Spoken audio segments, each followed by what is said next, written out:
The Prairie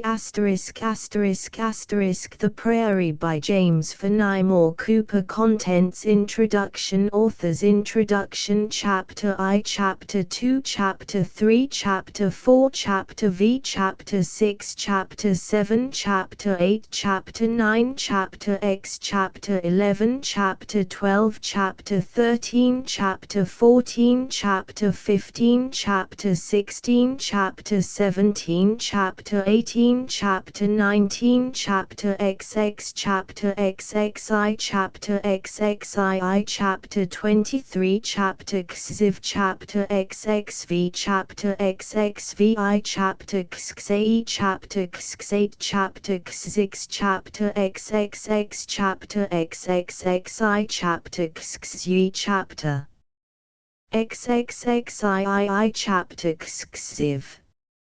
Introduction. The Prairie was the third in order of Fenimore Cooper's Leatherstocking Tales. Its first appearance was in the year 1827. The idea of the story had suggested itself to him, we are told, before he had finished its immediate forerunner, The Last of the Mohicans. He chose entirely new scenes for it, resolved to cross the Mississippi and wander over the desolate wastes of the remote western prairies. He had been taking every chance that came of making a personal acquaintance with the Indian chiefs of the western tribes who were to be encountered about this period on their way in the frequent Indian embassies to Washington. He saw much to command his admiration, says Mrs. Cooper, in these wild braves. It was a matter of course that in drawing Indian character he should dwell on the better traits of the picture, rather than on the coarser and more revolting though more common points. Like West, he could see the Apollo in the young Mohawk. When in July 1826, Cooper landed in England with his wife and family, he carried his Indian memories and associations with him. They crossed to France, and ascended the Seine by steamboat, and then settled for a time in Paris. Of their quarters there in the Rue Saint-Maur, Sarah Fenimore Cooper writes, it was thoroughly French in character. There was a short, narrow, gloomy lane or street, shut in between lofty dwelling houses, the lane often dark, always filthy, without sidewalks, a gutter running through the center, over which, suspended from a rope, hung a dim oil lamp or two. Such was the Rue Saint-Maur, in the Faubourg Saint-Germain. It was a gloomy approach certainly. But a tall porte-coche opened, and suddenly the whole scene changed. Within those high walls, so forbidding in aspect, there lay charming gardens, gay with parterres of flowers, and shaded by noble trees, not only those belonging to the house itself, but those of other adjoining dwellings of the same character. One looked over park-like grounds covering some acres.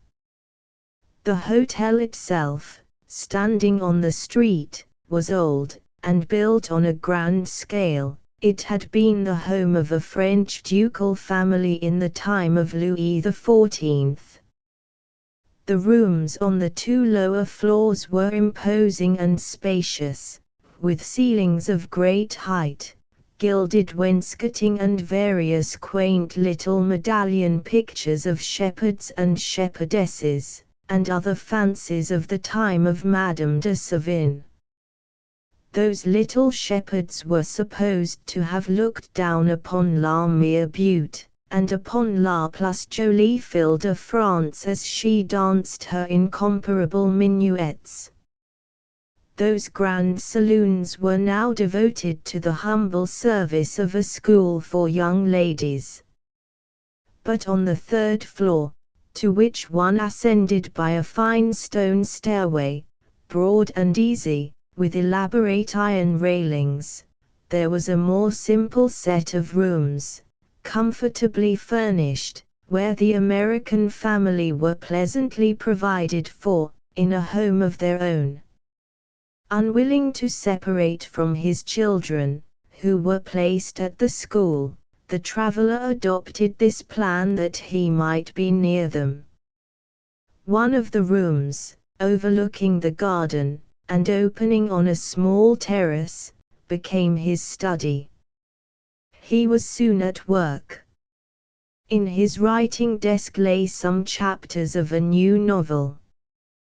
The MS had crossed the ocean with him, though but little had been added to its pages during the wanderings of the English and French journeys.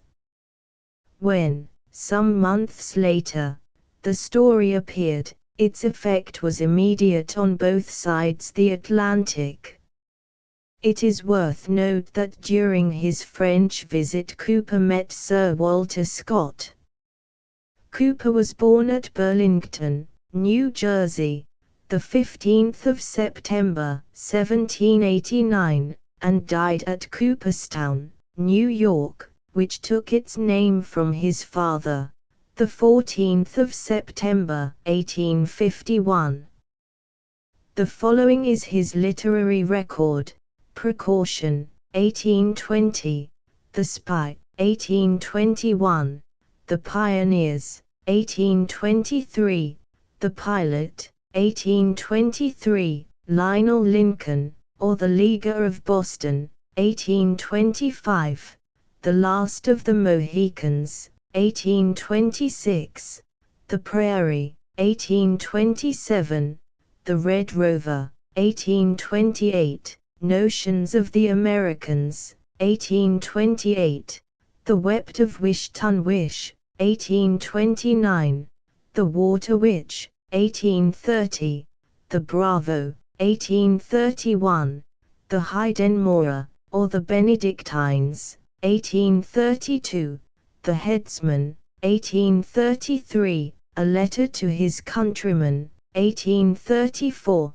The Monarchins, 1835, Sketches of Switzerland, 1836, Gleanings in Europe, 1837, England, 1837, Italy, 1838, The American Democrat, 1838, Homeward Bound, 1838, The Chronicles of Cooperstown, 1838, Home as Found, Eve Effingham, 1839, History of the U.S. Navy, 1839, The Pathfinder, or the Inland Sea, 1840, Mercedes of Castile, 1841, The Deerslayer, or the First War Path, 1841, The Two Admirals, 1842, The Wing and Wing,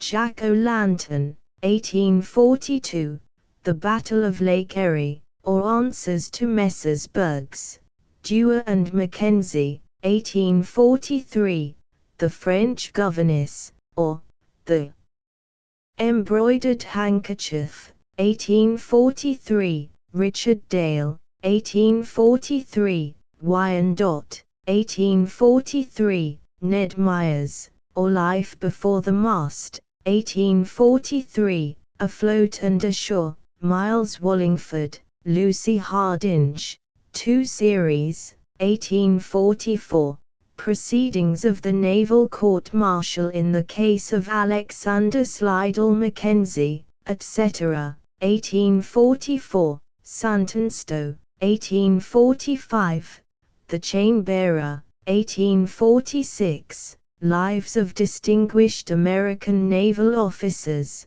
1846, The Redskins, 1846, The Crater, Mark's Reef, 1847, Captain Spike, or the Islets of the Gulf, 1848, Jack Tier, or the Florida Reefs, 1848, The Oak Openings, or the Bee Hunter, 1848, The Sea Lions, 1849, The Ways of the Hour, 1850. Ernest Rhys, 1907. Author's Introduction. The geological formation of that portion of the American Union, which lies between the Alleghenies and the Rocky Mountains, has given rise to many ingenious theories. Virtually, the whole of this immense region is a plain. For a distance extending nearly 1,500 miles east and west, and 600 north and south, there is scarcely an elevation worthy to be called a mountain. Even hills are not common, though a good deal of the face of the country has more or less of that rolling character, which is described in the opening pages of this work. There is much reason to believe that the territory which now composes Ohio, Illinois, Indiana, Michigan, and a large portion of the country west of the Mississippi, lay formerly under water. The soil of all the former states has the appearance of an alluvial deposit, and isolated rocks have been found, of a nature and in situations which render it difficult to refute the opinion that they have been transferred to their present beds by floating ice.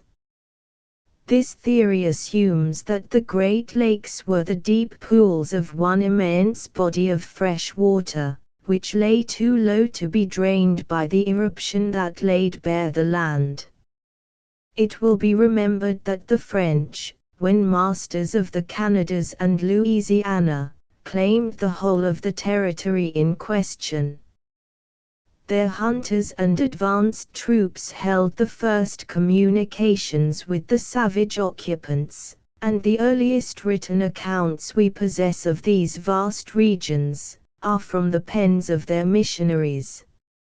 Many French words have, consequently, become of local use in this quarter of America, and not a few names given in that language have been perpetuated.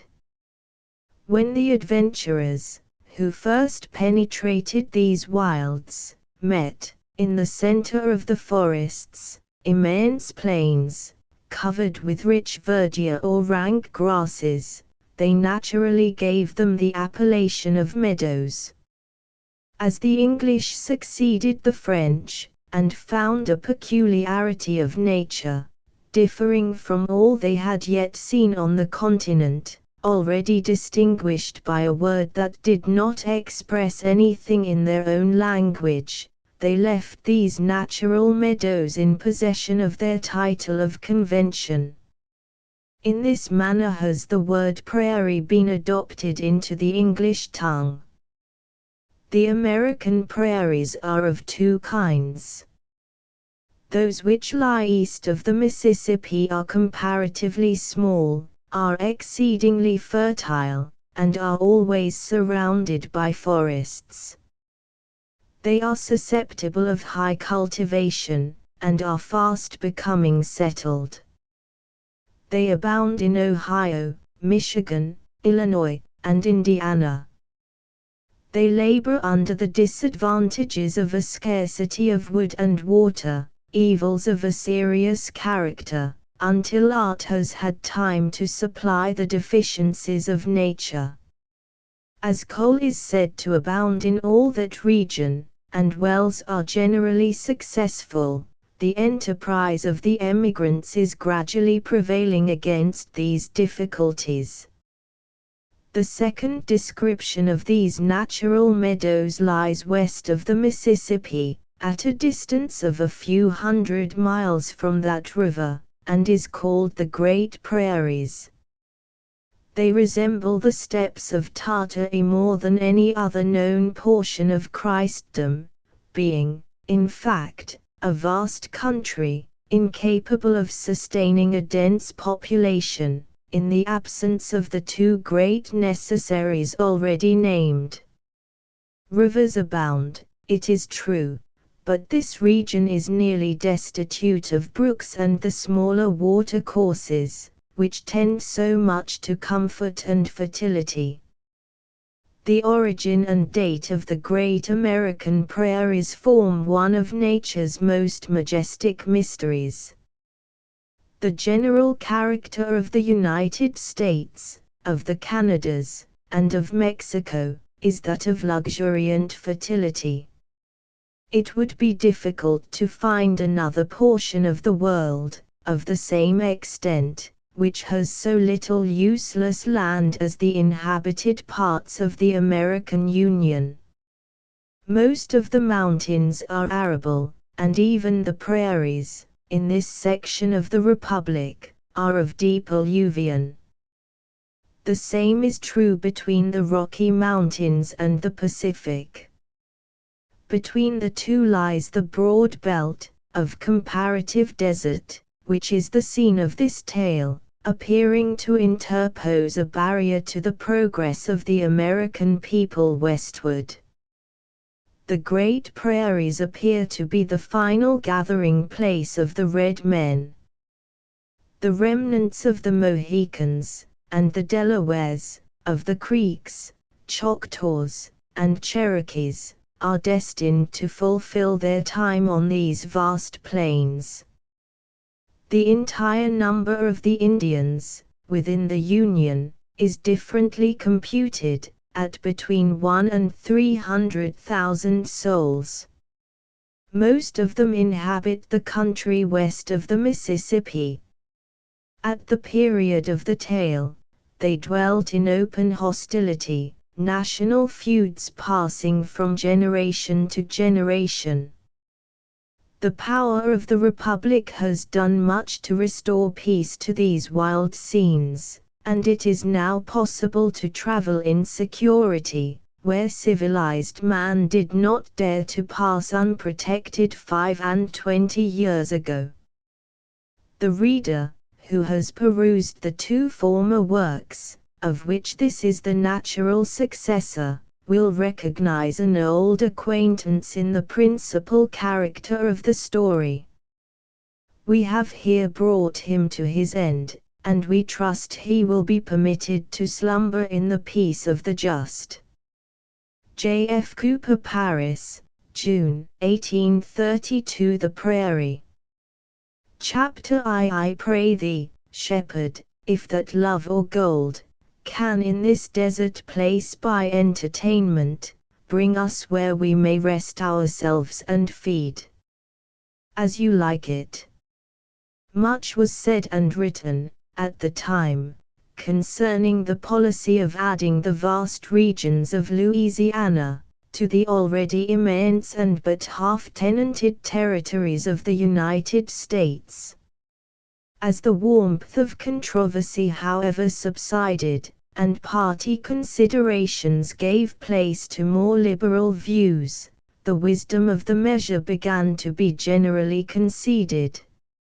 It soon became apparent to the meanest capacity, that, while nature had placed a barrier of desert to the extension of our population in the West, the measure had made us the masters of a belt of fertile country, which, in the revolutions of the day, might have become the property of a rival nation. It gave us the sole command of the great thoroughfare of the interior, and placed the countless tribes of savages, who lay along our borders, entirely within our control. It reconciled conflicting rights, and quieted national distrusts. It opened 1,000 avenues to the inland trade, and to the waters of the Pacific, and, if ever time or necessity shall require a peaceful division of this vast empire, it assures us of a neighbor that will possess our language, our religion, our institutions. And it is also to be hoped, our sense of political justice. Although the purchase was made in 1803, the spring of the succeeding year was permitted to open, before the official prudence of the Spaniard, who held the province for his European master, admitted the authority, or even of the entrance of its new proprietors.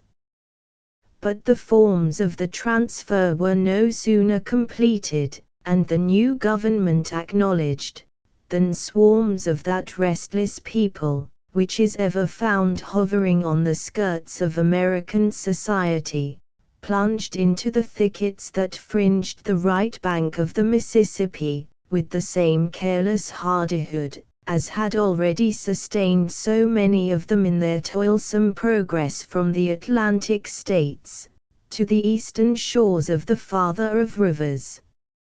1. Time was necessary to blend the numerous and affluent colonists of the lower province with their new compatriots, but the thinner and more humble population above was almost immediately swallowed in the vortex which attended the tide of instant emigration.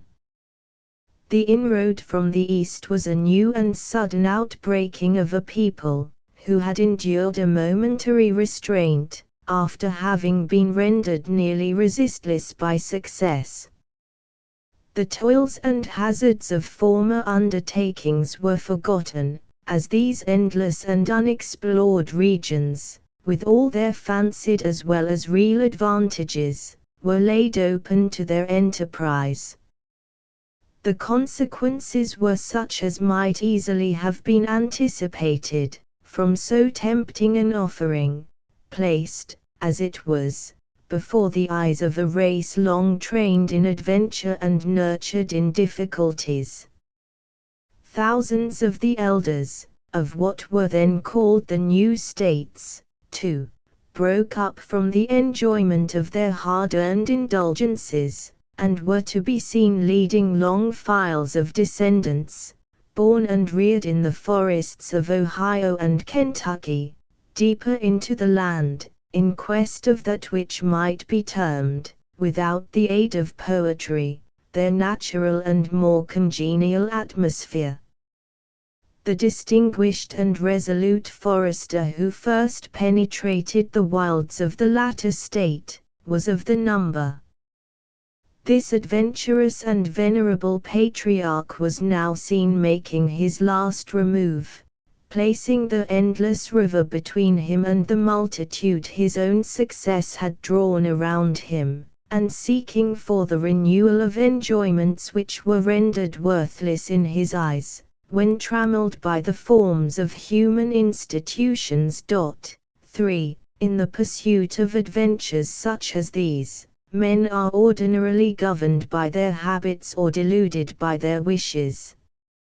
A few, led by the phantoms of hope, and ambitious of sudden affluence, sought the mines of the virgin territory, but by far the greater portion of the emigrants were satisfied to establish themselves along the margins of the larger watercourses, content with the rich returns that the generous, alluvial bottoms of the rivers never fail to bestow on the most desultory industry.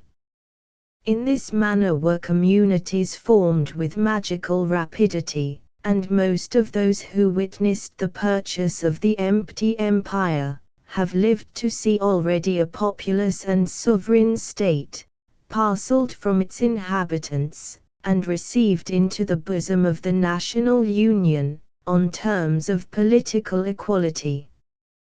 The incidents and scenes which are connected with this legend, occurred in the earliest periods of the enterprises which have led to so great and so speedy a result. The harvest of the first year of our possession had long been past, and the fading foliage of a few scattered trees was already beginning to exhibit the hues and tints of autumn, when a train of wagons issued from the bed of a dry rivulet, to pursue its course across the undulating surface, of what, in the language of the country of which we write, is called a rolling prairie. The vehicles, loaded with household goods and implements of husbandry, the few straggling sheep and cattle that were herded in the rear, and the rugged appearance and careless mien of the sturdy men who loitered at the sides of the lingering teams, united to announce a band of emigrants seeking for the Eldorado of the West.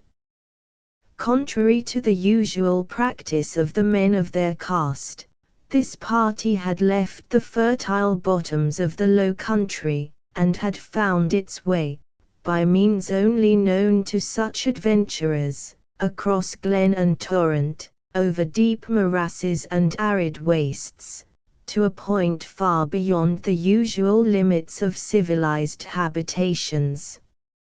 In their front were stretched those broad plains, which extend, with so little diversity of character, to the bases of the Rocky Mountains, and many long and dreary miles in their rear, foamed the swift and turbid waters of La Platte. The appearance of such a train, in that bleak and solitary place, was rendered the more remarkable by the fact, that the surrounding country offered so little, that was tempting to the cupidity of speculation, and, if possible, still less that was flattering to the hopes of an ordinary settler of new lands. The meager herbage of the prairie promised nothing, in favor of a hard and unyielding soil, over which the wheels of the vehicles rattled as lightly as if they traveled on a beaten road, neither wagons nor beasts making any deeper impression than to mark that bruised and withered grass, which the cattle plucked, from time to time, and as often rejected, as food too sour, for even hunger to render palatable. Whatever might be the final destination of these adventurers, or the secret causes of their apparent security in so remote and unprotected a situation, there was no visible sign of uneasiness, uncertainty, or alarm among them. Including both sexes, and every age, the number of the party exceeded 20. At some little distance in front of the whole, marched the individual, who, by his position and air, appeared to be the leader of the band. He was a tall, sunburnt man, past the middle age, of a dull countenance and listless manner. His frame appeared loose and flexible, but it was vast, and in reality of prodigious power. It was, only at moments, however, as some slight impediment opposed itself to his loitering progress, that his person, which, in its ordinary gait seemed so lounging and nerveless, displayed any of those energies, which lay latent in his system, like the slumbering and unwieldy, but terrible, strength of the elephant.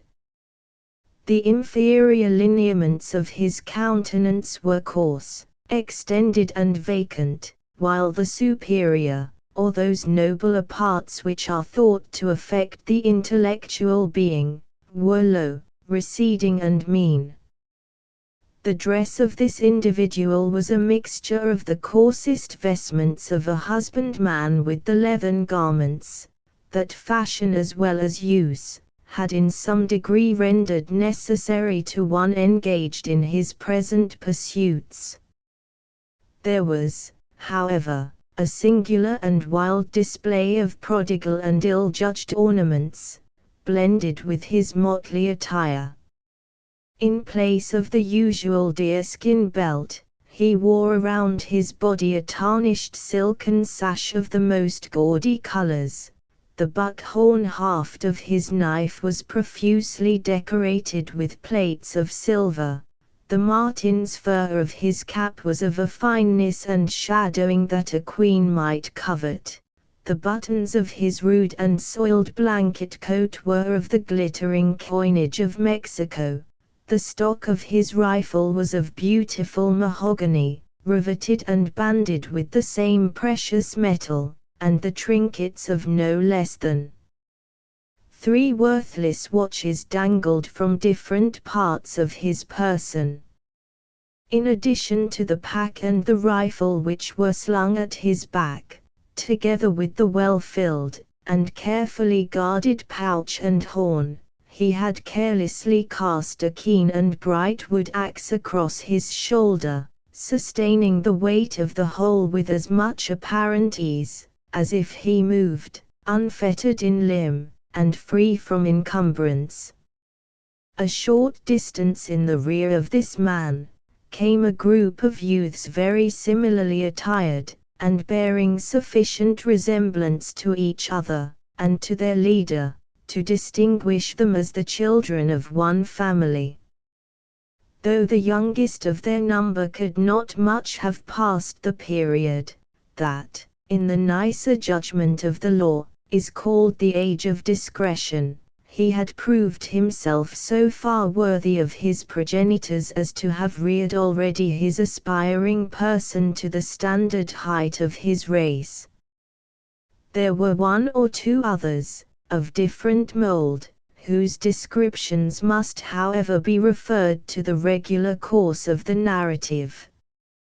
Of the females, there were but 2 who had arrived at womanhood, though several white-headed, olive-skinned faces were peering out of the foremost wagon of the train, with eyes of lively curiosity and characteristic animation. The elder of the 2 adults was the sallow and wrinkled mother of most of the party, and the younger was a sprightly, active girl of 18, who in figure, dress, and mien, seemed to belong to a station in society several gradations above that of any one of her visible associates.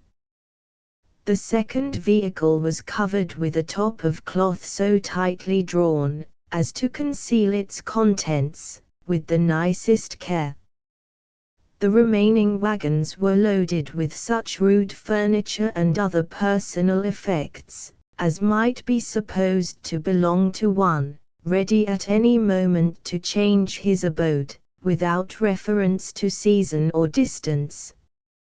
Perhaps there was little in this train, or in the appearance of its proprietors, that is not daily to be encountered on the highways of this changeable and moving country. But the solitary and peculiar scenery, in which it was so unexpectedly exhibited, gave to the party a marked character of wildness and adventure. In the little valleys, which, in the regular formation of the land, occurred at every mile of their progress, the view was bounded, on 2 of the sides, by the gradual and low elevations, which gave name to the description of prairie we have mentioned, while on the others, the meager prospect ran off in long, narrow, barren perspectives, but slightly relieved by a pitiful show of coarse, though somewhat luxuriant vegetation. From the summits of the swells, the eye became fatigued with the sameness and chilling dreariness of the landscape. The earth was not unlike the ocean, when its restless waters are heaving heavily, after the agitation and fury of the tempest have begun to lessen. There was the same waving and regular surface, the same absence of foreign objects, and the same boundless extent to the view.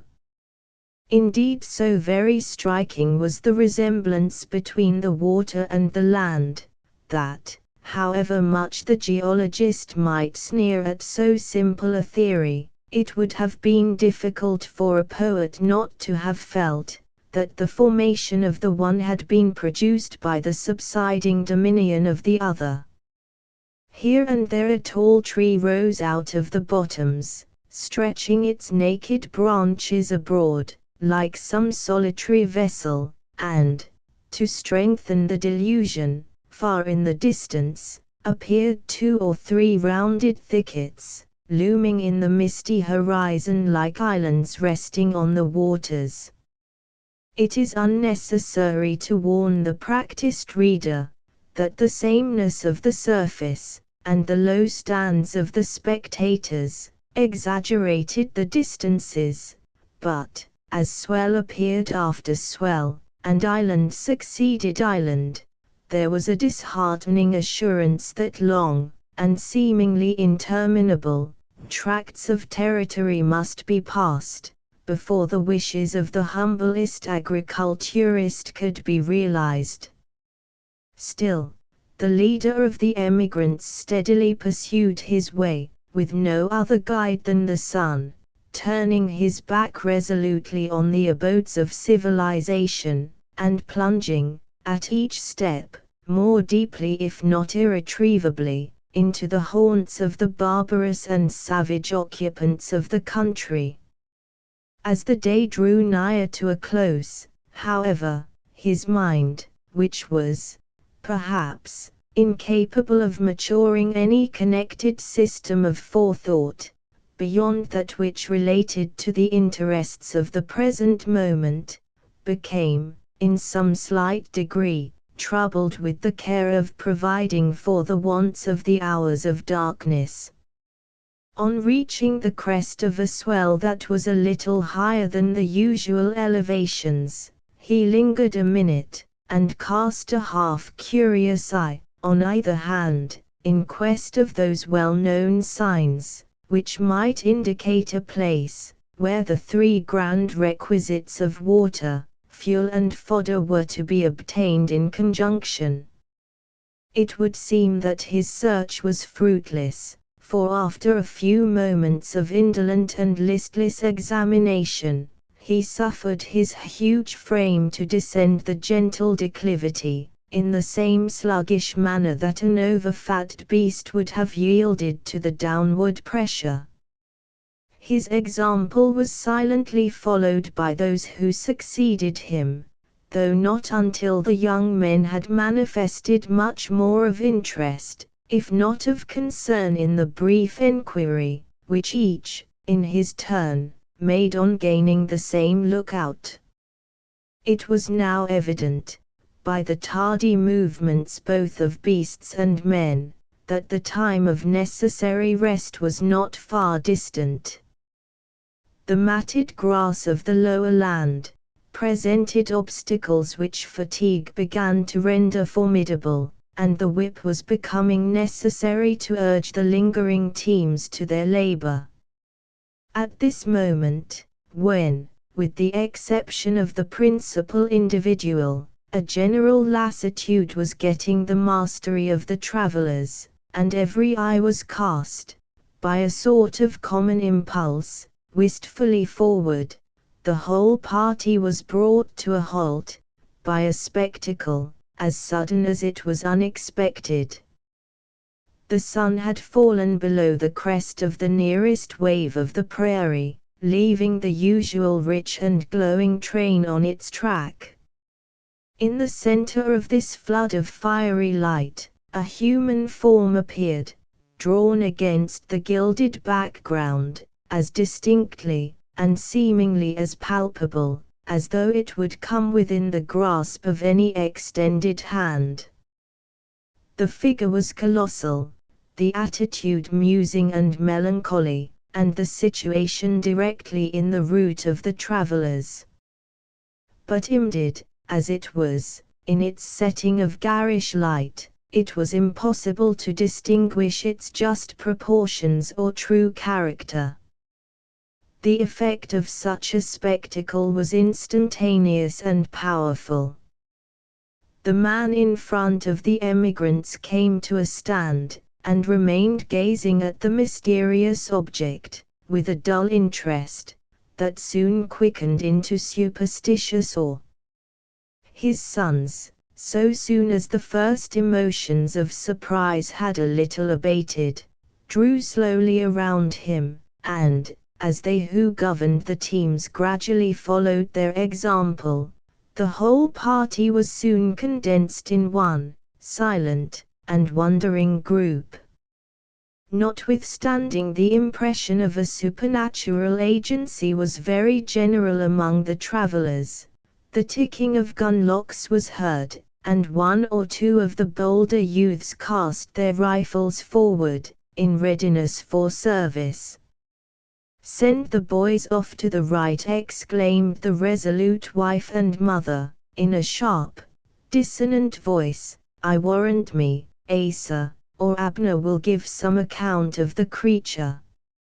"It may be well enough to try the rifle," muttered a dull-looking man, whose features, both in outline and expression, bore no small resemblance to the first speaker, and who loosened the stock of his piece and brought it dexterously to the front. While delivering this opinion, "The Pawnee Loups are said to be hunting by hundreds in the plains. If so, they'll never miss a single man from their tribe."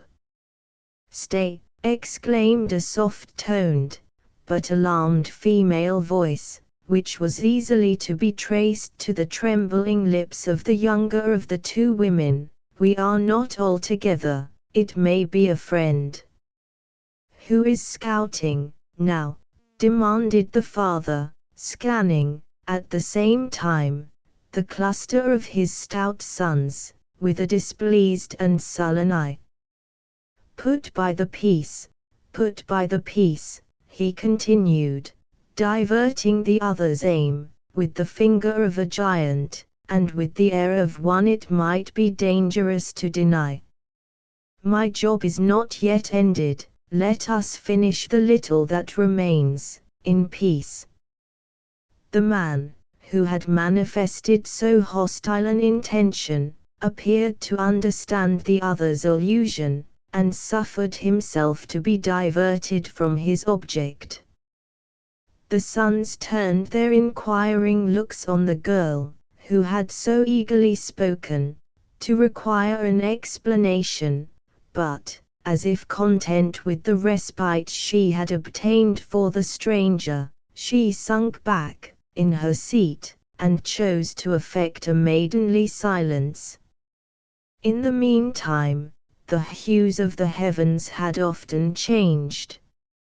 In place of the brightness, which had dazzled the eye, a grey and more sober light had succeeded, and as the setting lost its brilliancy, the proportions of the fanciful form became less exaggerated, and finally distinct. Ashamed to hesitate, now that the truth was no longer doubtful, the leader of the party resumed his journey, using the precaution, as he ascended the slight acclivity, to release his own rifle from the strap, and to cast it into a situation more convenient for sudden use. There was little apparent necessity, however, for such watchfulness. From the moment when it had thus unaccountably appeared, as it were, between the heavens and the earth, the stranger's figure had neither moved nor given the smallest evidence of hostility.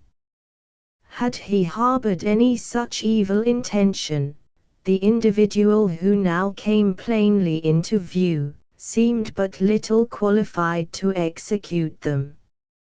A frame that had endured the hardships of more than 80 seasons, was not qualified to awaken apprehension, in the breast of one as powerful as the emigrant.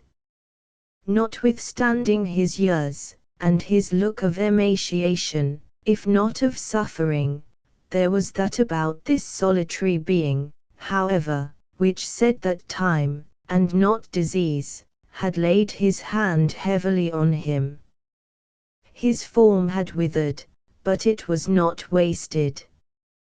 The sinews and muscles, which had once denoted great strength, though shrunken, were still visible, and his whole figure had attained an appearance of induration, which, if it were not for the well-known frailty of humanity, would have seemed to bid defiance to the further approaches of decay.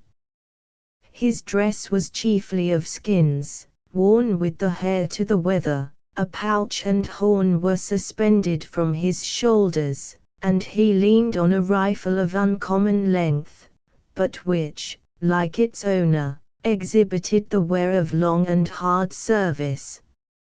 As the party drew nigher to this solitary being, and came within a distance to be heard, a low growl issued from the grass at his feet, and then, a tall, gaunt, toothless hound arose lazily from his lair, and shaking himself, made some show of resisting the nearer approach of the travellers.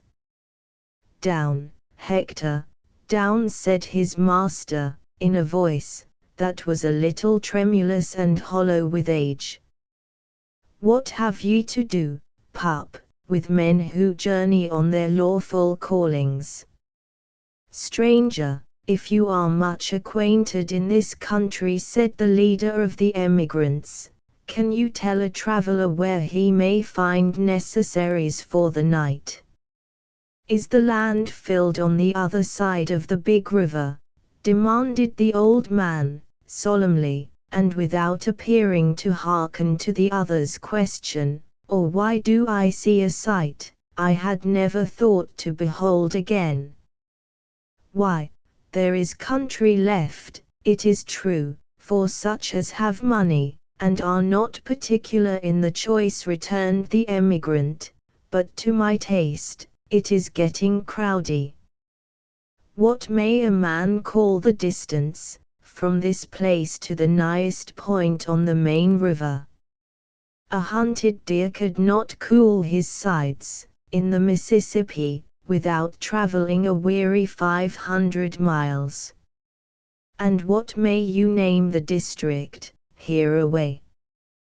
"By what name," returned the old man, pointing significantly upward, "would you call the spot where you see yonder cloud?" The emigrant looked at the other, like one who did not comprehend his meaning, and who half suspected he was trifled with, but he contented himself by saying, "You are but a new inhabitant, like myself, I reckon, stranger, otherwise you would not be backward in helping a traveler to some advice. Words cost but little, and sometimes lead to friendships. Advice is not a gift, but a debt that the old owe to the young. What would you wish to know?" "Where I may camp for the night. I'm no great difficulty maker, as to bed and board, but all old journeyers, like myself, know the virtue of sweet water, and a good browse for the cattle. Come then with me, and you shall be master of both, and little more is it that I can offer on this hungry prairie." As the old man was speaking, he raised his heavy rifle to his shoulder, with a facility a little remarkable for his years and appearance, and without further words led the way over the acclivity to the adjacent bottom. 1. The Mississippi is thus termed in several of the Indian languages. The reader will gain a more just idea of the importance of this stream, if he recalls to mind the fact that the Missouri and the Mississippi are properly the same river. Their united lengths cannot be greatly short of 4,000 miles. 2. All the states admitted to the American Union, since the Revolution, are called new states, with the exception of Vermont, that had claims before the war, which were not, however, admitted until a later day. 3. Colonel Boone, the Patriarch of Kentucky. This venerable and hardy pioneer of civilization emigrated to an estate 300 miles west of the Mississippi, in his 92nd year, because he found a population of 10 to the square mile, inconveniently crowded. Chapter 2. Up with my tent, here will I lie tonight, but where, tomorrow, well, all's one for that. Richard III. The travelers soon discovered the usual and unerring evidences that the several articles necessary to their situation were not far distant. A clear and gurgling spring burst out of the side of the declivity, and joining its waters to those of other similar little fountains in its vicinity, their united contributions formed a run, which was easily to be traced, 4 miles along the prairie, by the scattering foliage and verdure which occasionally grew within the influence of its moisture. Hither, then, the stranger held his way, eagerly followed by the willing teams, whose instinct gave them a prescience of refreshment and rest. On reaching what he deemed a suitable spot, the old man halted, and with an enquiring look, he seemed to demand if it possessed the needed conveniences. The leader of the emigrants cast his eyes, understandingly, about him, and examined the place with the keenness of one competent to judge of so nice a question, though in that dilatory and heavy manner, which rarely permitted him to betray precipitation. This may do, he said, satisfied with his scrutiny. Boys, you have seen the last of the sun, be stirring. The young men manifested a characteristic obedience. The order, for such in tone and manner it was, in truth, was received with respect, but the utmost movement was the falling of an axe or two from the shoulder to the ground, while their owners continued to regard the place with listless and incurious eyes. In the meantime, the elder traveler, as if familiar with the nature of the impulses by which his children were governed, disencumbered himself of his pack and rifle, and, assisted by the man already mentioned as disposed to appeal so promptly to the rifle, he quietly proceeded to release the cattle from the gears. At length the eldest of the sons stepped heavily forward, and, without any apparent effort, he buried his axe to the eye, in the soft body of a cottonwood tree. He stood, a moment, regarding the effect of the blow, with that sort of contempt with which a giant might be supposed to contemplate the puny resistance of a dwarf, and then flourishing the implement above his head, with the grace and dexterity with which a master of the art of offense would wield his nobler though less useful weapon, he quickly severed the trunk of the tree, bringing its tall top crashing to the earth in submission to his prowess. His companions regarded the operation with indolent curiosity, until they saw the prostrate trunk stretched on the ground, when, as if a signal for a general attack had been given, they advanced in a body to the work, and in a space of time, and with a neatness of execution that would have astonished an ignorant spectator, they stripped a small but suitable spot of its burden of forest, as effectually, and almost as promptly, as if a whirlwind had passed along the place. The stranger had been a silent but attentive observer of their progress. As tree after tree came whistling down, he cast his eyes upward at the vacancies they left in the heavens, with a melancholy gaze, and finally turned away, muttering to himself with a bitter smile, like one who disdained giving a more audible utterance to his discontent. Pressing through the group of active and busy children, who had already lighted a cheerful fire, the attention of the old man became next fixed on the movements of the leader of the emigrants and of his savage-looking assistant. These two had, already, liberated the cattle, which were eagerly browsing the grateful and nutritious extremities of the fallen trees, and were now employed about the wagon, which has been described as having its contents concealed with so much apparent care.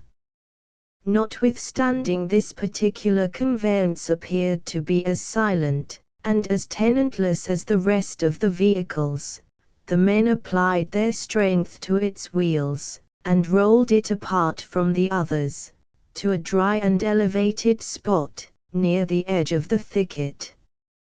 Here they brought certain poles, which had, seemingly, been long employed in such a service, and fastening their larger ends firmly in the ground, the smaller were attached to the hoops that supported the covering of the wagon.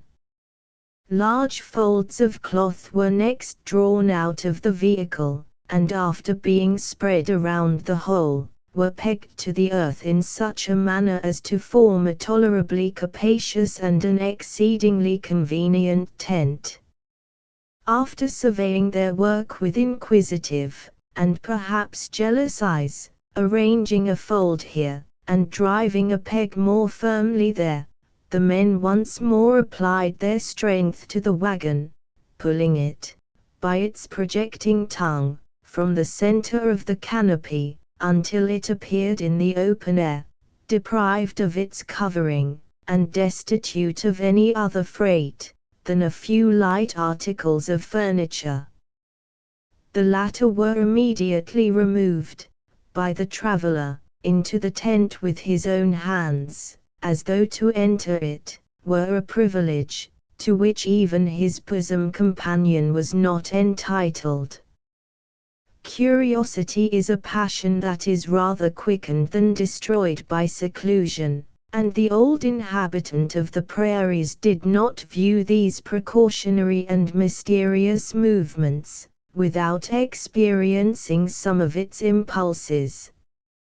He approached the tent, and was about to sever two of its folds, with the very obvious intention of examining, more closely, into the nature of its contents, when the man who had once already placed his life in jeopardy, seized him by the arm, and with a rude exercise of his strength threw him from the spot he had selected as the one most convenient for his object. "It's an honest regulation, friend," the fellow dryly observed, though with an eye that threatened volumes, "and sometimes it is a safe one, which says, 'Mind your own business.'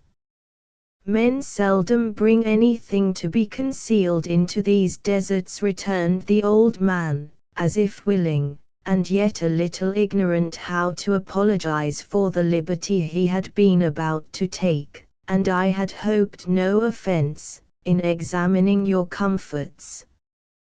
They seldom bring themselves, I reckon, though this has the look of an old country. To my eye it seems not to be overly peopled.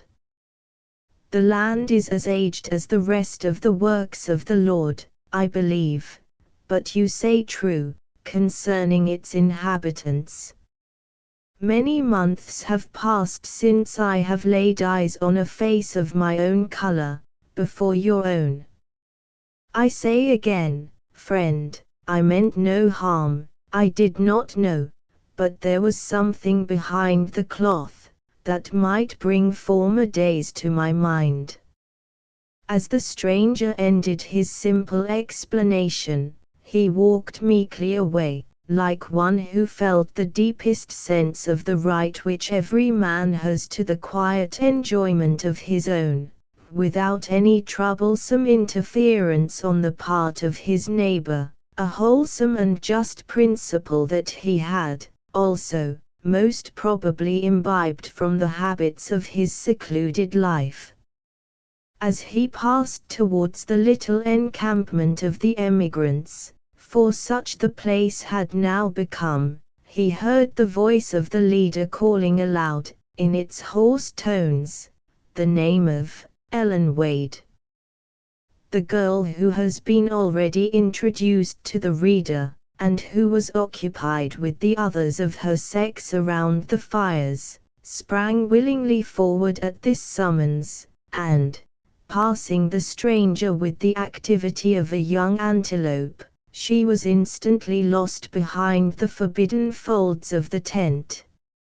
Neither her sudden disappearance, nor any of the arrangements we have mentioned, seemed, however, to excite the smallest surprise among the remainder of the party.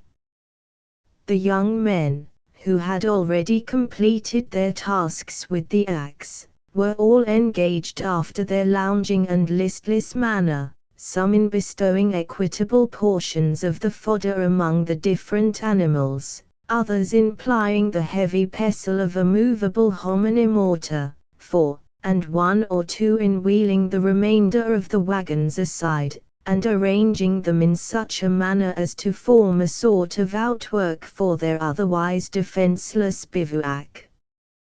These several duties were soon performed, and, as darkness now began to conceal the objects on the surrounding prairie, the shrill-toned termagant, whose voice since the halt had been diligently exercised among her idle and drowsy offspring, announced, in tones that might have been heard at a dangerous distance, that the evening meal waited only for the approach of those who were to consume it. Whatever may be the other qualities of a border man, he is seldom deficient in the virtue of hospitality. The emigrant no sooner heard the sharp call of his wife, than he cast his eyes about him in quest of the stranger, in order to offer him the place of distinction, in the rude entertainment to which they were so unceremoniously summoned. "I thank you, friend," the old man replied to the rough invitation to take a seat nigh the smoking kettle. "You have my hearty thanks, but I have eaten for the day, and am not one of them, who dig their graves with their teeth."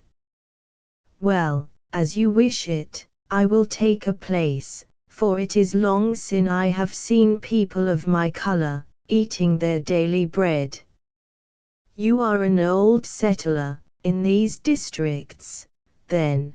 the emigrant rather remarked than enquired, with a mouth filled nearly to overflowing with the delicious hominy, prepared by his skillful, though repulsive spouse. "They told us below, we should find settlers something thinnish, hereaway, and I must say, the report was mainly true, for, unless we count the Canada traders on the big river, you are the first white face I have met, in a good 500 miles, that is calculating according to your own reckoning. Though I have spent some years, in this quarter, I can hardly be called a settler, seeing that I have no regular abode, and seldom pass more than a month, at a time, on the same range." "A hunter, I reckon," the other continued, glancing his eyes aside, as if to examine the equipments of his new acquaintance. "Your Fixen seem none of the best, for such a calling."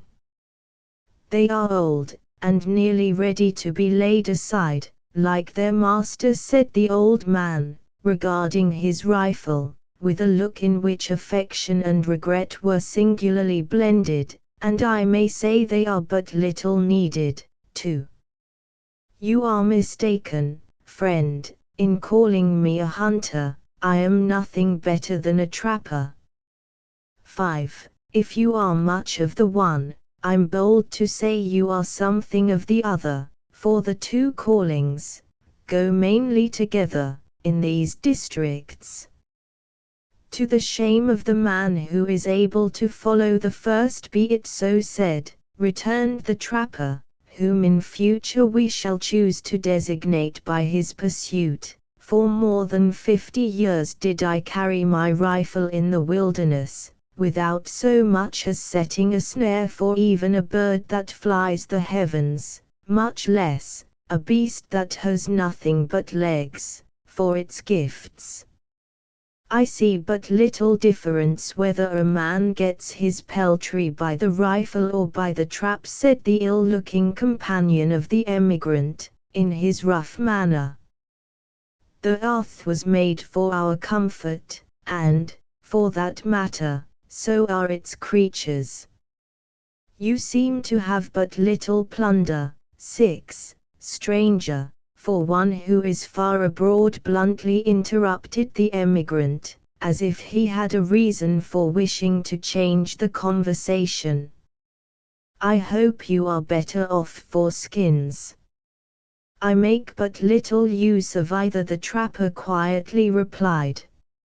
At my time of life, food and clothing be all that is needed, and I have little occasion for what you call plunder, unless it may be, now and then, to barter for a horn of powder, or a bar of lead.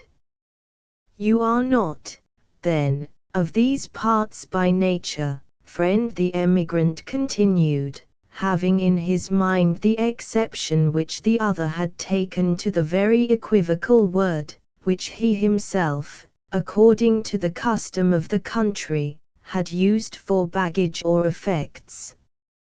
I was born on the seashore, though most of my life has been passed in the woods.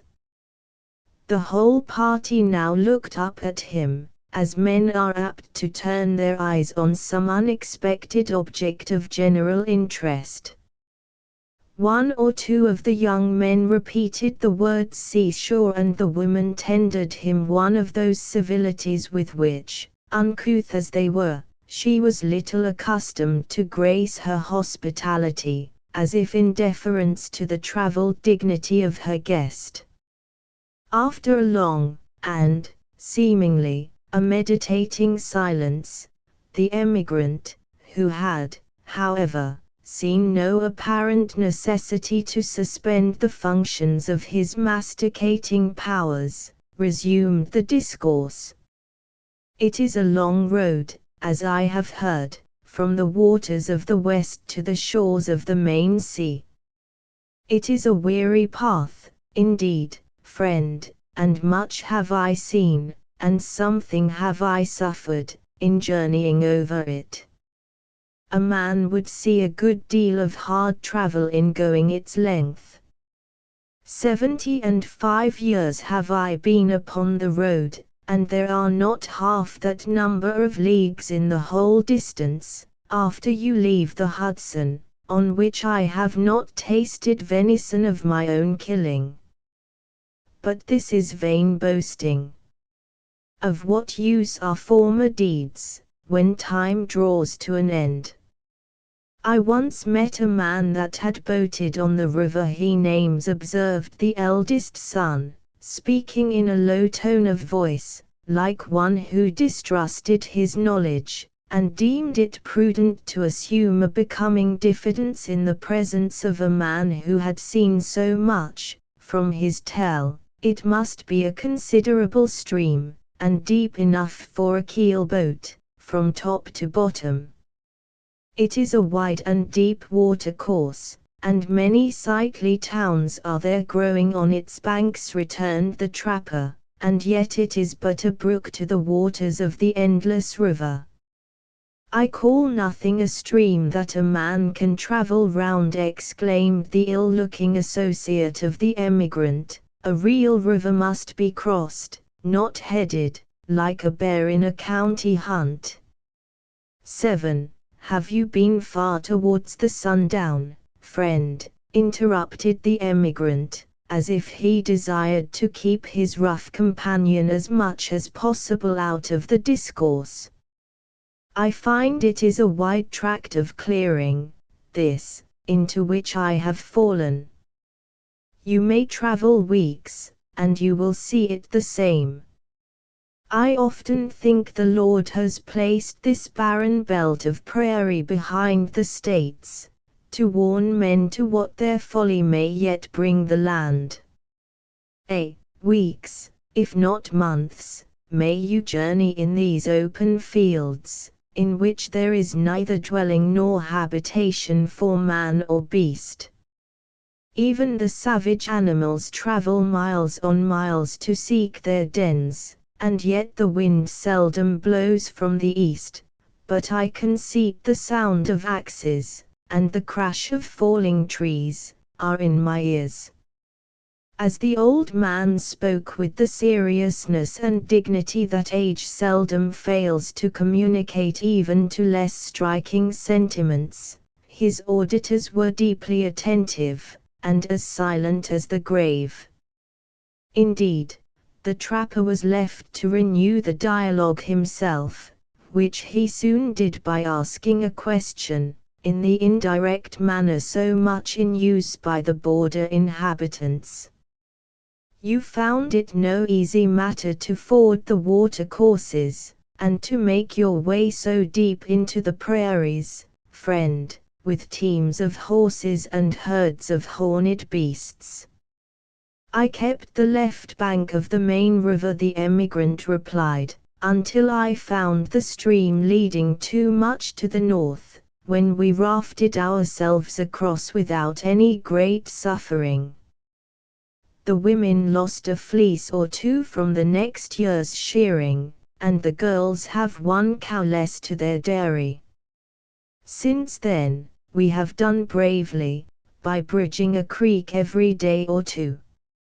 It is likely you will continue west, until you come to land more suitable for a settlement. Until I see reason to stop, or to turn again, the emigrant bluntly answered, rising at the same time, and cutting short the dialogue by the suddenness of the movement. His example was followed by the trapper, as well as the rest of the party, and then, without much deference to the presence of their guest, the travelers proceeded to make their dispositions to pass the night. Several little bowers, or rather huts, had already been formed of the tops of trees, blankets of coarse country manufacture, and the skins of buffaloes, united without much reference to any other object than temporary comfort. Into these covers the children, with their mother, soon drew themselves, and where, it is more than possible, they were all speedily lost in the oblivion of sleep. Before the men, however, could seek their rest, they had sundry little duties to perform, such as completing their works of defense, carefully concealing the fires, replenishing the fodder of their cattle, and setting the watch that was to protect the party, in the approaching hours of night. The former was effected by dragging the trunks of a few trees into the intervals left by the wagons, and along the open space between the vehicles and the thicket, on which, in military language, the encampment would be said to have rested, thus forming a sort of chevaux de frise on three sides of the position. Within these narrow limits, with the exception of what the tent contained, both man and beast were now collected, the latter being far too happy in resting their weary limbs, to give any undue annoyance to their scarcely more intelligent associates. Two of the young men took their rifles, and, first renewing the priming, and examining the flints with the utmost care, they proceeded, the one to the extreme right, and the other to the left, of the encampment, where they posted themselves within the shadows of the thicket, but in such positions as enabled each to overlook a portion of the prairie. The trapper loitered about the place, declining to share the straw of the emigrant, until the whole arrangement was completed, and then, without the ceremony of an adieu, he slowly retired from the spot. It was now in the first watch of the night, and the pale, quivering, and deceptive light, from a new moon, was playing over the endless waves of the prairie, tipping the swells with gleams of brightness, and leaving the interval land in deep shadow. Accustomed to scenes of solitude like the present, the old man, as he left the encampment, proceeded alone into the waste, like a bold vessel leaving its haven to enter on the trackless field of the ocean. He appeared to move for some time without object, or, indeed, without any apparent consciousness, whither his limbs were carrying him.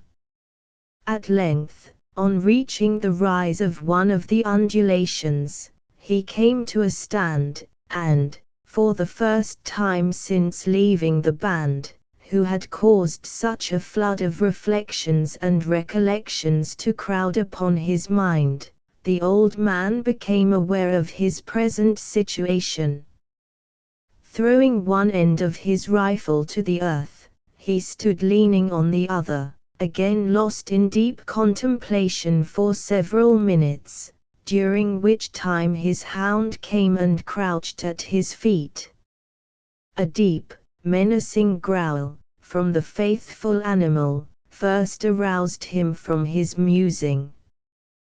"What now, dog?" he said, looking down at his companion, as if he addressed a being of an intelligence equal to his own, and speaking in a voice of great affection.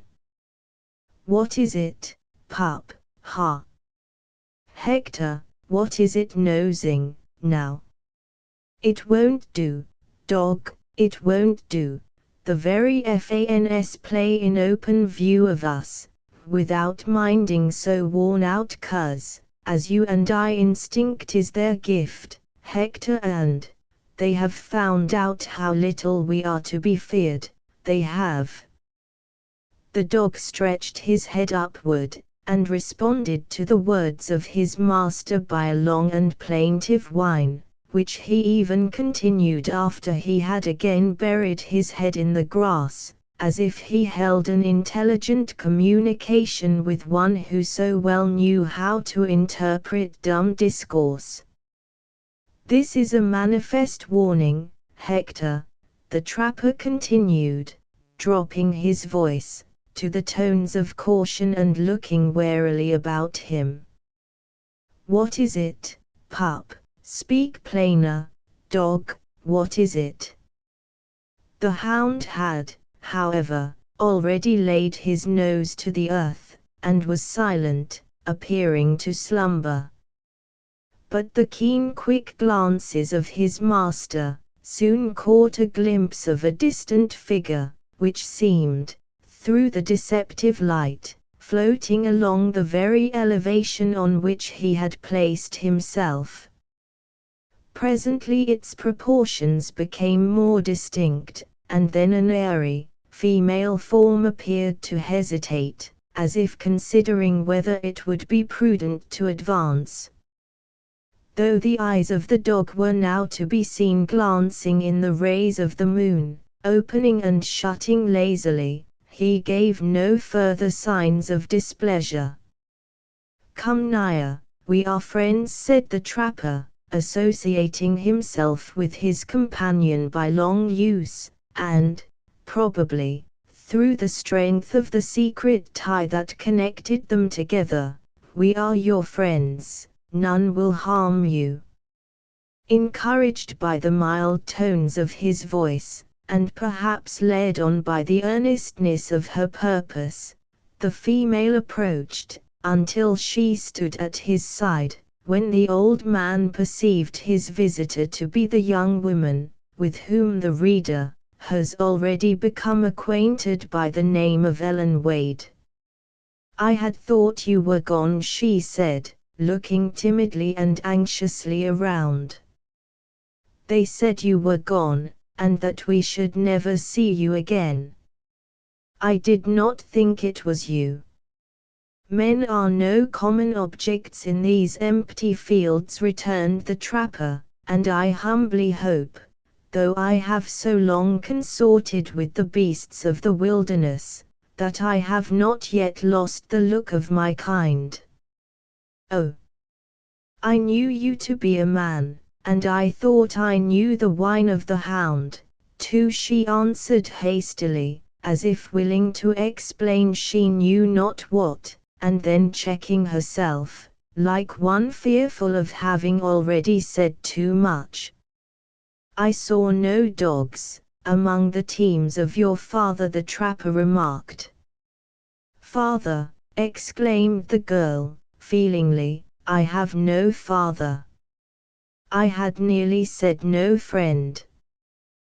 The old man turned towards her, with a look of kindness and interest, that was even more conciliating than the ordinary, upright, and benevolent expression of his weather-beaten countenance. Why then do you venture in a place where none but the strong should come? He demanded. Did you not know that, when you crossed the big river, you left a friend behind you that is always bound to look to the young and feeble, like yourself? Of whom do you speak? The law. 'Tis bad to have it, but, I sometimes think, it is worse to be entirely without it. Age and weakness have brought me to feel such weakness, at times. Yes, yes, the law is needed, when such as have not the gifts of strength and wisdom are to be taken care of. I hope, young woman, if you have no father, you have at least a brother. The maiden felt the tacit reproach conveyed in this covert question, and for a moment she remained in an embarrassed silence. But catching a glimpse of the mild and serious features of her companion, as he continued to gaze on her with a look of interest, she replied, firmly, and in a manner that left no doubt she comprehended his meaning, Heaven forbid that any such as you have seen, should be a brother of mine, or anything else near or dear to me. But, tell me, do you then actually live alone, in this desert district, old man? Is there really none here besides yourself? There are hundreds, nay, thousands of the rightful owners of the country, roving about the plains, but few of our own color. And have you then met none who are white, but us? Interrupted the girl, like one too impatient to await the tardy explanations of age and deliberation. Not in many days. Hush, Hector, hush, he added in reply to a low, and nearly inaudible, growl from his hound. The dog scents mischief in the wind. The black bears from the mountains sometimes make their way, even lower than this. The pup is not apt to complain of the harmless game. I am not so ready and true with the piece as I used to could be, yet I have struck even the fiercest animals of the prairie in my time, so, you have little reason for fear, young woman. The girl raised her eyes, in that peculiar manner which is so often practiced by her sex, when they commence their glances, by examining the earth at their feet, and terminate them by noting everything within the power of human vision, but she rather manifested the quality of impatience, than any feeling of alarm. A short bark from the dog, however, soon gave a new direction to the looks of both, and then the real object of his second warning became dimly visible. 4. Hominy is a dish composed chiefly of cracked corn, or maize. 5. It is scarcely necessary to say, that this American word means one who takes his game in a trap. It is of general use on the frontiers. The beaver, an animal too sagacious to be easily killed, is oftener taken in this way than in any other. 6. The cant word for luggage in the western states of America is plunder. The term might easily mislead one as to the character of the people, who, notwithstanding their pleasant use of so expressive a word, are, like the inhabitants of all new settlements, hospitable and honest. Knavery of the description conveyed by plunder is chiefly found in regions more civilized. 7. There is a practice, in the new countries, to assemble the men of a large district, sometimes of an entire county, to exterminate the beasts of prey. They form themselves into a circle of several miles in extent, and gradually draw nearer, killing all before them. The allusion is to this custom, in which the hunted beast is turned from one to another. Chapter 3. Come, come, thou art as hot a Jack in thy mood, as any in Italy, and as soon moved to be moody, and as soon moody to be moved. Romeo and Juliet.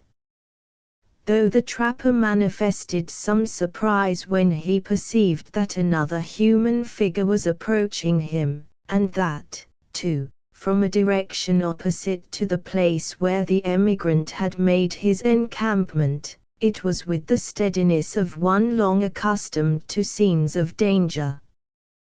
"This is a man," he said, "and one who has white blood in his veins, or his step would be lighter.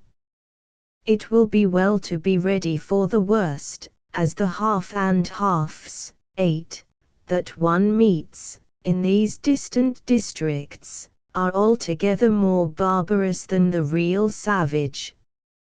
He raised his rifle while he spoke, and assured himself of the state of its flint, as well as of the priming by manual examination. But his arm was arrested, while in the act of throwing forward the muzzle of the piece, by the eager and trembling hands of his companion. "For God's sake, be not too hasty," she said, "it may be a friend, an acquaintance, a neighbor." "A friend," the old man repeated, deliberately releasing himself, at the same time, from her grasp. "Friends are rare in any land, and less in this, perhaps, than in another, and the neighborhood is too thinly settled to make it likely that he who comes towards us is even an acquaintance. But though a stranger, you would not seek his blood." The trapper earnestly regarded her anxious and frightened features, and then he dropped the butt of his rifle on the ground, like one whose purpose had undergone a sudden change. "No," he said, speaking rather to himself than to his companion, "she is right.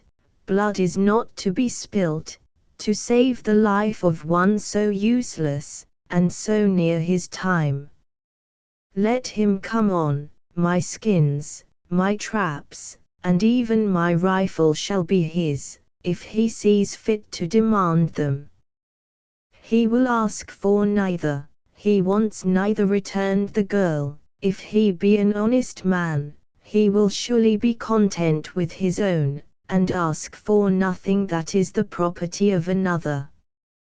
The trapper had not time to express the surprise he felt at this incoherent and contradictory language, for the man who was advancing, was, already, within 50 feet of the place where they stood. In the meantime, Hector had not been an indifferent witness of what was passing. At the sound of the distant footsteps, he had arisen from his warm bed at the feet of his master, and now, as the stranger appeared in open view, he stalked slowly towards him, crouching to the earth like a panther about to take his leap. "Call in your dog," said a firm, deep, manly voice, in tones of friendship, rather than of menace. "I love a hound, and should be sorry to do an injury to the animal." You hear what is said about you, pup, the trapper answered, come hither, fool. His growl and his bark are all that is left him now, you may come on, friend, the hound is toothless. The stranger profited by the intelligence. He sprang eagerly forward, and at the next instant stood at the side of Ellen Wade. After assuring himself of the identity of the latter, by a hasty but keen glance, he turned his attention, with a quickness and impatience, that proved the interest he took in the result, to a similar examination of her companion. From what cloud have you fallen, my good old man? He said in a careless, off-hand, heedless manner that seemed too natural to be assumed. Or do you actually live, here away, in the prairies? I have been long on earth, and never I hope nigher to heaven, than I am at this moment, returned the trapper. My dwelling, if dwelling I may be said to have, is not far distant. Now may I take the liberty with you, that you are so willing to take with others? Whence do you come, and where is your home? Softly, softly, when I have done with my catechism, it will be time to begin with yours. What sport is this, you follow by moonlight? You are not dodging the buffaloes at such an hour. I am, as you see, going from an encampment of travelers, which lies over yonder swell in the land, to my own wigwam. In doing so, I wrong no man. All fair and true. And you got this young woman to show you the way, because she knows it so well and you know so little about it yourself. I met her, as I have met you, by accident. For 10 tiresome years have I dwelt on these open fields, and never, before tonight, have I found human beings with white skins on them, at this hour. If my presence here gives offense, I am sorry, and will go my way. It is more than likely that when your young friend has told her story, you will be better given to believe mine. Friend, said the youth, lifting a cap of skins from his head, and running his fingers leisurely through a dense mass of black and shaggy locks, if I have ever laid eyes on the girl before tonight, may I? You've said enough, Paul interrupted the female, laying her hand on his mouth, with a familiarity that gave something very like the lie direct, to his intended asseveration. Our secret will be safe, with this honest old man. I know it by his looks, and kind words. Our secret. Ellen, have you forgot? Nothing. I have not forgotten anything I should remember. But still I say we are safe with this honest trapper. Trapper, is he then a trapper?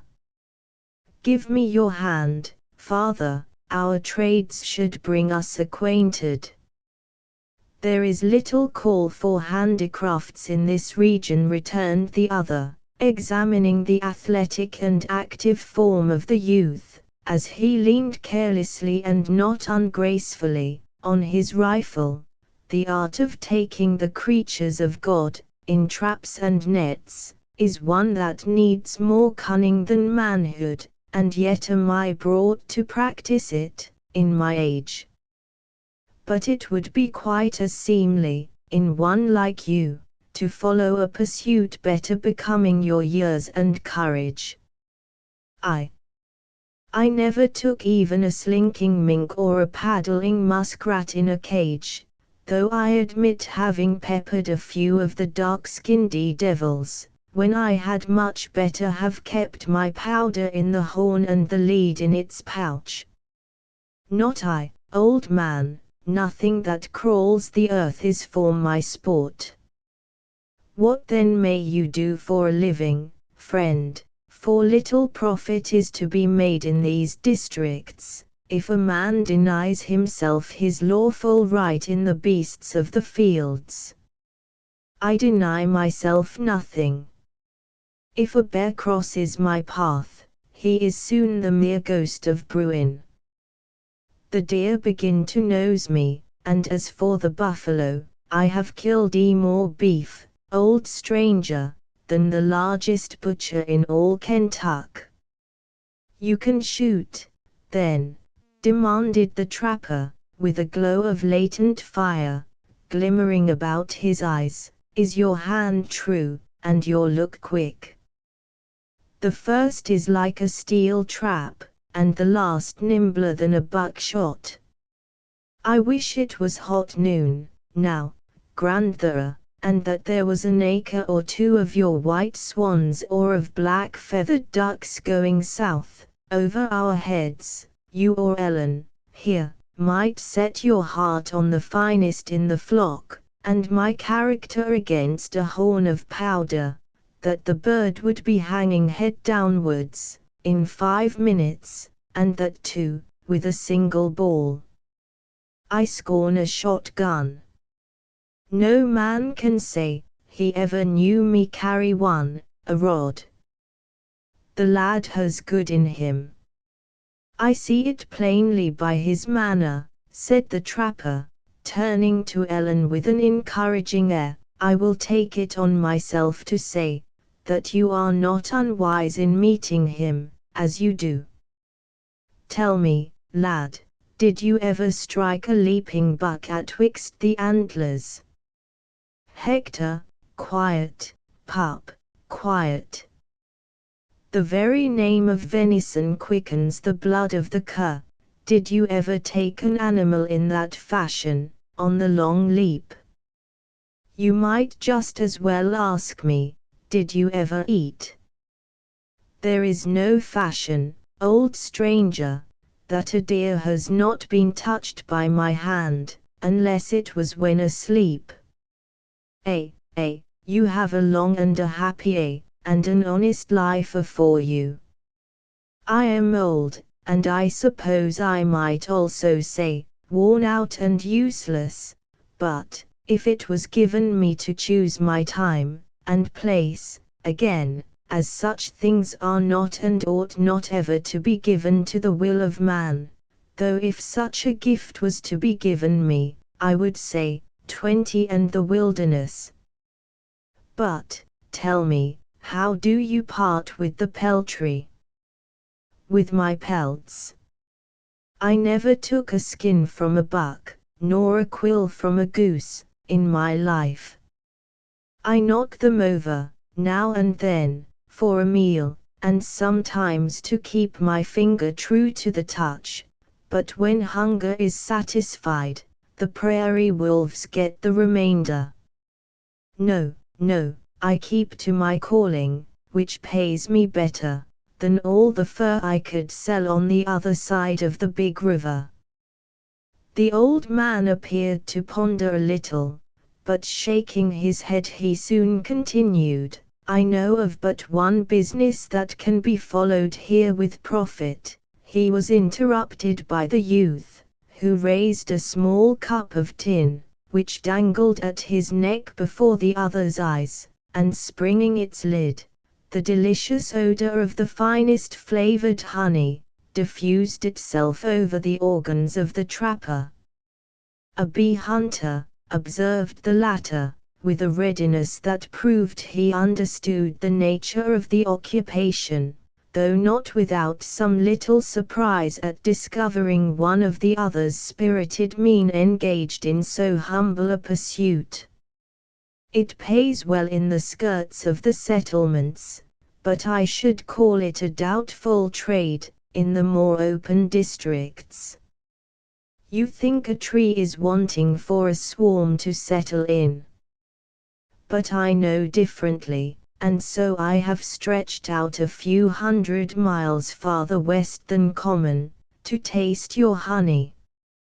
And, Now, I have baited your curiosity, stranger, you will just move aside, while I tell the remainder of my story to this young woman.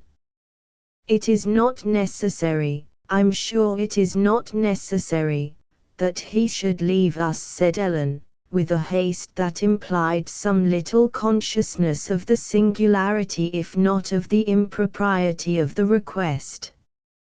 You can have nothing to say that the whole world might not hear. No, well, may I be stung to death by drones, if I understand the buzzings of a woman's mind. For my part, Ellen, I care for nothing nor anybody, and am just as ready to go down to the place where your uncle, if uncle you can call one, who I'll swear is no relation, has hobbled his teams, and tell the old man my mind now, as I shall be a year hence. You have only to say a single word, and the thing is done, let him like it or not. You are ever so hasty and so rash, Paul Hover, that I seldom know when I am safe with you. How can you, who know the danger of our being seen together, speak of going before my uncle and his sons? Has he done that of which he has reason to be ashamed? Demanded the trapper, who had not moved an inch from the place he first occupied. Heaven forbid! But there are reasons why he should not be seen, just now, that could do him no harm if known, but which may not yet be told.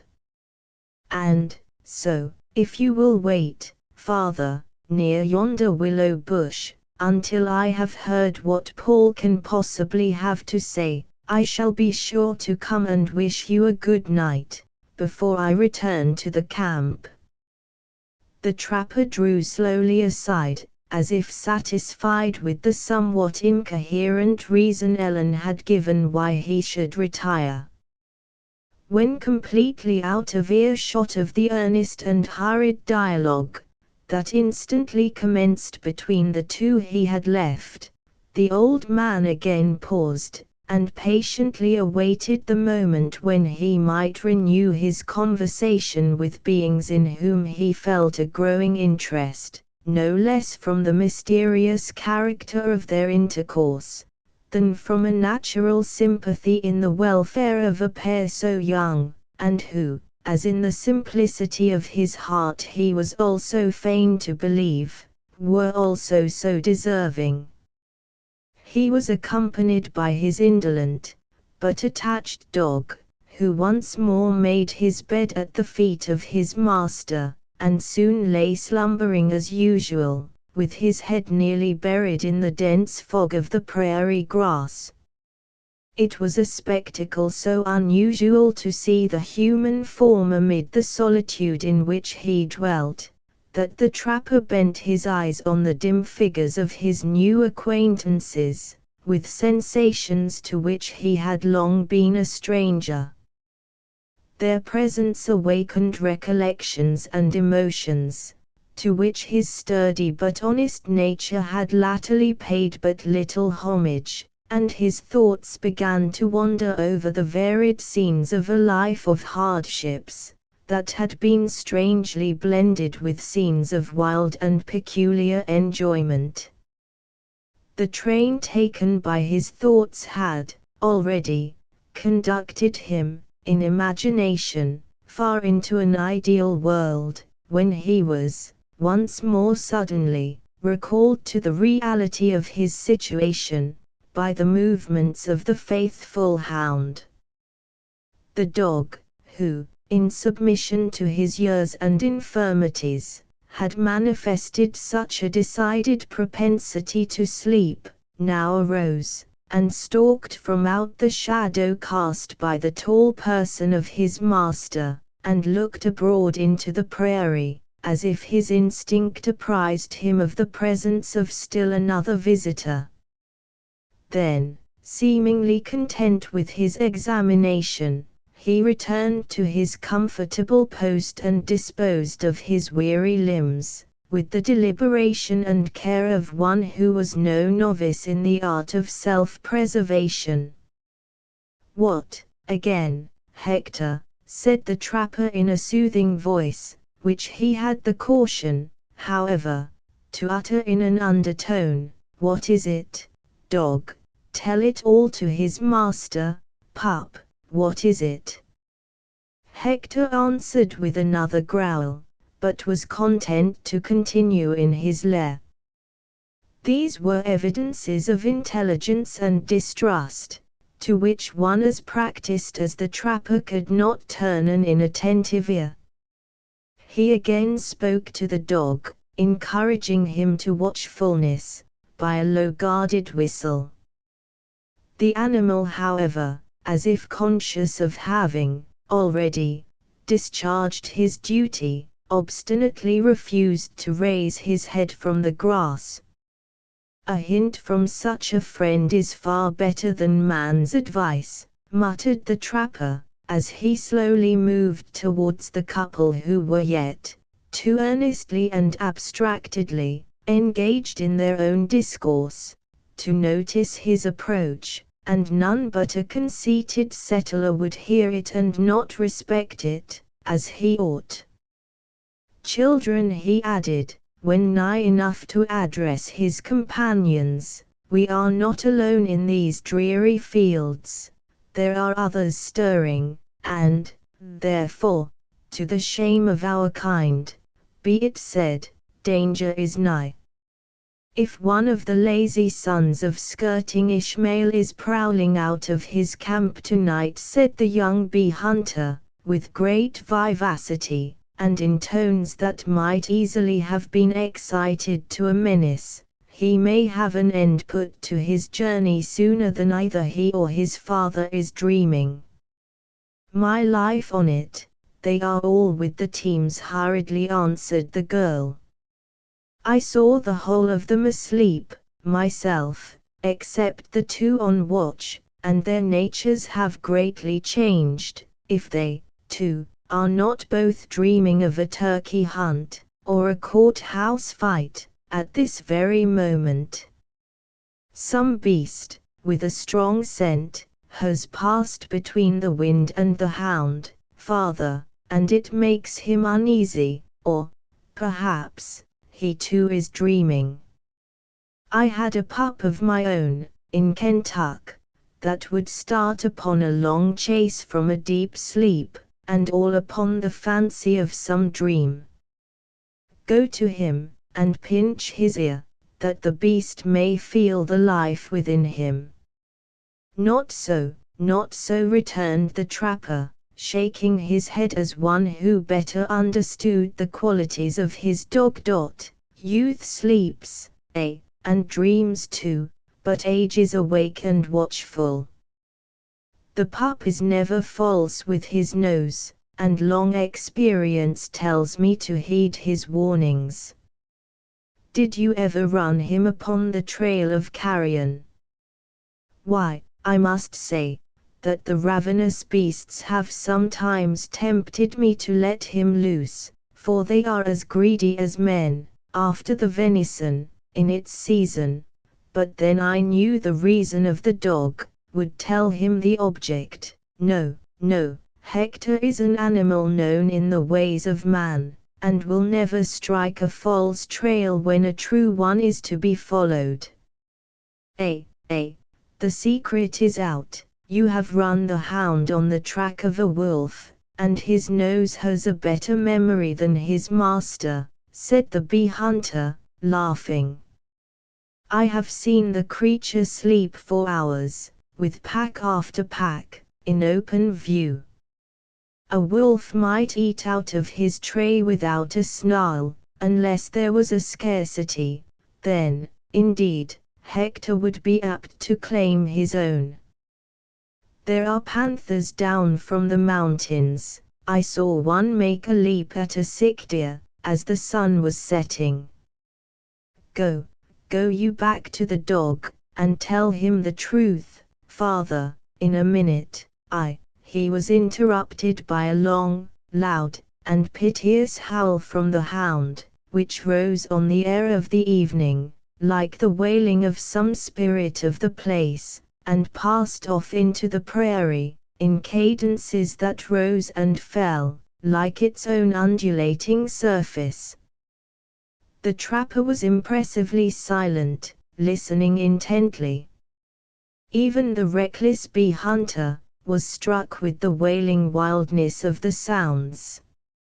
After a short pause the former whistled the dog to his side, and turning to his companions he said with the seriousness, which, in his opinion, the occasion demanded, "They who think man enjoys all the knowledge of the creatures of God, will live to be disappointed, if they reach, as I have done, the age of 80 years.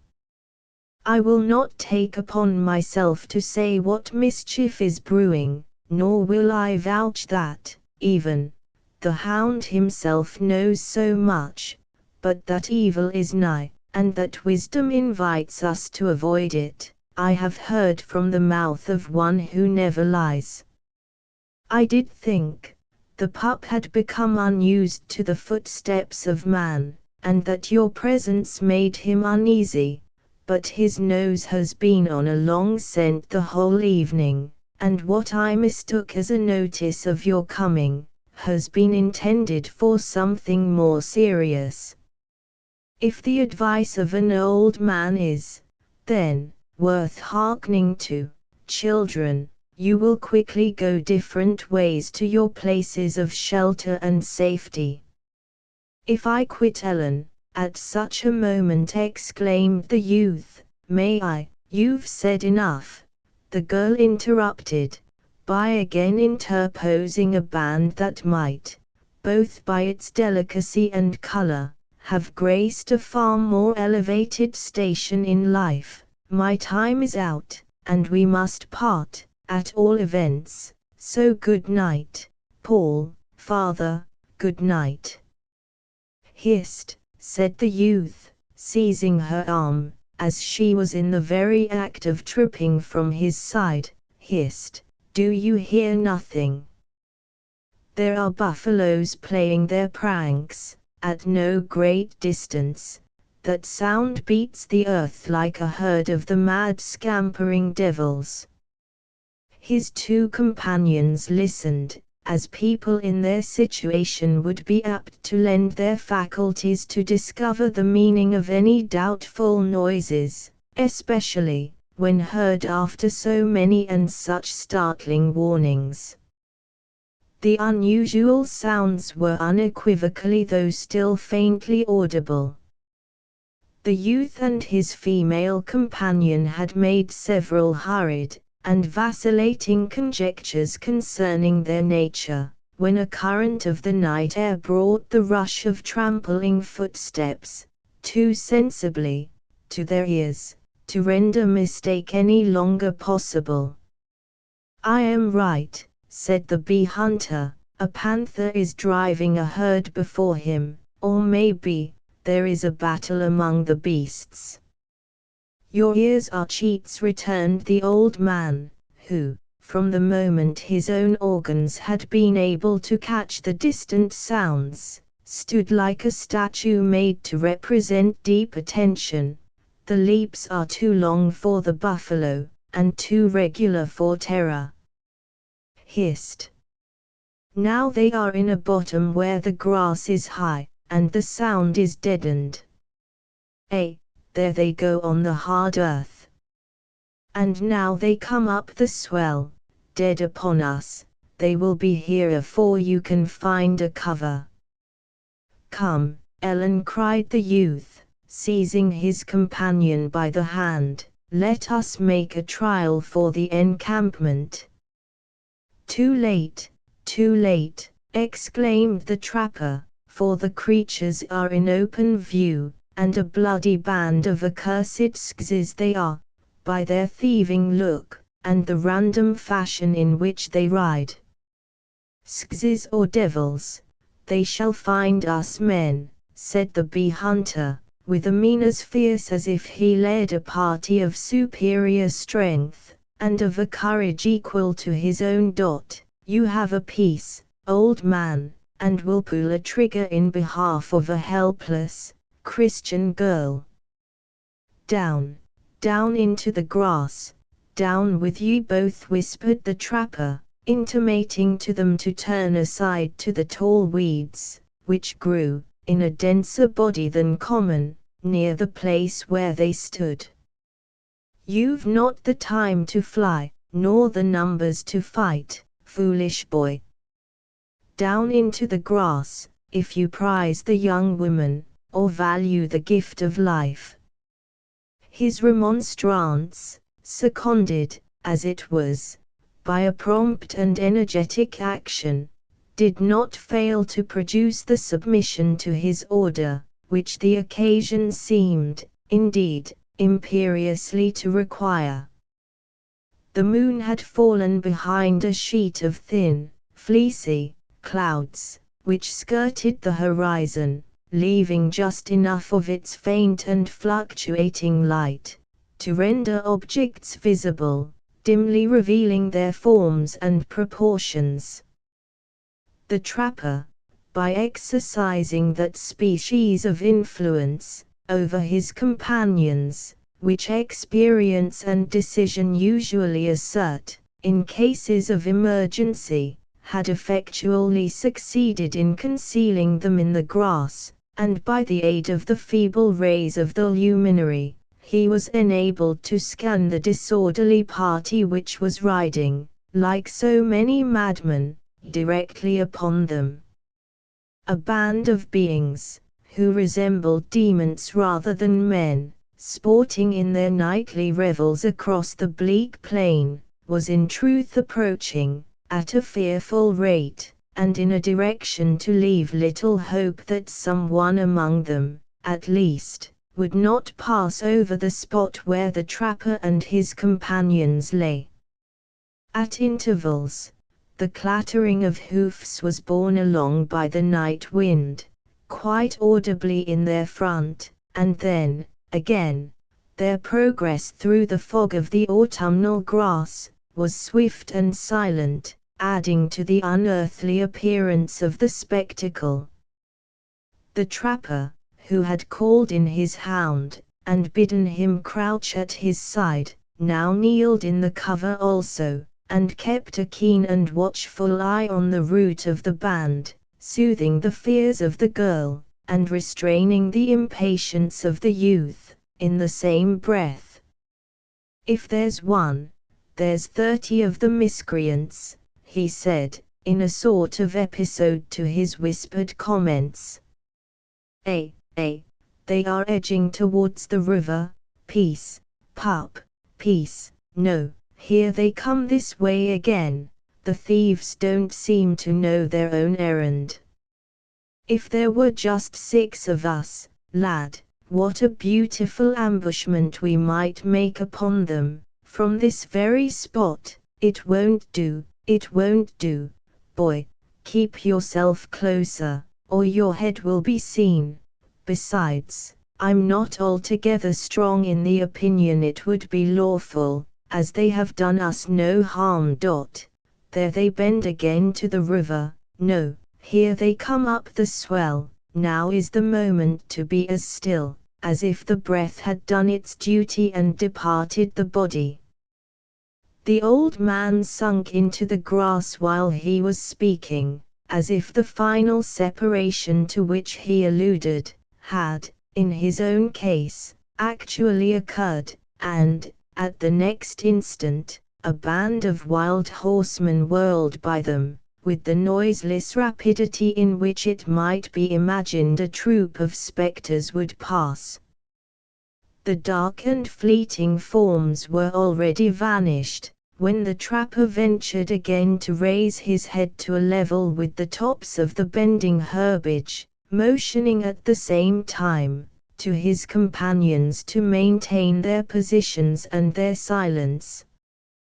They are going down the swell, towards the encampment, he continued, in his former guarded tones. No, they halt in the bottom, and are clustering together like deer, in council. By the Lord, they are turning again, and we are not yet done with the reptiles. Once more he sought his friendly cover, and at the next instant the dark troop were to be seen riding, in a disorderly manner, on the very summit of the little elevation on which the trapper and his companions lay. It was now soon apparent that they had returned to avail themselves of the height of the ground, in order to examine the dim horizon. Some dismounted, while others rode to and fro, like men engaged in a local enquiry of much interest.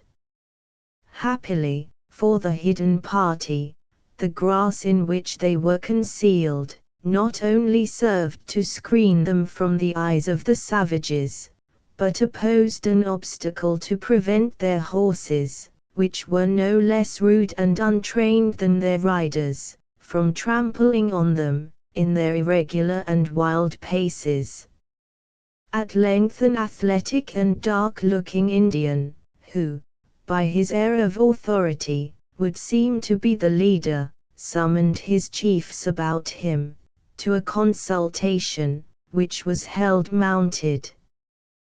This body was collected on the very margin of that mass of herbage in which the trapper and his companions were hid. As the young man looked up and saw the fierce aspect of the group, which was increasing at each instant by the accession of some countenance and figure, apparently more forbidding than any which had preceded it, he drew his rifle, by a very natural impulse, from beneath him, and commenced putting it in a state for service.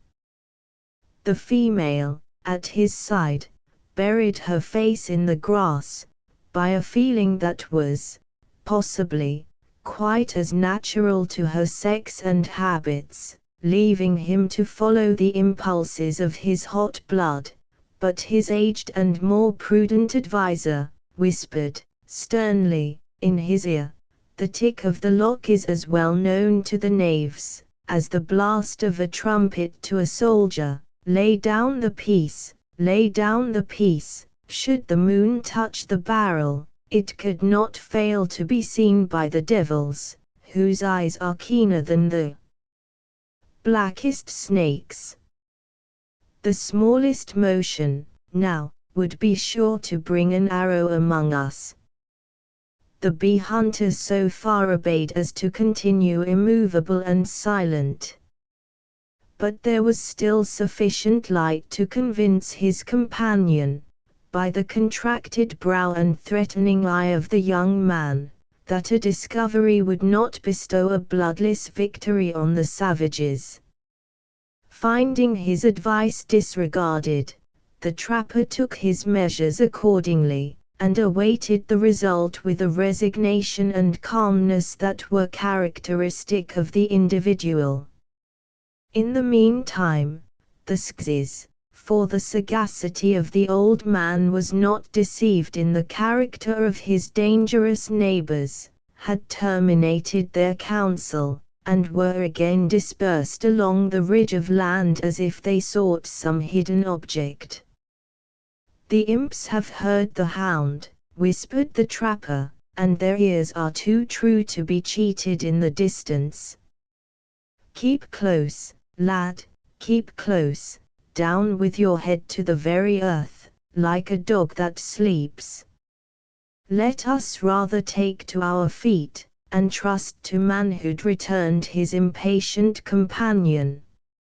He would have proceeded, but feeling a hand laid rudely on his shoulder, he turned his eyes upward, and beheld the dark and savage countenance of an Indian gleaming full upon him. Notwithstanding the surprise and the disadvantage of his attitude, the youth was not disposed to become a captive so easily. Quicker than the flash of his own gun he sprang upon his feet, and was throttling his opponent with a power that would soon have terminated the contest, when he felt the arms of the trapper thrown round his body, confining his exertions by a strength very little inferior to his own. Before he had time to reproach his comrade for this apparent treachery, a dozen Skzes were around them, and the whole party were compelled to yield themselves as prisoners. 8. Half-breeds, men born of Indian women by white fathers. This race has much of the depravity of civilization without the virtues of the savage. Chapter 4. With much more dismay, I view the fight, than those that make the fray. Merchant of Venice. The unfortunate bee hunter and his companions had become the captives of a people, who might, without exaggeration, be called the Ishmaelites of the American deserts. From time immemorial, the hands of the Skzes had been turned against their neighbors of the prairies, and even at this day, when the influence and authority of a civilized government are beginning to be felt around them, they are considered a treacherous and dangerous race. At the period of our tale, the case was far worse, few white men trusting themselves in the remote and unprotected regions where so false a tribe was known to dwell. Notwithstanding the peaceable submission of the trapper, he was quite aware of the character of the band into whose hands he had fallen. It would have been difficult, however, for the nicest judge to have determined whether fear, policy, or resignation formed the secret motive of the old man, in permitting himself to be plundered as he did, without a murmur. So far from opposing any remonstrance to the rude and violent manner in which his conquerors performed the customary office, he even anticipated their cupidity, by tendering to the chiefs such articles as he thought might prove the most acceptable. On the other hand, Paul Hover, who had been literally a conquered man, manifested the strongest repugnance to submit to the violent liberties that were taken with his person and property.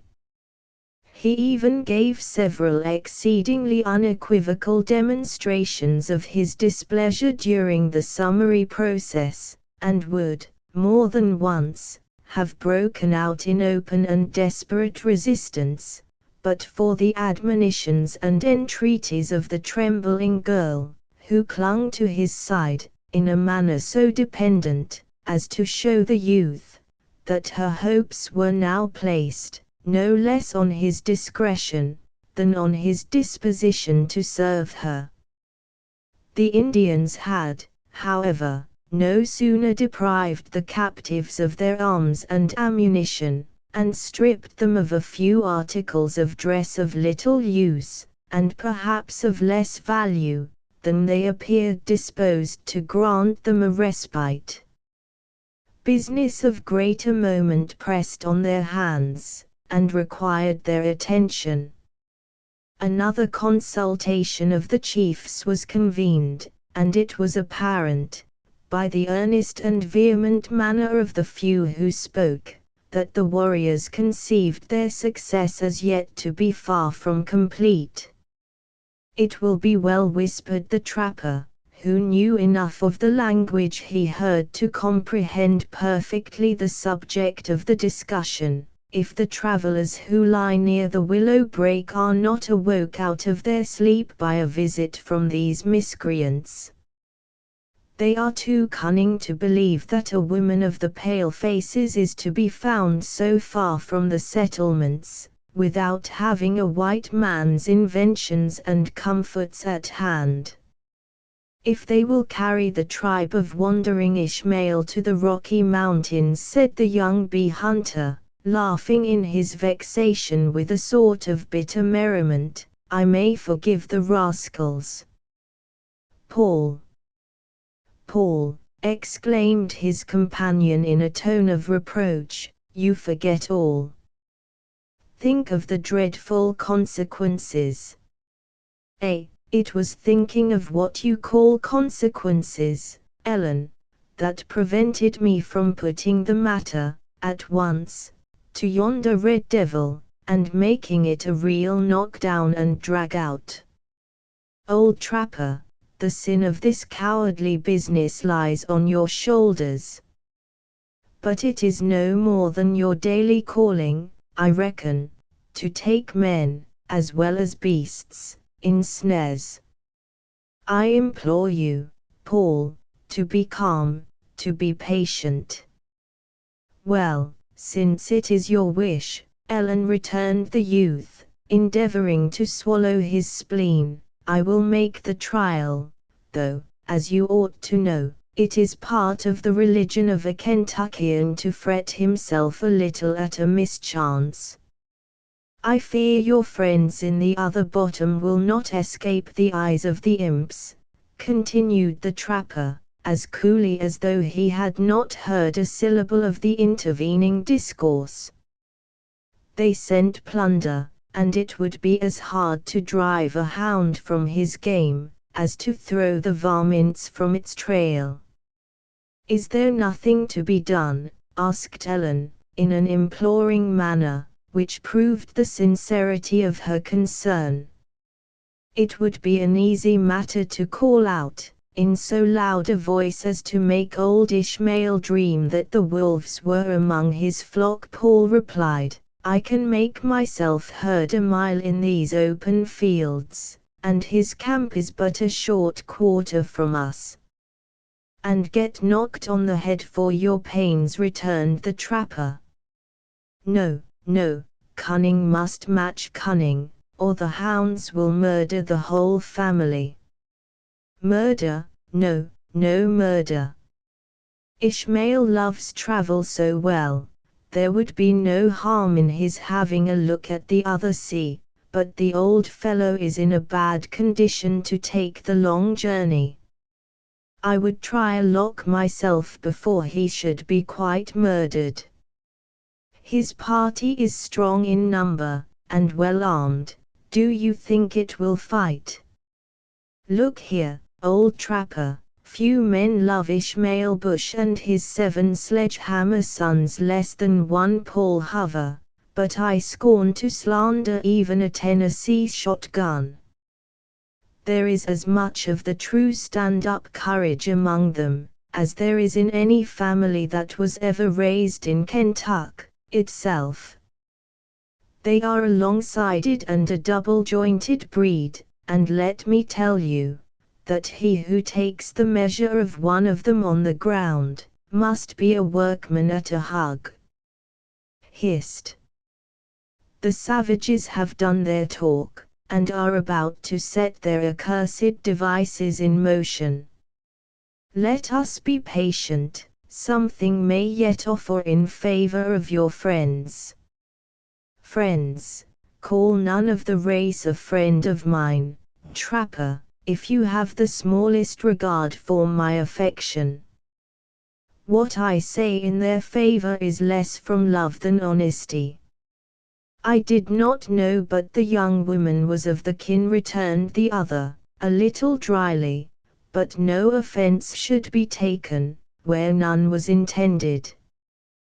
The mouth of Paul was again stopped by the hand of Ellen, who took on herself to reply, in her conciliating tones, we should be all of a family, when it is in our power to serve each other. We depend entirely on your experience, honest old man, to discover the means to apprise our friends of their danger. There will be a real time of it, muttered the bee hunter, laughing, if the boys get at work, in good earnest, with these redskins. He was interrupted by a general movement which took place among the band. The Indians dismounted to a man, giving their horses in charge to 3 or 4 of the party, who were also entrusted with the safe-keeping of the prisoners. They then formed themselves in a circle around a warrior, who appeared to possess the chief authority, and at a given signal the whole array moved slowly and cautiously from the center in straight and consequently in diverging lines. Most of their dark forms were soon blended with the brown covering of the prairie, though the captives, who watched the slightest movement of their enemies with vigilant eyes, were now and then enabled to discern a human figure, drawn against the horizon, as someone, more eager than the rest, rose to his greatest height in order to extend the limits of his view. But it was not long before even these fugitive glimpses of the moving, and constantly increasing circle, were lost, and uncertainty and conjecture were added to apprehension.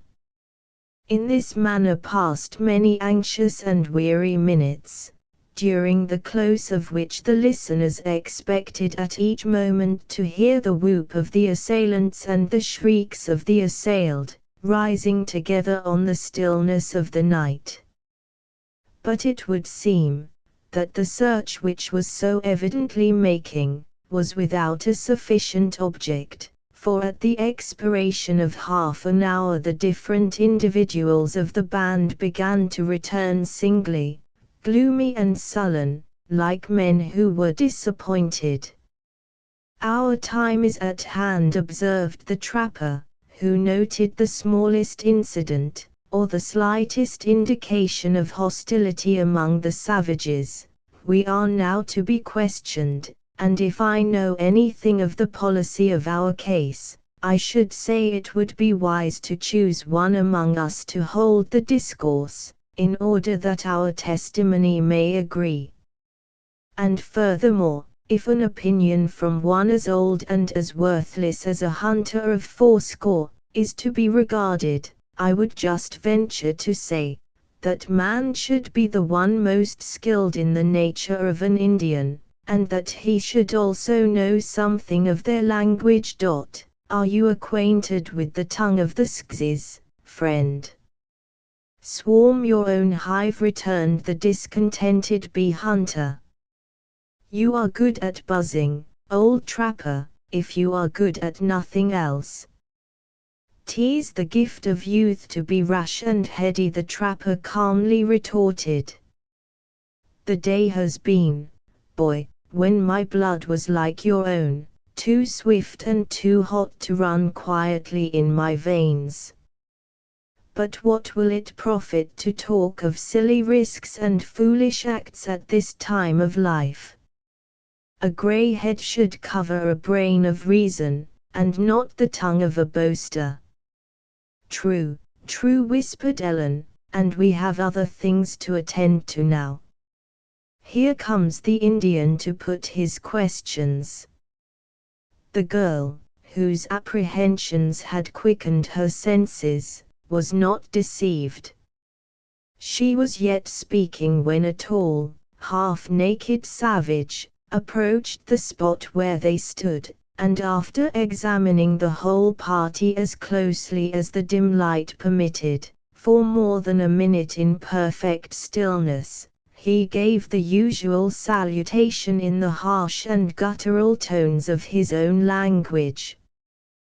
The trapper replied as well as he could, which it seems was sufficiently well to be understood. In order to escape the imputation of pedantry, we shall render the substance, and, so far as it is possible, the form of the dialogue that succeeded, into the English tongue. "Have the pale-faces eaten their own buffaloes, and taken the skins from all their own beavers?" continued the savage, allowing the usual moment of decorum to elapse, after the words of greeting, before he again spoke, "that they come to count how many are left among the Pawnees." "Some of us are here to buy, and some to sell," returned the trapper, "but none will follow, if they hear it is not safe to come nigh the lodge of a Sioux. The Skzes are thieves, and they live among the snow, Why do we talk of a people who are so far, when we are in the country of the Pawnees? If the Pawnees are the owners of this land, then white and red are here by equal right. Have not the pale faces stolen enough from the red men, that you come so far to carry a lie? I have said that this is a hunting ground of my tribe.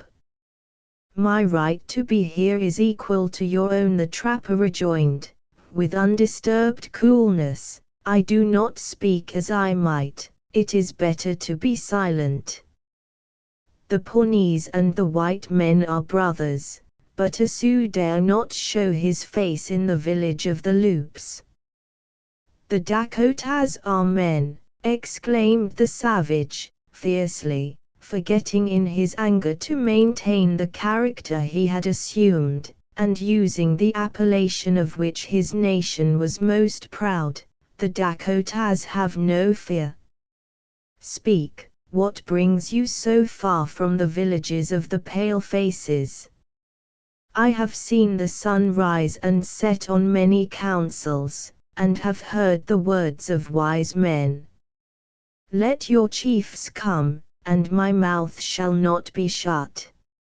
I am a great chief, said the savage, affecting an air of offended dignity. Do you take me for an Assiniboine? Wooka is a warrior often named, and much believed. Am I a fool not to know a burnt wood Teton? Demanded the trapper, with a steadiness that did great credit to his nerves. Go, it is dark, and you do not see that my head is grey.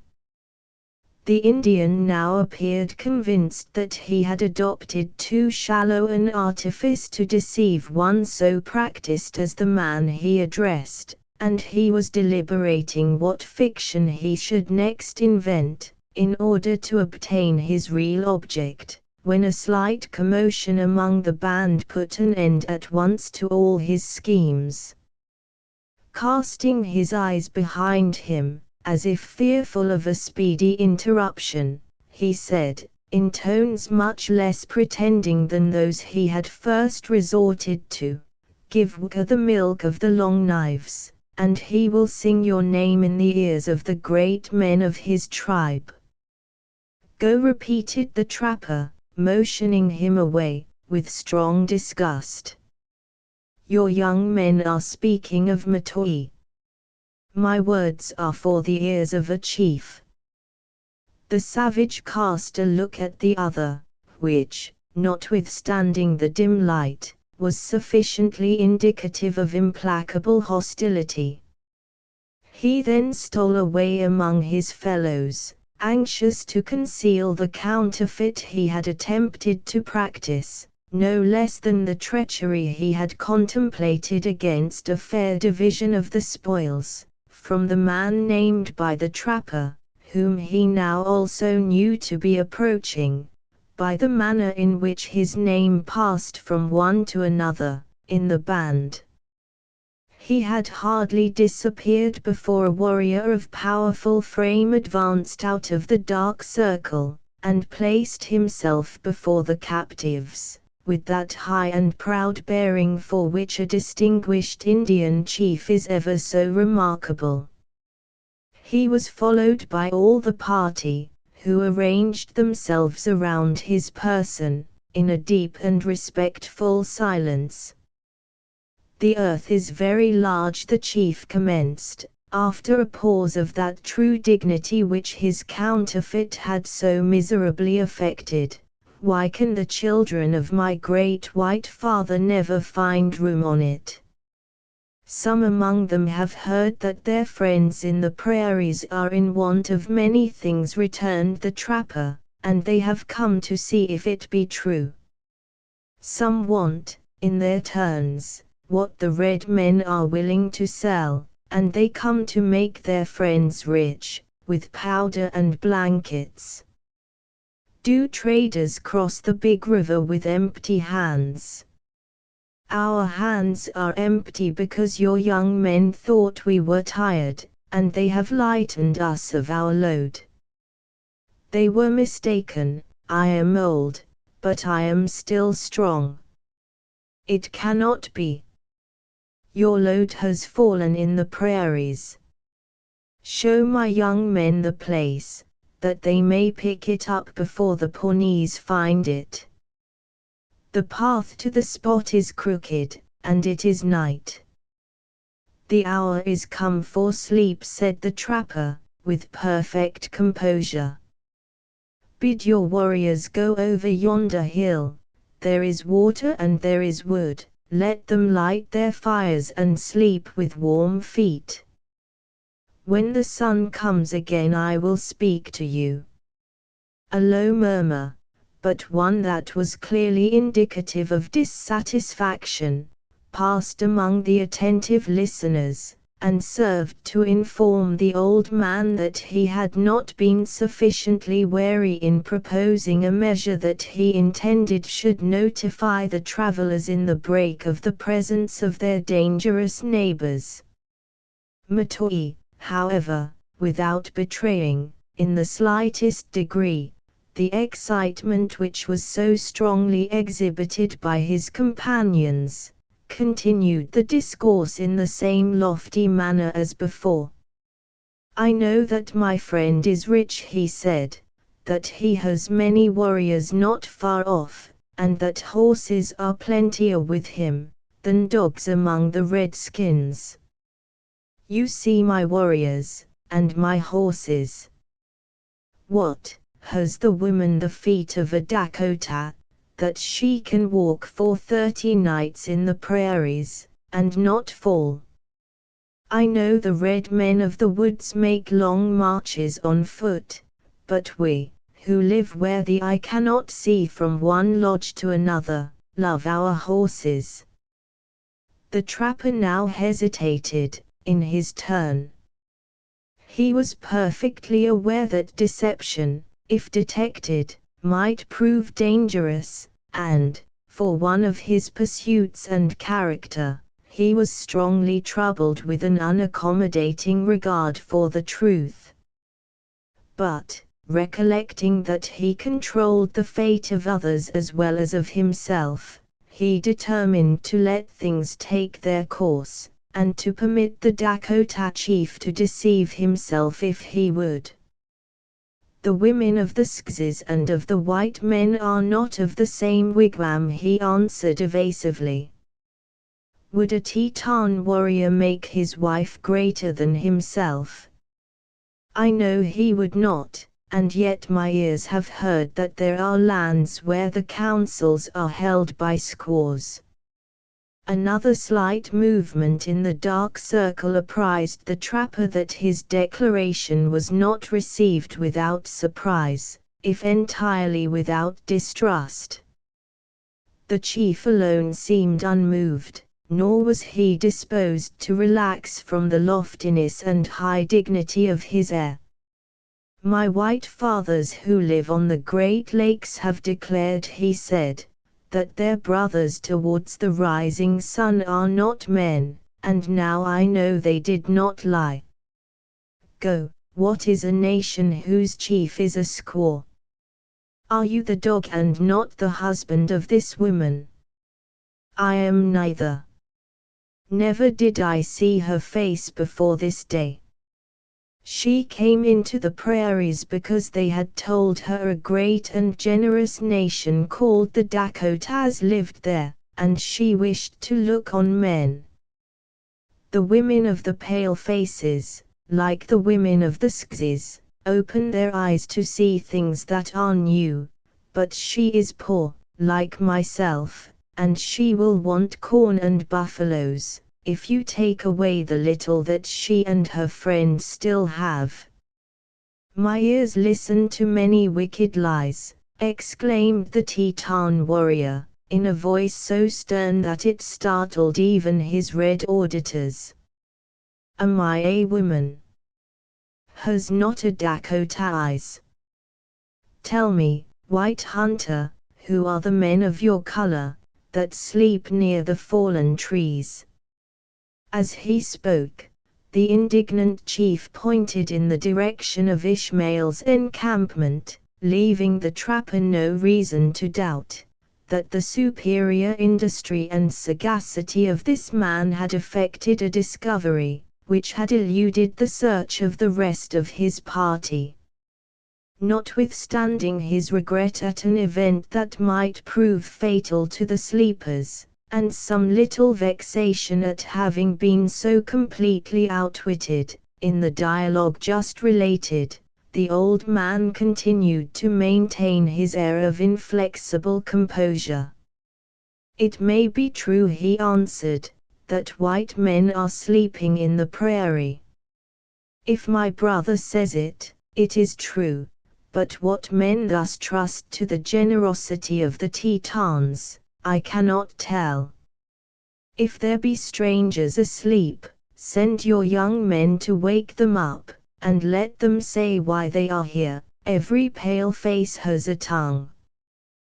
The chief shook his head with a wild and fierce smile, answering abruptly, as he turned away to put an end to the conference, "The Dakotas are a wise race, and Matoi is their chief. He will not call to the strangers, that they may rise and speak to him with their carabines. He will whisper softly in their ears. When this is done, let the men of their own color come and awake them." As he uttered these words, and turned on his heel, a low and approving laugh passed around the dark circle, which instantly broke its order and followed him to a little distance from the stand of the captives, where those who might presume to mingle opinions with so great a warrior again gathered about him in consultation. Wooka profited by the occasion to renew his importunities, but the trapper, who had discovered how great a counterfeit he was, shook him off in displeasure. An end was, however, more effectually put to the annoyance of this malignant savage, by a mandate for the whole party, including men and beasts, to change their positions. The movement was made in dead silence, and with an order that would have done credit to more enlightened beings. A halt, however, was soon made, and when the captives had time to look about them, they found they were in view of the low, dark outline of the copse, near which lay the slumbering party of Ishmael. Here another short but grave and deliberative consultation was held. The beasts, which seemed trained to such covert and silent attacks, were once more placed under the care of keepers, who, as before, were charged with the duty of watching the prisoners. The mind of the trapper was in no degree relieved from the uneasiness which was, at each instant, getting a stronger possession of him, when he found Wooka was placed nearest to his own person, and, as it appeared by the air of triumph and authority he assumed, at the head of the guard also.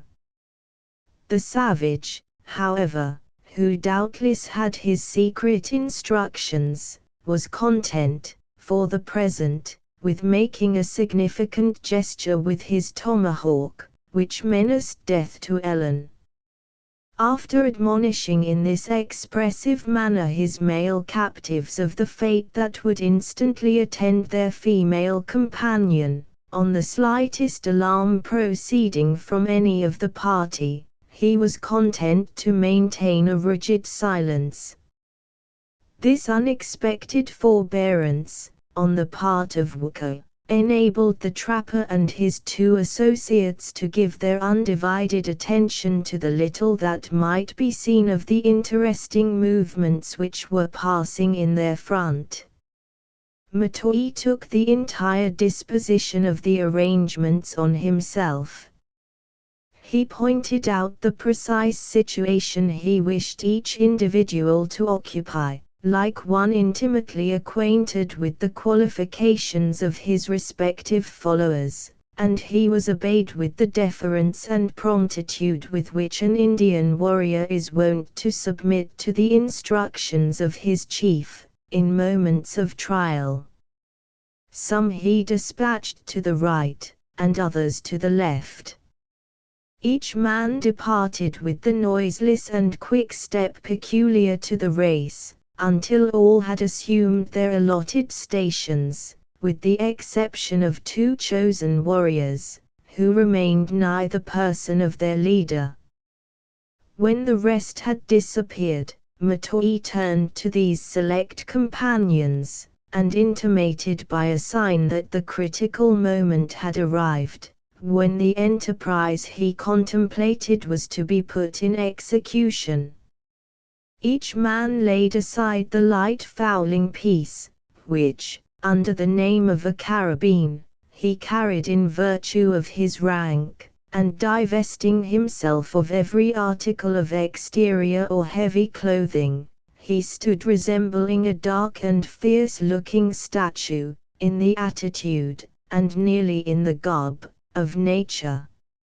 Matoi assured himself of the right position of his tomahawk, felt that his knife was secure in its sheath of skin, tightened his girdle of wampum and saw that the lacing of his fringed and ornamental leggings was secure, and likely to offer no impediment to his exertions.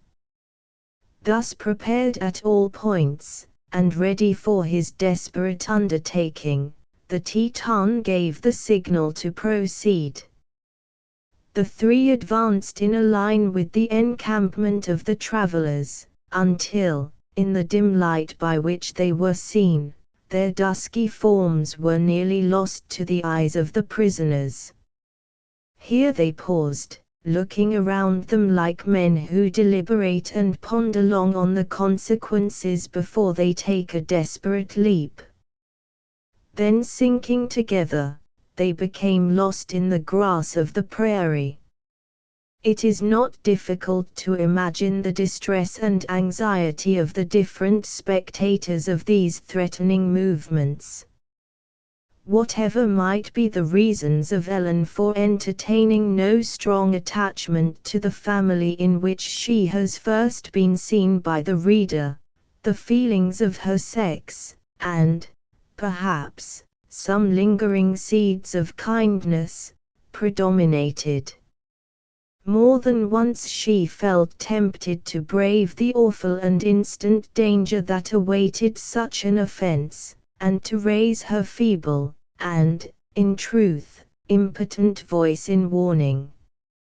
So strong, indeed, and so very natural was the inclination, that she would most probably have put it in execution, but for the often repeated though whispered remonstrances of Paul Hover. In the breast of the young bee hunter himself, there was a singular union of emotions. His first and chiefest solicitude was certainly in behalf of his gentle and dependent companion, but the sense of her danger was mingled, in the breast of the reckless woodsman, with a consciousness of a high and wild, and by no means an unpleasant, excitement. Though united to the emigrants by ties still less binding than those of Ellen, he longed to hear the crack of their rifles, and, had occasion offered, he would gladly have been among the first to rush to their rescue. There were, in truth, moments when he felt in his turn an impulse, that was nearly resistless, to spring forward and awake the unconscious sleepers, but a glance at Ellen would serve to recall his tottering prudence, and to admonish him of the consequences. The trapper alone remained calm and observant, as if nothing that involved his personal comfort or safety had occurred. His ever-moving, vigilant eyes watched the smallest change, with the composure of one too long inured to scenes of danger to be easily moved, and with an expression of cool determination which denoted the intention he actually harbored, of profiting by the smallest oversight on the part of the captors. In the meantime the Teton warriors had not been idle. Profiting by the high fog which grew in the bottoms, they had wormed their way through the matted grass, like so many treacherous serpents stealing on their prey, until the point was gained, where an extraordinary caution became necessary to their further advance. Matoi, alone, had occasionally elevated his dark, grim countenance above the herbage, straining his eyeballs to penetrate the gloom which skirted the border of the brake. In these momentary glances he gained sufficient knowledge, added to that he had obtained in his former search, to be the perfect master of the position of his intended victims, though he was still profoundly ignorant of their numbers, and of their means of defense. His efforts to possess himself of the requisite knowledge concerning these two latter and essential points were, however, completely baffled by the stillness of the camp, which lay in a quiet as deep as if it were literally a place of the dead. Too wary and distrustful to rely, in circumstances of so much doubt, on the discretion of any less firm and crafty than himself, the Dakota bade his companions remain where they lay, and pursued the adventure alone. The progress of Matoi was now slow, and to one less accustomed to such a species of exercise, it would have proved painfully laborious. But the advance of the wily snake itself is not more certain or noiseless than was his approach. He drew his form, foot by foot, through the bending grass, pausing at each movement to catch the smallest sound that might betray any knowledge, on the part of the travelers, of his proximity. He succeeded, at length, in dragging himself out of the sickly light of the moon, into the shadows of the brake, where not only his own dark person was much less liable to be seen, but where the surrounding objects became more distinctly visible to his keen and active glances. Here the Teton paused long and warily to make his observations, before he ventured further.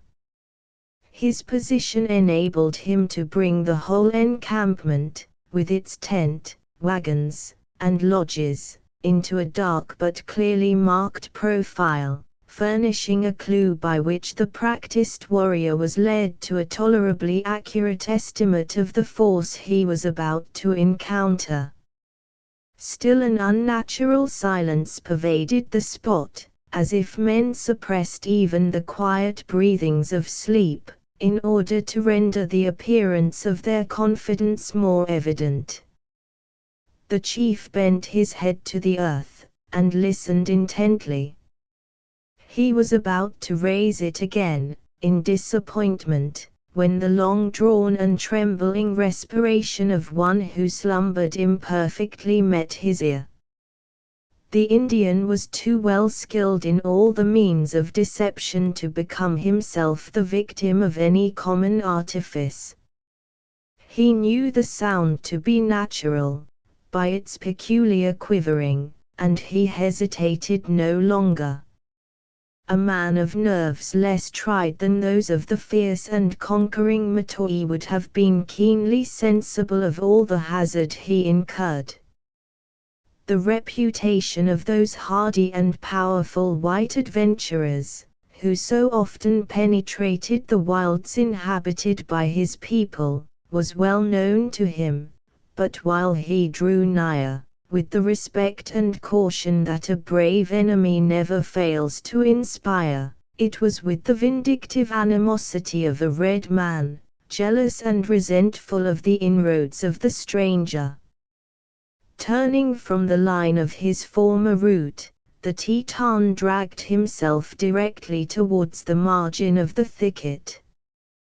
When this material object was effected in safety, he arose to his seat, and took a better survey of his situation. A single moment served to apprise him of the place where the unsuspecting traveler lay.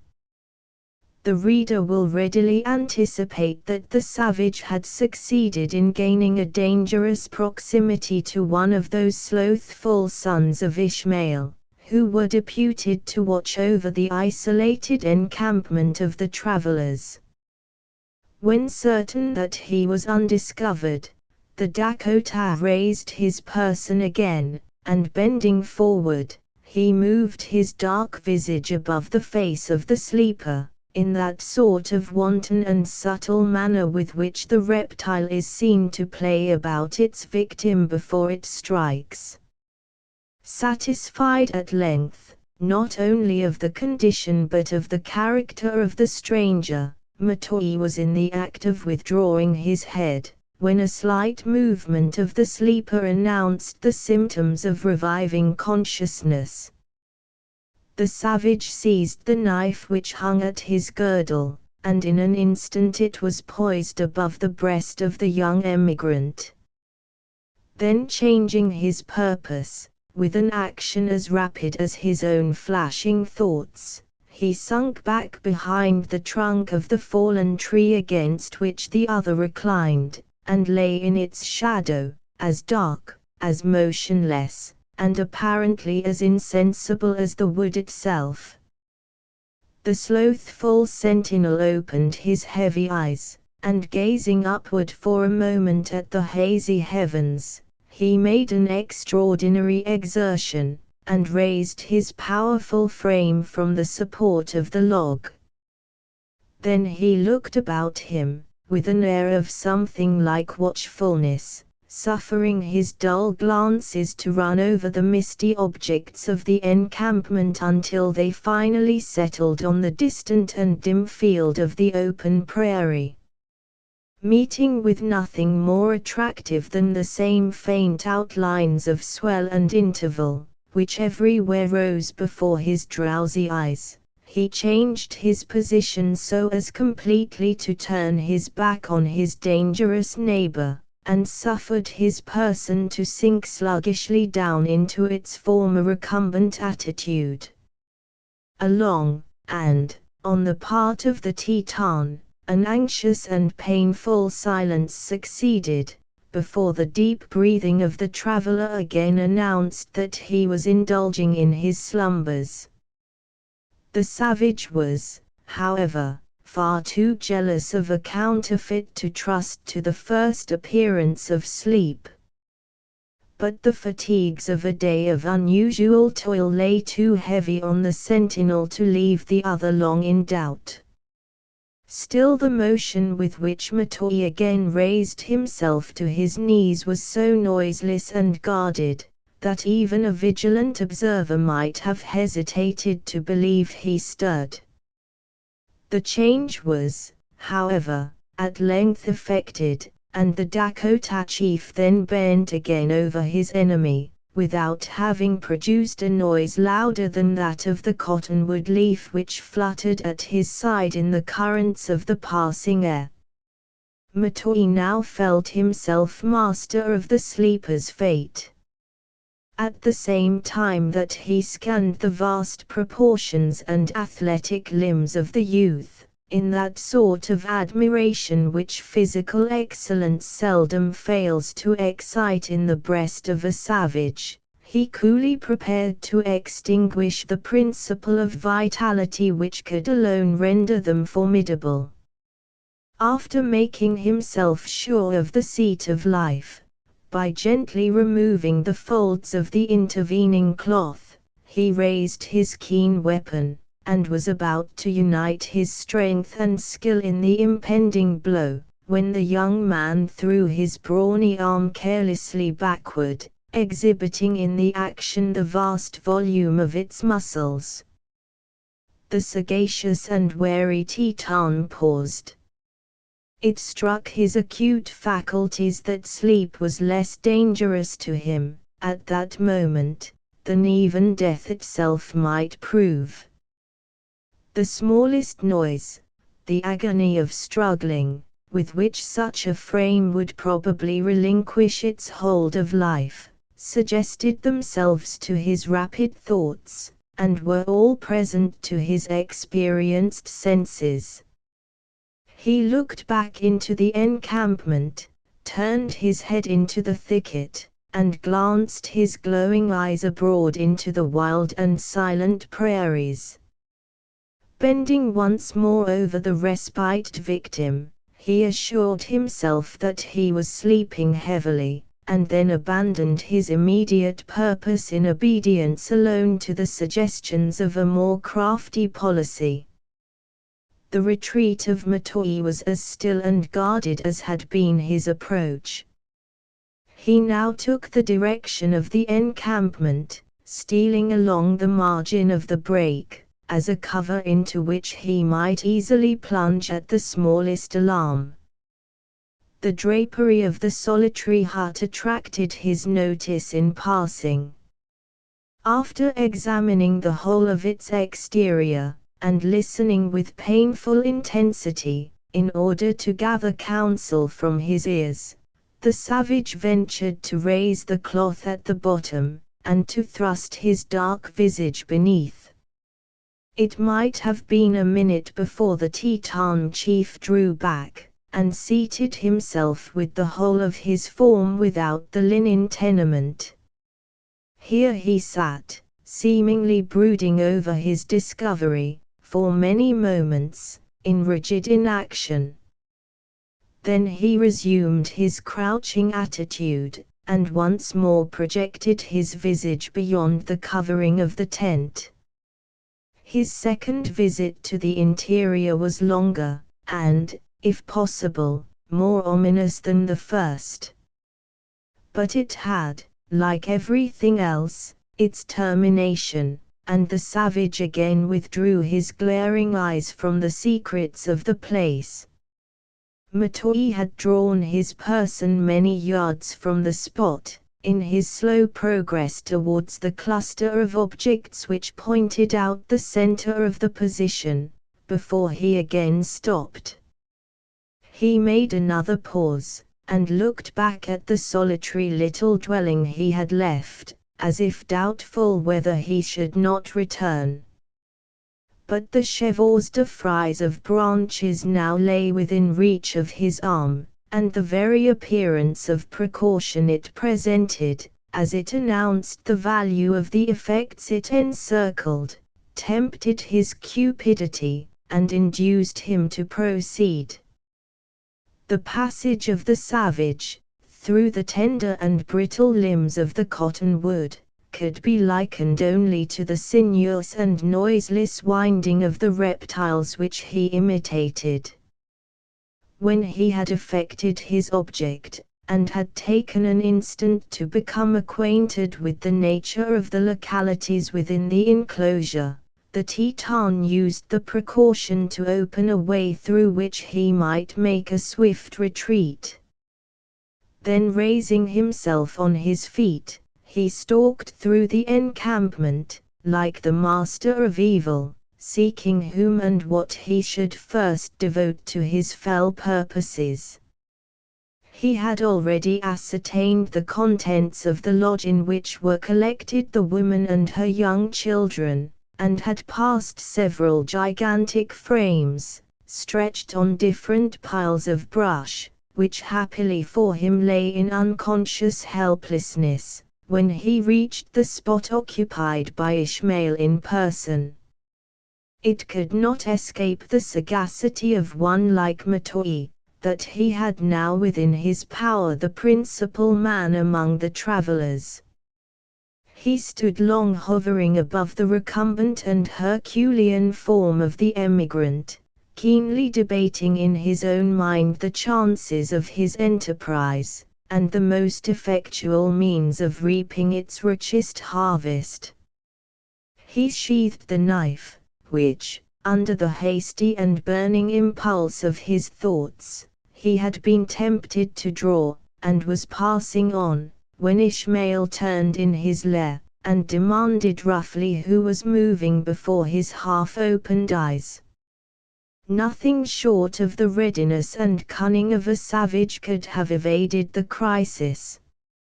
Imitating the gruff tones and nearly unintelligible sounds he heard, Matoi threw his body heavily on the earth, and appeared to dispose himself to sleep. Though the whole movement was seen by Ishmael, in a sort of stupid observation, the artifice was too bold and too admirably executed to fail. The drowsy father closed his eyes, and slept heavily, with this treacherous inmate in the very bosom of his family. It was necessary for the Teton to maintain the position he had taken, for many long and weary minutes, in order to make sure that he was no longer watched. Though his body lay so motionless, his active mind was not idle. He profited by the delay to mature a plan which he intended should put the whole encampment, including both its effects and their proprietors, entirely at his mercy. The instant he could do so with safety, the indefatigable savage was again in motion. He took his way towards the slight pen which contained the domestic animals, worming himself along the ground in his former subtle and guarded manner. The first animal he encountered among the beasts occasioned a long and hazardous delay. The weary creature, perhaps conscious, through its secret instinct, that in the endless wastes of the prairies its surest protector was to be found in man, was so exceedingly docile as quietly to submit to the close examination it was doomed to undergo. The hand of the wandering Teton passed over the downy coat, the meek countenance, and the slender limbs of the gentle creature, with untiring curiosity, but he finally abandoned the prize, as useless in his predatory expeditions, and offering too little temptation to the appetite. As soon, however, as he found himself among the beasts of burden, his gratification was extreme, and it was with difficulty that he restrained the customary ejaculations of pleasure that were more than once on the point of bursting from his lips. Here he lost sight of the hazards by which he had gained access to his dangerous position, and the watchfulness of the wary and long-practiced warrior was momentarily forgotten in the exultation of the savage. Chapter VY, Worthy Father, what have we to lose? The law protects us not. Then why should we be tender to let an arrogant piece of flesh threat us? Play judge and executioner. Cumberlin. While the Teton thus enacted his subtle and characteristic part, not a sound broke the stillness of the surrounding prairie.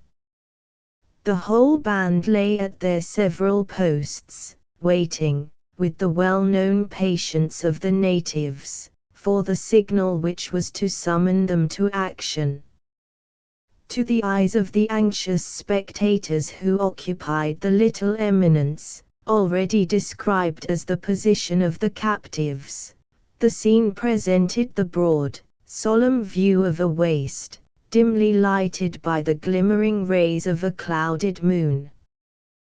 The place of the encampment was marked by a gloom deeper than that which faintly shadowed out the courses of the bottoms, and here and there a brighter streak tinged the rolling summits of the ridges.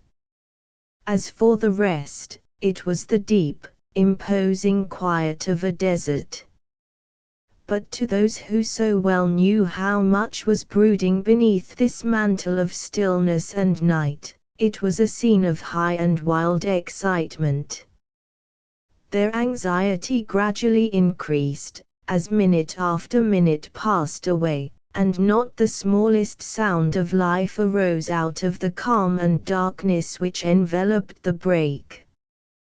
The breathing of Paul grew louder and deeper, and more than once Ellen trembled at she knew not what, as she felt the quivering of his active frame, while she leaned dependently on his arm for support. The shallow honesty, as well as the besetting infirmity of Wooker, have already been exhibited. The reader, therefore, will not be surprised to learn that he was the first to forget the regulations he had himself imposed.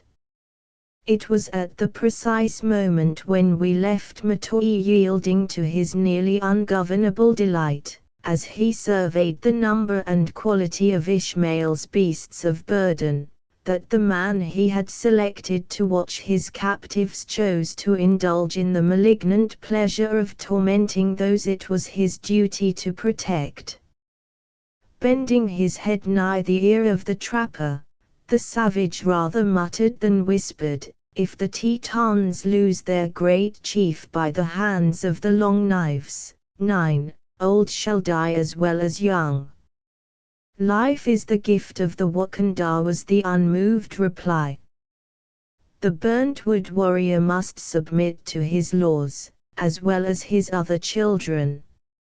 Men only die when he chooses, and no Dakota can change the hour. "Look," returned the savage, thrusting the blade of his knife before the face of his captive. "Wooka is the Wakanda of a dog." The old man raised his eyes to the fierce visage of his keeper, and, for a moment, a gleam of honest and powerful disgust shot from their deep cells, but it instantly passed away, leaving in its place an expression of commiseration, if not of sorrow. Why should one made in the real image of God suffer his nature to be provoked by a mere effigy of reason? He said in English, and in tones much louder than those in which Wooker had chosen to pitch the conversation.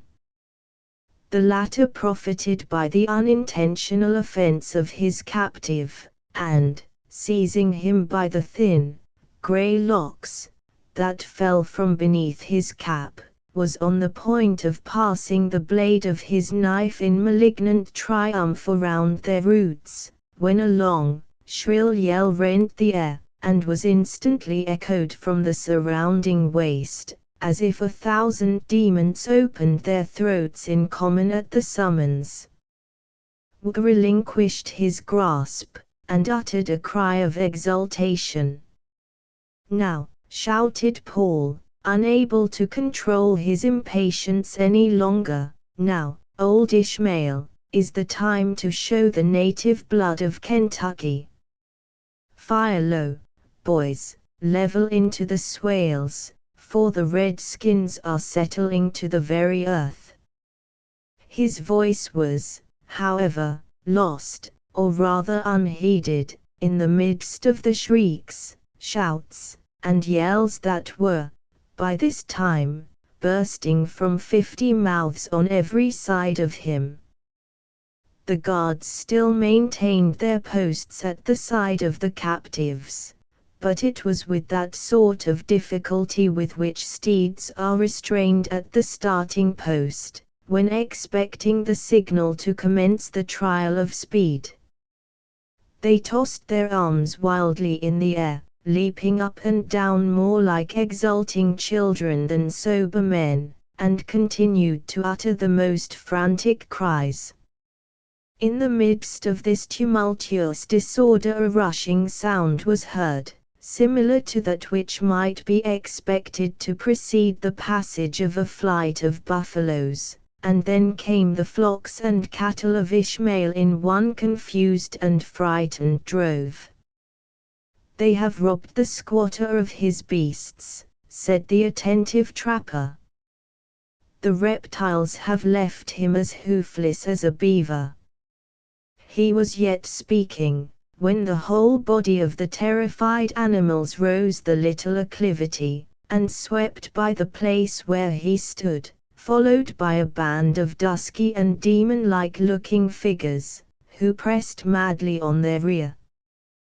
The impulse was communicated to the Teton horses, long accustomed to sympathize in the untutored passions of their owners, and it was with difficulty that the keepers were enabled to restrain their impatience. At this moment, when all eyes were directed to the passing whirlwind of men and beasts, the trapper caught the knife from the hands of his inattentive keeper, with a power that his age would have seemed to contradict, and, at a single blow, severed the thong of hide which connected the whole of the drove. The wild animals snorted with joy and terror, and tearing the earth with their heels, they dashed away into the broad prairies, in a dozen different directions.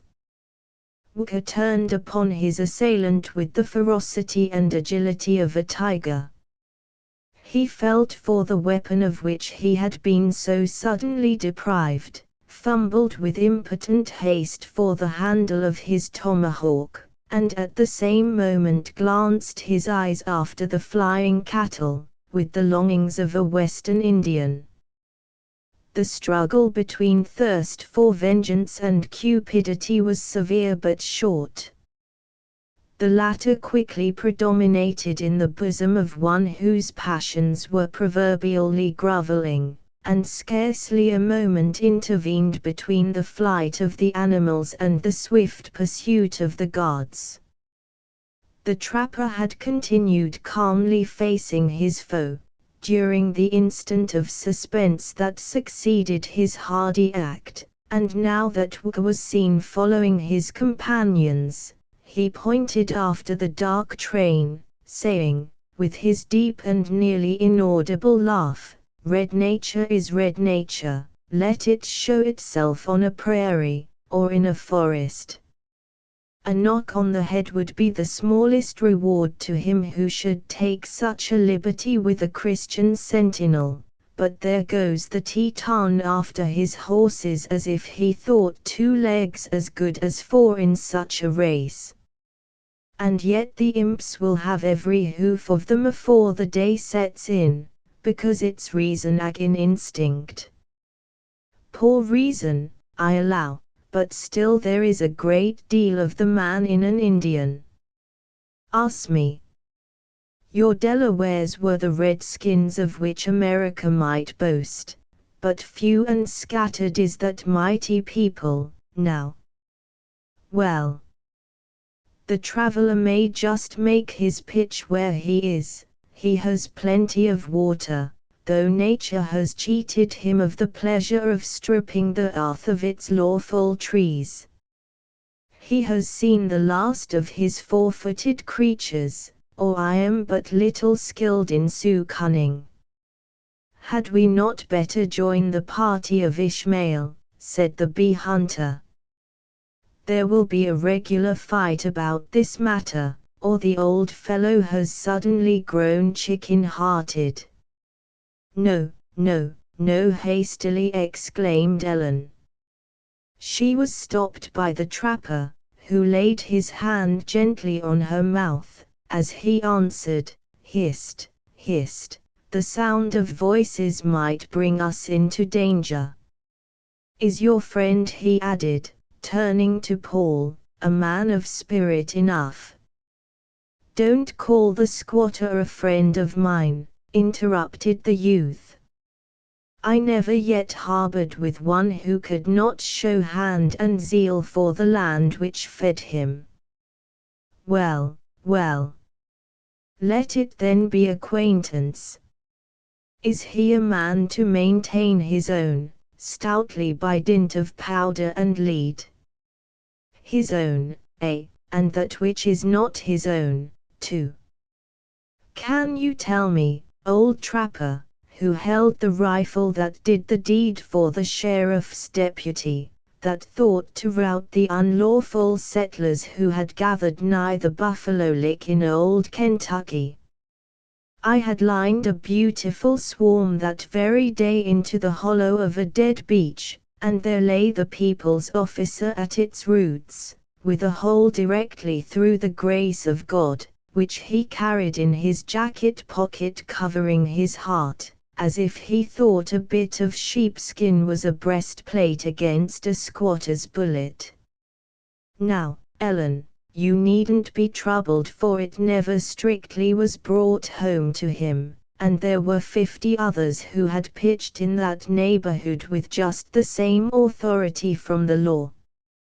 The poor girl shuddered, struggling powerfully to suppress the sigh which arose in spite of her efforts, as if from the very bottom of her heart. Thoroughly satisfied that he understood the character of the emigrants, by the short but comprehensive description conveyed in Paul's reply, the old man raised no further question concerning the readiness of Ishmael to revenge his wrongs, but rather followed the train of thought which was suggested to his experience by the occasion. Each one knows the ties which bind him to his fellow creatures best, he answered. Though it is greatly to be mourned that color, and property, and tongue, and learning should make so wide a difference in those who, after all, are but the children of one Father. Howsoever, he continued, by a transition not a little characteristic of the pursuits and feelings of the man, as this is a business in which there is much more likelihood of a fight than need for a sermon, it is best to be prepared for what may follow. Hush! There is a movement below, it is an equal chance that we are seen. The family is stirring, cried Ellen, with a tremor that announced nearly as much terror at the approach of her friends, as she had before manifested at the presence of her enemies. Go, Paul, leave me. You, at least, must not be seen. If I leave you, Ellen, in this desert before I see you safe in the care of old Ishmael, at least, may I never hear the hum of another bee, or, what is worse, fail in sight to line him to his hive. You forget this good old man. He will not leave me. Though I am sure, Paul, we have parted before, where there has been more of a desert than this. Never. These Indians may come whooping back, and then where are you? Halfway to the Rocky Mountains before a man can fairly strike the line of your flight. What think you, old trapper? How long may it be before these Tetons, as you call them, will be coming for the rest of old Ishmael's goods and chattels? No fear of them, returned the old man, laughing in his own peculiar and silent manner. I warrant me the devils will be scampering after their beasts these 6 hours yet. Listen. You may hear them in the willow bottoms at this very moment. Your real Sioux cattle will run like so many long-legged elks. Hist! Crouch again into the grass, down with ye both, as I'm a miserable piece of clay. I heard the ticking of a gun lock. The trapper did not allow his companions time to hesitate, but dragging them both after him, he nearly buried his own person in the fog of the prairie, while he was speaking. It was fortunate that the senses of the aged hunter remained so acute, and that he had lost none of his readiness of action. The three were scarcely bowed to the ground, when their ears were saluted with the well-known, sharp, short, reports of the Western rifle, and instantly, the whizzing of the ragged lead was heard, buzzing within dangerous proximity of their heads. Well done, young chips, well done, old block, whispered Paul, whose spirits no danger nor situation could entirely depress. As pretty a volley as one would wish to bear on the wrong end of a rifle. What do ye say, trapper? Here is likely to be a three-cornered war. Shall I give them as good as they send? Give them nothing but fair words, returned the other, hastily, or you are both lost. I'm not certain it would much mend the matter, if I were to speak with my tongue instead of the piece, said Paul, in a tone half jocular, half bitter. For the sake of heaven, do not let them hear you, cried Ellen. Go, Paul, go, you can easily quit us now. Several shots in quick succession, each sending its dangerous messenger, still nearer than the preceding discharge, cut short her speech, no less in prudence than in terror. This must end, said the trapper, rising with the dignity of one bent only on the importance of his object. I know not what need ye may have, children, to fear those you should both love and honor, but something must be done to save your lives. A few hours more or less can never be missed from the time of one who has already numbered so many days, therefore I will advance. Here is a clear space around you. Profit by it as you need, and may God bless and prosper each of you, as ye deserve. Without waiting for any reply, the trapper walked boldly down the declivity in his front, taking the direction of the encampment, neither quickening his pace in trepidation, nor suffering it to be retarded by fear. The light of the moon fell brighter for a moment on his tall, gaunt form, and served to warn the emigrants of his approach.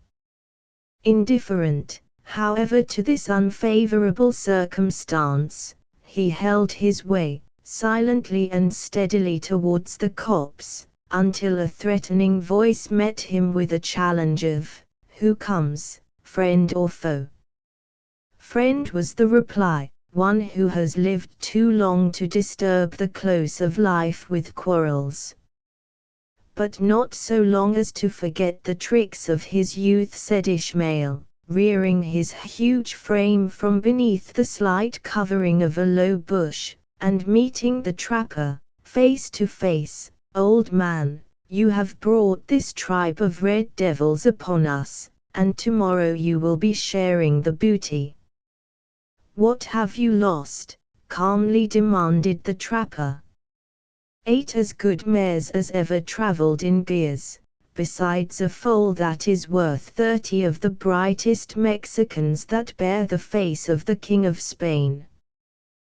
Then the woman has not a cloven hoof for her dairy, or her loom, and I believe even the grunters, footsore as they be, are plowing the prairie. And now, stranger," he added, dropping the butt of his rifle on the hard earth, with a violence and clatter that would have intimidated one less firm than the man he addressed, "how many of these creatures may fall to your lot? Horses have I never craved, nor even used, though few have journeyed over more of the wide lands of America than myself, old and feeble as I seem. But little use is there for a horse among the hills and woods of York, that is, as York was, but as I greatly fear York is no longer. As for woolen covering and cow's milk, I covet no such womanly fashions. The beasts of the field give me food and aliment. No, I crave no cloth better than the skin of a deer, nor any meat richer than his flesh." The sincere manner of the trapper, as he uttered this simple vindication, was not entirely thrown away on the emigrant, whose dull nature was gradually quickening into a flame, that might speedily have burst forth with dangerous violence.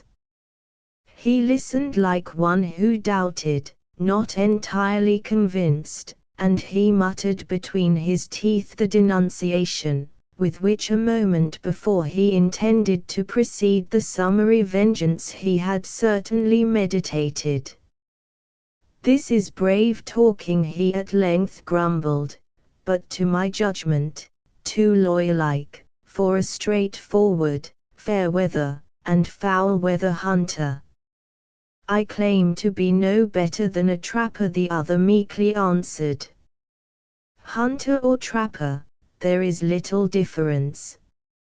I have come, old man, into these districts because I found the law sitting too tight upon me, and am not over fond of neighbors who can't settle a dispute without troubling a justice and 12 men, but I didn't come to be robbed of my plunder, and then to say thank ye to the man who did it. He who ventures far into the prairies must abide by the ways of its owners." "Owners," echoed the squatter, "I am as rightful an owner of the land I stand on, as any governor in the States. Can you tell me, stranger, where the law or the reason is to be found, which says that one man shall have a section, or a town, or perhaps a county to his use, and another have to beg for earth to make his grave in? This is not nature, and I deny that it is law." "That is, your legal law." "I cannot say that you are wrong," returned the trapper, whose opinions on this important topic, though drawn from very different premises, were in singular accordance with those of his companion, "and I have often thought and said as much, when and where I have believed my voice could be heard. But your beasts are stolen by them who claim to be masters of all they find in the deserts."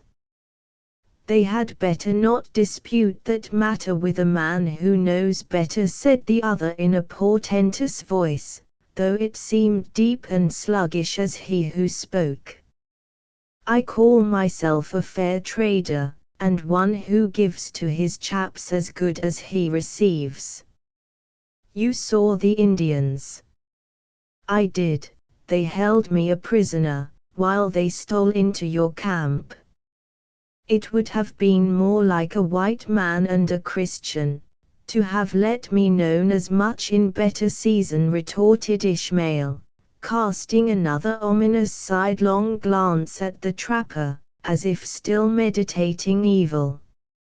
"I am not much given to call every man I fall in with, cousin, but color should be something, when Christians meet in such a place as this. But what is done, and cannot be mended, by words. Come out of your ambush, boys, here is no one but the old man, he has eaten of my bread, and should be our friend, though there is such good reason to suspect him of harboring with our enemies." The trapper made no reply to the harsh suspicion which the other did not scruple to utter without the smallest delicacy, notwithstanding the explanations and denials to which he had just listened. The summons of the unnurtured squatter brought an immediate accession to their party. 4 or 5 of his sons made their appearance from beneath as many covers, where they had been posted under the impression that the figures they had seen, on the swell of the prairie, were a part of the Sioux band.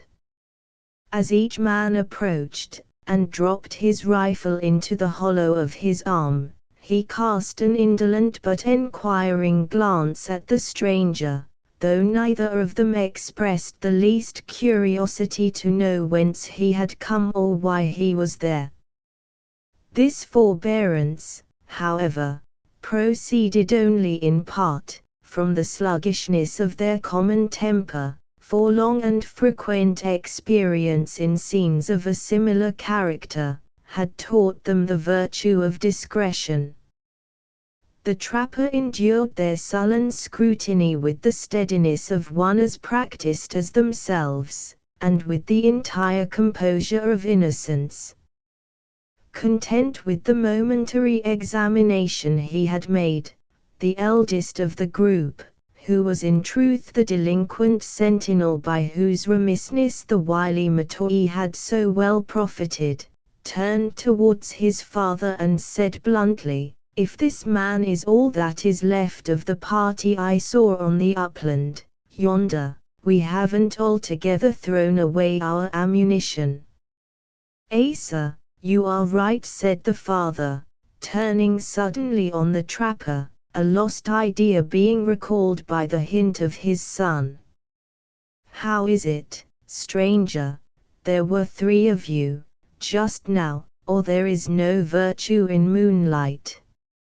If you had seen the Tetons racing across the prairies, like so many black-looking evil ones, on the heels of your cattle, my friend, it would have been an easy matter to have fancied them 1,000.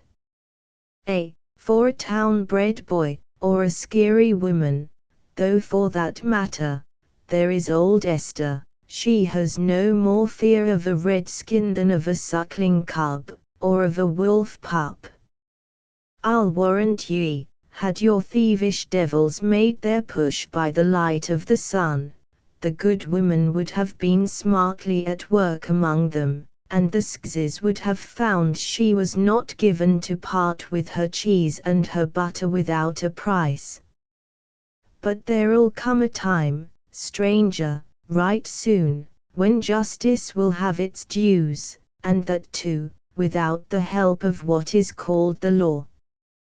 We are of a slow breed, it may be said, and it is often said, of us, but slow is sure, and there are few men living, who can say they ever struck a blow, that they did not get one as hard in return, from Ishmael Bush." Then has Ishmael Bush followed the instinct of the beasts rather than the principle which ought to belong to his kind, returned the stubborn trapper. "I have struck many a blow myself, but never have I felt the same ease of mind that of right belongs to a man who follows his reason, after slaying even a fawn when there was no call for his meat or hide, as I have felt at leaving a Mingo unburied in the woods, when following the trade of open and honest warfare." "What, you have been a soldier, have you, trapper?" "I made a forage or 2 among the Cherokees, when I was a lad myself, and I followed Mad Anthony, one season, through the beaches, but there was altogether too much tattooing and regulating among his troops for me, so I left him without calling on the paymaster to settle my arrearages." Though, as Esther afterwards boasted, she had made such use of the pay ticket, that the states gained no great sum, by the oversight. You have heard of such a man as Mad Anthony, if you tarried long among the soldiers.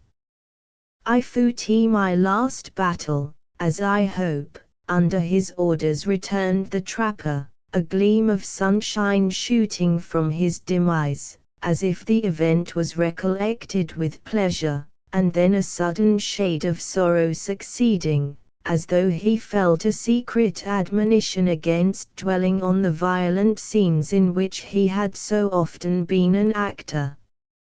"I was passing from the States on the seashore into these far regions, when I crossed the trail of his army, and I fell in, on his rear, just as a looker-on. But when they got to blows, the crack of my rifle was heard among the rest, though to my shame it may be said, I never knew the right of the quarrel as well as a man of 70 should know the reason of his acts afore he takes mortal life, which is a gift he never can return. "Come, stranger," said the emigrant, his rugged nature a good deal softened when he found that they had fought on the same side in the wild warfare of the West. "It is of small account, what may be the groundwork of the disturbance, when it's a Christian agin a savage. We shall hear more of this horse stealing tomorrow. Tonight we can do no wiser or safer thing than to sleep." So saying, Ishmael deliberately led the way back towards his rifled encampment, and ushered the man, whose life a few minutes before had been in real jeopardy from his resentment, into the presence of his family. Here, with a very few words of explanation, mingled with scarce but ominous denunciations against the plunderers, he made his wife acquainted with the state of things on the prairie, and announced his own determination to compensate himself for his broken rest, by devoting the remainder of the night to sleep. The trapper gave his ready assent to the measure, and adjusted his gaunt form on the pile of brush that was offered him, with as much composure as a sovereign could resign himself to sleep, in the security of his capital and surrounded by his armed protectors. The old man did not close his eyes, however, until he had assured himself that Ellen Wade was among the females of the family, and that her relation, or lover, whichever he might be, had observed the caution of keeping himself out of view, after which he slept, though with the peculiar watchfulness of one long accustomed to vigilance, even in the hours of deepest night. 9. The whites are so called by the Indians, from their swords. 10. Anthony Wayne, a Pennsylvanian distinguished in the War of the Revolution, and subsequently against the Indians of the West, for his daring as a general, by which he gained from his followers the title of Mad Anthony. General Wayne was the son of the person mentioned in the Life of West as commanding the regiment which excited his military ardor. Chapter 6. He is too picked, too spruce, too affected, too odd, as it were too peregrinate, as I may call it. Shakespeare. The Anglo-American is apt to boast, and not without reason, that his nation may claim a descent more truly honorable than that of any other people whose history is to be credited. Whatever might have been the weaknesses of the original colonists, their virtues have rarely been disputed. If they were superstitious, they were sincerely pious, and, consequently, honest.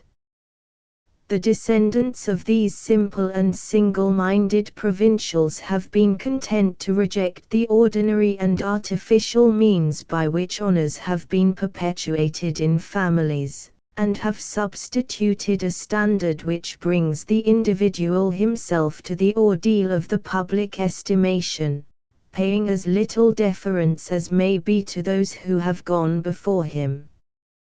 This forbearance, self-denial, or common sense, or by whatever term it may be thought proper to distinguish the measure, has subjected the nation to the imputation of having an ignoble origin. Were it worth the enquiry, it would be found that more than a just proportion of the renowned names of the mother country are, at this hour, to be found in her ci devant colonies, and it is a fact well known to the few who have wasted sufficient time to become the masters of so unimportant a subject, that the direct descendants of many a failing line, which the policy of England has seen fit to sustain by collateral supporters, are now discharging the simple duties of citizens in the bosom of this republic. The hive has remained stationary, and they who flutter around the venerable straw are wont to claim the empty distinction of antiquity, regardless alike of the frailty of their tenement and of the enjoyments of the numerous and vigorous swarms that are culling the fresher sweets of a virgin world. But as this is a subject which belongs rather to the politician and historian than to the humble narrator of the homebred incidents we are about to reveal, we must confine our reflections to such matters as have an immediate relation to the subject of the tale. Although the citizen of the United States may claim so just an ancestry, he is far from being exempt from the penalties of his fallen race. Like causes are well known to produce like effects. That tribute, which it would seem nations must ever pay, by way of a weary probation, around the shrine of Ceres, before they can be indulged in her fullest favors, is in some measure exacted in America, from the descendant instead of the ancestor. The march of civilization with us has a strong analogy to that of all coming events, which are known to cast their shadows before. The gradations of society, from that state which is called refined to that which approaches as near barbarity as connection with an intelligent people will readily allow, are to be traced from the bosom of the states, where wealth, luxury and the arts are beginning to seat themselves, to those distant, and ever-receding borders which mark the skirts, and announce the approach, of the nation, as moving mists precede the signs of day. Here, and here only, is to be found that widely spread, though far from numerous class, which may be at all likened to those who have paved the way for the intellectual progress of nations, in the Old World. The resemblance between the American borderer and his European prototype is singular, though not always uniform. Both might be called without restraint, the one being above, the other beyond the reach of the law, brave, because they were inured to dangers, proud, because they were independent, and vindictive, because each was the avenger of his own wrongs. It would be unjust to the borderer to pursue the parallel much farther. He is irreligious, because he has inherited the knowledge that religion does not exist in forms, and his reason rejects mockery. He is not a knight, because he has not the power to bestow distinctions, and he has not the power, because he is the offspring and not the parent of a system. In what manner these several qualities are exhibited, in some of the most strongly marked of the latter class, will be seen in the course of the ensuing narrative. Ishmael Bush had passed the whole of a life of more than 50 years on the skirts of society. He boasted that he had never dwelt where he might not safely fell every tree he could view from his own threshold, that the law had rarely been known to enter his clearing, and that his ears had never willingly admitted the sound of a church bell. His exertions seldom exceeded his wants, which were peculiar to his class, and rarely failed of being supplied. He had no respect for any learning except that of the leech, because he was ignorant of the application of any other intelligence than such as met the senses. His deference to this particular branch of science had induced him to listen to the application of a medical man, whose thirst for natural history had led him to the desire of profiting by the migratory propensities of the squatter. This gentleman he had cordially received into his family, or rather under his protection, and they had journeyed together, thus far through the prairies, in perfect harmony, Ishmael often felicitating his wife on the possession of a companion, who would be so serviceable in their new abode, wherever it might chance to be, until the family were thoroughly acclimated. The pursuits of the naturalist frequently led him, however, for days at a time, from the direct line of the route of the squatter, who rarely seemed to have any other guide than the sun. Most men would have deemed themselves fortunate to have been absent on the perilous occasion of the Sioux inroad, as was Abdbat, or as he was fond of hearing himself called, Batius, M.D. and Fellow of several CIS Atlantic learned societies, the adventurous gentleman in question.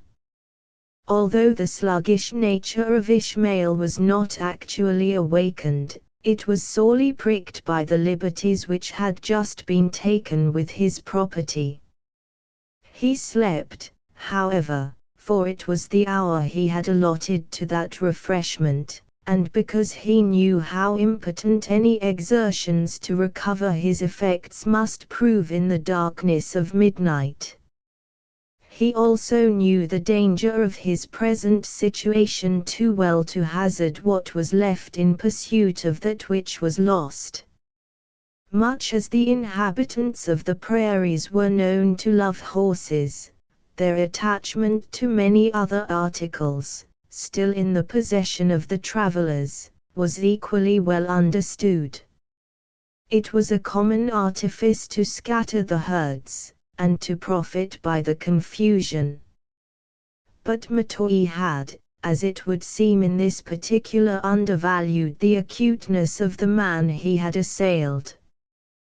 The phlegm with which the squatter learned his loss has already been seen, and it now remains to exhibit the results of his more matured determinations. Though the encampment contained many an eye that was long unclosed, and many an ear that listened greedily to catch the faintest evidence of any new alarm, it lay in deep quiet during the remainder of the night. Silence and fatigue finally performed their accustomed offices, and before the morning all but the sentinels were again buried in sleep. How well these indolent watchers discharged their duties, after the assault, has never been known, inasmuch as nothing occurred to confirm or to disprove their subsequent vigilance. Just as day, however, began to dawn, and a grey light was falling from the heavens, on the dusky objects of the plain, the half-startled, anxious, and yet blooming countenance of Ellen Wade was reared above the confused mass of children, among whom she had clustered on her stolen return to the camp. Arising warily, she stepped lightly across the recumbent bodies, and proceeded with the same caution to the utmost limits of the defences of Ishmael. Here she listened, as if she doubted the propriety of venturing further. The pause was only momentary, however, and long before the drowsy eyes of the sentinel, who overlooked the spot where she stood, had time to catch a glimpse of her active form, it had glided along the bottom, and stood on the summit of the nearest eminence. Ellen now listened intently, anxious to catch some other sound than the breathing of the morning air, which faintly rustled the herbage at her feet. She was about to turn in disappointment from the enquiry, when the tread of human feet making their way through the matted grass met her ear. Springing eagerly forward, she soon beheld the outlines of a figure advancing up the eminence, on the side opposite to the camp. She had already uttered the name of Paul, and was beginning to speak in the hurried and eager voice with which female affection is apt to greet a friend, when, drawing back, The disappointed girl closed her salutation by coldly adding, "I did not expect, Doctor, to meet you at this unusual hour." "All hours and all seasons are alike, my good Ellen, to the genuine lover of nature," returned a small, slightly made, but exceedingly active man, dressed in an odd mixture of cloth and skins, a little past the middle age, and who advanced directly to her side, with the familiarity of an old acquaintance. "And he who does not know how to find things to admire by this grey light, is ignorant of a large portion of the blessings he enjoys." "Very true," said Ellen, suddenly recollecting the necessity of accounting for her own appearance abroad at that unseasonable hour. "I know many who think the earth has a pleasanter look in the night, than when seen by the brightest sunshine." "Ah! Their organs of sight must be too convex." But the man who wishes to study the active habits of the feline race, or the variety, albinos, must, indeed, be stirring at this hour. I dare say, there are men who prefer even looking at objects by twilight, for the simple reason, that they see better at that time of the day. "And is this the cause why you are so much abroad in the night?" "I am abroad at night, my good girl, because the earth in its diurnal revolutions leaves the light of the sun but half the time on any given meridian, and because what I have to do cannot be performed in 12 or 15 consecutive hours. Now have I been off 2 days from the family, in search of a plant, that is known to exist on the tributaries of La Platte, without seeing even a blade of grass that is not already enumerated and classed." "You have been unfortunate, Doctor." "But, unfortunate," echoed the little man, sidling nigher to his companion, and producing his tablets with an air in which exultation struggled, strangely, with an affectation of self-abasement. "No, no, Ellen, I am anything but unfortunate. Unless, indeed, a man may be so called, whose fortune is made, whose fame may be said to be established forever, whose name will go down to posterity with that of Buffon. A mere compiler, one who flourishes on the foundation of other men's labors. No, pari passu with Solander, who bought his knowledge with pain and privations. Have you discovered a mine, Dr. Bat? More than a mine, a treasure coined, and fit for instant use, girl. Listen. I was making the angle necessary to intersect the line of your uncle's march, after my fruitless search, when I heard sounds like the explosion produced by firearms. Yes, exclaimed Ellen, eagerly, we had an alarm, and thought I was lost, continued the man of science, too much bent on his own ideas to understand her interruption. Little danger of that. I made my own base, knew the length of the perpendicular by calculation, and to draw the hypotenuse had nothing to do but to work my angle. I supposed the guns were fired for my benefit, and changed my course for the sounds, not that I think the sense more accurate, or even as accurate as a mathematical calculation, but I feared that some of the children might need my services.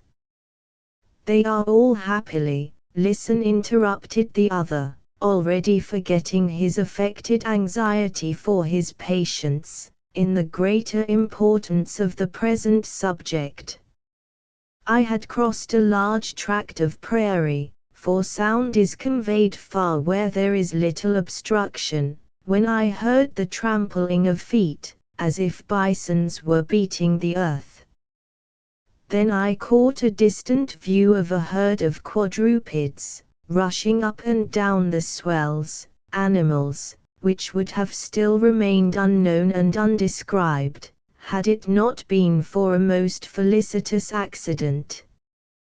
One, and he a noble specimen of the whole, was running a little apart from the rest. The herd made an inclination in my direction, in which the solitary animal coincided, and this brought him within 50 yards of the spot where I stood. I profited by the opportunity, and by the aid of steel and taper, I wrote his description on the spot. I would have given $1,000, Ellen, for a single shot from the rifle of one of the boys.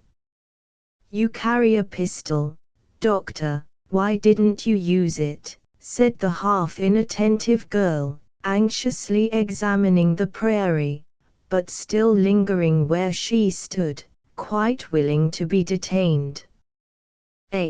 But it carries nothing but the most minute particles of lead, adapted to the destruction of the larger insects and reptiles.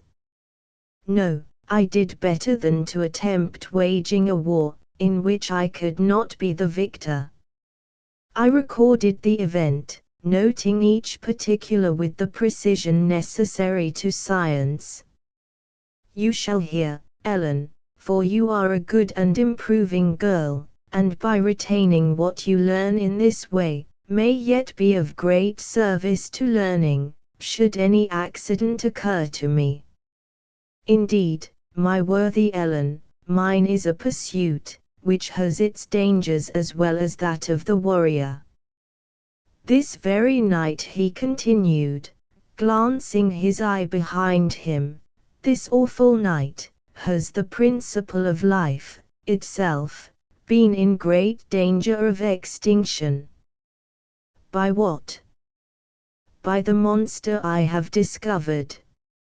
It approached me often, and ever as I receded, it continued to advance. I believe nothing but the little lamp I carried was my protector. I kept it between us, whilst I wrote, making it serve the double purpose of luminary and shield. But you shall hear the character of the beast, and you may then judge of the risks we promoters of science run in behalf of mankind. The naturalist raised his tablets to the heavens, and disposed himself to read as well as he could, by the dim light they yet shed upon the plain, premising with saying, Listen, girl, and you shall hear, with what a treasure it has been my happy lot to enrich the pages of natural history. Is it then a creature of your forming? Said Ellen, turning away from her fruitless examination, with a sudden lighting of her sprightly blue eyes, that showed she knew how to play with the foible of her learned companion. Is the power to give life to inanimate matter the gift of man? I would it were. You should speedily see a Historia Naturalis Americana, that would put the sneering imitators of the Frenchman, de Buffon, to shame. A great improvement might be made in the formation of all quadrupeds, especially those in which velocity is a virtue. 2 of the inferior limbs should be on the principle of the lever, wheels, perhaps, as they are now formed, though I have not yet determined whether the improvement might be better applied to the anterior or posterior members, inasmuch as I am yet to learn whether dragging or shoving requires the greatest muscular exertion. A natural exudation of the animal might assist in overcoming the friction, and a powerful momentum be obtained. But all this is hopeless, at least for the present. He added, raising his tablets again to the light, and reading aloud, October 6, 1805. That's merely the date, which I dare say you know better than I, mem. Quadruped, seen by starlight, and by the aid of a pocket lamp, in the prairies of North America. See Journal for Latitude and Meridian. Genus, unknown, therefore named after the discoverer, and from the happy coincidence of being seen in the evening, Vespertilio horribilis, Americanus. Dimensions, by estimation, greatest length, 11 feet, height, 6 feet, head, erect, nostrils, expansive, eyes, expressive and fierce, teeth, serrated and abundant, tail, horizontal, waving, and slightly feline, feet, large and hairy, talons, long, curvated, dangerous, ears, inconspicuous, horns, elongated, diverging, and formidable, color, plummy-ashy, with fiery spots, voice, sonorous, martial, and appalling, habits, gregarious, carnivorous, fierce, and fearless. There exclaimed Abd, when he had ended this sententious but comprehensive description, there is an animal, which will be likely to dispute with the lion his title to be called the king of the beasts. I know not the meaning of all you have said, Dr. Battius, returned the quick-witted girl, who understood the weakness of the philosopher, and often indulged him with a title he loved so well to hear. But I shall think it dangerous to venture far from the camp, if such monsters are prowling over the prairies. You may well call it prowling, returned the naturalist, nestling still closer to her side, and dropping his voice to such low and undignified tones of confidence, as conveyed a meaning still more pointed than he had intended. I have never before experienced such a trial of the nervous system. There was a moment, I acknowledge, when the fortiter in faltered before so terrible an enemy, but the love of natural science bore me up, and brought me off in triumph. You speak a language so different from that we use in Tennessee, said Ellen, struggling to conceal her laughter, that I hardly know whether I understand your meaning.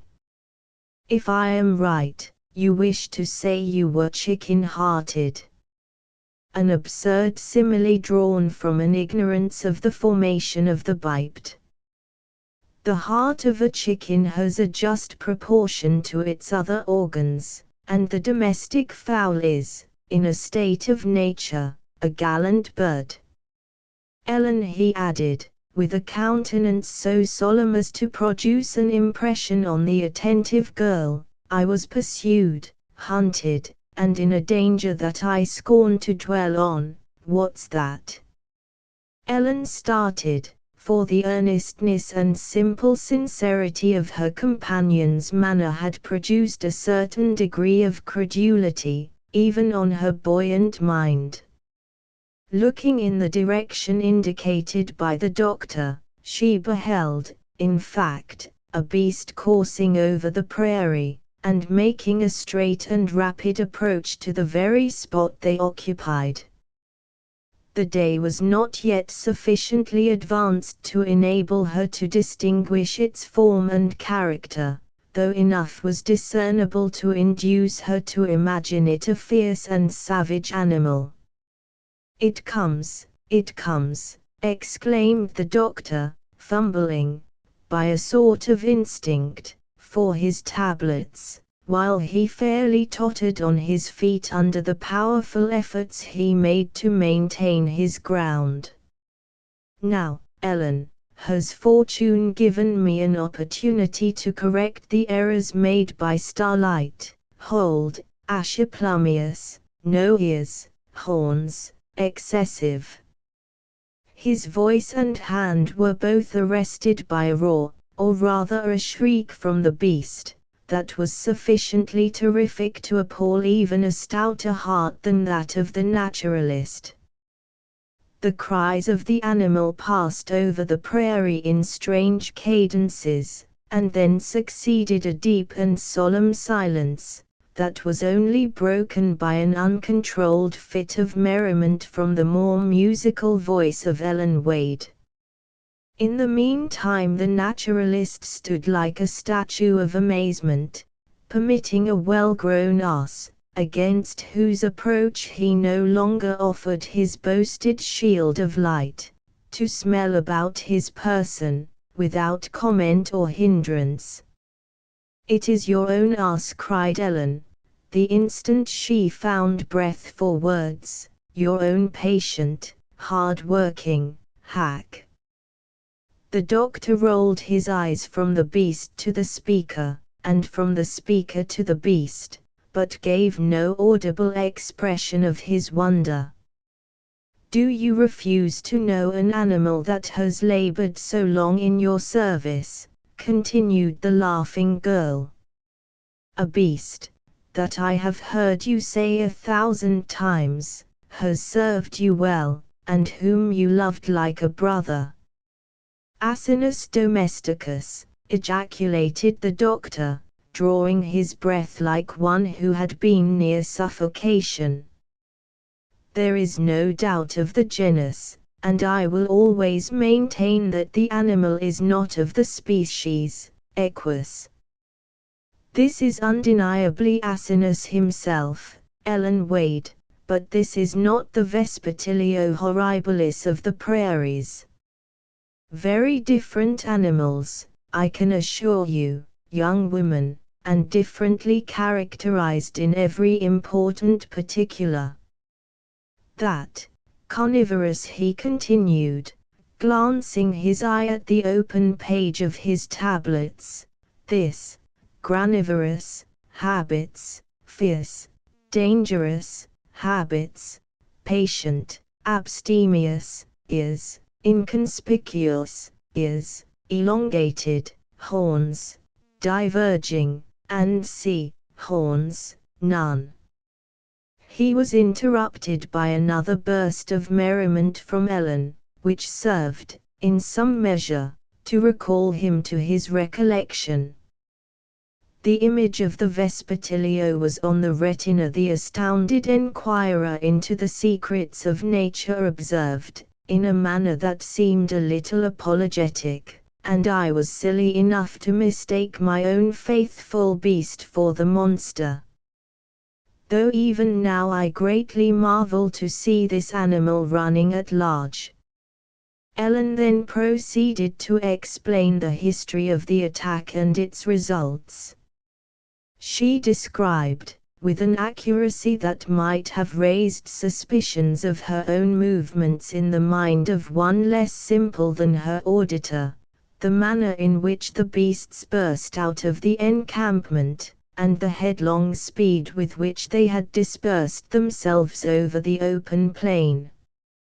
Although she forbore to say as much in terms, she so managed as to present before the eyes of her listener the strong probability of his having mistaken the frightened drove for savage beasts, and then terminated her account by a lamentation for their loss, and some very natural remarks on the helpless condition in which it had left the family.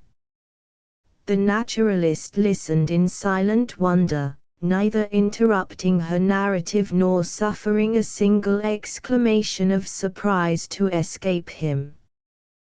The keen-eyed girl, however, saw that as she proceeded, the important leaf was torn from the tablets, in a manner which showed that their owner had got rid of his delusion at the same instant.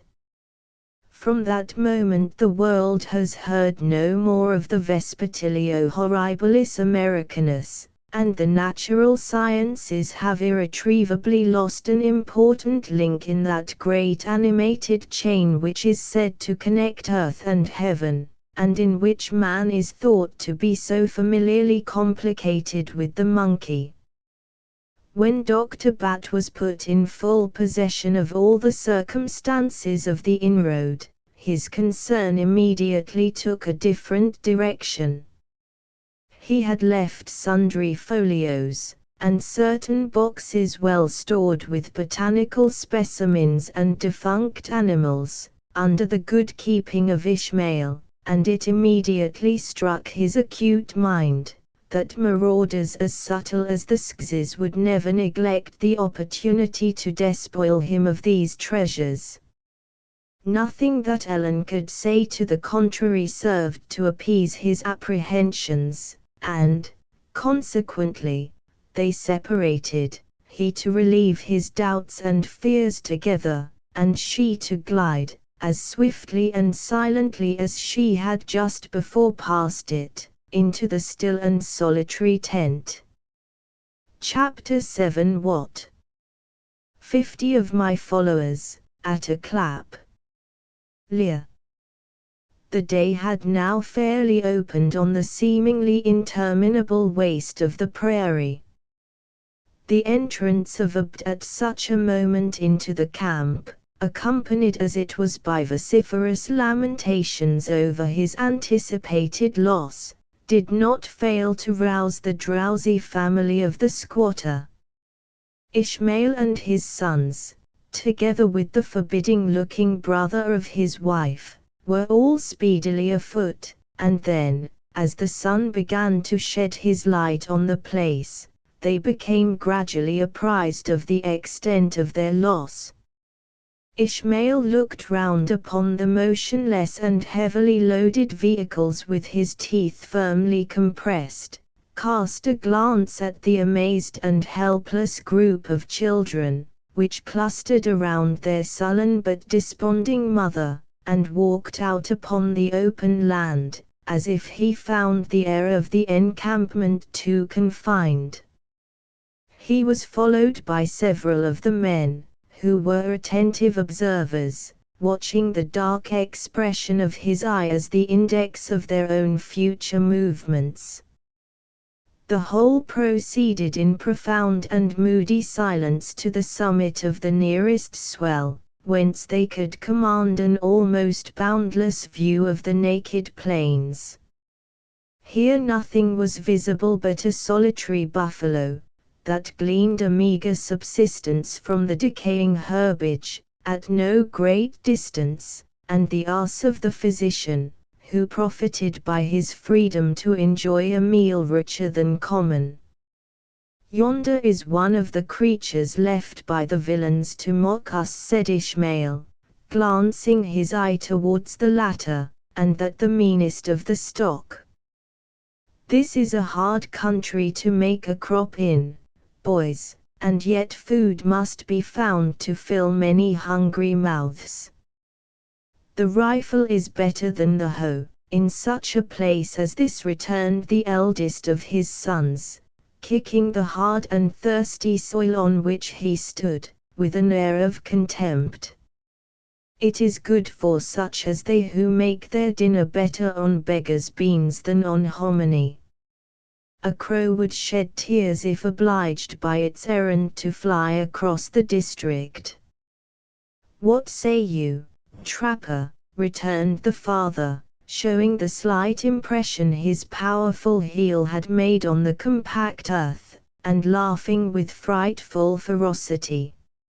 Is this the quality of land a man would choose who never troubles the county clerk with title deeds? There is richer soil in the bottoms, returned the old man calmly, and you have passed millions of acres to get to this dreary spot, where he who loves to till the earth might have received bushels in return for pints, and that too at the cost of no very grievous labor. If you have come in search of land, you have journeyed hundreds of miles too far, or as many leagues too little. There is then a better choice towards the other ocean, demanded the squatter, pointing in the direction of the Pacific. There is, and I have seen it all, was the answer of the other, who dropped his rifle to the earth, and stood leaning on its barrel, like one who recalled the scenes he had witnessed with melancholy pleasure. I have seen the waters of the two seas. On one of them was I born, and raised to be a lad like yonder tumbling boy. America has grown, my men, since the days of my youth, to be a country larger than I once had thought the world itself to be. Near 70 years I dwelt in York, province and state together. You've been in York, 'tis like. Not I, I never visited the towns, but often have heard the place you speak of named.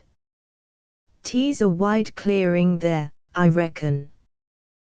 Too wide, too wide. They scourge the very earth with their axes. Such hills and hunting grounds as I have seen stripped of the gifts of the Lord, without remorse or shame. I tarried till the mouths of my hounds were deafened by the blows of the chopper, and then I came west in search of quiet. It was a grievous journey that I made, a grievous toil to pass through falling timber and to breathe the thick air of smoky clearings, week after week, as I did. 'Tis a far country too, that state of York from this. It lies in the outer edge of old Kentuck, I reckon, though what the distance may be I never knew. A gull would have to fan 1,000 miles of air to find the eastern sea. And yet it is no mighty reach to hunt across, when shade and game are plenty. The time has been when I followed the deer in the mountains of the Delaware and Hudson, and took the beaver on the streams of the upper lakes in the same season, but my eye was quick and certain at that day, and my limbs were like the legs of a moose. The dam of Hector dropping his look kindly to the aged hound that crouched at his feet, was then a pup, and apt to open on the game the moment she struck the scent. She gave me a deal of trouble, that slut, she did. Your hound is old, stranger, and a rap on the head would prove a mercy to the beast. The dog is like his master, returned the trapper, without appearing to heed the brutal advice the other gave, and will number his days, when his work amongst the game is over, and not before. To my eye things seem ordered to meet each other in this creation. 'Tis not the swiftest running deer that always throws off the hounds, nor the biggest arm that holds the truest rifle. Look around you, men, what will the Yankee choppers say, when they have cut their path from the eastern to the western waters, and find that a hand, which can lay the earth bare at a blow, has been here and swept the country, in very mockery of their wickedness? They will turn on their tracks like a fox that doubles, and then the rank smell of their own footsteps will show them the madness of their waste. Howsomever, these are thoughts that are more likely to rise in him who has seen the folly of 80 seasons, than to teach wisdom to men still bent on the pleasures of their kind. You have need, yet, of a stirring time, if you think to escape the craft and hatred of the Burntwood Indians. They claim to be the lawful owners of this country, and seldom leave a white more than the skin he boasts of, when once they get the power, as they always have the will, to do him harm. Old man, said Ishmael sternly, to which people do you belong?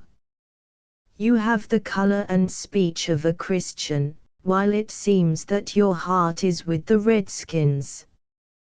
To me there is little difference in nations. The people I loved most are scattered as the sands of the dry riverbeds fly before the fall hurricanes, and life is too short to make use and custom with strangers, as one can do with such as he has dwelt amongst for years. Still am I a man without the cross of Indian blood, and what is due from a warrior to his nation, is owing by me to the people of the States, though little need have they, with their militia and their armed boats, of help from a single arm of fourscore. Since you own your kin, I may ask a simple question. Where are the Skzes who have stolen my cattle? Where is the herd of buffaloes, which was chased by the panther across this plain, no later than the morning of yesterday? It is as hard, friend, said Dr. Battius, who had hitherto been an attentive listener, but who now felt a sudden impulse to mingle in the discourse. I am grieved when I find a venator or hunter, of your experience and observation, following the current of vulgar error. The animal you describe is in truth a species of the Bosphorus, or Bos sylvestris, as he has been happily called by the poets, but, though of close affinity, it is altogether distinct from the common bubulus. Bison is the better word, and I would suggest the necessity of adopting it in future, when you shall have occasion to allude to the species. Bison or buffalo, it makes but little matter. The creature is the same, call it by what name you will, and, pardon me, venerable venator, as classification is the very soul of the natural sciences, the animal or vegetable must, of necessity, be characterized by the peculiarities of its species, which is always indicated by the name. Friend, said the trapper, a little positively, would the tail of a beaver make the worse dinner for calling it a mink, or could you eat of the wolf, with relish, because some bookish man had given it the name of venison? As these questions were put with no little earnestness and some spirit, there was every probability that a hot discussion would have succeeded between two men, of whom one was so purely practical and the other so much given to theory, had not Ishmael seen fit to terminate the dispute, by bringing into view a subject that was much more important to his own immediate interests. Beavers' tails and minks' flesh may do to talk about before a maple fire and a quiet hearth, interrupted the squatter, without the smallest deference to the interested feelings of the disputants, but something more than foreign words, or words of any sort, is now needed. Tell me, trapper, where are your Skzes skulking? It would be as easy to tell you the colors of the hawk that is floating beneath yonder white cloud. When a redskin strikes his blow, he is not apt to wait until he is paid for the evil deed in lead. Will the beggarly savages believe they have enough, when they find themselves master of all the stock? Nature is much the same, let it be covered by what skin it may. Do you ever find your longings after riches less when you have made a good crop, than before you were master of a kernel of corn? If you do, you differ from what the experience of a long life tells me is the common cravings of man. Speak plainly, old stranger, said the squatter, striking the butt of his rifle heavily on the earth, his dull capacity finding no pleasure in a discourse that was conducted in so obscure allusions. I have asked a simple question, and one I know well that you can answer. You are right, you are right. I can answer, for I have too often seen the disposition of my kind to mistake it, when evil is stirring. When the Skzes have gathered in the beasts, and have made sure that you are not upon their heels, they will be back nibbling like hungry wolves to take the bait they have left, or it may be, they'll show the temper of the great bears, that are found at the falls of the long river, and strike at once with the paw, without stopping to nose their prey. You have then seen the animals you mention, exclaimed Dr. Battius, who had now been thrown out of the conversation quite as long as his impatience could well brook, and who approached the subject with his tablets ready opened, as a book of reference. Can you tell me if what you encountered was of the species, Ursus horribilis, with the ears, rounded, front, arcuated, eyes, destitute of the remarkable supplemental lid, with 6 incisors, 1 false, and 4 perfect molars? Trapper, go on, for we are engaged in reasonable discourse, interrupted Ishmael. You believe we shall see more of the robbers? Nay, nay, I do not call them robbers, for it is the usage of their people, and what may be called the prairie law. I have come 500 miles to find a place where no man can ding the words of the law in my ears, said Ishmael, fiercely, and I am not in a humor to stand quietly at a bar, while a redskin sits in judgment. I tell you, trapper, if another Sioux is seen prowling around my camp, wherever it may be, he shall feel the contents of old Kentuck slapping his rifle, in a manner that could not be easily misconstrued, though he wore the Medal of Washington, 11, himself. I call the man a robber who takes that which is not his own. The Teton, and the Pawnee, and the Konza, and men of a dozen other tribes, claim to own these naked fields. Nature gives them the lie in their teeth. The air, the water, and the ground, are free gifts to man, and no one has the power to portion them out in parcels. Man must drink, and breathe, and walk, and therefore each has a right to his share of earth. Why do not the surveyors of the states set their compasses and run their lines over our heads as well as beneath our feet? Why do they not cover their shining sheepskins with big words, giving to the landholder, or perhaps he should be called airholder, so many rods of heaven, with the use of such a staff or a boundary mark, and such a cloud to turn a mill? As the squatter uttered his wild conceit, he laughed from the very bottom of his chest, in scorn. The deriding but frightful merriment passed from the mouth of one of his ponderous sons to that of the other, until it had made the circuit of the whole family.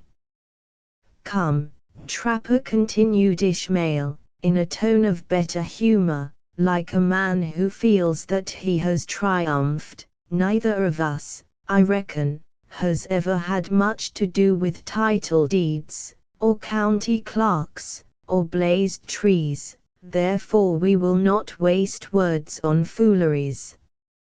You are a man that has tarried long in this clearing, and now I ask your opinion, face to face, without fear or favor. If you had the lead in my business, what would you do?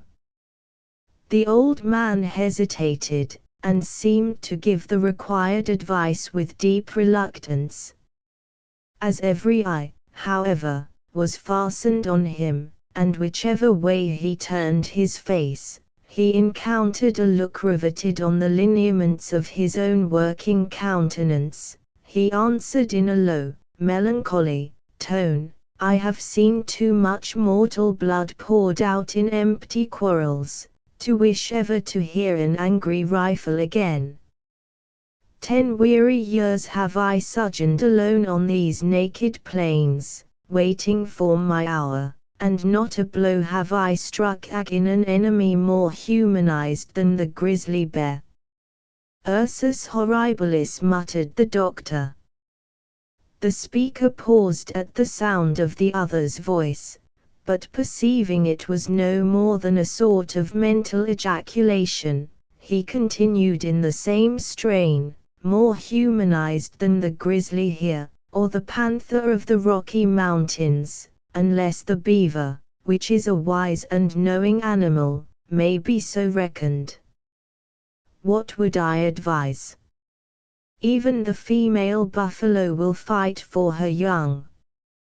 It never then shall be said, that Ishmael Bush has less kindness for his children than the bear for her cubs. And yet this is but a naked spot for a dozen men to make head in, agin 500. It is so, returned the squatter, glancing his eye towards his humble camp, but something might be done, with the wagons and the cottonwood.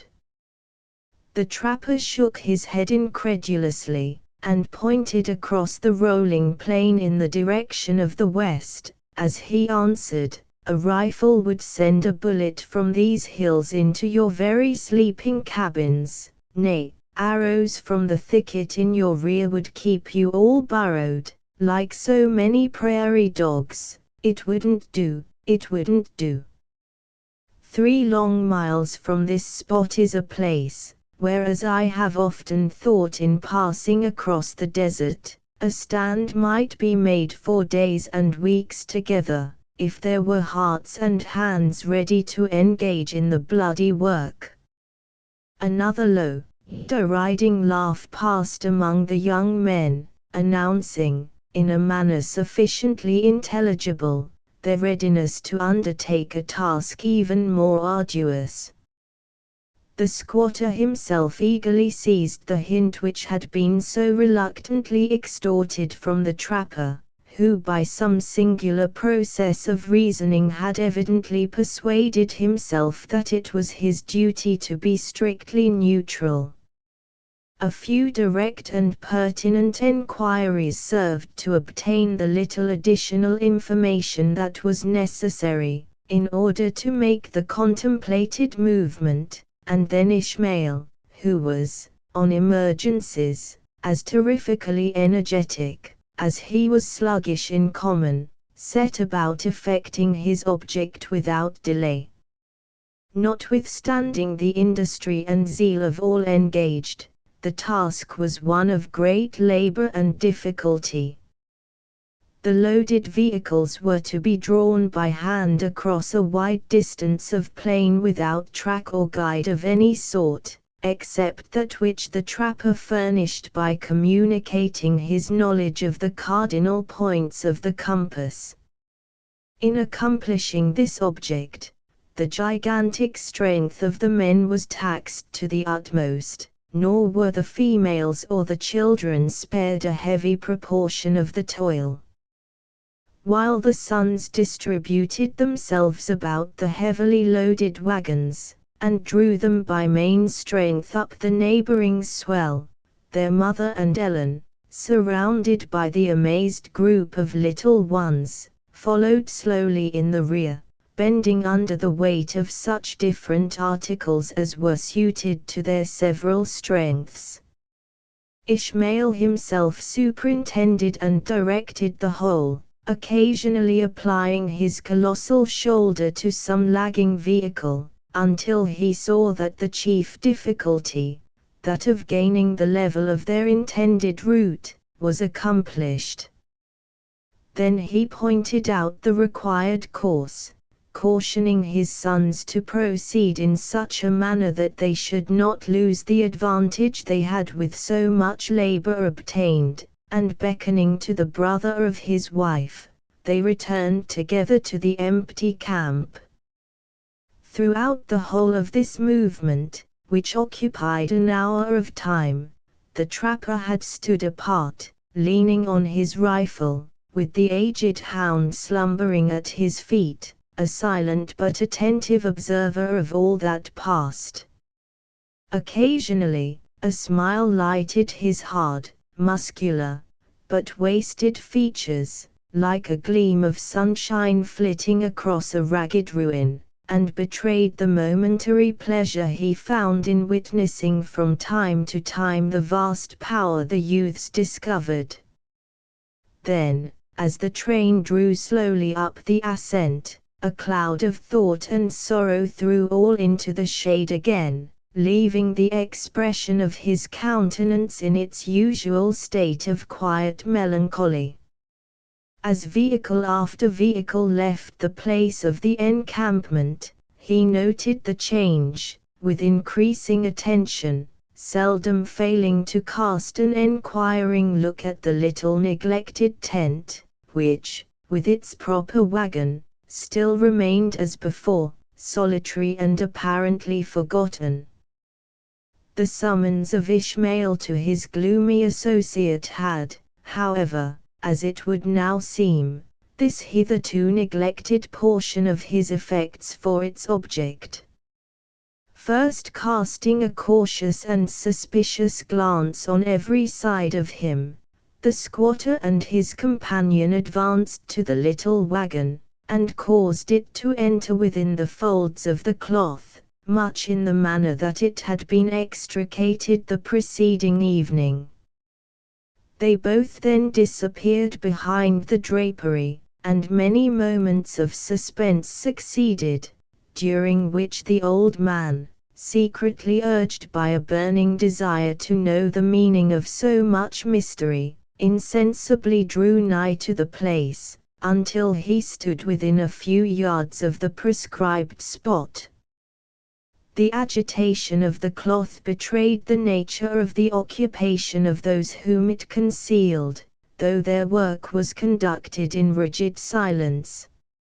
It would appear that long practice had made each of the two acquainted with his particular duty, for neither sign nor direction of any sort was necessary from Ishmael, in order to apprise his surly associate of the manner in which he was to proceed. In less time than has been consummated in relating it, the interior portion of the arrangement was completed, when the men reappeared without the tent. Too busy with his occupation to heed the presence of the trapper, Ishmael began to release the folds of the cloth from the ground, and to dispose of them in such a manner around the vehicle, as to form a sweeping train to the new form the little pavilion had now assumed. The arched roof trembled with the occasional movement of the light vehicle which, it was now apparent, once more supported its secret burden. Just as the work was ended, the scowling eye of Ishmael's assistant caught a glimpse of the figure of the attentive observer of their movements. Dropping the shaft, which he had already lifted from the ground preparatory to occupying the place that was usually filled by an animal less reasoning and perhaps less dangerous than himself, he bluntly exclaimed, "I am a fool, as you often say. But look for yourself, if that man is not an enemy, I will disgrace father and mother, call myself an Indian, and go hunt with the Skzis." The cloud, as it is about to discharge the subtle lightning, is not more dark nor threatening than the look with which Ishmael greeted the intruder. He turned his head on every side of him, as if seeking some engine sufficiently terrible to annihilate the offending trapper at a blow, and then, possibly recollecting the further occasion he might have for his counsel, he forced himself to say, with an appearance of moderation that nearly choked him, "Stranger, I did believe this prying into the concerns of others was the business of women in the towns and settlements, and not the manner in which men, who are used to live where each has room for himself, deal with the secrets of their neighbors. To what lawyer or sheriff do you calculate to sell your news? I hold but little discourse except with one, and then chiefly of my own affairs, returned the old man, without the least observable apprehension, and pointing imposingly upward, a judge, and judge of all. Little does he need knowledge from my hands, and but little will your wish to keep anything secret from him profit you, even in this desert. The mounting tempers of his unnurtured listeners were rebuked by the simple, solemn manner of the trapper. Ishmael stood sullen and thoughtful, while his companion stole a furtive and involuntary glance at the placid sky, which spread so wide and blue above his head, as if he expected to see the almighty eye itself beaming from the heavenly vault. But impressions of a serious character are seldom lasting on minds long indulged in forgetfulness. The hesitation of the squatter was consequently of short duration. The language, however, as well as the firm and collected air of the speaker, were the means of preventing much subsequent abuse, if not violence. It would be showing more of the kindness of a friend and comrade. Ishmael returned, in a tone sufficiently sullen to betray his humor, though it was no longer threatening. Had your shoulder been put to the wheel of one of yonder wagons, instead of edging itself in here, where none are wanted but such as are invited? I can put the little strength that is left me, returned the trapper, to this, as well as to another of your loads.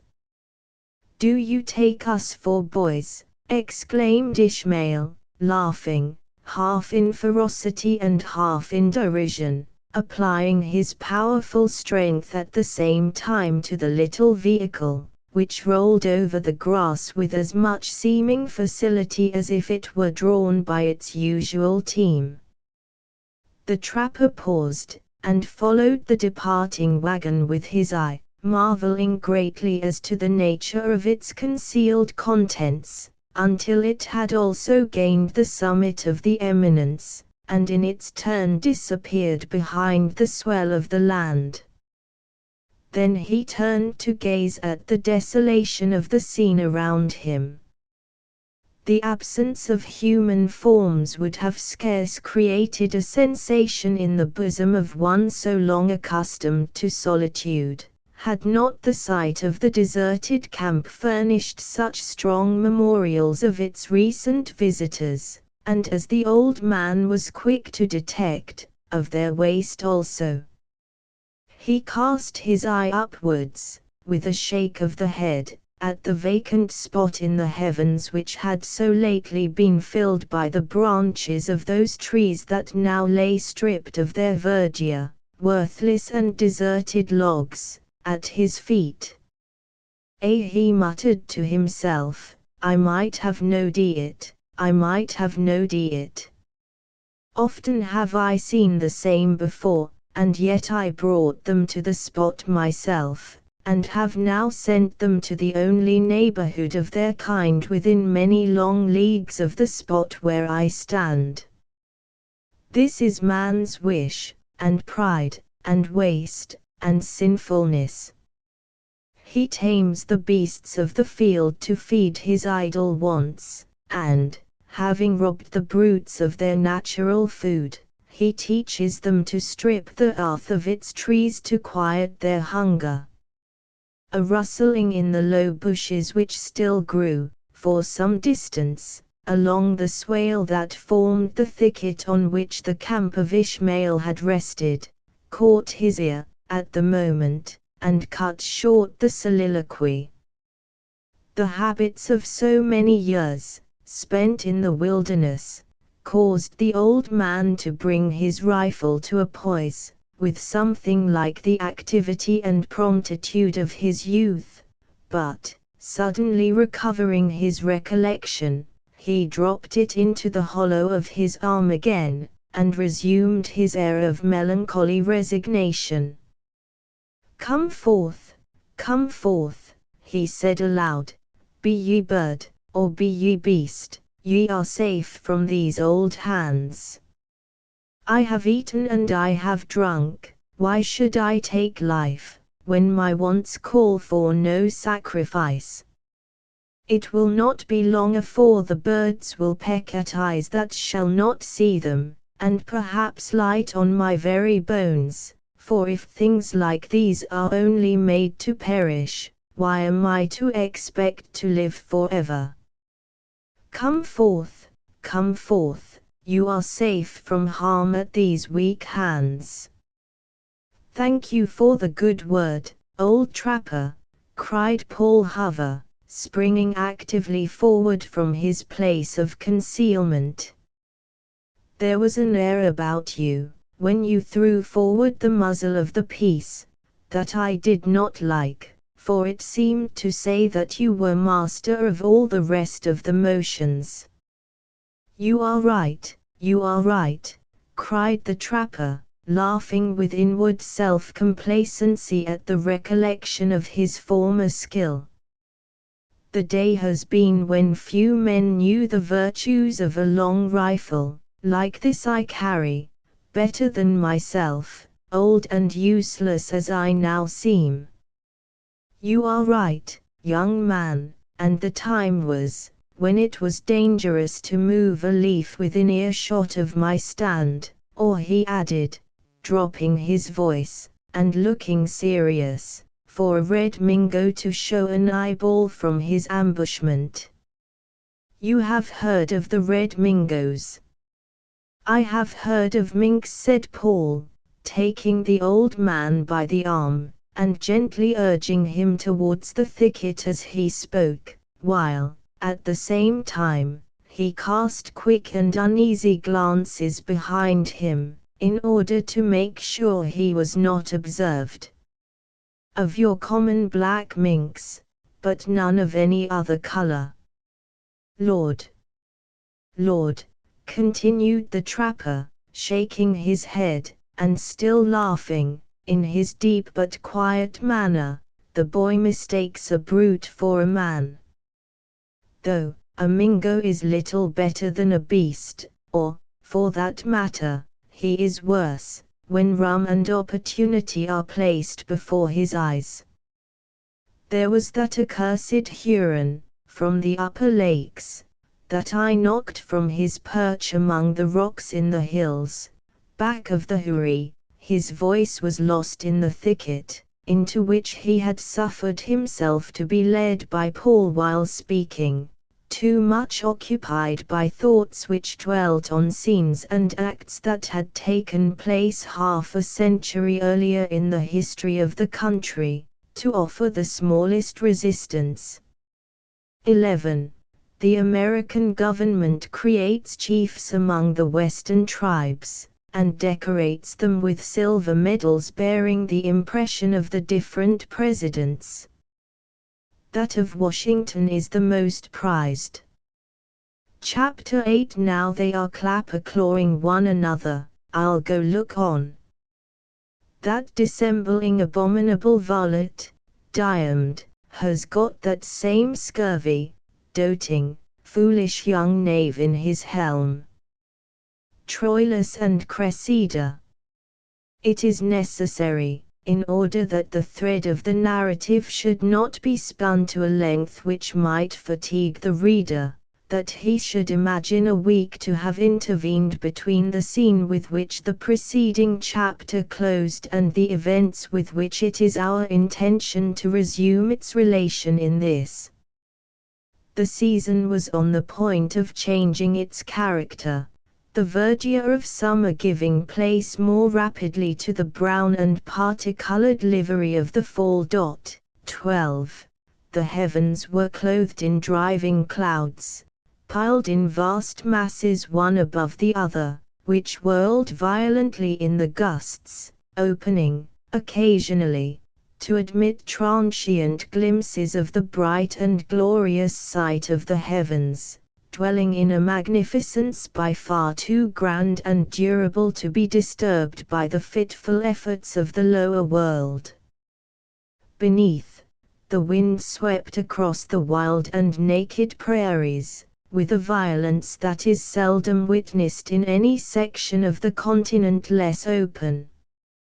It would have been easy to have imagined, in the ages of fable, that the god of the winds had permitted his subordinate agents to escape from their den, and that they now rioted, in wantonness, across wastes, where neither tree, nor work of man, nor mountain, nor obstacle of any sort, opposed itself to their gambols. Though nakedness might, as usual, be given as the pervading character of the spot, whither it is now necessary to transfer the scene of the tale, it was not entirely without the signs of human life. Amid the monotonous rolling of the prairie, a single naked and ragged rock arose on the margin of a little watercourse, which found its way, after winding a vast distance through the plains, into one of the numerous tributaries of the father of rivers.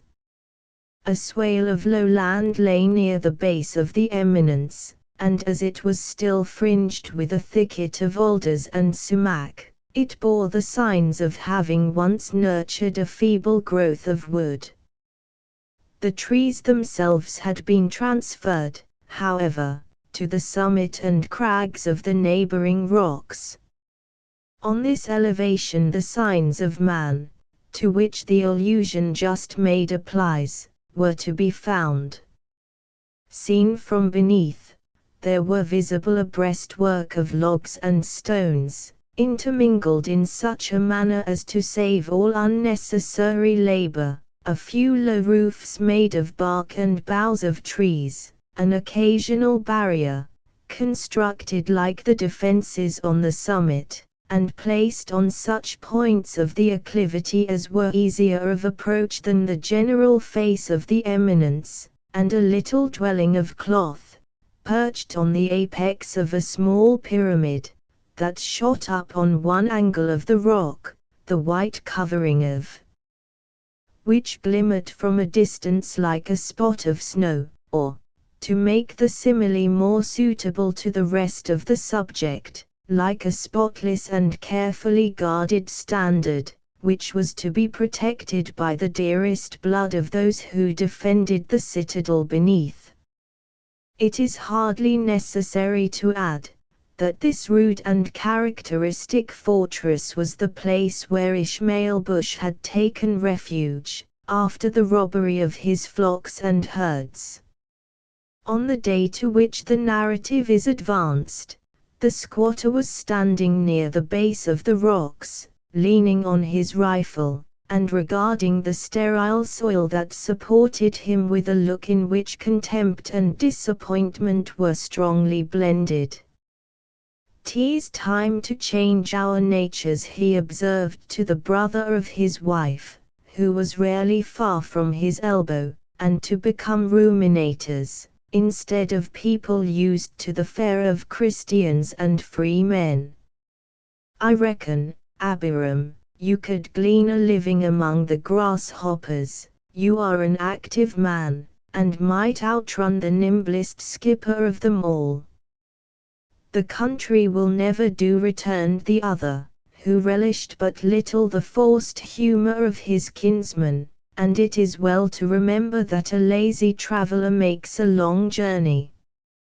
"Would you have me draw a cart at my heels, across this desert for weeks, months?" retorted Ishmael, who, like all of his class, could labor with incredible efforts on emergencies, but who too seldom exerted continued industry, on any occasion, to brook a proposal that offered so little repose.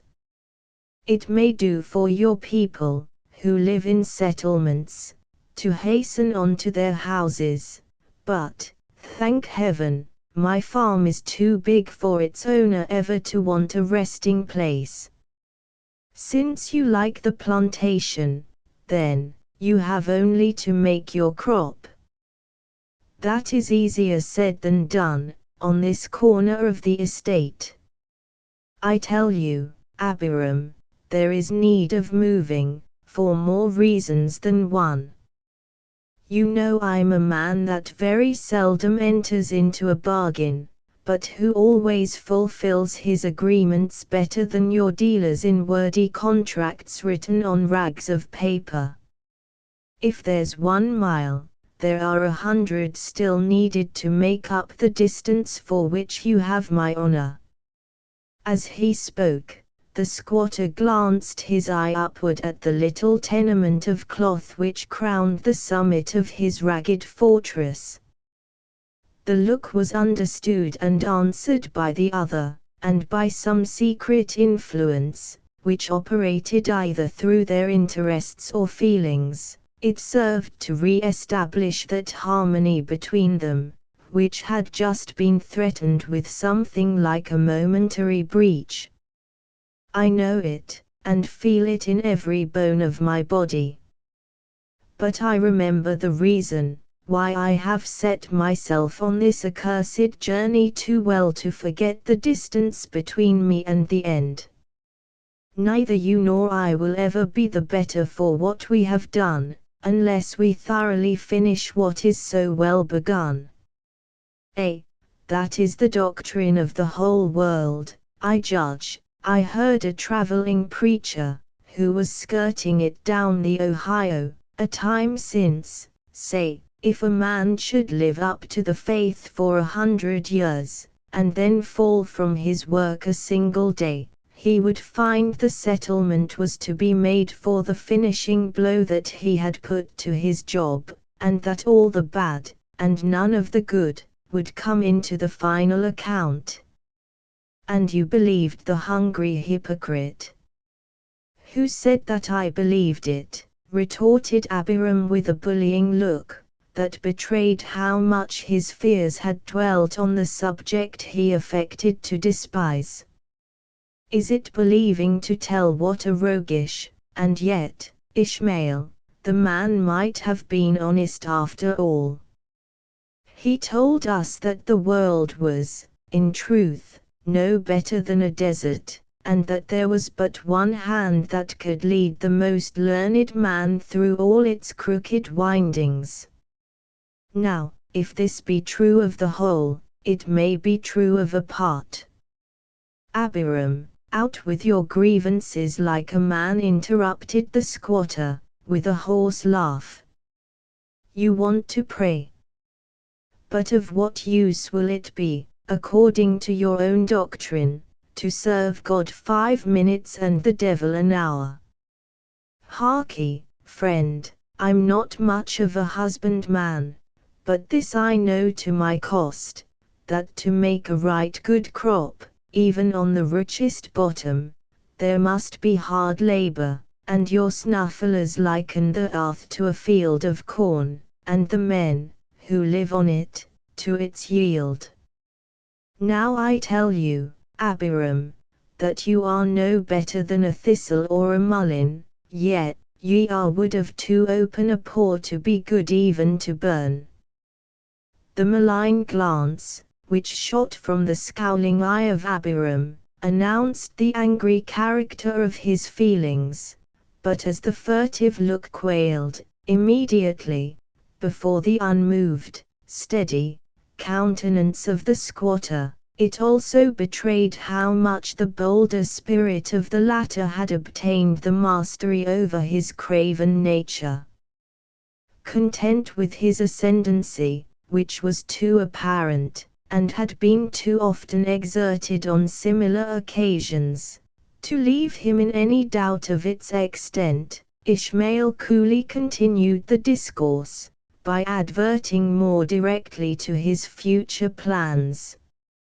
You will own the justice of paying every one in kind, he said. I have been robbed of my stock, and I have a scheme to make myself as good as before, by taking hoof for hoof, or for that matter, when a man is put to the trouble of bargaining for both sides, he is a fool if he don't pay himself something in the way of commission.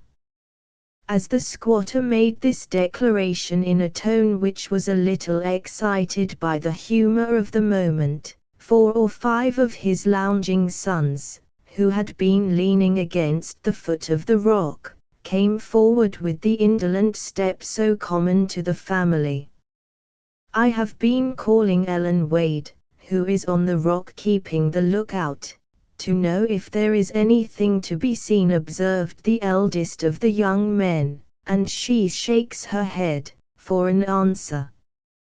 Ellen is sparing of her words for a woman, and might be taught manners at least, without spoiling her good looks. Ishmael cast his eye upward to the place, where the offending, but unconscious girl was holding her anxious watch. She was seated at the edge of the uppermost crag, by the side of the little tent, and at least 200 feet above the level of the plain. Little else was to be distinguished, at that distance, but the outline of her form, her fair hair streaming in the gusts beyond her shoulders, and the steady and seemingly unchangeable look that she had riveted on some remote point of the prairie. "What is it, Nell?" cried Ishmael, lifting his powerful voice a little above the rushing of the element. "Have you got a glimpse of anything bigger than a burrowing barker?" The lips of the attentive Ellen parted. She rose to the utmost height her small stature admitted, seeming still to regard the unknown object, but her voice, if she spoke at all, was not sufficiently loud to be heard amid the wind. "It are a fact that the child sees something more uncommon than a buffalo or a prairie dog," continued Ishmael. "Why, Nell, girl, are ye deaf? Nell, I say, I hope it is an army of redskins she has in her eye, for I should relish the chance to pay them for their kindness, under the favor of these logs and rocks." As the squatter accompanied his vaunt with corresponding gestures, and directed his eyes to the circle of his equally confident sons while speaking, he drew their gaze from Ellen to himself. But now, when they turned together to note the succeeding movements of their female sentinel, the place which had so lately been occupied by her form was vacant. "As I am a sinner," exclaimed Asa, usually one of the most phlegmatic of the youths, "the girl is blown away by the wind." Something like a sensation was exhibited among them, which might have denoted that the influence of the laughing blue eyes, flaxen hair, and glowing cheeks of Ellen, had not been lost on the dull natures of the young men, and looks of amazement, mingled slightly with concern, passed from one to the other as they gazed, in dull wonder, at the point of the naked rock. "It might well be," added another, "she sat on a slivered stone, and I have been thinking of telling her she was in danger for more than an hour." "Is that a riband of the child, dangling from the corner of the hill below?"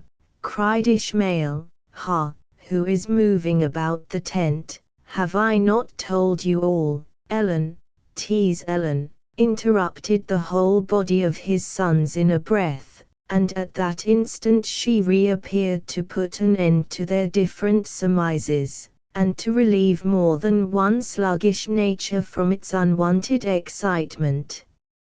As Ellen issued from beneath the folds of the tent, she advanced with a light and fearless step to her former giddy stand, and pointed toward the prairie, appearing to speak in an eager and rapid voice to some invisible auditor. "Nell is mad," said Asa, half in contempt and yet not a little in concern. The girl is dreaming with her eyes open, and thinks she sees some of them fierce creatures, with hard names, with which the doctor fills her ears. Can it be, the child has found a scout of the Skzys, said Ishmael, bending his look toward the plain, but a low, significant whisper from Abiram drew his eyes quickly upward again, where they were turned just in time to perceive that the cloth of the tent was agitated by a motion very evidently different from the quivering occasioned by the wind. Let her, if she dare, the squatter muttered in his teeth. Abiram, they know my temper too well to play the prank with me. Look for yourself, if the curtain is not lifted, I can see no better than the owl by daylight. Ishmael struck the breech of his rifle violently on the earth, and shouted in a voice that might easily have been heard by Ellen, had not her attention still continued rapt on the object which so unaccountably attracted her eyes in the distance. Nell, continued the squatter, away with you, fool, will you bring down punishment on your own head? Why, Nell, she has forgotten her native speech, let us see if she can understand another language. Ishmael threw his rifle to his shoulder, and at the next moment it was pointed upward at the summit of the rock. Before time was given for a word of remonstrance, it had sent forth its contents, in its usual streak of bright flame. Ellen started like the frightened chamois, and uttering a piercing scream, she darted into the tent, with a swiftness that left it uncertain whether terror or actual injury had been the penalty of her offense. The action of the squatter was too sudden and unexpected to admit of prevention, but the instant it was done, his sons manifested, in an unequivocal manner, the temper with which they witnessed the desperate measure. Angry and fierce glances were interchanged, and a murmur of disapprobation was uttered by the whole, in common. "What has Ellen done, father?" said Asa, with a degree of spirit, which was the more striking from being unusual, that she should be shot at like a straggling deer, or a hungry wolf. "Mischief," deliberately returned the squatter, but with a cool expression of defiance in his eye that showed how little he was moved by the ill-concealed humor of his children. "Mischief, boy, mischief, take you heed that the disorder don't spread. It would need a different treatment in a man, than in yon screaming girl. Asa, you are a man, as you have often boasted, but remember I am your father, and you're better. I know it well, and what sort of a father. Harkee, boy, I more than half believe that your drowsy head let in the Skzys. Be modest in speech, my watchful son, or you may have to answer yet for the mischief your own bad conduct has brought upon us. I'll stay no longer to be hectored like a child in petticoats. You talk of law, as if you knew of none, and yet you keep me down, as though I had not life and wants of my own. I'll stay no longer to be treated like one of your meanest cattle. The world is wide, my gallant boy, and there's many a noble plantation on it, without a tenant. Go, you have title deeds signed and sealed to your hand. Few fathers portion their children better than Ishmael Bush. You will say that for me, at least, when you get to be a wealthy landholder." "Look, father, look!" exclaimed several voices at once, seizing with avidity, an opportunity to interrupt a dialogue which threatened to become more violent. "Look," repeated Abiram, in a voice which sounded hollow and warning, "if you have time for anything but quarrels, Ishmael, look." The squatter turned slowly from his offending son, and cast an eye, that still lowered with deep resentment upward, but which, the instant it caught a view of the object that now attracted the attention of all around him, changed its expression to one of astonishment and dismay. A female stood on the spot, from which Ellen had been so fearfully expelled. Her person was of the smallest size that is believed to comport with beauty, and which poets and artists have chosen as the beau ideal of feminine loveliness. Her dress was of a dark and glossy silk, and fluttered like gossamer around her form.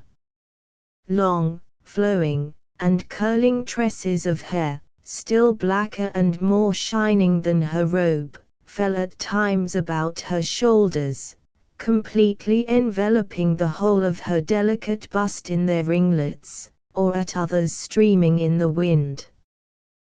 The elevation at which she stood prevented a close examination of the lineaments of a countenance which, however, it might be seen was youthful, and, at the moment of her unlooked-for appearance, eloquent with feeling. So young, indeed, did this fair and fragile being appear, that it might be doubted whether the age of childhood was entirely past. One small and exquisitely molded hand was pressed on her heart, while with the other she made an impressive gesture, which seemed to invite Ishmael, if further violence was meditated, to direct it against her bosom. The silent wonder, with which the group of borderers gazed upward at so extraordinary a spectacle, was only interrupted as the person of Ellen was seen emerging with timidity from the tent, as if equally urged, by apprehensions in behalf of herself and the fears which she felt on account of her companion, to remain concealed and to advance. She spoke, but her words were unheard by those below, and unheeded by her to whom they were addressed. The latter, however, as if content with the offer she had made of herself as a victim to the resentment of Ishmael, now calmly retired, and the spot she had so lately occupied became vacant, leaving a sort of stupid impression on the spectators beneath, not unlike that which it might be supposed would have been created had they just been gazing at some supernatural vision. More than a minute of profound silence succeeded, during which the sons of Ishmael still continued gazing at the naked rock in stupid wonder. Then, as eye met eye, an expression of novel intelligence passed from one to the other, indicating that to them, at least, the appearance of this extraordinary tenant of the pavilion was as unexpected as it was incomprehensible.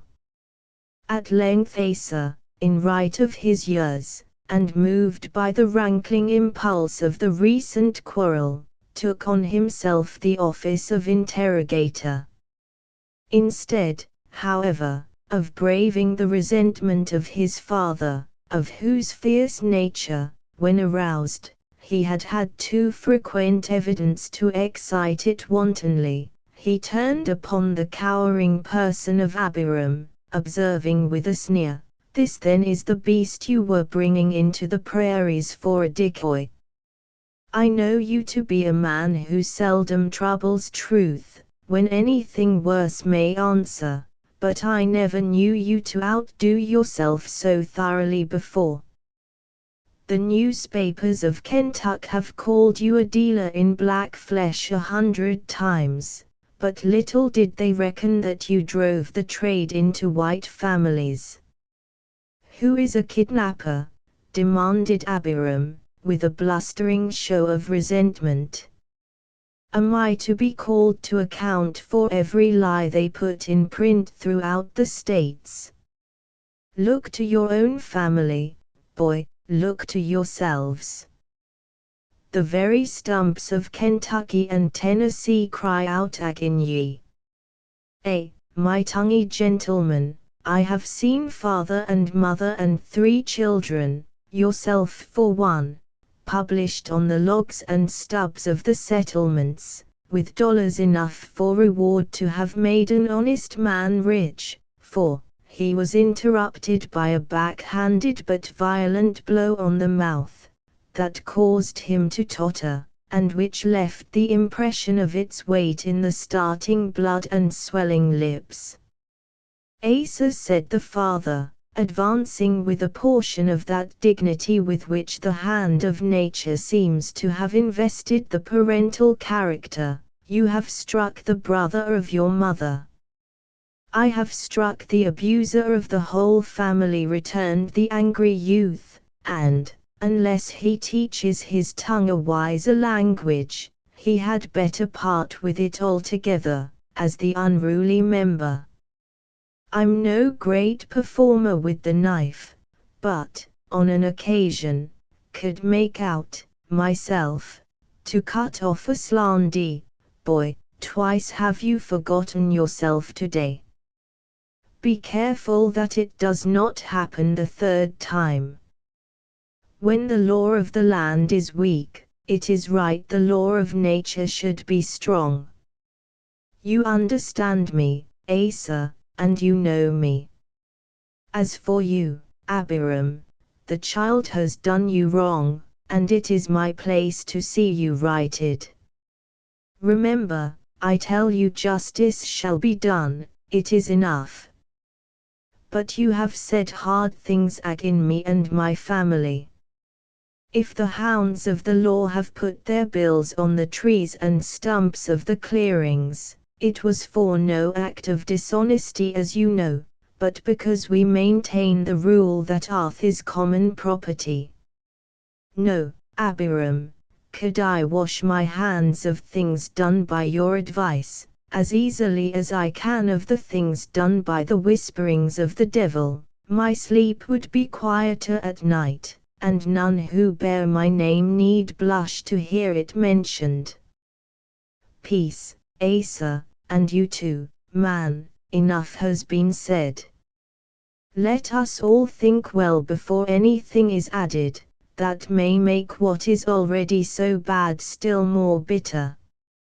Ishmael waved his hand with authority, as he ended, and turned away with the air of one who felt assured that those he had addressed would not have the temerity to dispute his commands.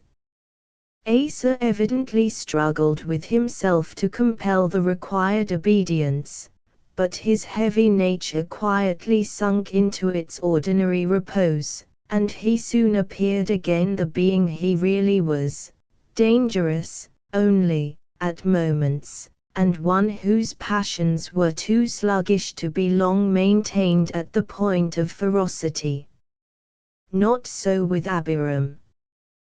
While there was an appearance of a personal conflict between him and his colossal nephew, his mien had expressed the infallible evidences of engrossing apprehension, but now, that the authority as well as gigantic strength of the father were interposed between him and his assailant, his countenance changed from paleness to a livid hue, that bespoke how deeply the injury he had received rankled in his breast. Like Asa, however, he acquiesced in the decision of the squatter, and the appearance, at least, of harmony was restored again among a set of beings, who were restrained by no obligations more powerful than the frail web of authority with which Ishmael had been able to envelope his children. One effect of the quarrel had been to divert the thoughts of the young men from their recent visitor. With the dispute, that succeeded the disappearance of the fair stranger, all recollection of her existence appeared to have vanished. A few ominous and secret conferences, it is true, were held apart, during which the direction of the eyes of the different speakers betrayed their subject, but these threatening symptoms soon disappeared, and the whole party was again seen broken into its usual, listless, silent, and lounging groups. "I will go upon the rock, boys, and look abroad for the savages," said Ishmael shortly after, advancing towards them with a mien which he intended should be conciliating, at the same time that it was authoritative. "If there is nothing to fear, we will go out on the plain. The day is too good to be lost in words, like women in the towns wrangling over their tea and sugared cakes." Without waiting for approbation or dissent, the squatter advanced to the base of the rock, which formed a sort of perpendicular wall, nearly 20 feet high around the whole acclivity. Ishmael, however, directed his footsteps to a point where an ascent might be made through a narrow cleft, which he had taken the precaution to fortify with a breastwork of cottonwood logs, and which, in its turn, was defended by a chevaux de frise of the branches of the same tree. Here an armed man was usually kept, as at the key of the whole position, and here one of the young men now stood, indolently leaning against the rock, ready to protect the pass, if it should prove necessary, until the whole party could be mustered at the several points of defense. From this place the squatter found the ascent still difficult, partly by nature and partly by artificial impediments, until he reached a sort of terrace, or, to speak more properly, the plane of the elevation, where he had established the huts in which the whole family dwelt. These tenements were, as already mentioned, of that class which are so often seen on the borders, and such as belonged to the infancy of architecture, being simply formed of logs, bark, and poles. The area on which they stood contained several hundred square feet, and was sufficiently elevated above the plain greatly to lessen if not to remove all danger from Indian missiles. Here Ishmael believed he might leave his infants in comparative security, under the protection of their spirited mother, and here he now found Esther engaged at her ordinary domestic employments, surrounded by her daughters, and lifting her voice, in declamatory censure, as one or another of the idle fry incurred her displeasure, and far too much engrossed with the tempest of her own conversation to know anything of the violent scene which had been passing below. "A fine windy place you have chosen for the camp, Ishmael," she commenced, or rather continued, by merely diverting the attack from a sobbing girl of 10, at her elbow, to her husband. "My word, if I haven't to count the young ones every 10 minutes, to see they are not flying away among the buzzards, or the ducks. Why do ye all keep hovering round the rock, like lolloping reptiles in the spring, when the heavens are beginning to be alive with birds, man? Do ye think mouths can be filled, and hunger satisfied, by laziness and sleep?"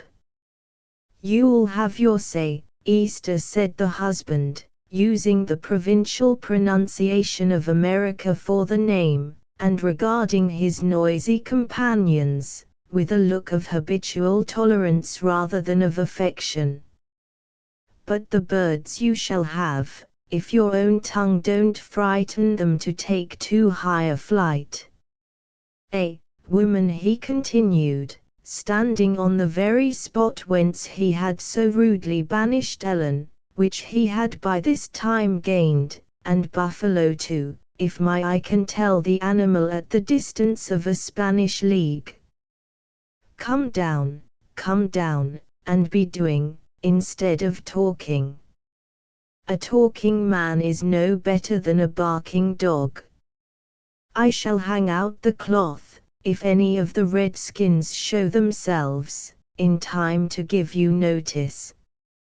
But, Ishmael, what have you been killing, my man, for it was your rifle I heard a few minutes agone, unless I have lost my skill in sounds.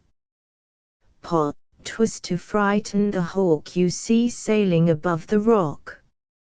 Hawk, indeed, at your time of day to be shooting at hawks and buzzards, with 18 open mouths to feed. Look at the bee, and at the beaver, my good man, and learn to be a provider. Why, Ishmael, I believe my soul, she continued, dropping the toe she was twisting on a distaff, the man is in that tent again.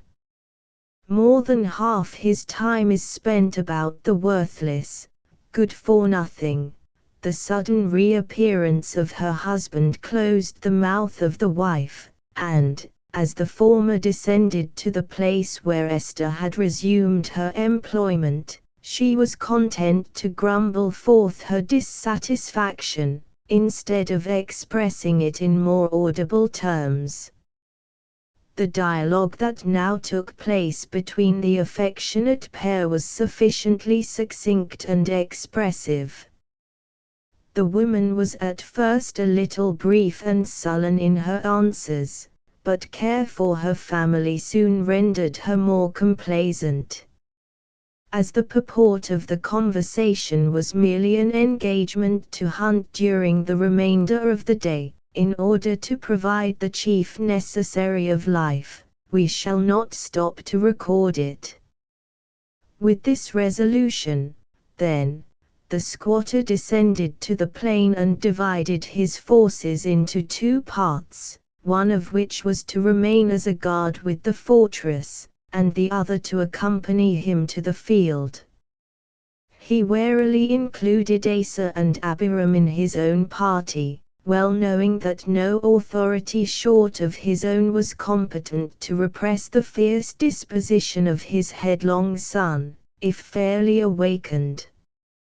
When these arrangements were completed, the hunters sallied forth, separating at no great distance from the rock, in order to form a circle about the distant herd of buffaloes. 12. The Americans call the autumn the fall from the fall of the leaf. Chapter 9. Procyon a little scratch d, 'twill serve. Love's labor lost. Having made the reader acquainted with the manner in which Ishmael Bush had disposed of his family, under circumstances that might have proved so embarrassing to most other men, we shall again shift the scene a few short miles from the place last described, preserving, however, the due and natural succession of time.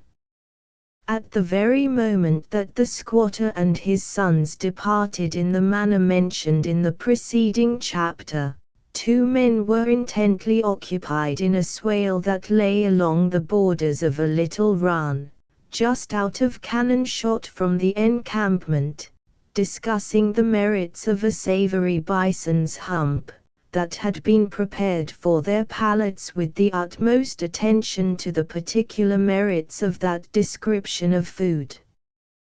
The choice morsel had been judiciously separated from the adjoining and less worthy parts of the beast, and, enveloped in the hairy coating provided by nature, it had duly undergone the heat of the customary subterraneous oven, and was now laid before its proprietors in all the culinary glory of the prairies. So far as richness, delicacy, and wildness of flavor, and substantial nourishment were concerned, the viand might well have claimed a decided superiority over the meretricious cookery and labored compounds of the most renowned artist, though the service of the dainty was certainly achieved in a manner far from artificial. It would appear that the two fortunate mortals, to whose happy lot it fell to enjoy a meal in which health and appetite lent so keen a relish to the exquisite food of the American deserts, were far from being insensible of the advantage they possessed. The one, to whose knowledge in the culinary art the other was indebted for his banquet, seemed the least disposed of the two to profit by his own skill. He ate, it is true, and with a relish, but it was always with the moderation with which age is apt to temper the appetite. No such restraint, however, was imposed on the inclination of his companion. In the very flower of his days and in the vigor of manhood, the homage that he paid to the work of his more aged friend's hands was of the most profound and engrossing character. As one delicious morsel succeeded another he rolled his eyes towards his companion, and seemed to express that gratitude which he had not speech to utter, in looks of the most benignant nature. "Cut more into the heart of it, lad," said the trapper, for it was the venerable inhabitant of those vast wastes, who had served the bee hunter with the banquet in question. "Cut more into the center of the piece, there you will find the genuine riches of nature, and that without need from spices, or any of your biting mustard to give it a foreign relish." "If I had but a cup of metheglin," said Paul, stopping to perform the necessary operation of breathing, "I should swear this was the strongest meal that was ever placed before the mouth of man." Well, you may call it strong," returned the other, laughing after his peculiar manner, in pure satisfaction at witnessing the infinite contentment of his companion. "Strong it is, and strong it makes him who eats it." Here, Hector, tossing the patient hound, who was watching his eye with a wistful look, a portion of the meat. "You have need of strength, my friend, in your old days as well as your master. Now, lad, there is a dog that has eaten and slept wiser and better, and that of richer food, than any king of them all." "And why?" "Because he has used and not abused the gifts of his Maker. He was made a hound, and like a hound has he feasted. Then did he create men, but they have eaten like famished wolves. A good and prudent dog has Hector proved, and never have I found one of his breed false in nose or friendship. Do you know the difference between the cookery of the wilderness and that which is found in the settlements? No, I see plainly you don't. By your appetite, then I will tell you. The one follows man, the other nature.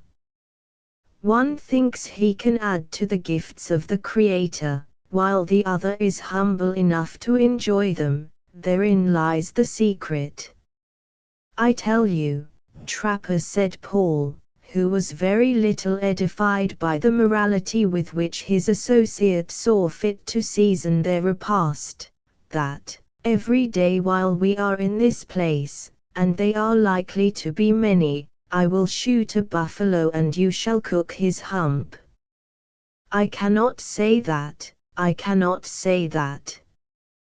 The beast is good, take him in what part you will, and it was to be food for man that he was fashioned, but I cannot say that I will be a witness and a helper to the waste of killing one daily. The devil a bit of waste shall there be, old man." If they all turn out as good as this, I will engage to eat them clean myself, even to the hoofs. How now, who comes here? Someone with a long nose, I will answer, and one that has led him on a true scent, if he is following the trail of a dinner. The individual who interrupted the conversation, and who had elicited the foregoing remark of Paul, was seen advancing along the margin of the run with a deliberate pace, in a direct line for the two revelers. As there was nothing formidable nor hostile in his appearance, the bee hunter, instead of suspending his operations, rather increased his efforts, in a manner which would seem to imply that he doubted whether the hump would suffice for the proper entertainment of all who were now likely to partake of the delicious morsel. With the trapper, however, the case was different. His more tempered appetite was already satisfied, and he faced the newcomer with a look of cordiality that plainly evinced how very opportune he considered his arrival. "Come on, friend," he said, waving his hand, as he observed the stranger to pause a moment, apparently in doubt. "Come on, I say, if hunger be your guide, it has led you to a fitting place. Here is meat, and this youth can give you corn, parched till it be whiter than the upland snow. Come on, without fear. We are not ravenous beasts, eating of each other, but Christian men, receiving thankfully that which the Lord hath seen fit to give." "Venerable hunter," returned the doctor, for it was no other than the naturalist on one of his daily exploring expeditions, "I rejoice greatly at this happy meeting. We are lovers of the same pursuits, and should be friends." "Lord, Lord," said the old man, laughing, without much deference to the rules of decorum, in the philosopher's very face, "it is the man who wanted to make me believe that a name could change the nature of a beast. Come, friend, you are welcome, though your notions are a little blinded with reading too many books. Sit ye down, and, after eating of this morsel, tell me, if you can, the name of the creature that has bestowed on you its flesh for a meal." The eyes of Dr. Battius, for we deem it decorous to give the good man the appellation he most preferred, sufficiently denoted the satisfaction with which he listened to this proposal. The exercise he had taken, and the sharpness of the wind, proved excellent stimulants, and Paul himself had hardly been in better plight to do credit to the trapper's cookery than was the lover of nature, when the grateful invitation met his ears. Indulging in a small laugh, which his exertions to repress reduced nearly to a simper, he took the indicated seat by the old man's side, and made the customary dispositions to commence his meal without further ceremony. "I should be ashamed of my profession," he said, swallowing a morsel of the hump with evident delight, slyly endeavoring at the same time to distinguish the peculiarities of the singed and defaced skin. "I ought to be ashamed of my profession, were there beast, or bird, on the continent of America, that I could not tell by some one of the many evidences which science has enlisted in her cause. This, then, the food is nutritious and savory, a mouthful of your corn, friend, if you please." Paul, who continued eating with increasing industry, looking askant not unlike a dog when engaged in the same agreeable pursuit, threw him his pouch, without deeming it at all necessary to suspend his own labors. "You were saying, friend, that you have many ways of telling the creature," observed the attentive trapper. "Many, many and infallible. Now, the animals that are carnivorous are known by their incisors." "Their what?" demanded the trapper. "The teeth with which nature has furnished them for defense, and in order to tear their food." "Again, look you then for the teeth of this creature," interrupted the trapper, who was bent on convincing a man who had presumed to enter into competition with himself, in matters pertaining to the wilds, of gross ignorance. "Turn the piece round and find your inside overs." The doctor complied, and of course without success, though he profited by the occasion to take another fruitless glance at the wrinkled hide. "Well, friend, do you find the things you need, before you can pronounce the creature a duck or a salmon?" "I apprehend the entire animal is not here." "You may well say as much," cried Paul, who was now compelled to pause from pure repletion. "I will answer for some pounds of the fellow, weighed by the truest steelyards west of the Alleghanies. Still you may make out to keep soul and body together, with what is left reluctantly eyeing a piece large enough to feed 20 men, but which he felt compelled to abandon from satiety, cut in nigher to the heart, as the old man says, and you will find the riches of the piece." "The heart!" exclaimed the doctor, inwardly delighted to learn there was a distinct organ to be submitted to his inspection. Let me see the heart, it will at once determine the character of the animal. Certes this is not the core." Sure enough it is. The animal must be of the order Bellua, from its obese habits." He was interrupted by a long and hearty, but still a noiseless fit of merriment, from the trapper, which was considered so ill-timed by the offended naturalist, as to produce an instant cessation of speech, if not a stagnation of ideas. "Listen to his beast's habits and belly orders," said the old man, delighted with the evident embarrassment of his rival, "and then he says it is not the core. Why, man, you are farther from the truth than you are from the settlements, with all your bookish larning and hard words, which I have, once for all, said cannot be understood by any tribe or nation east of the Rocky Mountains. Beastly habits or no beastly habits, the creatures are to be seen cropping the prairies by tens of thousands, and the piece in your hand is the core of as juicy a buffalo hump as stomach need crave."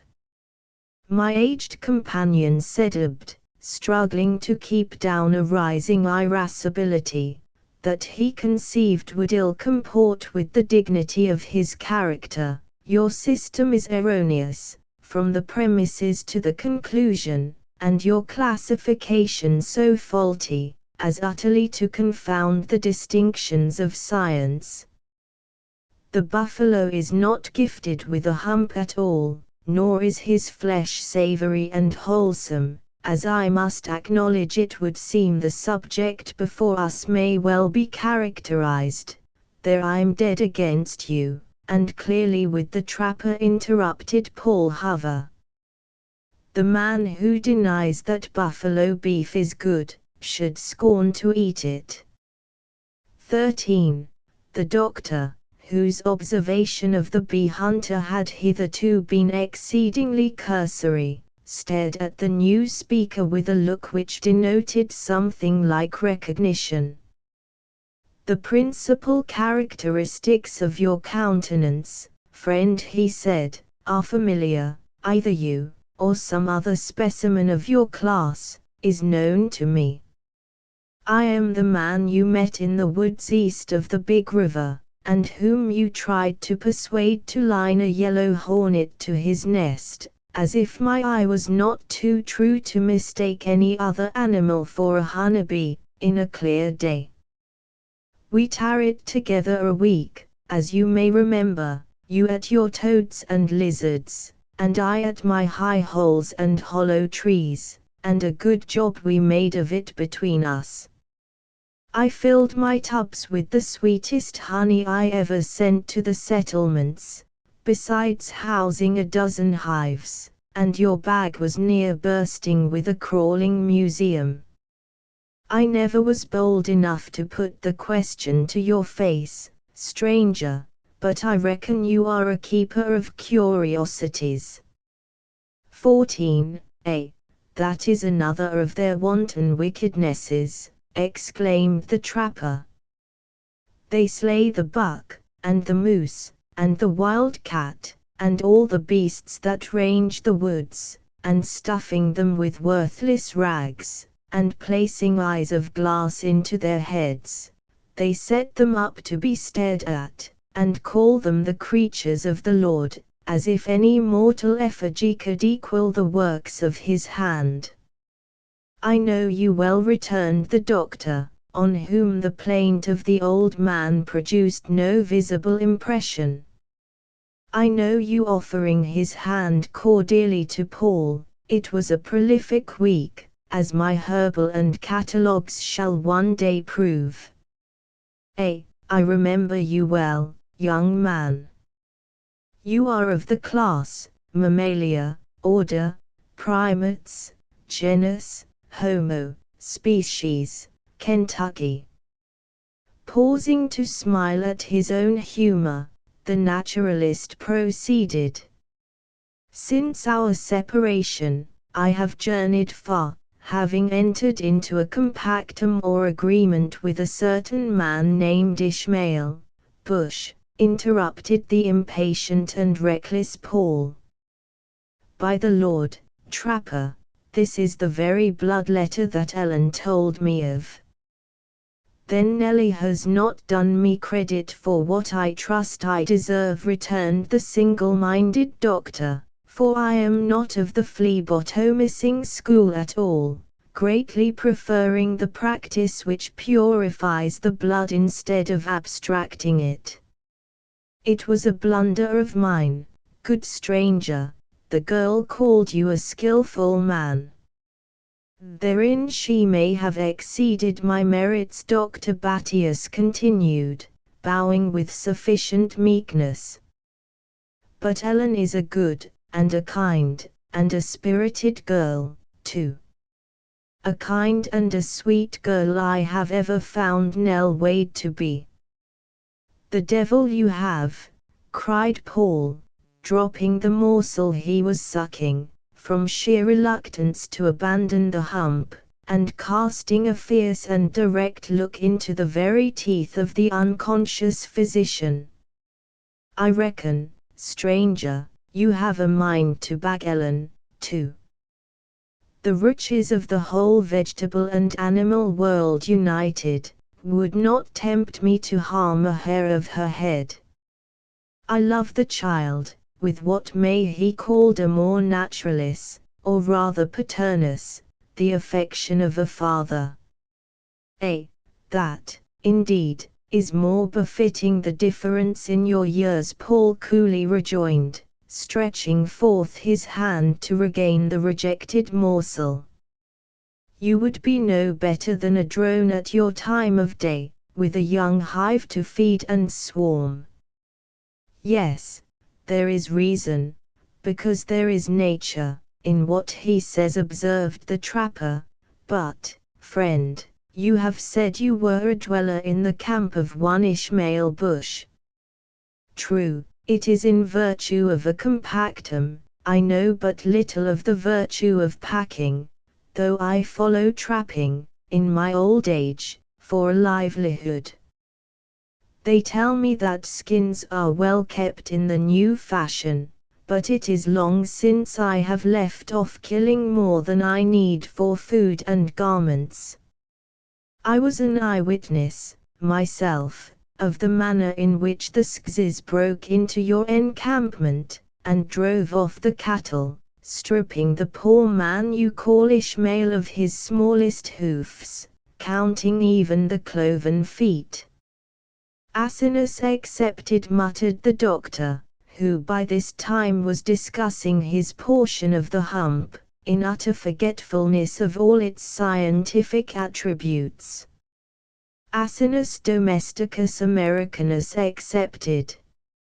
I am glad to hear that so many of them are saved, though I know not the value of the animals you name, which is nothing uncommon, seeing how long it is that I have been out of the settlements. But can you tell me, friend, what the traveler carries under the white cloth he guards with teeth as sharp as a wolf that quarrels for the carcass the hunter has left? You've heard of it, exclaimed the other, dropping the morsel he was conveying to his mouth in manifest surprise. Nay, I have heard nothing, but I have seen the cloth, and had like to have been bitten for no greater crime than wishing to know what it covered. Bitten, then, after all, the animal must be carnivorous. It is too tranquil for the Ursus horridus. If it were the Canis latrans, the voice would betray it. Nor would Nellie Wade be so familiar with any of the genus Ferae. Venerable hunter, the solitary animal confined in that wagon by day, and in the tent at night, has occasioned me more perplexity of mind than the whole catalogue of quadrupeds besides, and for this plain reason, I did not know how to class it. You think it a ravenous beast. I know it to be a quadruped, your own danger proves it to be carnivorous. During this broken explanation, Paul Hover had sat silent and thoughtful, regarding each speaker with deep attention. But, suddenly moved by the manner of the doctor, the latter had scarcely time to utter his positive assertion, before the young man bluntly demanded, "And pray, friend, what may you call a quadruped?" "A vagary of nature, wherein she has displayed less of her infinite wisdom than is usual." Could rotary levers be substituted for two of the limbs, agreeably to the improvement in my new order of phalangacrua, which might be rendered into the vernacular as lever-legged, there would be a delightful perfection and harmony in the construction. But, as the quadruped is now formed, I call it a mere vagary of nature, no other than a vagary. Harkee, stranger, in Kentucky we are but small dealers in dictionaries. Vagary is as hard a word to turn into English as quadruped. A quadruped is an animal with 4 legs, a beast. A beast. Do you then reckon that Ishmael Bush travels with a beast caged in that wagon? I know it, and lend me your ear. Not literally, friend, observing Paul to start and look surprised, but figuratively, through its functions, and you shall hear. I have already made known that, in virtue of a compactum, I journey with the aforesaid Ishmael Bush, but though I am bound to perform certain duties while the journey lasts, there is no condition which says that the said journey shall be sempiternum, or eternal. Now, though this region may scarcely be said to be wedded to science, being to all intents a virgin territory as respects the enquirer into natural history, still it is greatly destitute of the treasures of the vegetable kingdom. I should, therefore, have tarried some hundreds of miles more to the eastward, Were it not for the inward propensity that I feel to have the beast in question inspected and suitably described and classed. For that matter, he continued, dropping his voice, like one who imparts an important secret, I am not without hopes of persuading Ishmael to let me dissect it. You have seen the creature. Not with the organs of sight, but with much more infallible instruments of vision, the conclusions of reason, and the deductions of scientific premises. I have watched the habits of the animal, young man, and can fearlessly pronounce, by evidence that would be thrown away on ordinary observers, that it is of vast dimensions, inactive, possibly torpid, of voracious appetite, and, as it now appears by the direct testimony of this venerable hunter, ferocious and carnivorous. I should be better pleased, stranger, said Paul, on whom the doctor's description was making a very sensible impression, to be sure the creature was a beast at all. As to that, if I wanted evidence of a fact, which is abundantly apparent by the habits of the animal, I have the word of Ishmael himself. A reason can be given for my smallest deductions. I am not troubled, young man, with a vulgar and idle curiosity, but all my aspirations after knowledge, as I humbly believe, are, first, for the advancement of learning, and, secondly, for the benefit of my fellow creatures. I pined greatly in secret to know the contents of the tent, which Ishmael guarded so carefully, and which he had covenanted that I should swear, jure per Dios, not to approach nigher than a defined number of cubits, for a definite period of time.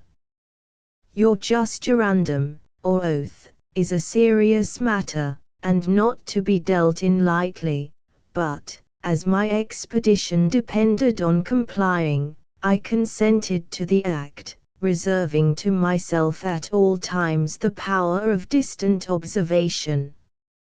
It is now some 10 days since Ishmael, pitying the state in which he saw me, a humble lover of science, imparted the fact that the vehicle contained a beast, which he was carrying into the prairies as a decoy, by which he intends to entrap others of the same genus, or perhaps species.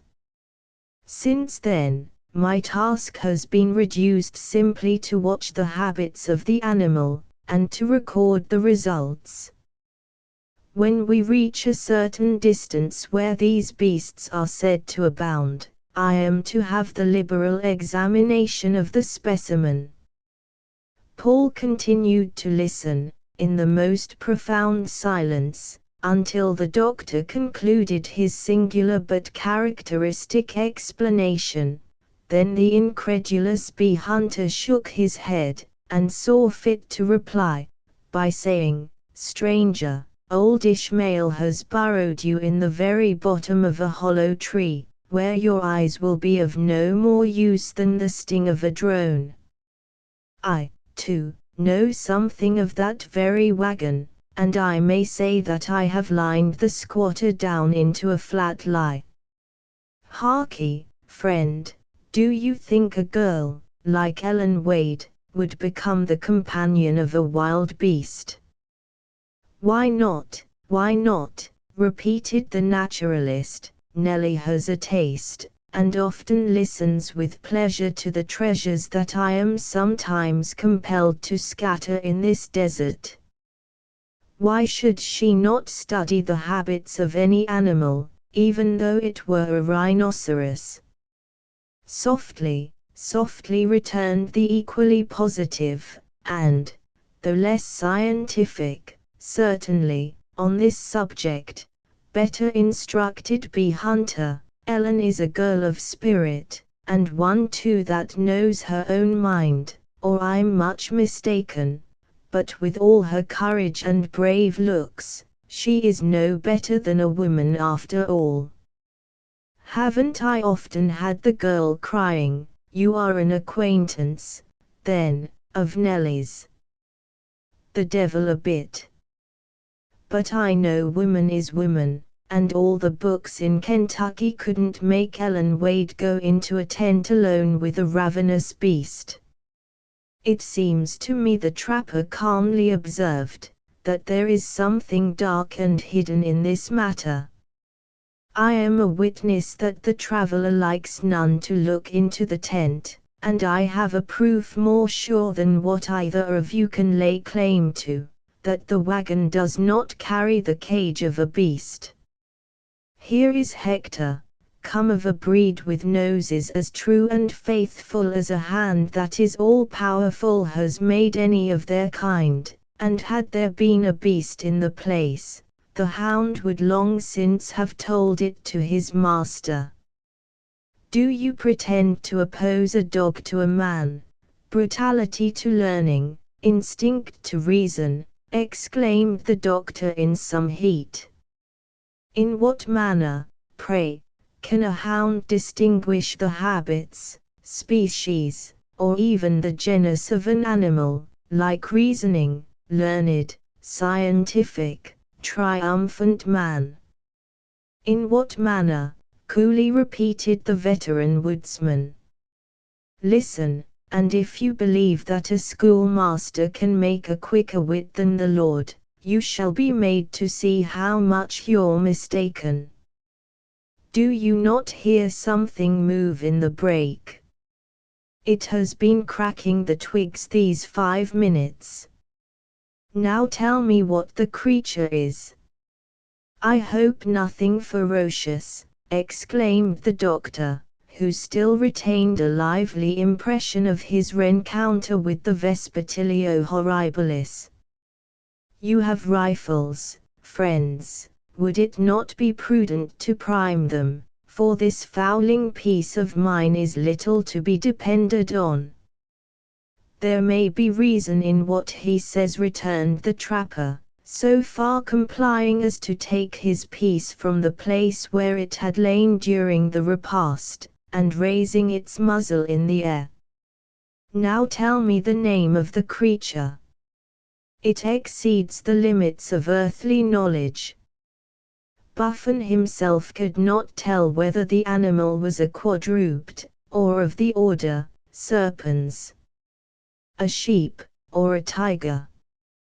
"Then was your buffoon a fool to my Hector."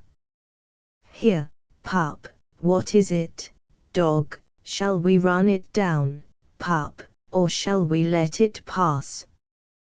The hound, which had already manifested to the experienced trapper, by the tremulous motion of his ears, his consciousness of the proximity of a strange animal, lifted his head from his forepaws and slightly parted his lips, as if about to show the remnants of his teeth. But, suddenly abandoning his hostile purpose, he snuffed the air a moment, gaped heavily, shook himself, and peaceably resumed his recumbent attitude. "Now, doctor," cried the trapper, triumphantly, "I am well convinced there is neither game nor ravenous beast in the thicket, and that I call substantial knowledge to a man who is too old to be a spendthrift of his strength, and yet who would not wish to be a meal for a panther." The dog interrupted his master by a growl, but still kept his head crouched to the earth. "It is a man," exclaimed the trapper, rising. "It is a man, if I am a judge of the creature's ways. There is but little said atwixt the hound and me, but we seldom mistake each other's meaning." Paul Hover sprang to his feet like lightning, and, throwing forward his rifle, he cried in a voice of menace, "Come forward, if a friend, if an enemy, stand ready for the worst." A friend, a white man, and, I hope, a Christian, returned a voice from the thicket, which opened at the same instant, and at the next the speaker made his appearance.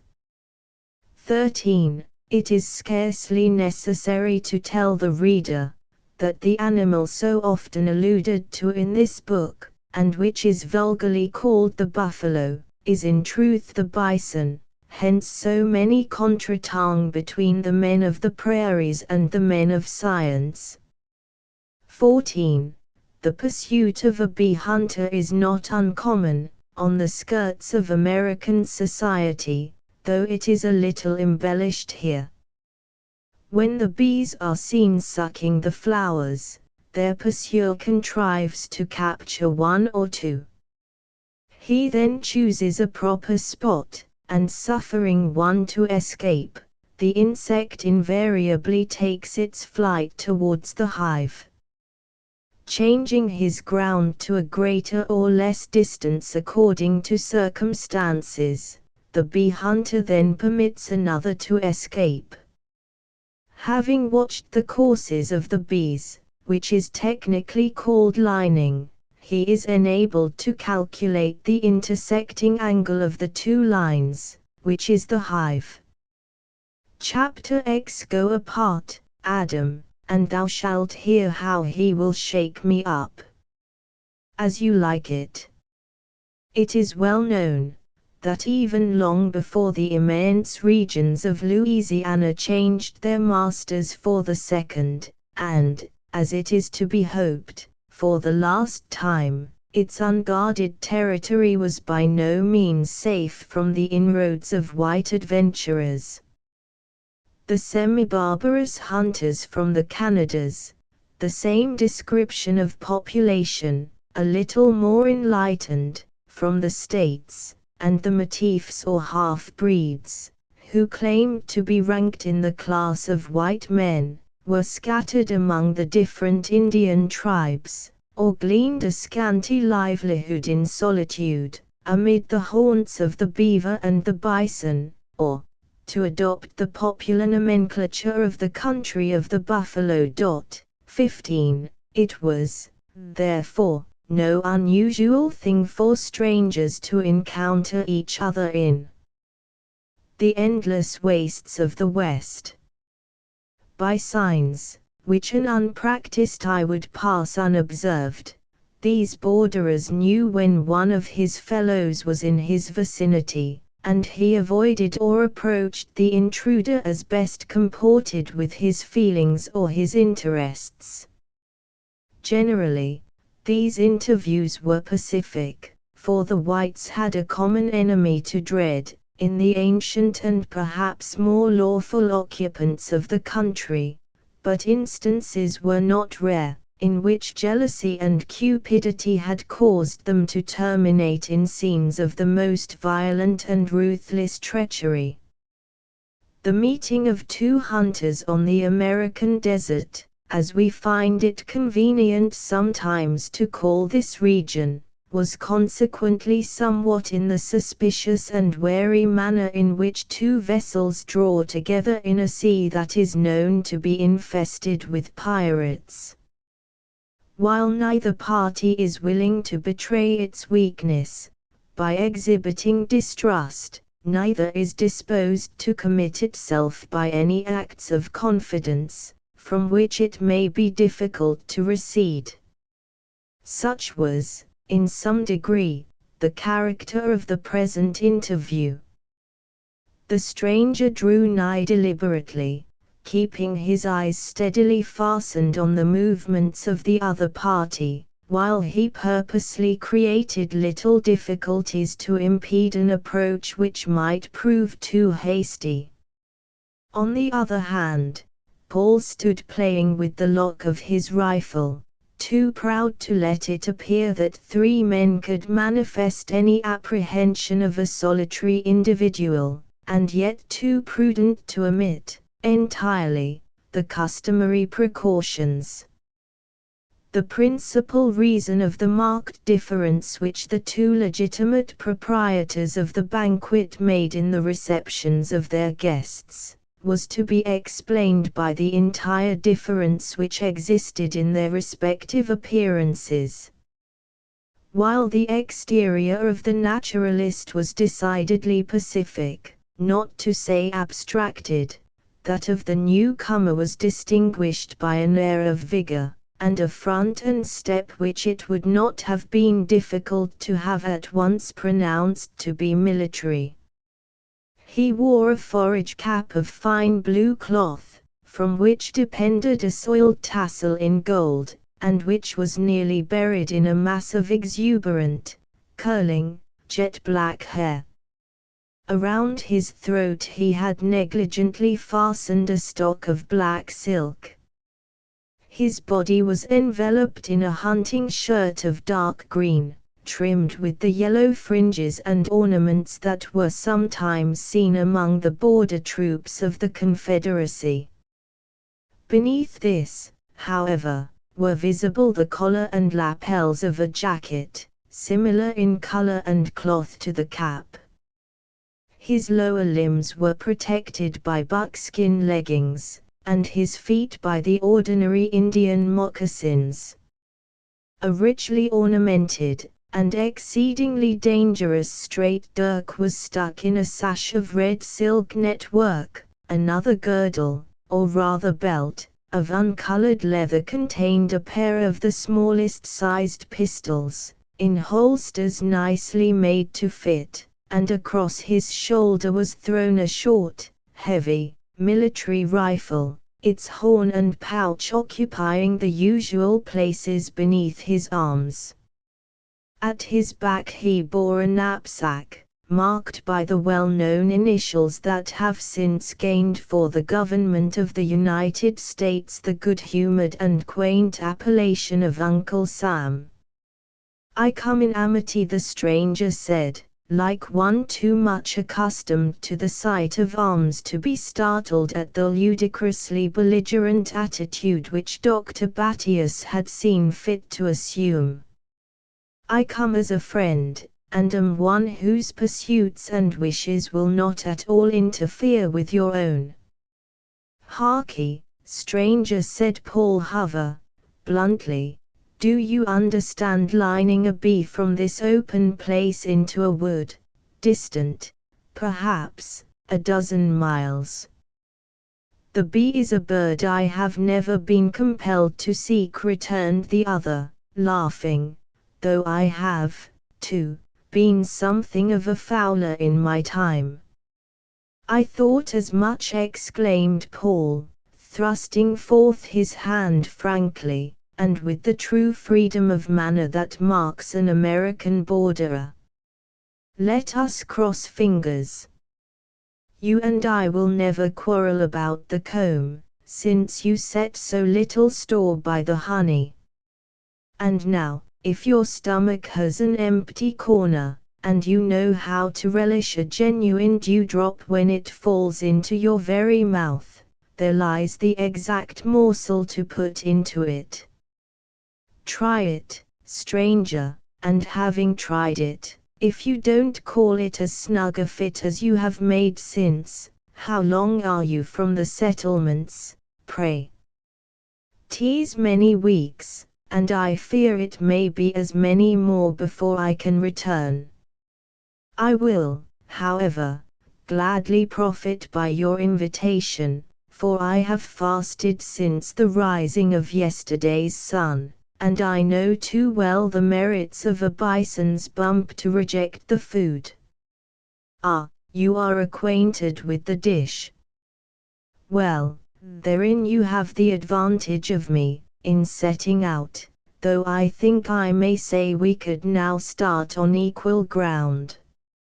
I should be the happiest fellow between Kentucky and the Rocky Mountains, if I had a snug cabin, near some old wood that was filled with hollow trees, just such a hump every day as that for dinner, a load of fresh straw for hives, and little what?" demanded the stranger, evidently amused with the communicative and frank disposition of the bee hunter. "Something that I shall have one day, and which concerns nobody so much as myself," returned Paul, picking the flint of his rifle, and beginning very cavalierly to whistle an air well known on the waters of the Mississippi. During this preliminary discourse the stranger had taken his seat by the side of the hump, and was already making a serious inroad on its relics. Dr. Battius, however, watched his movements with a jealousy still more striking than the cordial reception which the open-hearted Paul had just exhibited. But the doubts, or rather apprehensions, of the naturalist were of a character altogether different from the confidence of the bee-hunter.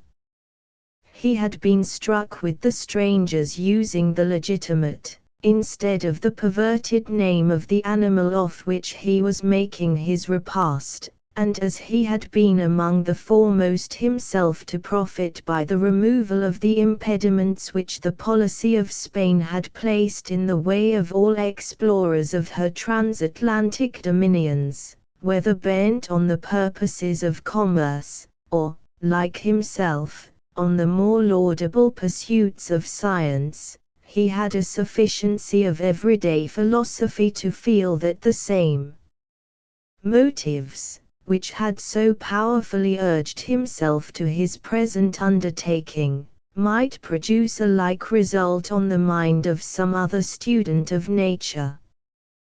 Here, then, was the prospect of an alarming rivalry, which bade fair to strip him of at least a moiety of the just rewards of all his labors, privations, and dangers. Under these views of his character, therefore, it is not at all surprising that the native meekness of the naturalist's disposition was a little disturbed, and that he watched the proceedings of the other with such a degree of vigilance as he believed best suited to detect his sinister designs.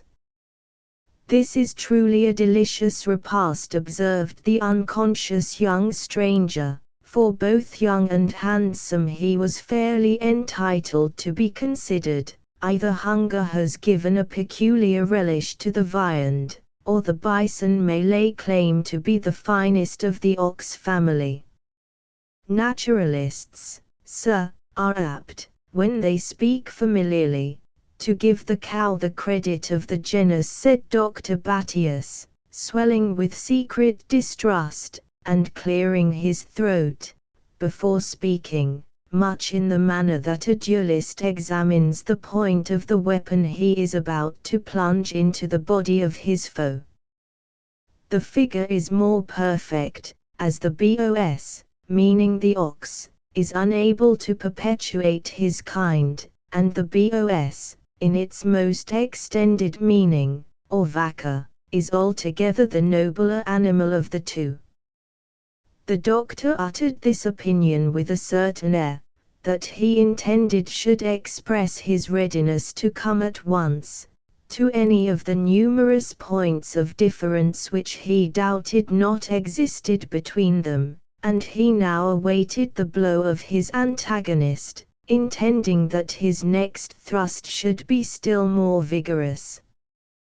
But the young stranger appeared much better disposed to partake of the good cheer, with which he had been so providentially provided, than to take up the cudgels of argument on this, or on any other of the knotty points which are so apt to furnish the lovers of science with the materials of a mental joust.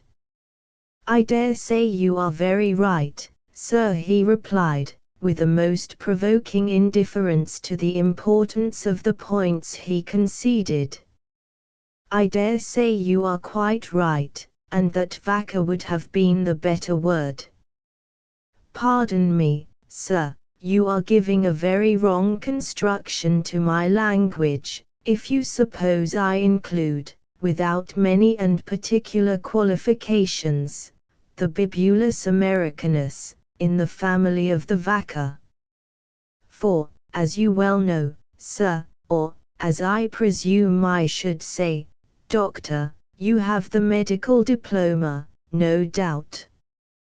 You give me credit for an honor I cannot claim, interrupted the other. An undergraduate, or perhaps your degrees have been taken in some other of the liberal sciences. Still wrong, I do assure you. Surely, young man, you have not entered on this important, I may say, this awful service, without some evidence of your fitness for the task. Some commission by which you can assert an authority to proceed, or by which you may claim an affinity and a communion with your fellow workers in the same beneficent pursuits. I know not by what means, or for what purposes, you have made yourself master of my objects, exclaimed the youth, reddening and rising with a quickness which manifested how little he regarded the grosser appetites, when a subject nearer his heart was approached. Still, sir, your language is incomprehensible. That pursuit, which in another might perhaps be justly called beneficent, is, in me, a dear and cherished duty, though why a commission should be demanded or needed is, I confess, no less a subject of surprise. It is customary to be provided with such a document, returned the doctor, gravely, and, on all suitable occasions to produce it, in order that congenial and friendly minds may, at once, reject unworthy suspicions, and stepping over what may be called the elements of discourse, come at once to those points which are desiderated to both. It is a strange request, the youth muttered, turning his frowning eye from one to the other, as if examining the characters of his companions, with a view to weigh their physical powers. Then, putting his hand into his bosom, he drew forth a small box, and extending it with an air of dignity towards the doctor, he continued, "You will find by this, sir, that I have some right to travel in a country which is now the property of the American states." "What have we here?" exclaimed the naturalist, opening the folds of a large parchment. "Why, this is the sign manual of the philosopher, Jefferson. The seal of state. Countersigned by the Minister of War. Why, this is a commission creating Duncan Uncas Middleton a captain of artillery." Of whom, repeated the trapper, who had sat regarding the stranger, during the whole discourse, with eyes that seemed greedily to devour each lineament. "How is the name? Did you call him Uncas?" "Uncas." "Was it Uncas?" "Such is my name," returned the youth, a little haughtily. "It is the appellation of a native chief, that both my uncle and myself bear with pride, for it is the memorial of an important service done my family by a warrior in the old wars of the provinces." "Uncas? Did ye call him Uncas?" repeated the trapper, approaching the youth and parting the dark curls which clustered over his brow, without the slightest resistance on the part of their wondering owner. "Ah, my eyes are old, and not so keen as when I was a warrior myself, but I can see the look of the father in the son.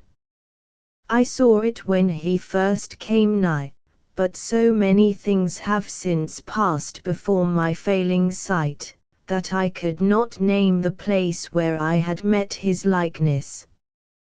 Tell me, lad, by what name is your father known?"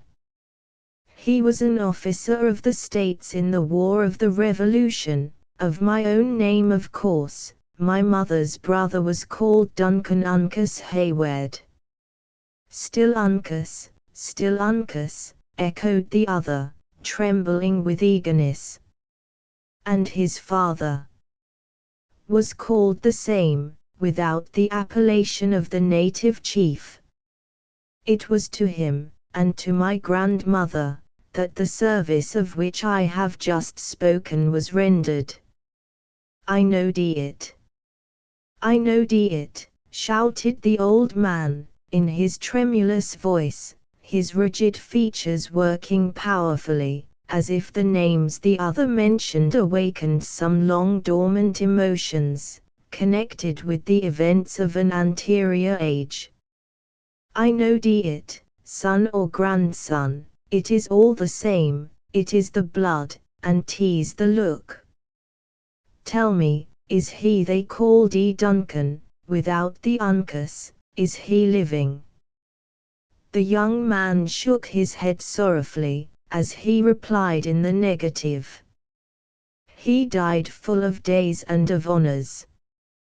Beloved, happy, and bestowing happiness.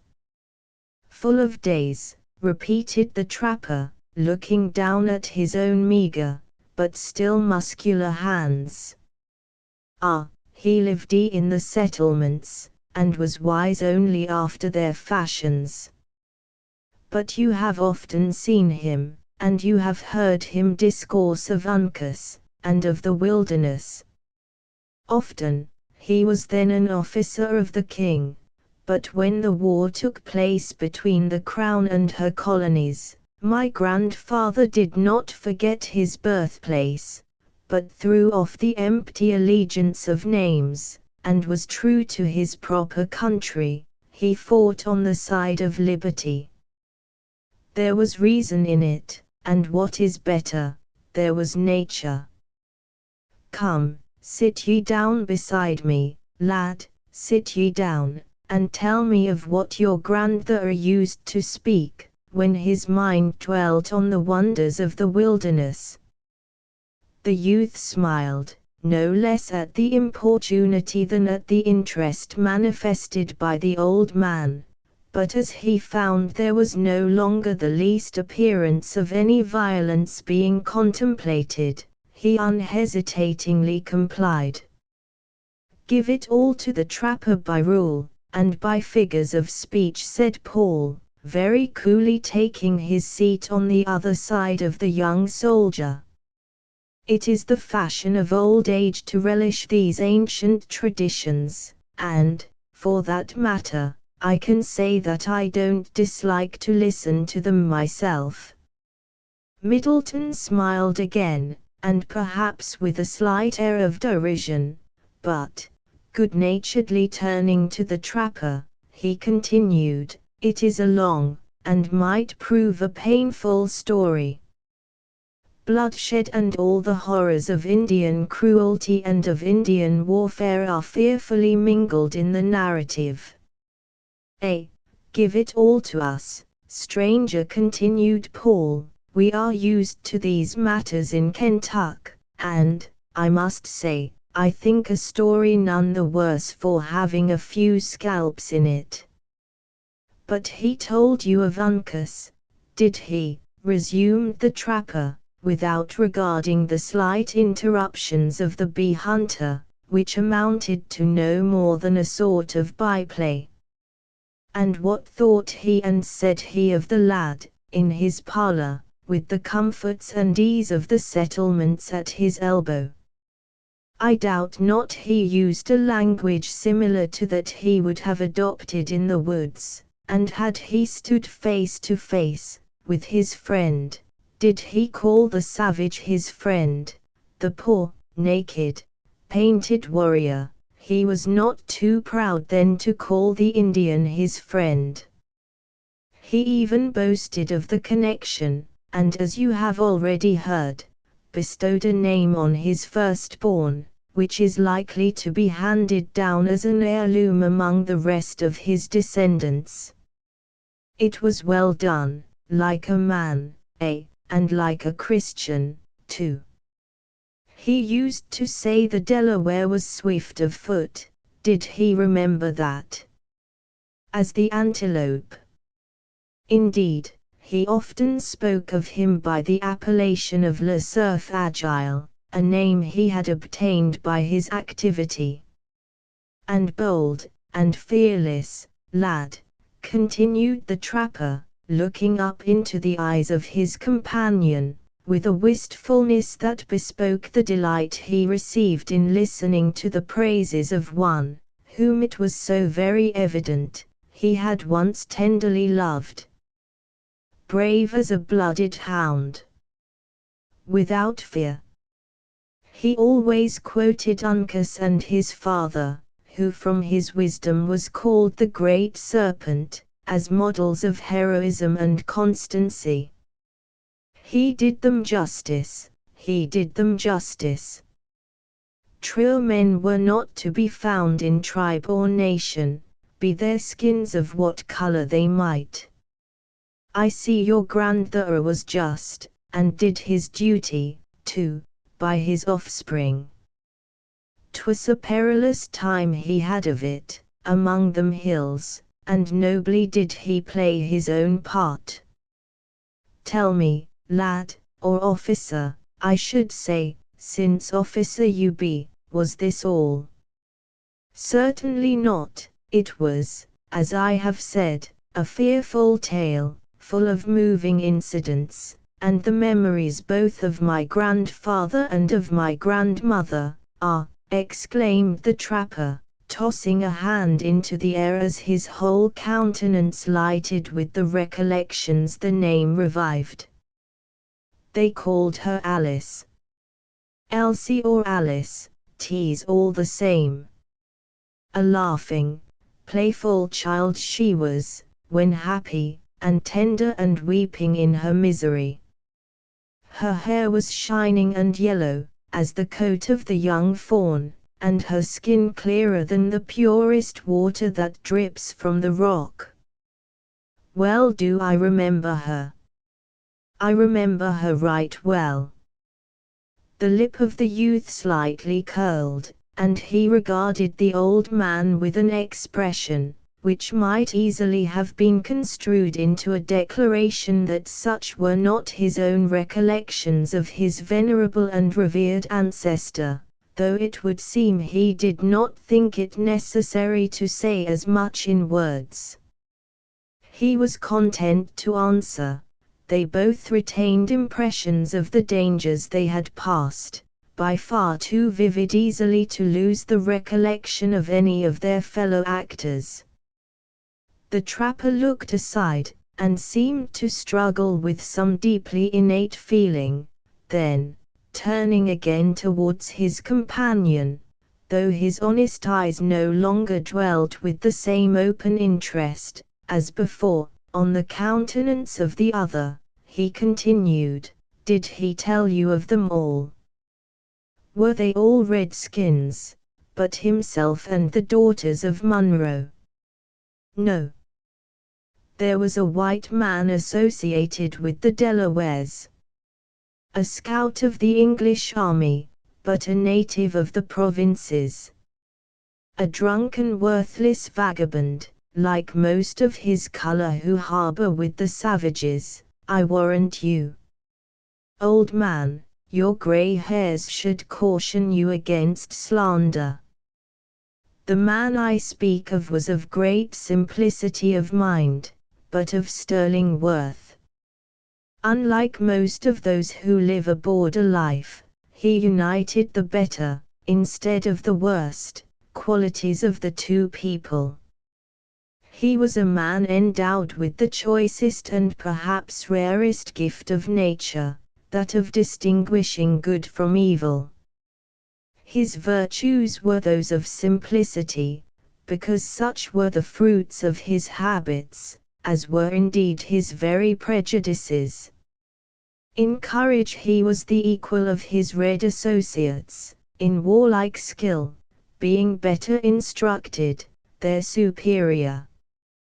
In short, he was a noble shoot from the stock of human nature, which never could attain its proper elevation and importance, for no other reason, than because it grew in the forest. Such, old hunter, were the very words of my grandfather, when speaking of the man you imagine so worthless.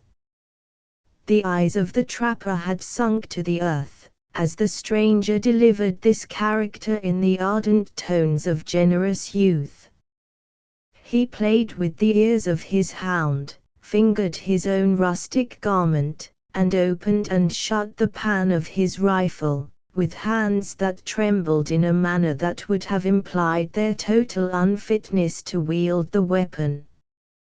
When the other had concluded, he hoarsely added, "Your grandfather didn't then entirely forget the white man." "So far from that, there are already 3 among us, who have also names derived from that scout." "A name, did you say?" exclaimed the old man, starting. "What, the name of the solitary, unarmed hunter? Do the great, and the rich, and the honored, and, what is better still, the just, do they bear his very, actual name? It is borne by my brother, and by 2 of my cousins, whatever may be their titles, to be described by the terms you have mentioned." "Do you mean the actual name itself, spelt with the very same letters, beginning with an N and ending with an L?" "Exactly the same," the youth smilingly replied. "No, no, we have forgotten nothing that was his. I have at this moment a dog brushing a deer, not far from this, who is come of a hound that very scout sent as a present after his friends, and which was of the stock he always used himself, a true breed, in nose and foot, is not to be found in the wide Union." "Hector," said the old man, struggling to conquer an emotion that nearly suffocated him, and speaking to his hound in the sort of tones he would have used to a child, "do ye hear that, pup? Your kin and blood are in the prairies. A name, it is wonderful, very wonderful. Nature could endure no more. Overcome by a flood of unusual and extraordinary sensations, and stimulated by tender and long-dormant recollections, strangely and unexpectedly revived, the old man had just self-command enough to add, in a voice that was hollow and unnatural, through the efforts he made to command it, "Boy, I am that scout, a warrior once, a miserable trapper now," when the tears broke over his wasted cheeks, out of fountains that had long been dried, and, sinking his face between his knees, he covered it decently with his buckskin garment, and sobbed aloud. The spectacle produced correspondent emotions in his companions. Paul Hover had actually swallowed each syllable of the discourse as they fell alternately from the different speakers, his feelings keeping equal pace with the increasing interest of the scene. Unused to such strange sensations, he was turning his face on every side of him, to avoid he knew not what, until he saw the tears and heard the sobs of the old man, when he sprang to his feet, and grappling his guest fiercely by the throat, he demanded by what authority he had made his aged companion weep.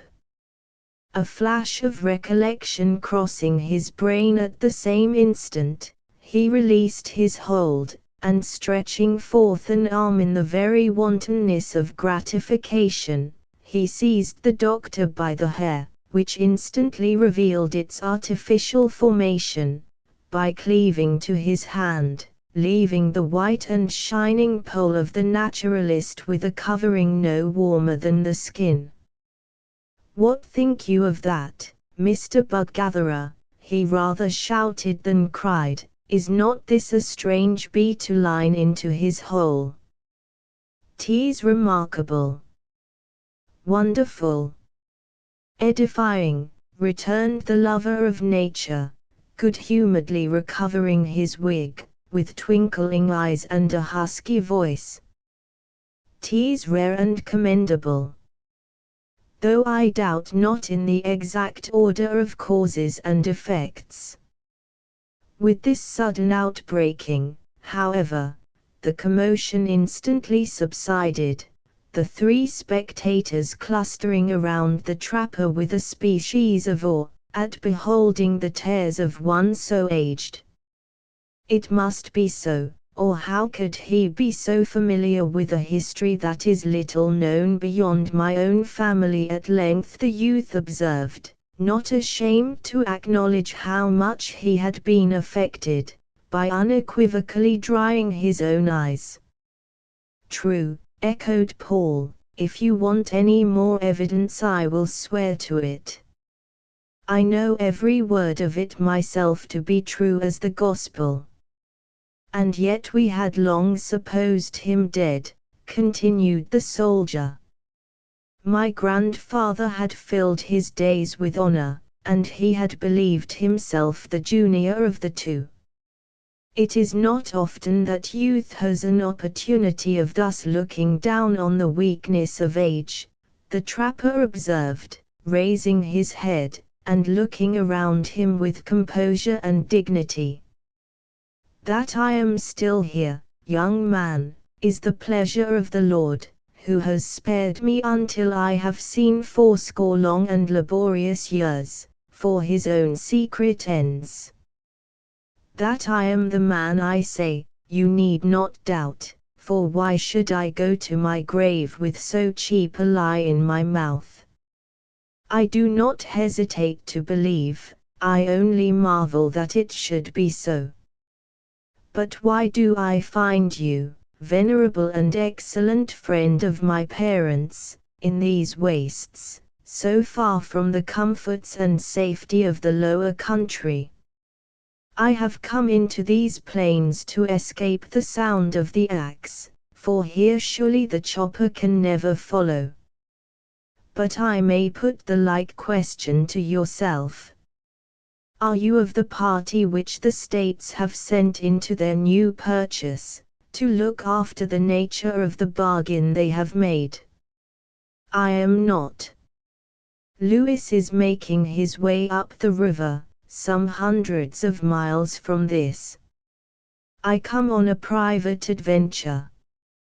Though it is no cause of wonder, that a man whose strength and eyes have failed him as a hunter, should be seen nigh the haunts of the beaver, using a trap instead of a rifle. It is strange that one so young and prosperous, and bearing the commission of the Great Father, should be moving among the prairies, without even a camp colorman to do his biddings.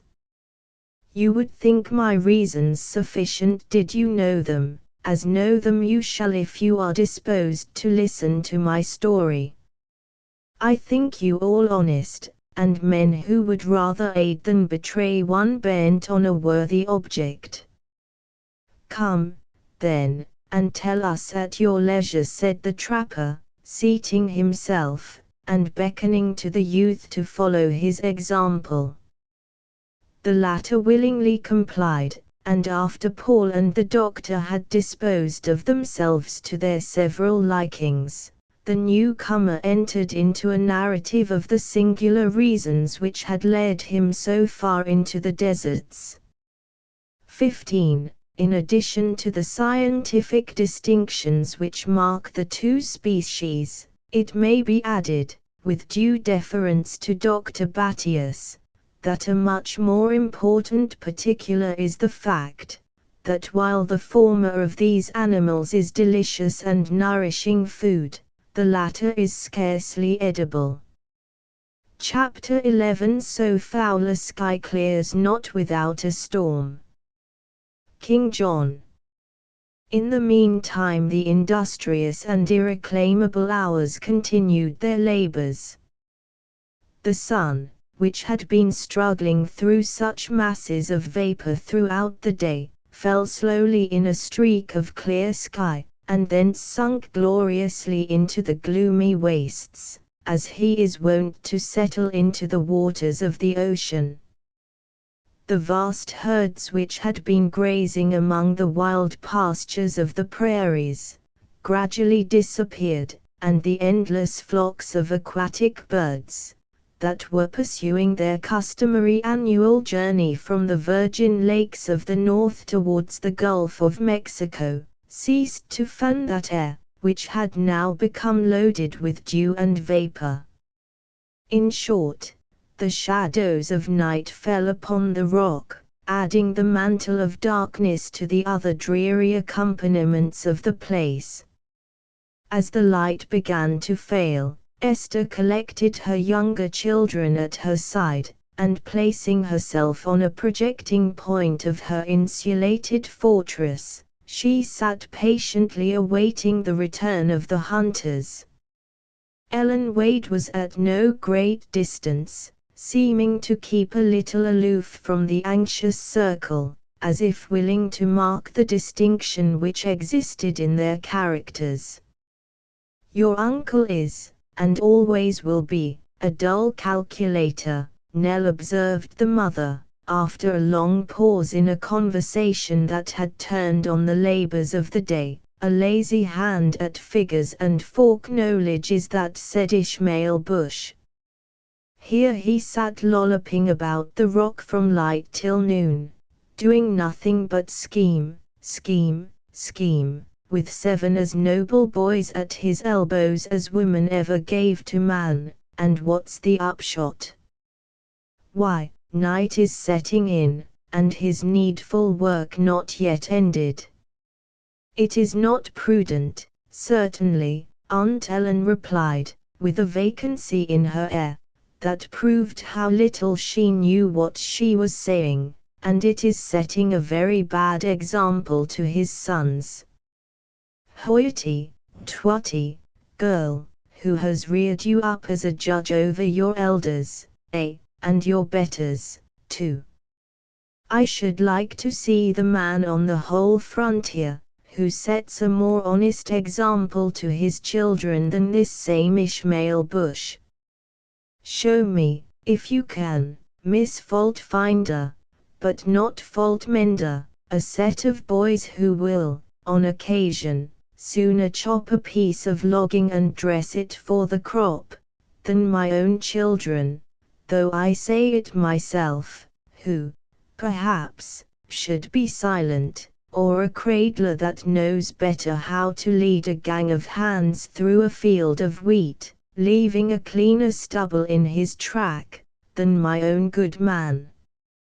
Then, as a father, he is as generous as a lord, for his sons have only to name the spot where they would like to pitch, and he gives them a deed of the plantation, and no charge for papers is ever made." As the wife of the squatter concluded, she raised a hollow, taunting laugh, that was echoed from the mouths of several juvenile imitators, whom she was training to a life as shiftless and lawless as her own, but which, notwithstanding its uncertainty, was not without its secret charms. "Hollow, old Easter!" shouted the well-known voice of her husband, from the plain beneath, "are you keeping your junkets, while we are finding you in venison and buffalo beef? Come down, old girl, with all your young, and lend us a hand to carry up the meat. Why, what a frolic you are in, woman!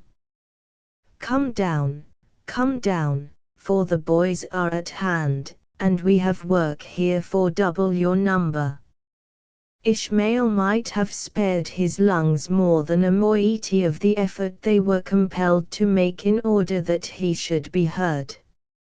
He had hardly uttered the name of his wife, before the whole of the crouching circle rose in a body, and tumbling over each other, they precipitated themselves down the dangerous passes of the rock with ungovernable impatience. Esther followed the young fry with a more measured gait, nor did Ellen deem it wise, or rather discreet, to remain behind. Consequently, the whole were soon assembled at the base of the citadel, on the open plain. Here the squatter was found, staggering under the weight of a fine fat buck, attended by one or two of his younger sons. Abiram quickly appeared, and before many minutes had elapsed, most of the hunters dropped in, singly and in pairs, each man bringing with him some fruits of his prowess in the field.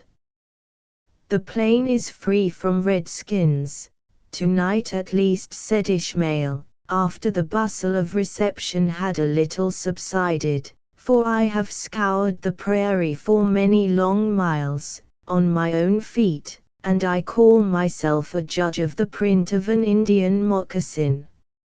So, old woman, you can give us a few steaks of the venison, and then we will sleep on the day's work."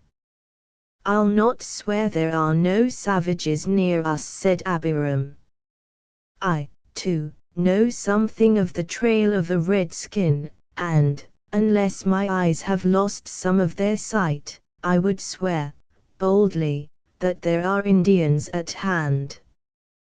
But wait till Asa comes in. He passed the spot where I found the marks, and the boy knows something of such matters too." "The boy knows too much of many things," returned Ishmael, gloomily.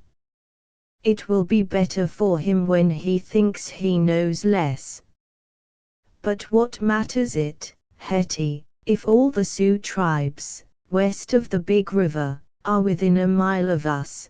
They will find it no easy matter to scale this rock, in the teeth of 10 bold men."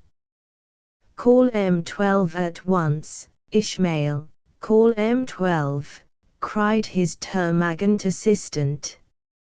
"For if your moth-gathering, bug-hunting friend, can be counted a man, I beg you will set me down as two. I will not turn my back to him, with the rifle or the shotgun, and for courage, the yearling heifer, that them skulking devils the Tetons stole, was the biggest coward among us all, and after her came your driveling doctor. Ah! Ishmael, you rarely attempt a regular trade, but you come out the loser, and this man, I reckon, is the hardest bargain among them all. Would you think it, the fellow ordered me a blister around my mouth, because I complained of a pain in the foot.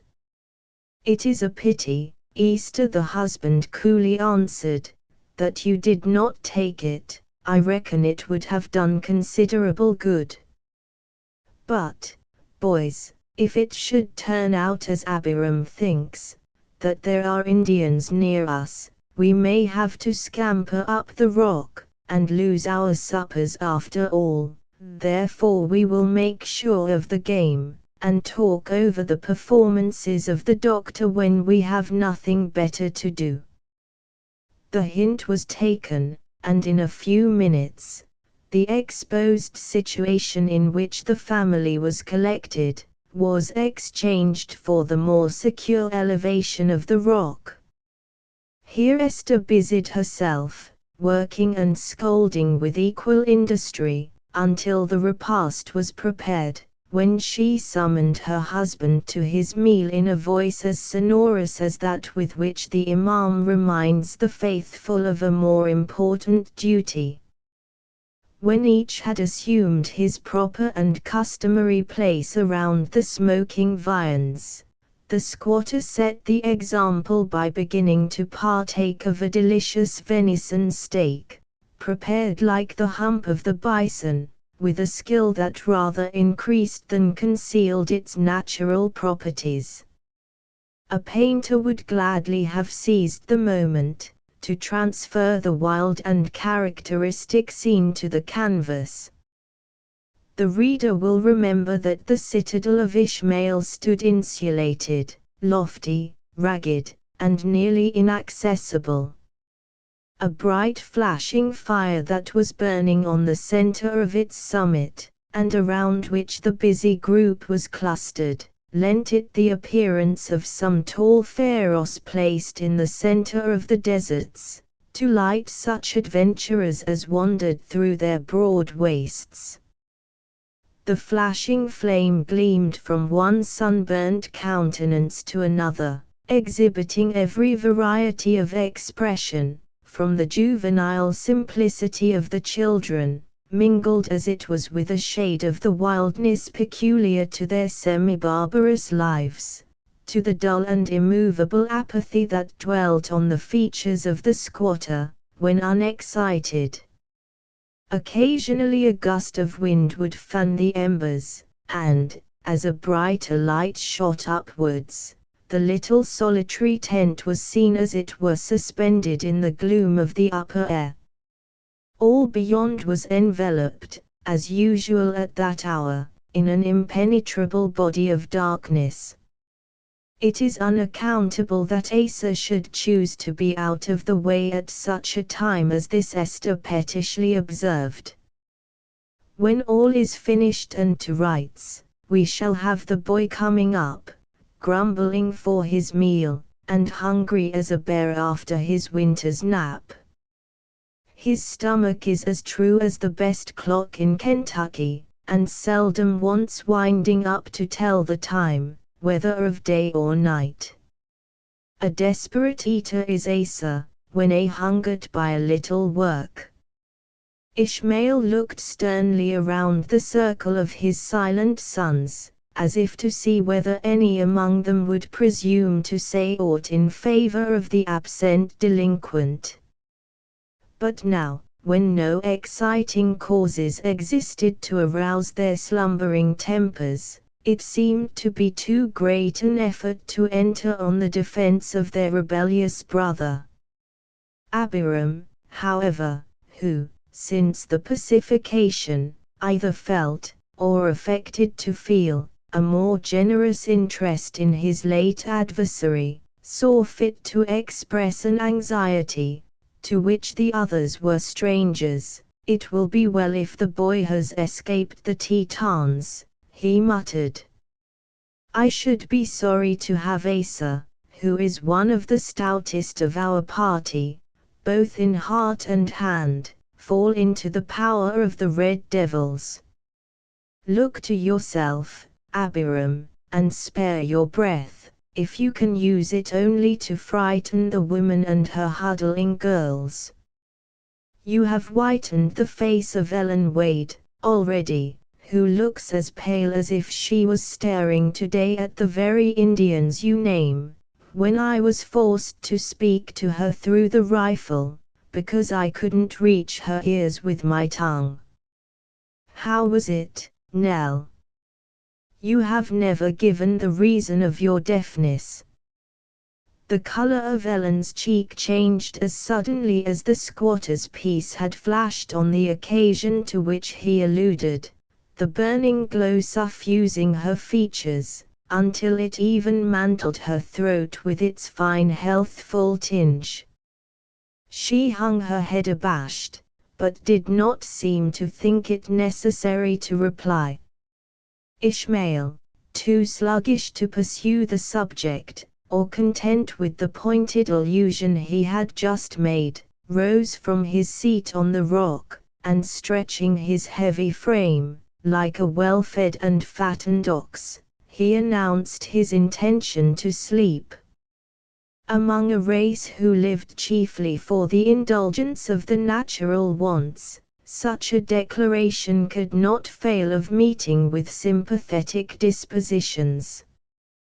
One after another disappeared, each seeking his or her rude dormitory, and, before many minutes, Esther, who by this time had scolded the younger fry to sleep, found herself, if we except the usual watchman below, in solitary possession of the naked rock.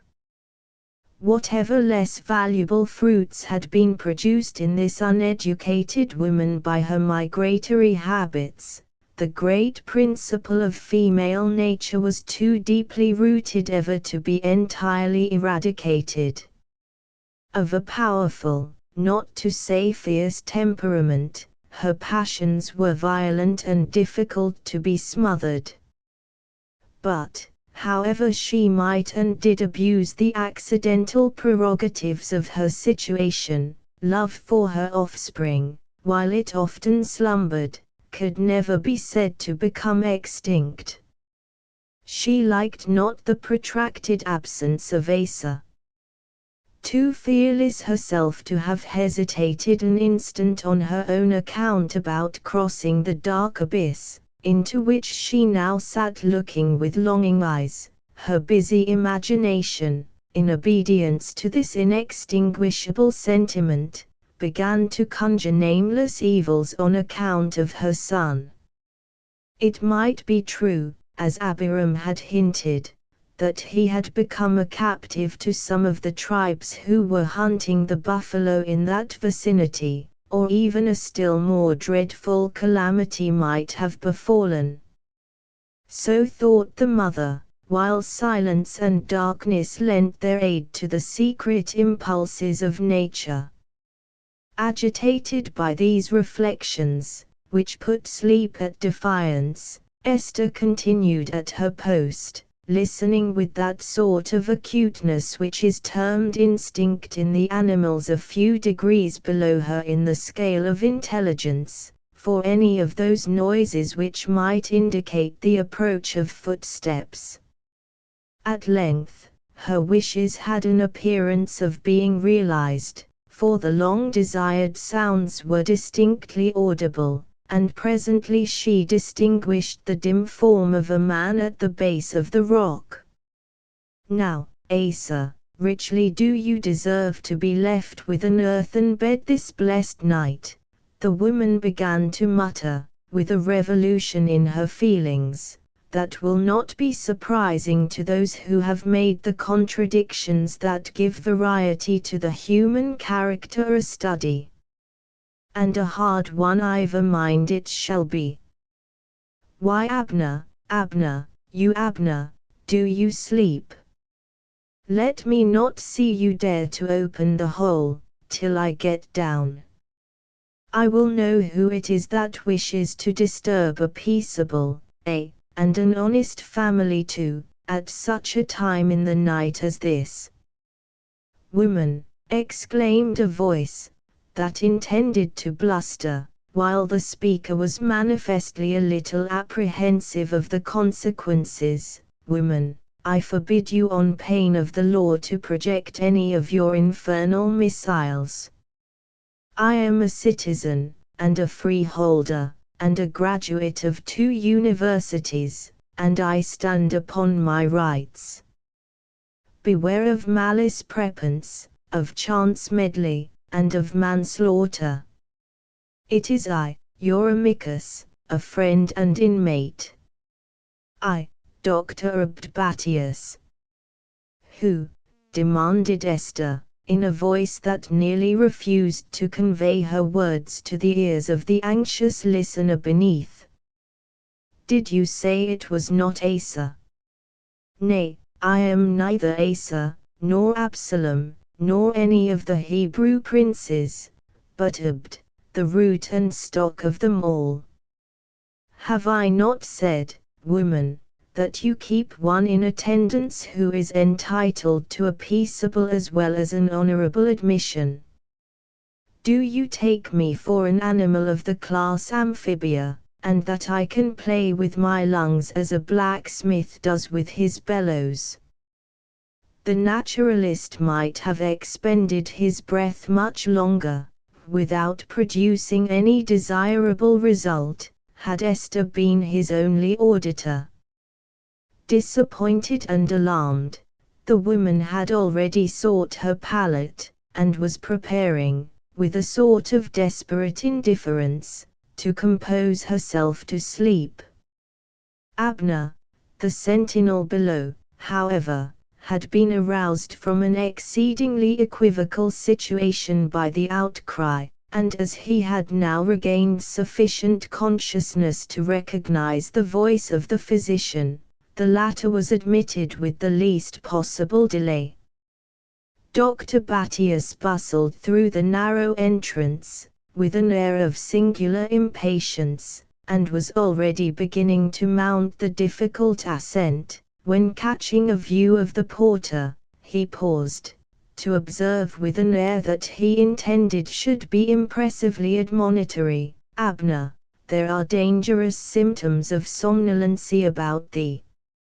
It is sufficiently exhibited in the tendency to hiation, and may prove dangerous not only to yourself, but to all thy father's family."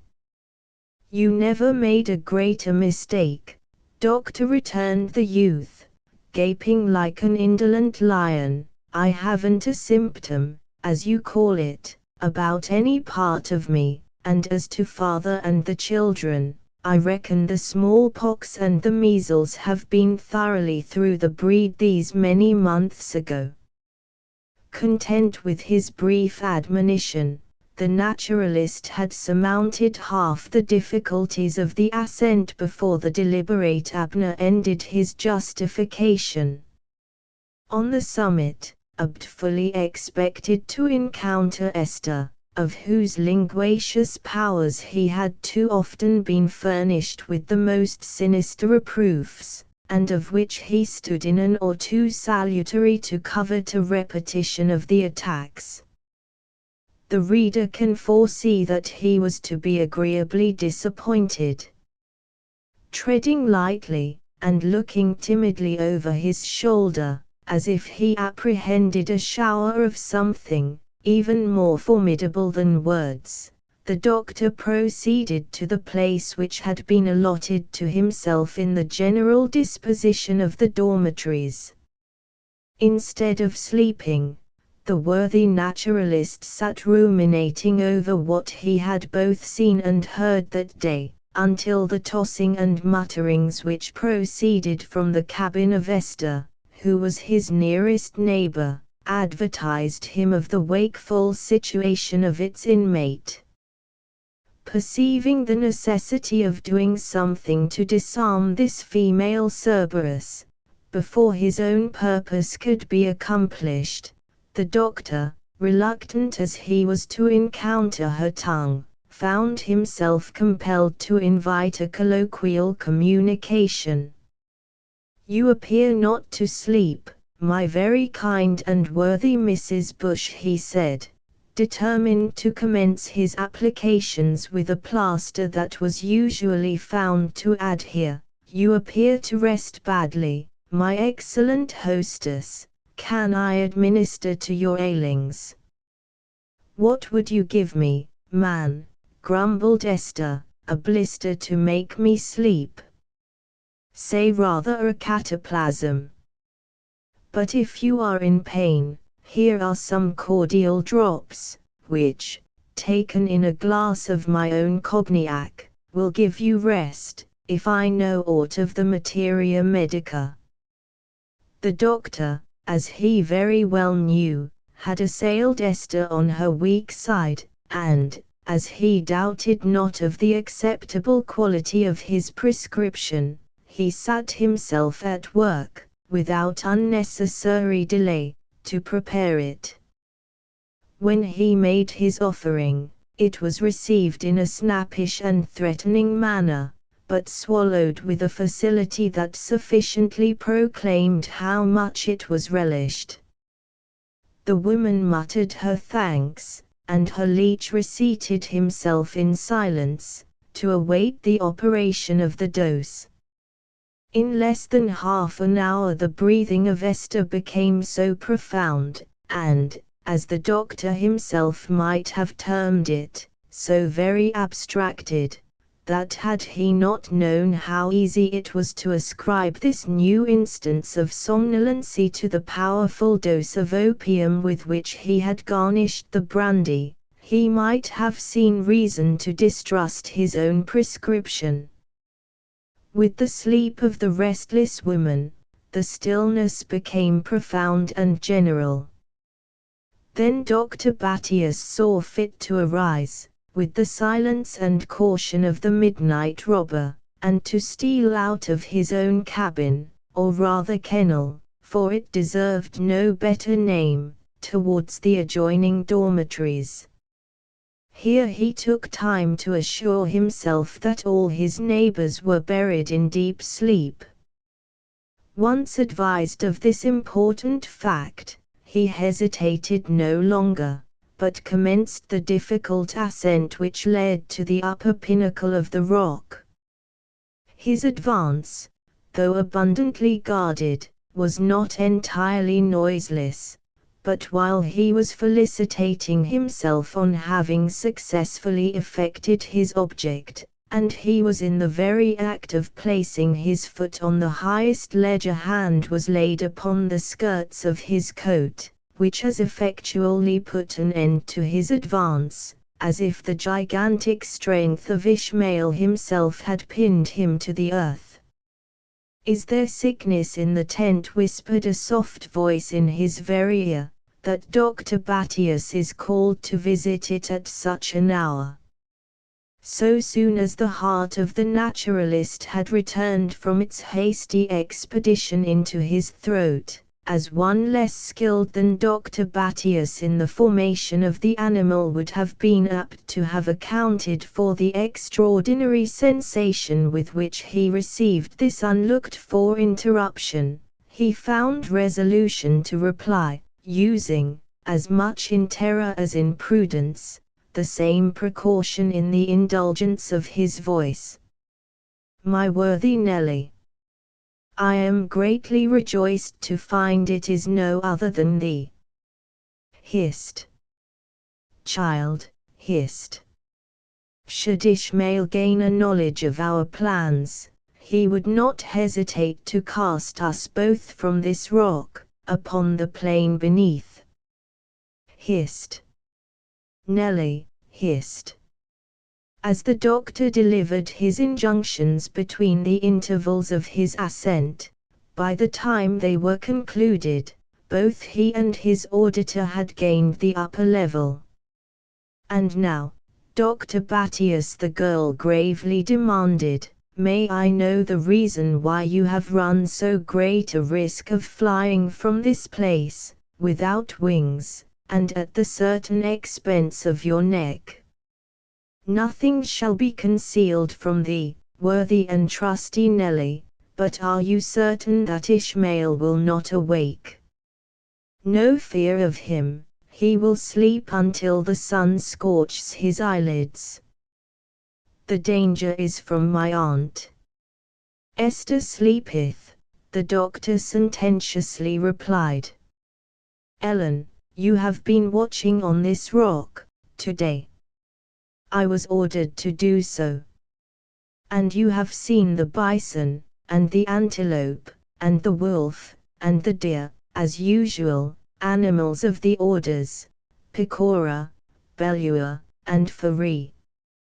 "I have seen the creatures you named in English, but I know nothing of the Indian languages." "There is still an order that I have not named, which you have also seen." "The primates, is it not true?" "I cannot say. I know no animal by that name."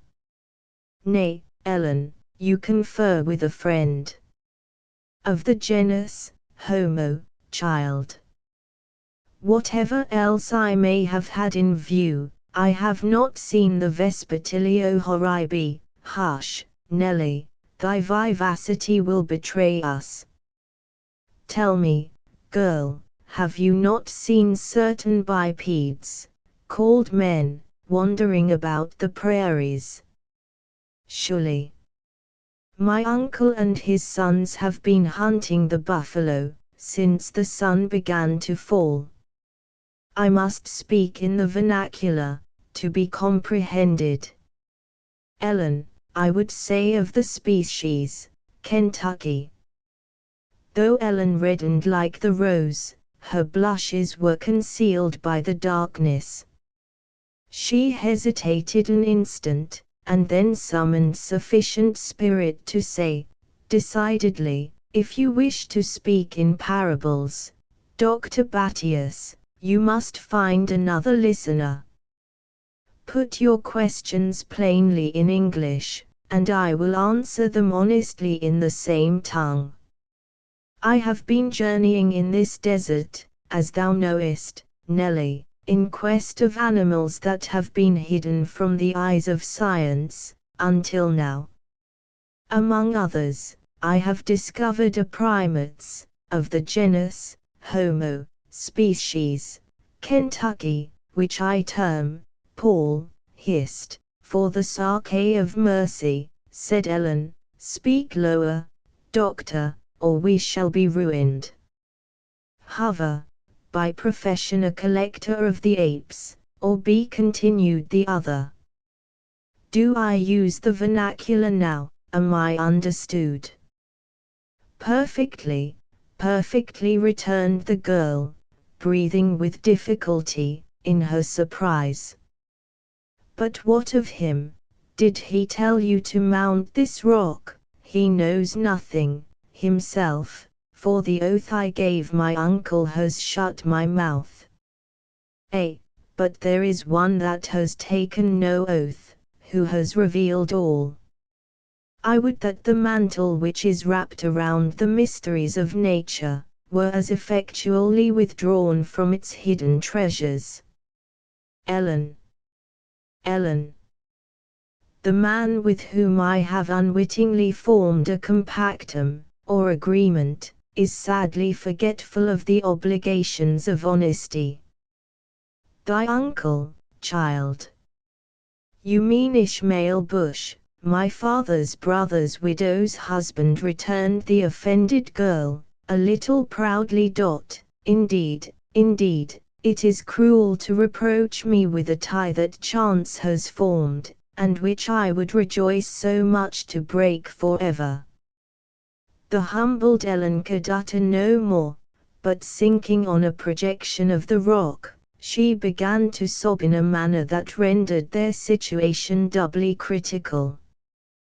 The doctor muttered a few words, which he intended as an apologetic explanation, but before he had time to complete his labored vindication, she arose and said with decision, I did not come here to pass my time in foolish tears, nor you to try to stop them. What then has brought you hither? I must see the inmate of that tent. You know what it contains. I am taught to believe I do, and I bear a letter, which I must deliver with my own hands. If the animal prove a quadruped, Ishmael is a true man, if a biped, fledged or unfledged, I care not, he is false, and our compactum at an end. Ellen made a sign for the doctor to remain where he was, and to be silent. She then glided into the tent, where she continued many minutes, that proved exceedingly weary and anxious to the expectant without, but the instant she returned, she took him by the arm, and together they entered beneath the folds of the mysterious cloth. Chapter 12. Pray God the Duke of York excuse himself. King Henry VI. The mustering of the borderers on the following morning was silent, sullen, and gloomy. The repast of that hour was wanting in the inharmonious accompaniment with which Esther ordinarily enlivened their meals, for the effects of the powerful opiate the doctor had administered still muddled her intellects. The young men brooded over the absence of their elder brother, and the brows of Ishmael himself were knit, as he cast his scowling eyes from one to the other, like a man preparing to meet and to repel an expected assault on his authority. In the midst of this family distrust, Ellen and her midnight confederate, the naturalist, took their usual places among the children, without awakening suspicion or exciting comment. The only apparent fruits of the adventure in which they had been engaged were occasional upliftings of the eyes, on the part of the doctor, which were mistaken by the observers for some of his scientific contemplations of the heavens, but which, in reality, were no other than furtive glances at the fluttering walls of the prescribed tent. At length the squatter, who had waited in vain for some more decided manifestation of the expected rising among his sons, resolved to make a demonstration of his own intentions. "Asa shall account to me for this undutiful conduct," he observed. "Here has the livelong night gone by, and he out lying on the prairie, when his hand and his rifle might both have been wanted in a brush with the skzes, for any right he had to know the contrary." "Spare your breath, good man," retorted his wife, "be saving of your breath, for you may have to call long enough for the boy before he will answer.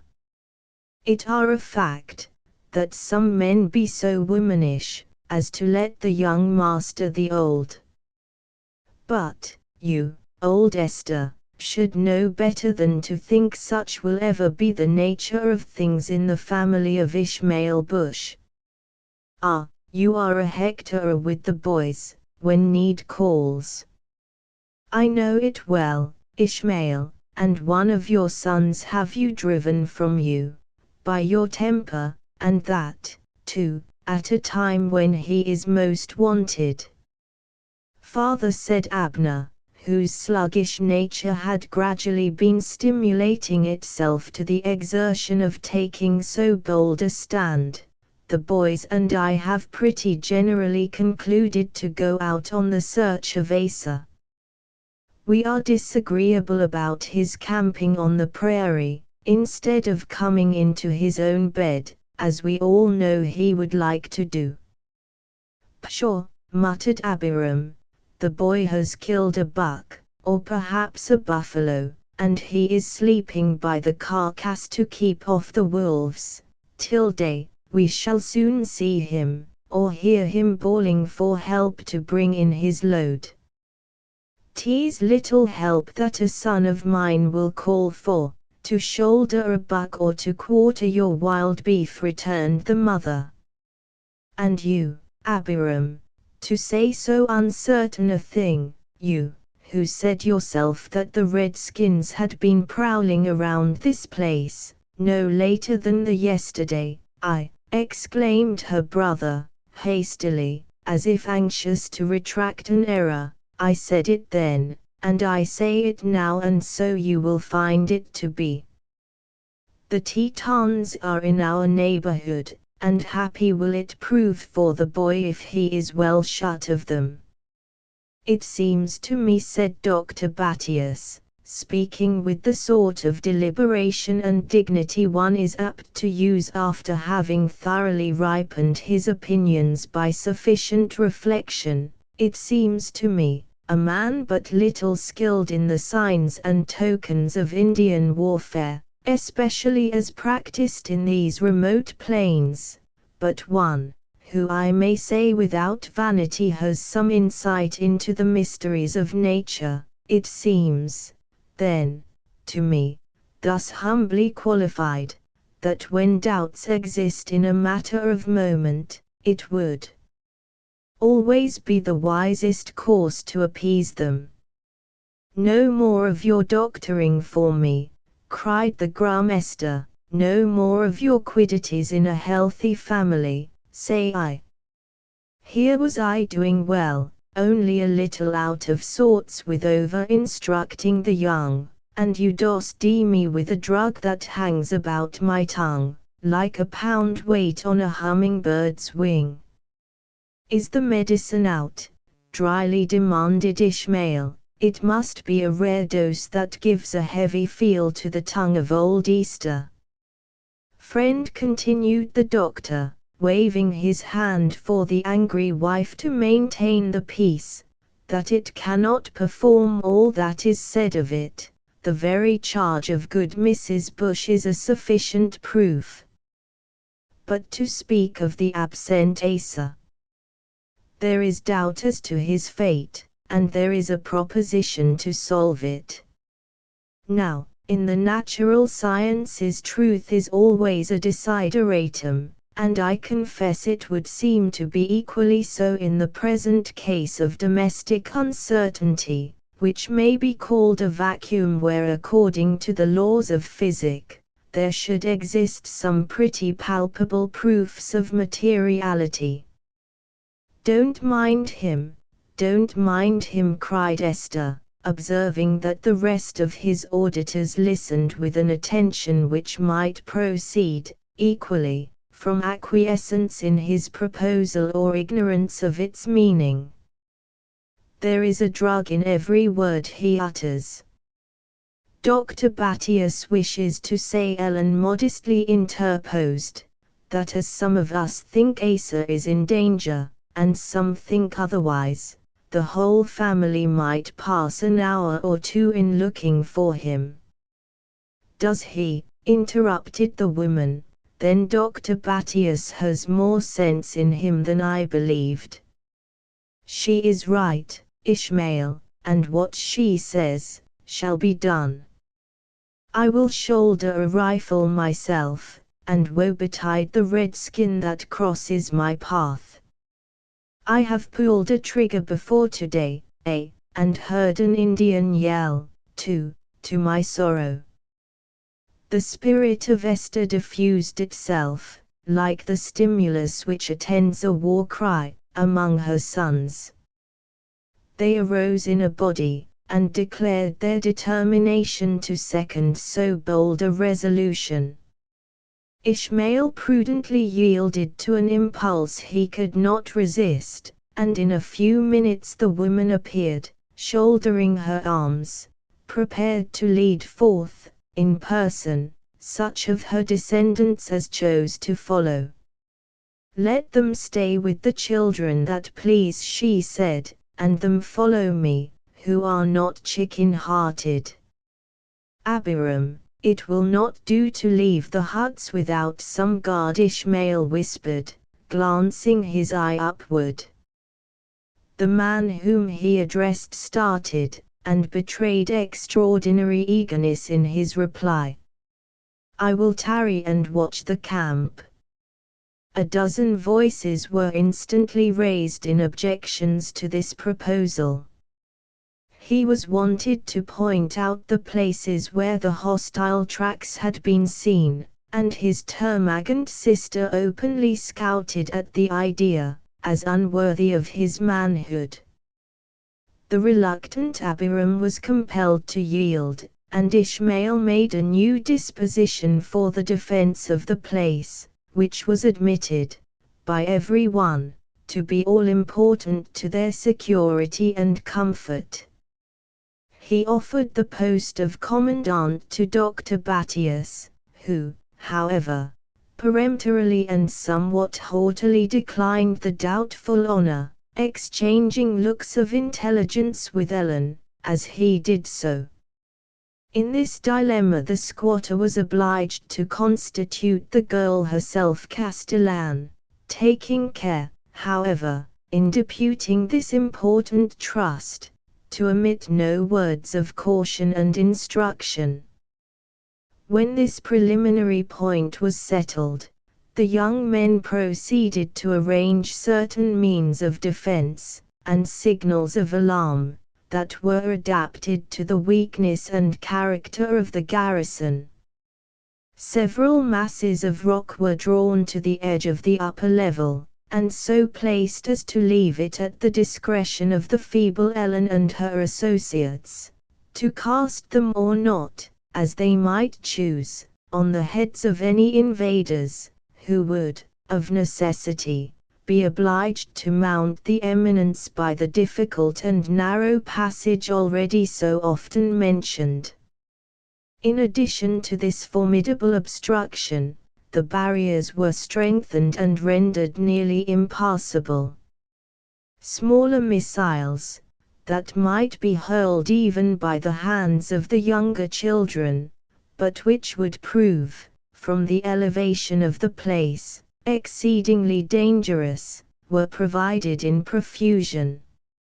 A pile of dried leaves and splinters were placed, as a beacon, on the upper rock, and then, even in the jealous judgment of the squatter, the post was deemed competent to maintain a creditable siege. The moment the rock was thought to be in a state of sufficient security, the party who composed what might be called the sortie, sallied forth on their anxious expedition.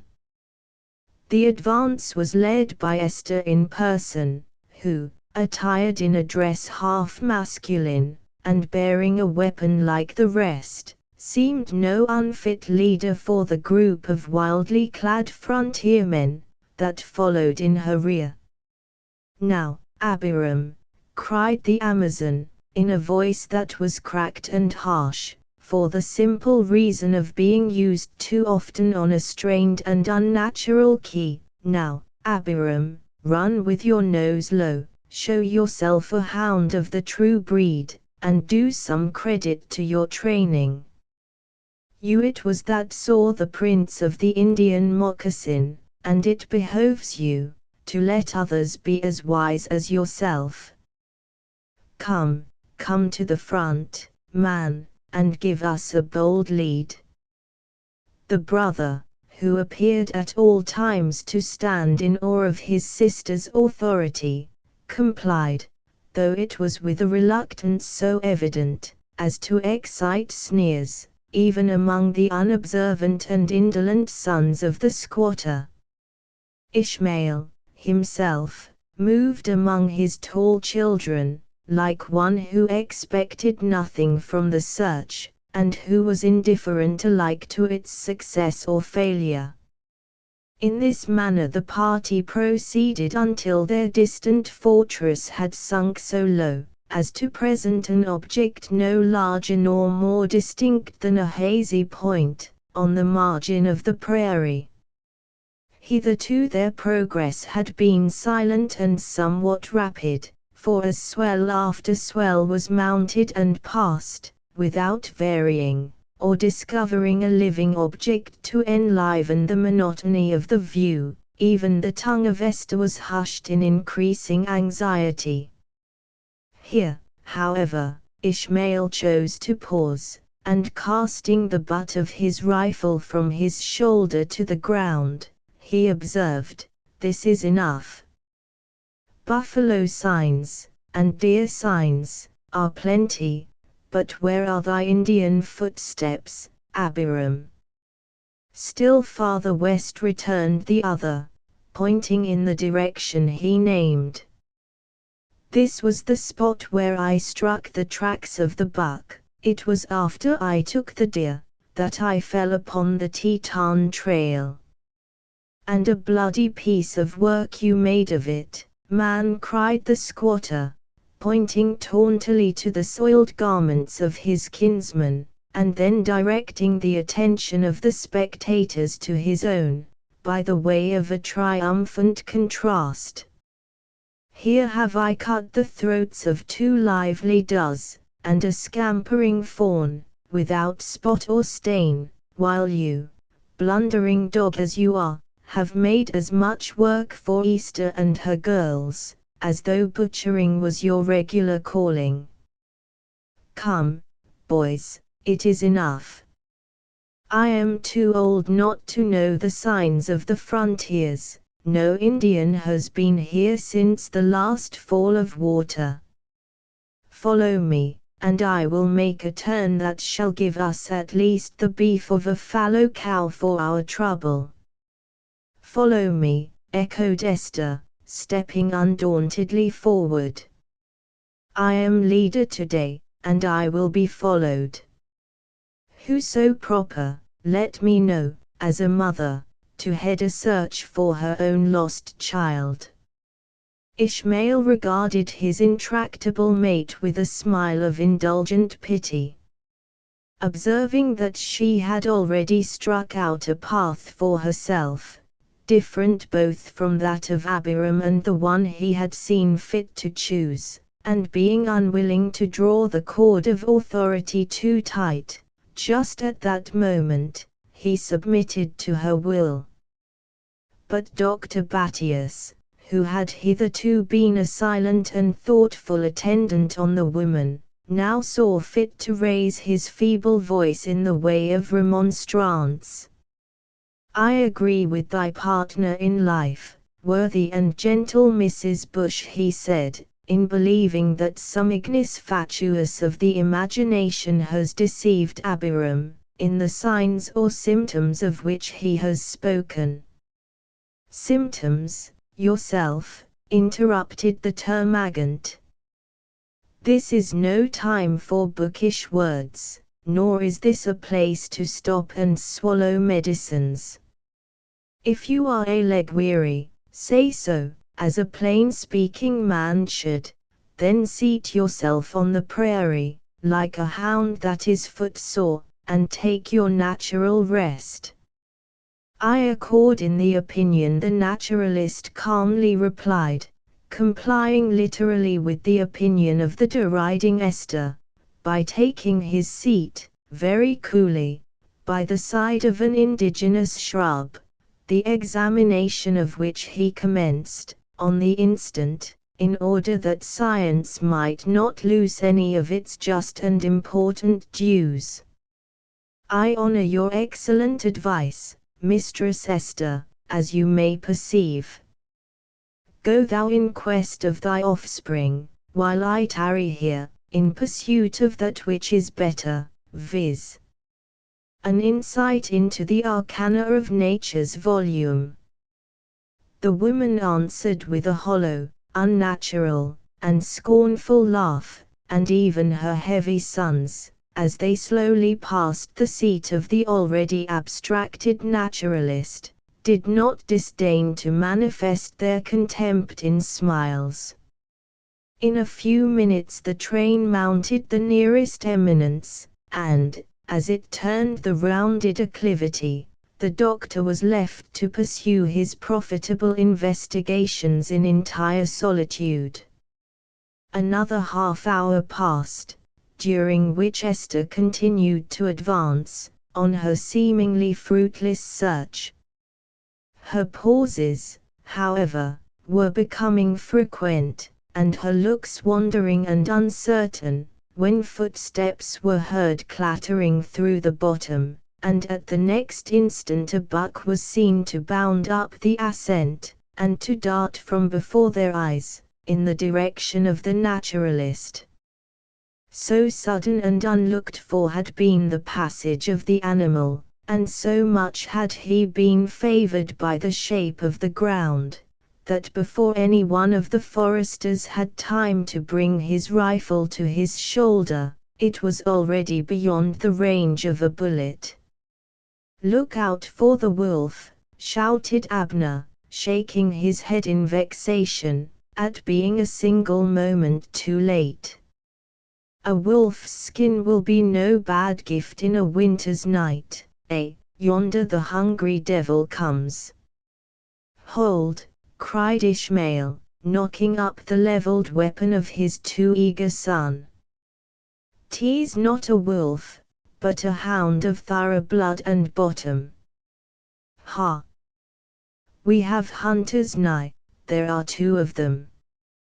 He was still speaking, when the animals in question came leaping on the track of the deer, striving with noble ardor to outdo each other.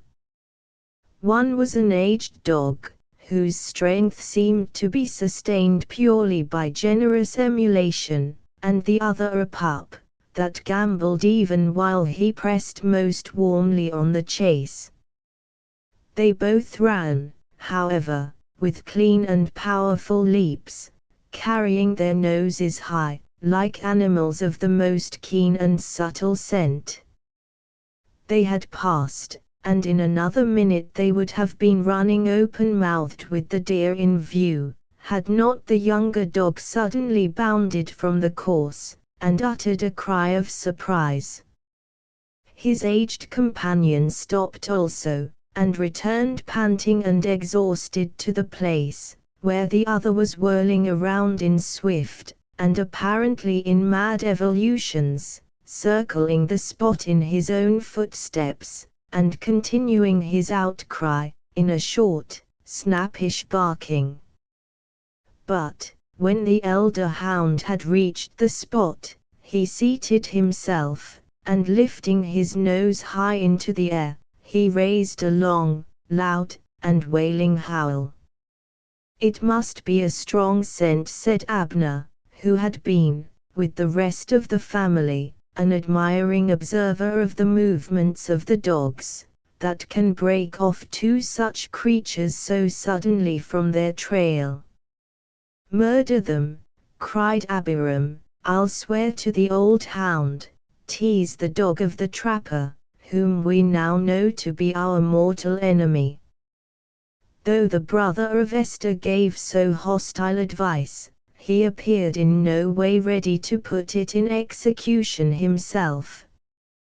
The surprise, which had taken possession of the whole party, exhibited itself in his own vacant wondering stare, as strongly as in any of the admiring visages by whom he was surrounded.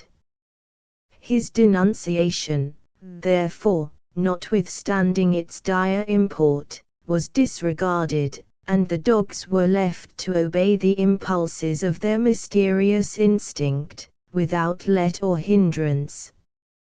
It was long before any of the spectators broke the silence, but the squatter, at length, so far recollected his authority, as to take on himself the right to control the movements of his children.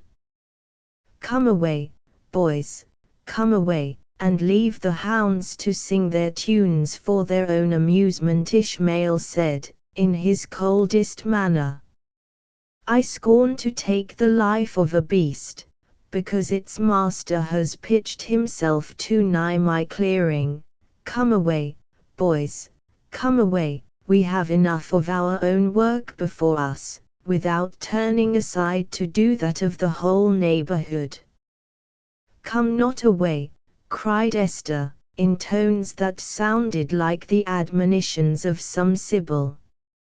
"I say, come not away, my children. There is a meaning and a warning in this, and as I am a woman and a mother, will I know the truth of it all." So saying, the awakened wife brandished her weapon, with an air that was not without its wild and secret influence, and led the way towards the spot where the dogs still remained, filling the air with their long-drawn and piteous complaints. The whole party followed in her steps, some too indolent to oppose, others obedient to her will, and all more or less excited by the uncommon character of the scene. "Tell me, you Abner, Abiram, Ishmael," the woman cried, standing over a spot where the earth was trampled and beaten, and plainly sprinkled with blood, "tell me, you who are hunters, what sort of animal has here met his death? Speak, ye are men, and used to the signs of the plains. Is it the blood of wolf or panther?" "A buffalo, and a noble and powerful creature has it been," returned the squatter, who looked down calmly on the fatal signs which so strangely affected his wife. "Here are the marks of the spot where he has struck his hoofs into the earth, in the death struggle, and yonder he has plunged and torn the ground with his horns. A buffalo bull of wonderful strength and courage has he been." "And who has slain him?" continued Esther. "Man, where are the offals? Wolves, they devour not the hide. Tell me, ye men and hunters, is this the blood of a beast?" The creature has plunged over the hillock, said Abner, who had proceeded a short distance beyond the rest of the party. Ah, there you will find it, in yon swale of alders. Look! 1,000 carrion birds are hovering above the carcass. The animal has still life in him, returned the squatter, or the buzzards would settle upon their prey. By the action of the dogs it must be something ravenous. I reckon it is the white bear from the upper falls. They are said to cling desperately to life. Let us go back, said Abiram. There may be danger, and there can be no good in attacking a ravenous beast. Remember, Ishmael, 'twill be a risky job, and one of small profit. The young men smiled at this new proof of the well-known pusillanimity of their uncle. The oldest even proceeded so far as to express his contempt, by bluntly saying, "It will do to cage with the other animal we carry, then we may go back double-handed into the settlements, and set up for showmen, around the courthouses and gulls of Kentucky." The threatening frown, which gathered on the brow of his father, admonished the young man to forbear. Exchanging looks that were half rebellious with his brethren, he saw fit to be silent. But instead of observing the caution recommended by Abiram, they proceeded in a body, until they again came to a halt within a few yards of the matted cover of the thicket.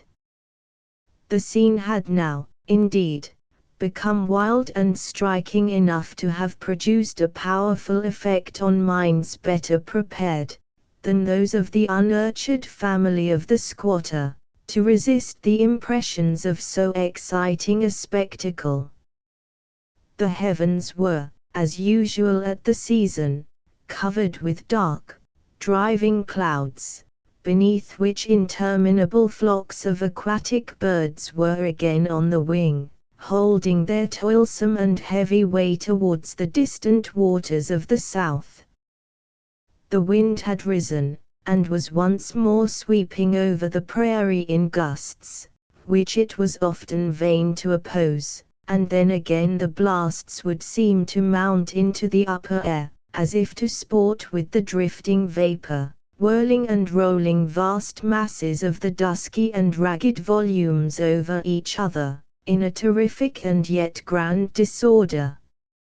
Above the little break, the flocks of birds still held their flight, circling with heavy wings about the spot, struggling at times against the torrent of wind, and then favored by their position and height, making bold swoops upon the thicket, away from which, however, they never failed to sail, screaming in terror, as if apprised, either by sight or instinct, that the hour of their voracious dominion had not yet fully arrived. Ishmael stood for many minutes, with his wife and children clustered together, in an amazement, with which all was singularly mingled, gazing in death-like stillness on the sight. The voice of Esther at length broke the charm, and reminded the spectators of the necessity of resolving their doubts in some manner more worthy of their manhood, than by dull and inactive observation. "Call in the dogs," she said, "call in the hounds, and put them into the thicket. There are men enough of ye, if ye have not lost the spirit with which I know ye were born, to tame the tempers of all the bears west of the big river. Call in the dogs, I say, you Enoch, Abner, Gabriel. Has wonder made ye deaf?" One of the young men complied, and having succeeded in detaching the hounds from the place, around which, until then, they had not ceased to hover, he led them down to the margin of the thicket. "Put them in, boy, put them in," continued the woman, "and you, Ishmael and Abiram, if anything wicked or hurtful comes forth, show them the use of your rifles, like frontier men. If ye are wanting in spirit, before the eyes of my children will I put ye both to shame." The youths who, until now, had detained the hounds, let slip the thongs of skin, by which they had been held, and urged them to the attack by their voices. But, it would seem, that the elder dog was restrained by some extraordinary sensation, or that he was much too experienced to attempt the rash adventure.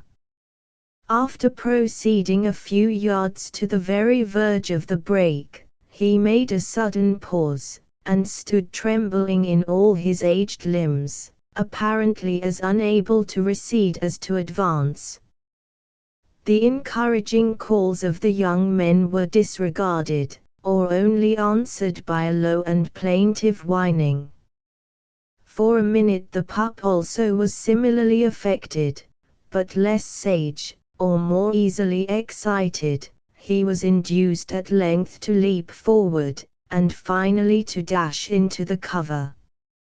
An alarmed and startling howl was heard, and, at the next minute, he broke out of the thicket, and commenced circling the spot, in the same wild and unsteady manner as before.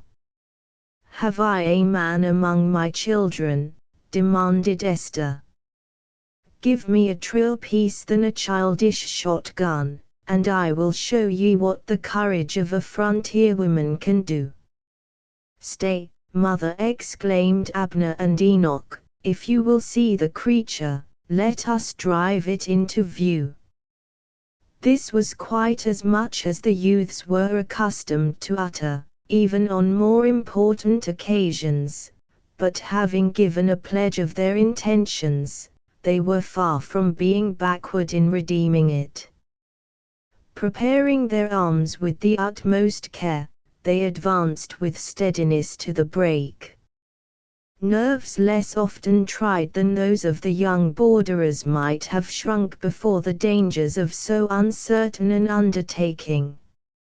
As they proceeded, the howls of the dogs became more shrill and plaintive. The vultures and buzzards settled so low as to flap the bushes with their heavy wings, and the wind came hoarsely sweeping along the naked prairie, as if the spirits of the air had also descended to witness the approaching development.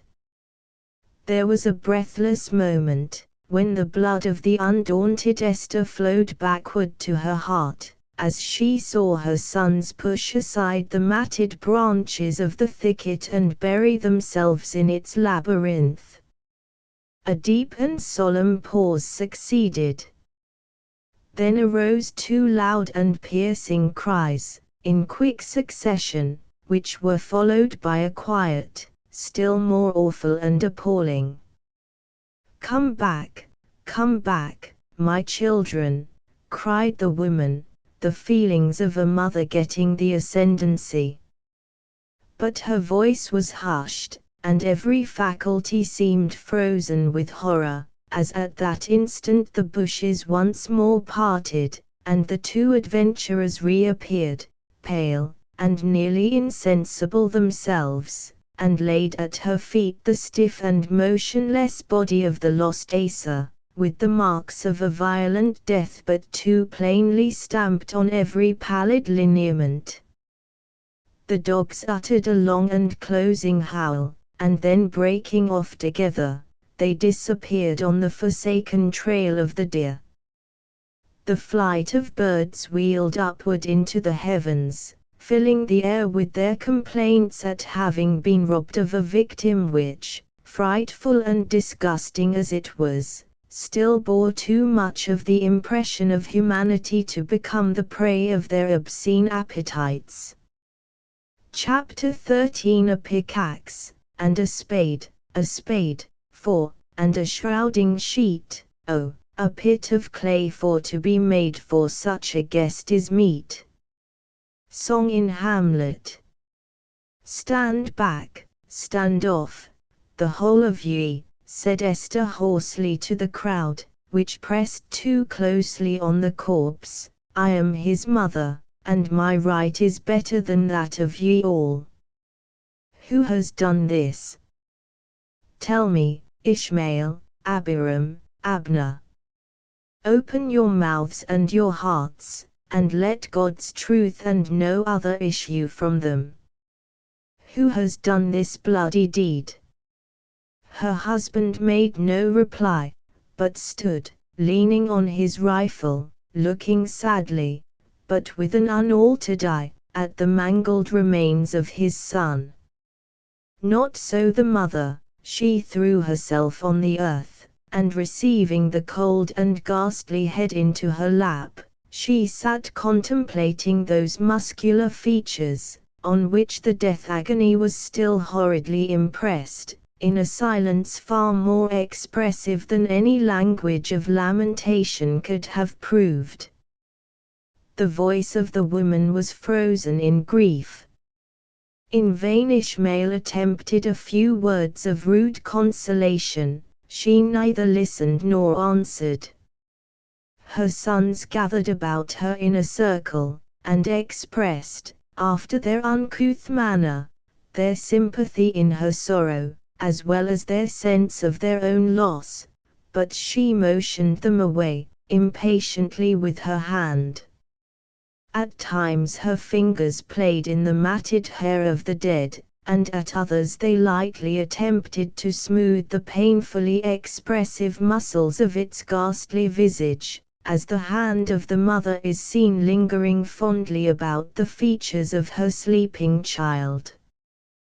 Then starting from their revolting office, her hands would flutter around her, and seem to seek some fruitless remedy against the violent blow, which had thus suddenly destroyed the child in whom she had not only placed her greatest hopes, but so much of her maternal pride.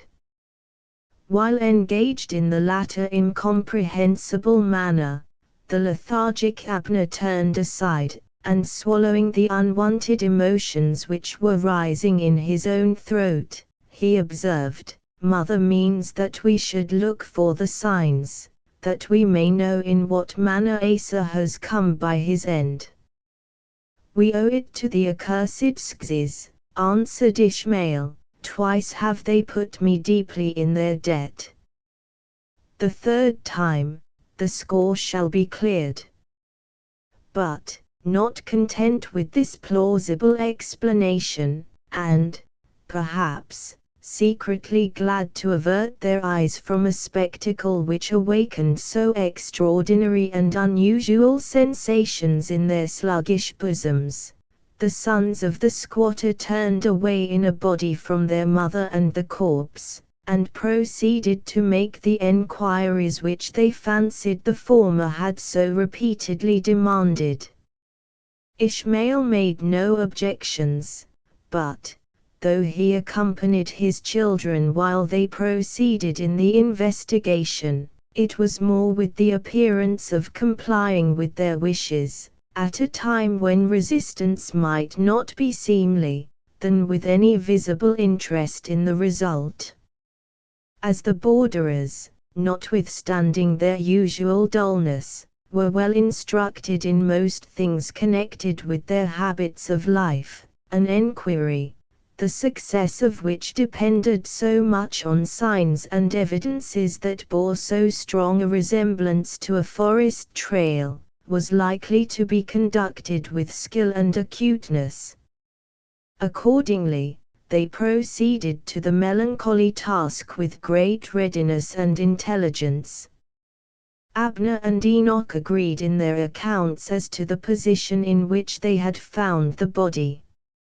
It was seated nearly upright, the back supported by a mass of matted brush, and one hand still grasping a broken twig of the alders. It was most probably owing to the former circumstance that the body had escaped the rapacity of the carrion birds, which had been seen hovering above the thicket, and the latter proved that life had not yet entirely abandoned the hapless victim when he entered the brake. The opinion now became general, that the youth had received his death wound in the open prairie, and had dragged his enfeebled form into the cover of the thicket for the purpose of concealment. A trail through the bushes confirmed this opinion. It also appeared, on examination, that a desperate struggle had taken place on the very margin of the thicket. This was sufficiently apparent by the trodden branches, the deep impressions on the moist ground, and the lavish flow of blood. "He has been shot in the open ground and come here for a cover," said Abiram. "These marks would clearly prove it. The boy has been set upon by the savages in a body, and has fought like a hero as he was, until they have mastered his strength, and then drawn him to the bushes." To this probable opinion there was now but one dissenting voice, that of the slow-minded Ishmael, who demanded that the corpse itself should be examined in order to obtain a more accurate knowledge of its injuries. On examination, it appeared that a rifle bullet had passed directly through the body of the deceased, entering beneath one of his brawny shoulders, and making its exit by the breast. It required some knowledge in gunshot wounds to decide this delicate point, but the experience of the borderers was quite equal to the scrutiny, and a smile of wild, and certainly of singular satisfaction, passed among the sons of Ishmael, when Abner confidently announced that the enemies of Asa had assailed him in the rear. "It must be so," said the gloomy but attentive squatter. "He was of too good a stock and too well trained, knowingly to turn the weak side to man or beast. Remember, boys, that while the front of manhood is to your enemy, let him be who or what he may, you are safe from cowardly surprise. Why, Easter, woman, you are getting beside yourself, with picking at the hair and the garments of the child. Little good can you do him now, old girl." "See," interrupted Enoch, extricating from the fragments of cloth the morsel of lead which had prostrated the strength of one so powerful, "here is the very bullet." Ishmael took it in his hand and eyed it long and closely. "There's no mistake," at length he muttered through his compressed teeth. "It is from the pouch of that accursed trapper. Like many of the hunters, he has a mark in his mold, in order to know the work his rifle performs, and here you see it plainly, 6 little holes, laid crossways." "I'll swear to it," cried Abiram, triumphantly. "He showed me his private mark, himself, and boasted of the number of deer he had laid upon the prairies with these very bullets. Now, Ishmael, will you believe me when I tell you the old knave is a spy of the redskins?" The lead passed from the hand of one to that of another, and unfortunately for the reputation of the old man, several among them remembered also to have seen the aforesaid private bullet marks, during the curious examination which all had made of his accoutrements. In addition to this wound, however, were many others of a less dangerous nature, all of which were supposed to confirm the supposed guilt of the trapper. The traces of many different struggles were to be seen, between the spot where the first blood was spilled and the thicket to which it was now generally believed Asa had retreated, as a place of refuge. These were interpreted into so many proofs of the weakness of the murderer, who would have sooner dispatched his victim, had not even the dying strength of the youth rendered him formidable to the infirmities of one so old. The danger of drawing some others of the hunters to the spot, by repeated firing, was deemed a sufficient reason for not again resorting to the rifle, after it had performed the important duty of disabling the victim. The weapon of the dead man was not to be found, and had doubtless, together with many other less valuable and lighter articles, that he was accustomed to carry about his person, become a prize to his destroyer. But what, in addition to the telltale bullet, appeared to fix the ruthless deed with peculiar certainty on the trapper, was the accumulated evidence furnished by the trail, which proved, notwithstanding his deadly hurt, that the wounded man had still been able to make a long and desperate resistance to the subsequent efforts of his murderer. Ishmael seemed to press this proof with a singular mixture of sorrow and pride, sorrow, at the loss of a son, whom in their moments of amity he highly valued, and pride, at the courage and power he had manifested to his last and weakest breath. "He died as a son of mine should die," said the squatter, gleaning a hollow consolation from so unnatural an exultation, a dread to his enemy to the last, and without help from the law. "Come, children, we have the grave to make, and then to hunt his murderer." The sons of the squatter set about their melancholy office, in silence and in sadness. An excavation was made in the hard earth, at a great expense of toil and time, and the body was wrapped in such spare vestments as could be collected among the laborers. When these arrangements were completed, Ishmael approached the seemingly unconscious Esther, and announced his intention to inter the dead. She heard him, and quietly relinquished her grasp of the corpse, rising in silence to follow it to its narrow resting place.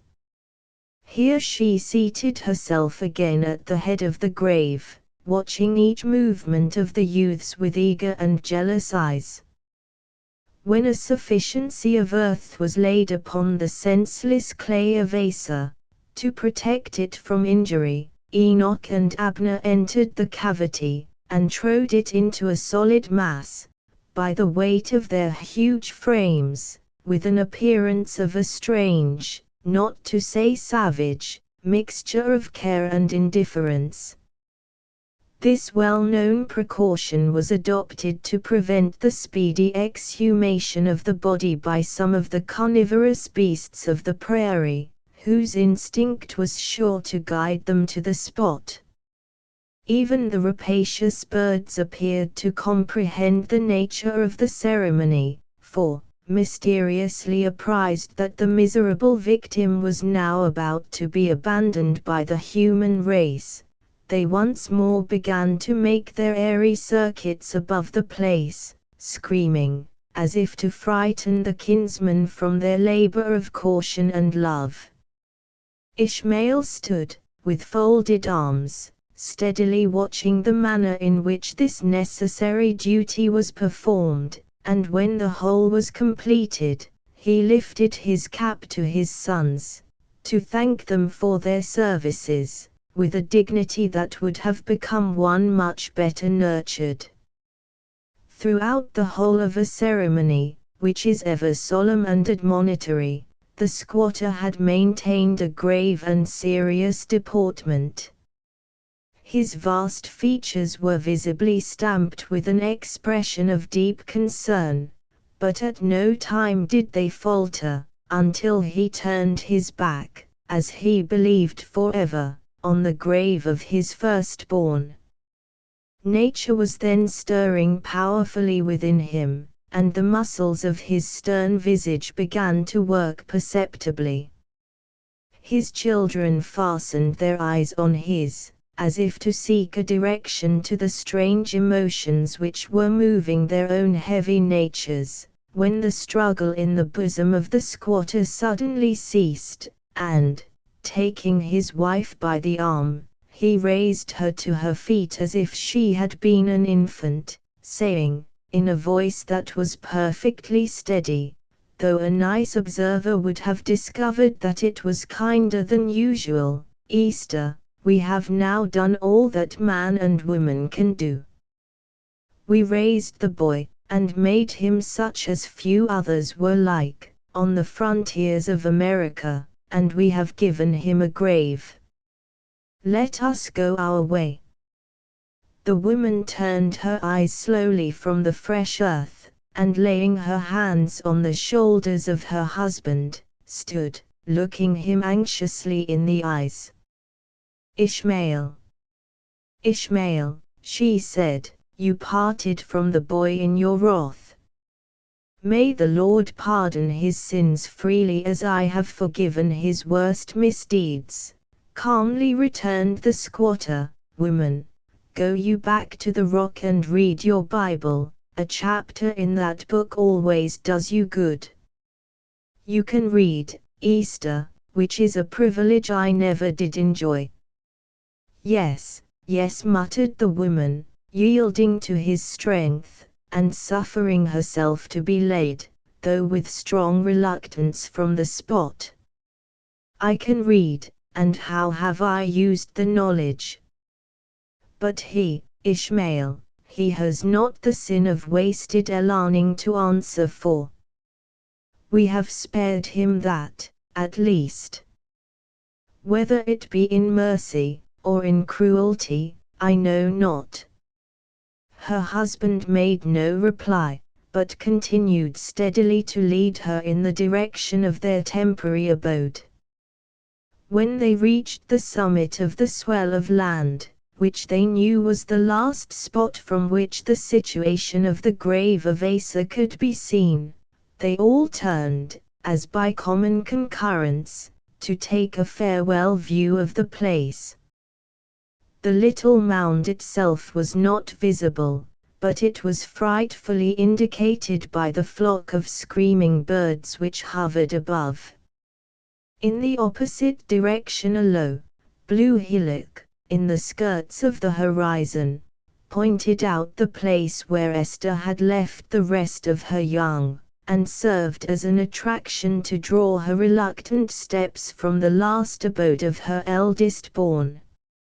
Nature quickened in the bosom of the mother at the sight, and she finally yielded the rights of the dead to the more urgent claims of the living. The foregoing occurrences had struck a spark from the stern tempers of a set of beings so singularly molded in the habits of their uncultivated lives, which served to keep alive among them the dying embers of family affection. United to their parents by ties no stronger than those which use had created, there had been great danger, as Ishmael had foreseen, that the overloaded hive would swarm, and leave him saddled with the difficulties of a young and helpless brood, unsupported by the exertions of those whom he had already brought to a state of maturity.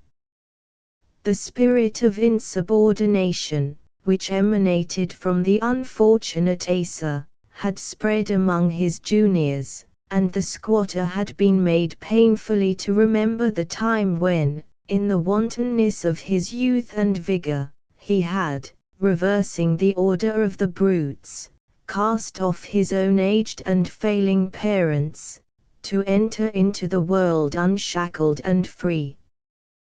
But the danger had now abated, for a time at least, and if his authority was not restored with all its former influence, it was admitted to exist, and to maintain its ascendancy a little longer. It is true that his slow-minded sons, even while they submitted to the impressions of the recent event, had glimmerings of terrible distrusts, as to the manner in which their elder brother had met with his death. There were faint and indistinct images in the minds of 2 or 3 of the oldest, which portrayed the father himself, as ready to imitate the example of Abraham, without the justification of the sacred authority which commanded the holy man to attempt the revolting office. But then, these images were so transient, and so much obscured in intellectual mists, as to leave no very strong impressions, and the tendency of the whole transaction, as we have already said, was rather to strengthen than to weaken the authority of Ishmael. In this disposition of mind, the party continued their route towards the place whence they had that morning issued on a search which had been crowned with so melancholy a success. The long and fruitless march which they had made under the direction of Abiram, the discovery of the body, and its subsequent interment, had so far consumed the day, that by the time their steps were retraced across the broad track of waste which lay between the grave of Asa and the rock, the sun had fallen far below his meridian altitude. The hill had gradually risen as they approached, like some tower emerging from the bosom of the sea, and when within a mile, the miniature objects that crowned its height came dimly into view. "It will be a sad meeting for the girls," said Ishmael, who, from time to time, did not cease to utter something which he intended should be consolatory to the bruised spirit of his partner. Asa was much regarded by all the young, and seldom failed to bring in from his hunts something that they loved. He did, murmured Esther. The boy was the pride of the family. My other children are as nothing to him. Say not so, good woman, returned the father, glancing his eye a little proudly at the athletic train which followed, at no great distance, in the rear. Say not so, old Easter, for few fathers and mothers have greater reason to be boastful than ourselves.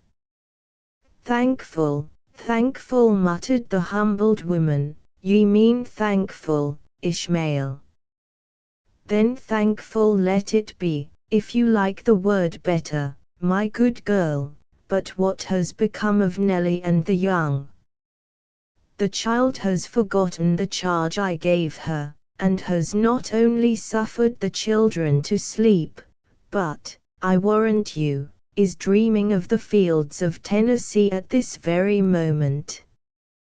The mind of your niece is mainly fixed on the settlements, I reckon. She is not for us. I said it, and thought it, when I took her, because death had stripped her of all other friends. Death is a sad worker in the bosom of families, Ishmael. Asa had a kind feeling to the child, and they might have come one day into our places, had things been so ordered.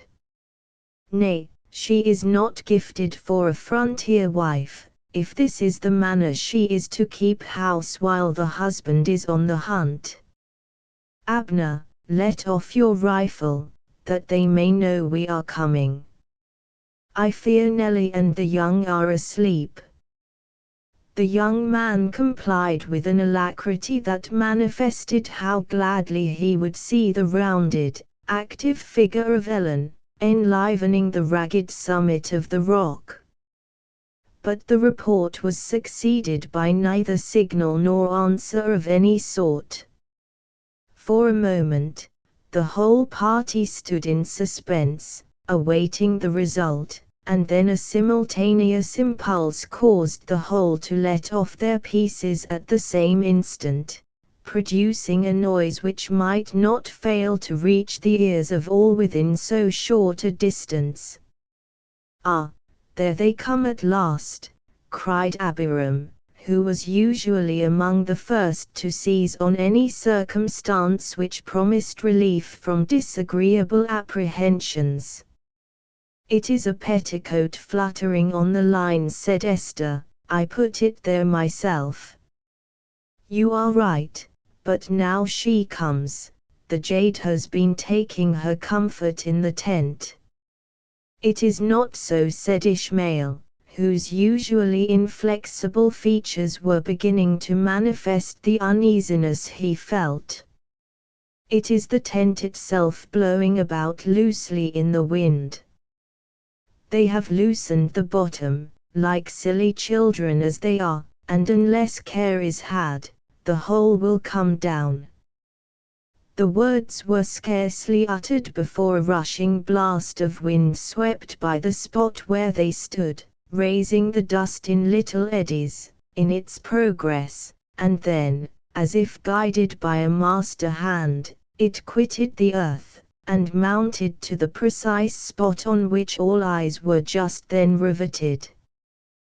The loosened linen felt its influence and tottered, but regained its poise, and, for a moment, it became tranquil. The cloud of leaves next played encircling revolutions around the place, and then descended with the velocity of a swooping hawk, and sailed away into the prairie in long straight lines, like a flight of swallows resting on their expanded wings. They were followed for some distance by the snow-white tent, which, however, soon fell behind the rock, leaving its highest peak as naked as when it lay in the entire solitude of the desert. "The murderers have been here," moaned Esther. My babes, my babes." For a moment even Ishmael faltered before the weight of so unexpected a blow. But shaking himself, like an awakened lion, he sprang forward, and pushing aside the impediments of the barrier, as if they had been feathers, he rushed up the ascent with an impetuosity which proved how formidable a sluggish nature may become, when thoroughly aroused. Chapter 14. Whose party do the townsmen yet admit? King John. In order to preserve an even pace between the incidents of the tale, it becomes necessary to revert to such events as occurred during the ward of Ellen Wade. For the few first hours, the cares of the honest and warm-hearted girl were confined to the simple offices of satisfying the often repeated demands which her younger associates made on her time and patience, under the pretenses of hunger, thirst, and all the other ceaseless wants of captious and inconsiderate childhood. She had seized a moment from their importunities to steal into the tent, where she was administering to the comforts of one far more deserving of her tenderness, when an outcry among the children recalled her to the duties she had momentarily forgotten. "See, Nellie, see," exclaimed half a dozen eager voices, "yonder are men, and Phoebe says that they are Sioux Indians." Ellen turned her eyes in the direction in which so many arms were already extended, and, to her consternation, beheld several men, advancing manifestly and swiftly in a straight line towards the rock. She counted 4, but was unable to make out anything concerning their characters, except that they were not any of those who of right were entitled to admission into the fortress. It was a fearful moment for Ellen. Looking around, at the juvenile and frightened flock that pressed upon the skirts of her garments, she endeavored to recall to her confused faculties some one of the many tales of female heroism, with which the history of the western frontier abounded. In one, a stockade had been successfully defended by a single man, supported by 3 or 4 women, for days, against the assaults of 100 enemies. In another, the women alone had been able to protect the children, and the less valuable effects of their absent husbands, and a third was not wanting, in which a solitary female had destroyed her sleeping captors and given liberty not only to herself, but to a brood of helpless young. This was the case most nearly assimilated to the situation in which Ellen now found herself, and, with flushing cheeks and kindling eyes, the girl began to consider, and to prepare her slender means of defense. She posted the larger girls at the little levers that were to cast the rocks on the assailants. The smaller were to be used more for show than any positive service they could perform, while, like any other leader, she reserved her own person, as a superintendent and encourager of the whole. When these dispositions were made, she endeavored to await the issue, with an air of composure, that she intended should inspire her assistants with the confidence necessary to ensure success. Although Ellen was vastly their superior in that spirit which emanates from moral qualities, she was by no means the equal of the 2 eldest daughters of Esther, in the important military property of insensibility to danger. Reared in the hardihood of a migrating life, on the skirts of society, where they had become familiarized to the sights and dangers of the wilderness, these girls promised fairly to become, at some future day, no less distinguished than their mother for daring, and for that singular mixture of good and evil, which, in a wider sphere of action, would probably have enabled the wife of the squatter to enroll her name among the remarkable females of her time. Esther had already, on one occasion, made good the log tenement of Ishmael against an inroad of savages, and on another, she had been left for dead by her enemies, after a defense that, with a more civilized foe, would have entitled her to the honors of a liberal capitulation.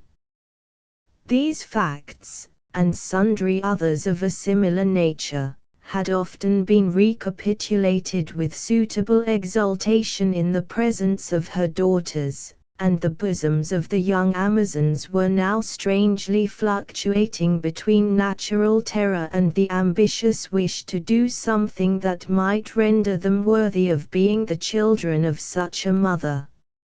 It appeared that the opportunity for distinction, of this wild character, was no longer to be denied them. The party of strangers was already within 100 rods of the rock. Either consulting their usual wary method of advancing, or admonished by the threatening attitudes of 2 figures, who had thrust forth the barrels of as many old muskets from behind the stone entrenchment, the newcomers halted, under favor of an inequality in the ground, where a growth of grass thicker than common offered the advantage of concealment. From this spot they reconnoitered the fortress for several anxious, and to Ellen, interminable minutes. Then one advanced singly, and apparently more in the character of a herald than of an assailant. "Phoebe, do you fire?" And "No, Hetty," you were beginning to be heard between the half-frightened and yet eager daughters of the squatter, when Ellen probably saved the advancing stranger from some imminent alarm, if from no greater danger, by exclaiming, "Lay down the muskets, it is Dr. Battius." Her subordinates so far complied, as to withdraw their hands from the locks, though the threatening barrels still maintained the portentous levels. The naturalist, who had advanced with sufficient deliberation to note the smallest hostile demonstration of the garrison, now raised a white handkerchief on the end of his fusee, and came within speaking distance of the fortress. Then, assuming what he intended should be an imposing and dignified semblance of authority, he blustered forth, in a voice that might have been heard at a much greater distance, "What, ho! I summon ye all, in the name of the Confederacy of the United Sovereign States of North America, to submit yourselves to the laws. Doctor or no doctor, he is an enemy. Nelly, hear him, he talks of the law." "Stop, stay till I hear his answer," said the nearly breathless Ellen, pushing aside the dangerous weapons which were again pointed in the direction of the shrinking person of the herald. "I admonish and forewarn ye all," continued the startled doctor, "that I am a peaceful citizen of the before-named Confederacy, or to speak with greater accuracy, Union, a supporter of the social compact, and a lover of good order and amity." Then, perceiving that the danger was, at least, temporarily removed, he once more raised his voice to the hostile pitch, "I charge ye all, therefore, to submit to the laws." "I thought you were a friend," Ellen replied, "and that you traveled with my uncle, in virtue of an agreement. It is void. I have been deceived in the very premises, and, I hereby pronounce, a certain compactum, entered into and concluded between Ishmael Bush, squatter, and Abd Batius, M.D., to be incontinently null and of non-effect. Nay, children, to be null is merely a negative property, and is fraught with no evil to your worthy parent, so lay aside the firearms, and listen to the admonitions of reason. I declare it vicious, null, abrogated. As for thee, Nelly, my feelings towards thee are not at all given to hostility, therefore listen to that which I have to utter, nor turn away thine ears in the wantonness of security. Thou knowest the character of the man with whom thou dwellest, young woman, and thou also knowest the danger of being found in evil company. Abandon, then, the trifling advantages of thy situation, and yield the rock peaceably to the will of those who accompany me, a legion, young woman, I do assure you an invincible and powerful legion. Render, therefore, the effects of this lawless and wicked squatter, nay, children, such disregard of human life, is frightful in those who have so recently received the gift, in their own persons. Point those dangerous weapons aside, I entreat of you, more for your own sakes, than for mine. Hetty, hast thou forgotten who appeased thine anguish when thy auricular nerves were tortured by the colds and damps of the naked earth? And thou, Phoebe, ungrateful and forgetful Phoebe, but for this very arm, which you would prostrate with an endless paralysis, thy incisors would still be giving thee pain and sorrow. Lay, then, aside thy weapons, and hearken to the advice of one who has always been thy friend. And now, young woman, still keeping a jealous eye on the muskets which the girl had suffered to be diverted a little from their aim, and now, young woman, for the last, and therefore the most solemn asking, I demand of thee the surrender of this rock, without delay or resistance, in the joint names of power, of justice, and of the law, he would have added, but recollecting that this ominous word would again provoke the hostility of the squatters' children, he succeeded in swallowing it in good season, and concluded with the less dangerous and more convertible term of reason. This extraordinary summons failed, however, of producing the desired effect. It proved utterly unintelligible to his younger listeners, with the exception of the few offensive terms, already sufficiently distinguished, and though Ellen better comprehended the meaning of the herald, she appeared as little moved by his rhetoric as her companions. At those passages which he intended should be tender and affecting, the intelligent girl, though tortured by painful feelings, had even manifested a disposition to laugh, while to the threats she turned an utterly insensible ear.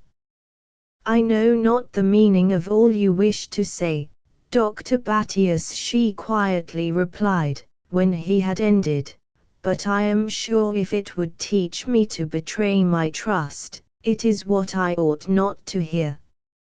I caution you to attempt no violence, for let my wishes be what they may, you see I am surrounded by a force that can easily put me down, and you know, or ought to know, too well the temper of this family, to trifle in such a matter with any of its members, let them be of what sex or age they may. I am not entirely ignorant of human character," returned the naturalist, prudently receding a little from the position, which he had, until now, stoutly maintained at the very base of the hill. "But here comes one who may know its secret windings still better than I. Ellen." "Ellen Wade," cried Paul Hover, who had advanced to his elbow, without betraying any of that sensitiveness which had so manifestly discomposed the doctor, "I didn't expect to find an enemy in you. Nor shall you, when you ask that, which I can grant without treachery. You know that my uncle has trusted his family to my care, and shall I so far betray the trust as to let in his bitterest enemies to murder his children, perhaps, and to rob him of the little which the Indians have left? Am I a murderer? Is this old man, this officer of the states," pointing to the trapper and his newly discovered friend, both of whom by this time stood at his side, "is either of these likely to do the things you name?" "What is it then you ask of me?" said Ellen, wringing her hands, in excessive doubt. "The beast, nothing more nor less than the squatter's hidden, ravenous, dangerous beast." "Excellent young woman," commenced the young stranger, who had so lately joined himself to the party on the prairie, but his mouth was immediately stopped by a significant sign from the trapper, who whispered in his ear, "Let the lad be our spokesman. Nature will work in the bosom of the child, and we shall gain our object, in good time." "The whole truth is out," Ellen Paul continued, "and we have lined the squatter into his most secret misdoings. We have come to right the wronged and to free the imprisoned. Now, if you are the girl of a true heart, as I have always believed, so far from throwing straws in our way, you will join in the general swarming, and leave old Ishmael and his hive to the bees of his own breed. I have sworn a solemn oath, a compactum which is entered into through ignorance, or in duress, is null in the sight of all good moralists," cried the doctor. "Hush, hush," again the trapper whispered, "leave it all to nature and the lad.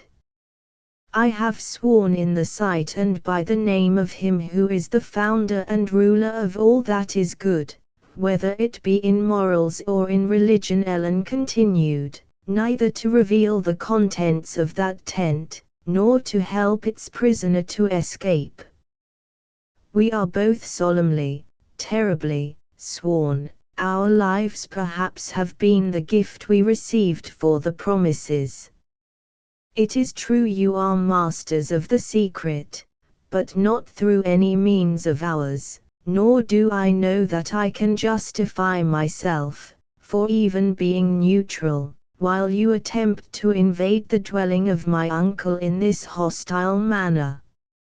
I can prove beyond the power of refutation, the naturalist eagerly exclaimed, by Paley, Berkeley, even by the immortal Binkakoek, that a compactum, concluded while one of the parties, be it a state or be it an individual, is in durance, you will ruffle the temper of the child, with your abusive language, said the cautious trapper, while the lad, if left to human feelings, will bring her down to the meekness of a fawn. Ah! You are like myself, little knowing in the nature of hidden kindnesses. Is this the only vow you have taken, Ellen? Paul continued in a tone which, for the gay, light-hearted bee-hunter, sounded dolorous and reproachful. Have you sworn only to this, are the words which the squatter says, to be as honey in your mouth, and all other promises like so much useless comb? The paleness, which had taken possession of the usually cheerful countenance of Ellen, was hid in a bright glow, that was plainly visible even at the distance at which she stood. She hesitated a moment, as if struggling to repress something very like resentment, before she answered with all her native spirit, I know not what right anyone has to question me about oaths and promises, which can only concern her who has made them, if, indeed, any of the sort you mention have ever been made at all. I shall hold no further discourse with one who thinks so much of himself, and takes advice merely of his own feelings. Now, old trapper, do you hear that? Said the unsophisticated bee-hunter, turning abruptly to his aged friend. The meanest insect that skims the heavens, when it has got its load, flies straight and honestly to its nest or hive, according to its kind, but the ways of a woman's mind are as knotty as a gnarled oak, and more crooked than the windings of the Mississippi. Nay, nay, child, said the trapper, good-naturedly interfering in behalf of the offending Paul, you are to consider that youth is hasty, and not over-given to thought. But then a promise is a promise, and not to be thrown aside and forgotten, like the hoofs and horns of a buffalo. I thank you for reminding me of my oath, said the still resentful Ellen, biting her pretty nether lip with vexation. I might else have proved forgetful. Ah, female nature is awakened in her, said the old man, shaking his head in a manner to show how much he was disappointed in the result, but it manifests itself against the true spirit. Ellen, cried the young stranger, who until now had been an attentive listener to the parley, since Ellen is the name by which you are known, they often add to it another. I am sometimes called by the name of my father. Call her Nellie Wade at once, muttered Paul, it is her rightful name, and I care not if she keeps it forever. Wade, I should have added, continued the youth. You will acknowledge that, though bound by no oath myself, I at least have known how to respect those of others. You are a witness yourself that I have forborne to utter a single call, while I am certain it could reach those ears it would gladden so much. Permit me then to ascend the rock, singly. I promise a perfect indemnity to your kinsman, against any injury his effects may sustain." Ellen seemed to hesitate, but catching a glimpse of Paul, who stood leaning proudly on his rifle, whistling, with an appearance of the utmost indifference, the air of a boating song, she recovered her recollection in time to answer, "I have been left the captain of the rock, while my uncle and his sons hunt, and captain will I remain till he returns to receive back the charge. This is wasting moments that will not soon return, and neglecting an opportunity that may never occur again," the young soldier gravely remarked. "The sun is beginning to fall already, and many minutes cannot elapse before the squatter and his savage brood will be returning to their huts." Dr. Battius cast a glance behind him, and took up the discourse, by saying, "Perfection is always found in maturity, whether it be in the animal or in the intellectual world. Reflection is the mother of wisdom, and wisdom the parent of success. I propose that we retire to a discreet distance from this impregnable position, and there hold a convocation, or council, to deliberate on what manner we may sit down regularly before the place, or, perhaps, by postponing the siege to another season, gain the aid of auxiliaries from the inhabited countries, and thus secure the dignity of the laws from any danger of a repulse." "A storm would be better," the soldier smilingly answered, measuring the height and scanning all its difficulties with a deliberate eye. "'Twould be but a broken arm or a bruised head at the worst." "Then have at it," shouted the impetuous bee hunter, making a spring that at once put him out of danger from shot, by carrying him beneath the projecting ledge on which the garrison was posted. "Now do your worst, young devils of a wicked breed. You have but a moment to work your mischief." "Paul, rush Paul," shrieked Ellen, "another step and the rocks will crush you. They hang by but a thread, and these girls are ready and willing to let them fall. Then drive the accursed swarm from the hive, for scale the rock I will, though I find it covered with hornets." "Let her if she dare," tauntingly cried the eldest of the girls, brandishing a musket with a mien and resolution that would have done credit to her Amazonian dam. "I know you, Nellie Wade, you are with the lawyers in your heart, and if you come a foot nigher, you shall have frontier punishment. Put in another pry, girls, in with it. I should like to see the man, of them all, that dare come up into the camp of Ishmael Bush, without asking leave of his children. Stir not, Paul, for your life keep beneath the rock." Ellen was interrupted by the same bright vision, which on the preceding day had stayed another scarcely less portentous tumult, by exhibiting itself on the same giddy height, where it was now seen. "In the name of Him, who commandeth all, I implore you to pause, both you, who so madly incur the risk, and you, who so rashly offer to take that which you never can return," said a voice, in a slightly foreign accent, that instantly drew all eyes upward. "Inez," cried the officer, "do I again see you, mine shall you now be, though 1,000,000 devils were posted on this rock.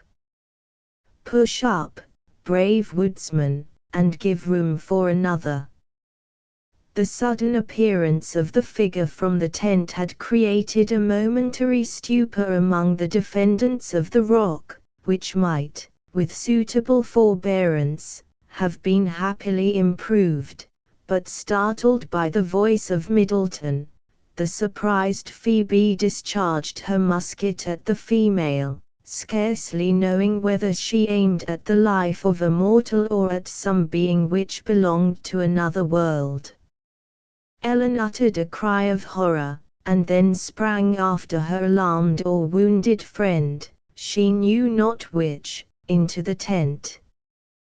During this moment of dangerous byplay, the sounds of a serious attack were very distinctly audible beneath.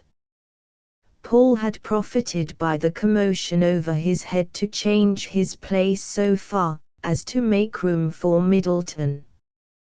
The latter was followed by the naturalist, who, in a state of mental aberration, produced by the report of the musket, had instinctively rushed towards the rocks for cover. The trapper remained where he was last seen, an unmoved but close observer of the several proceedings.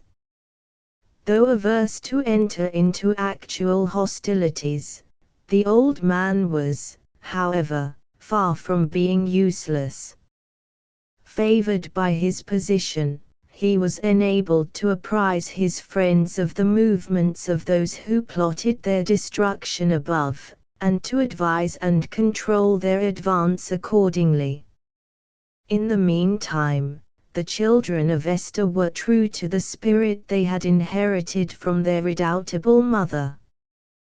The instant they found themselves delivered from the presence of Ellen and her unknown companion, they bestowed an undivided attention on their more masculine and certainly more dangerous assailants, who by this time had made a complete lodgment among the crags of the citadel.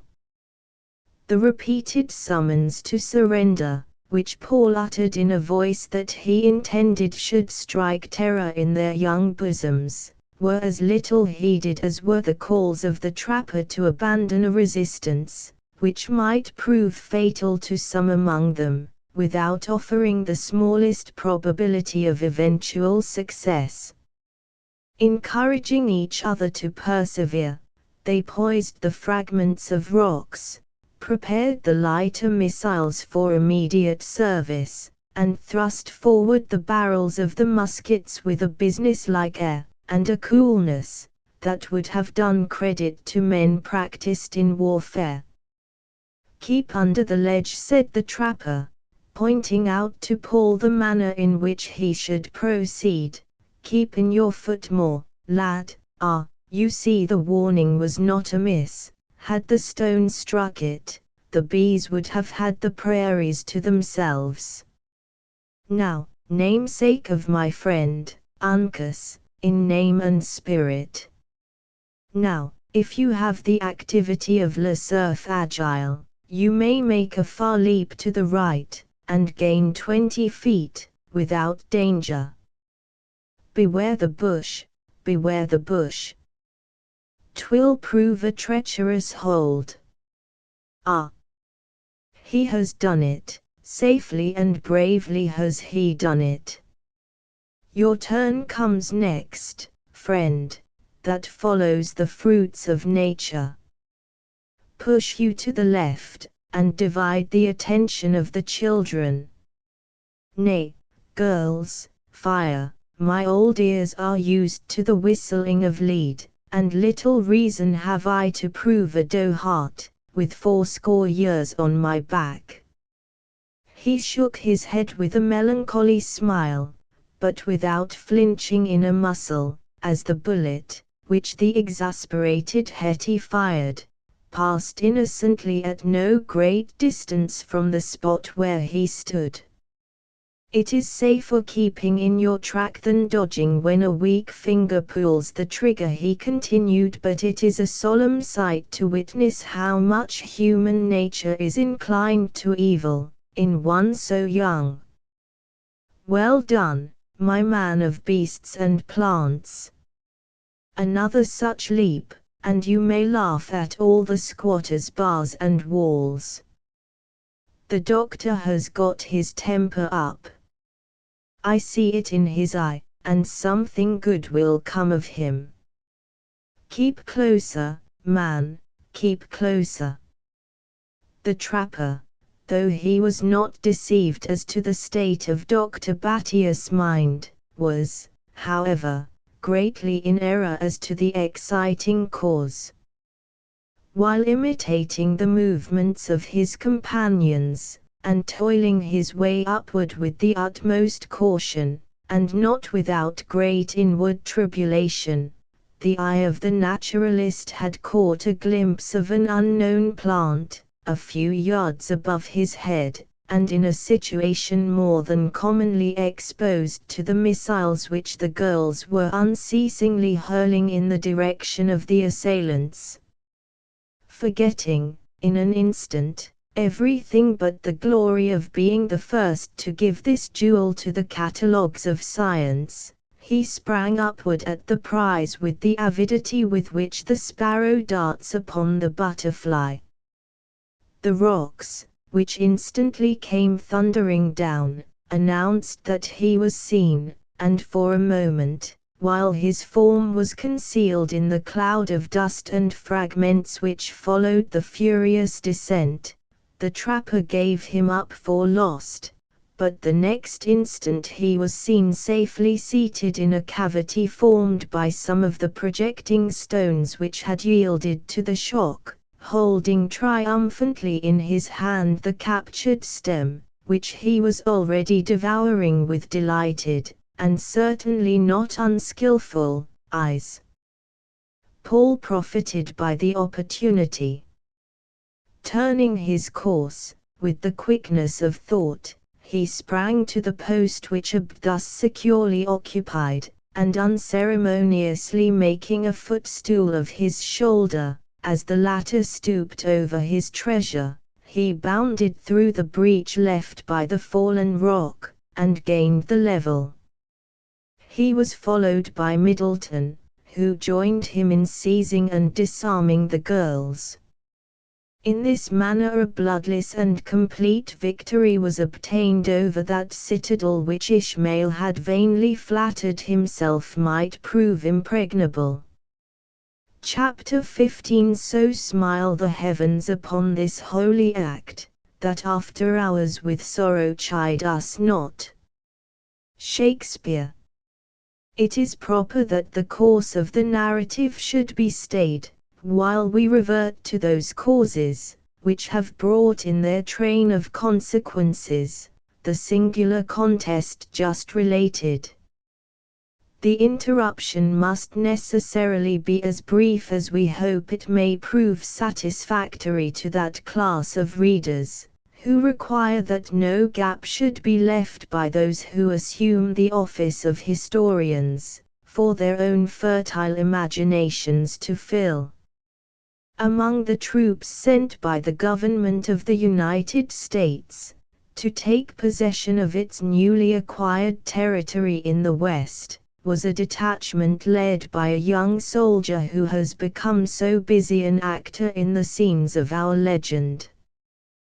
The mild and indolent descendants of the ancient colonists received their new compatriots without distrust, well knowing that the transfer raised them from the condition of subjects, to the more enviable distinction of citizens in a government of laws. The new rulers exercised their functions with discretion, and wielded their delegated authority without offense. In such a novel intermixture, however, of men born and nurtured in freedom, and the compliant minions of absolute power, the Catholic and the Protestant, the active and the indolent, some little time was necessary to blend the discrepant elements of society. In attaining so desirable an end, woman was made to perform her accustomed and grateful office. The barriers of prejudice and religion were broken through by the irresistible power of the master passion, and family unions, ere long, began to cement the political tie which had made a forced conjunction between people so opposite in their habits, their educations, and their opinions.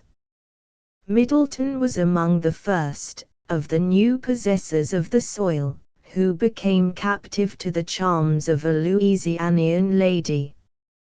In the immediate vicinity of the post he had been directed to occupy, dwelt the chief of one of those ancient colonial families, which had been content to slumber for ages amid the ease, indolence, and wealth of the Spanish provinces. He was an officer of the crown, and had been induced to remove from the Floridas, among the French of the adjoining province, by a rich succession of which he had become the inheritor. The name of Don Augustin de Certavelos was scarcely known beyond the limits of the little town in which he resided, though he found a secret pleasure himself in pointing it out, in large scrolls of musty documents, to an only child, as enrolled among the former heroes and grandees of old and of New Spain. This fact, so important to himself and of so little moment to anybody else, was the principal reason that while his more vivacious Gallic neighbors were not slow to open a frank communion with their visitors, he chose to keep aloof, seemingly content with the society of his daughter, who was a girl just emerging from the condition of childhood into that of a woman. The curiosity of the youthful Inez, however, was not so inactive.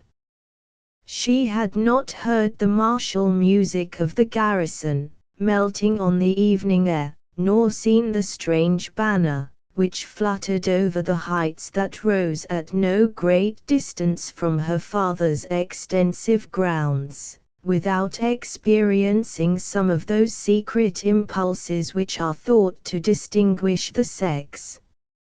Natural timidity, and that retiring and perhaps peculiar lassitude, which forms the very groundwork of female fascination, in the tropical provinces of Spain, held her in their seemingly indissoluble bonds, and it is more than probable that had not an accident occurred, in which Middleton was of some personal service to her father, so long a time would have elapsed before they met, that another direction might have been given to the wishes of one who was just of an age to be alive to all the power of youth and beauty.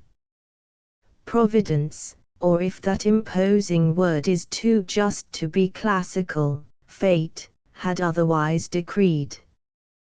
The haughty and reserved Don Augustin was by far too observant of the forms of that station, on which he so much valued himself, to forget the duties of a gentleman.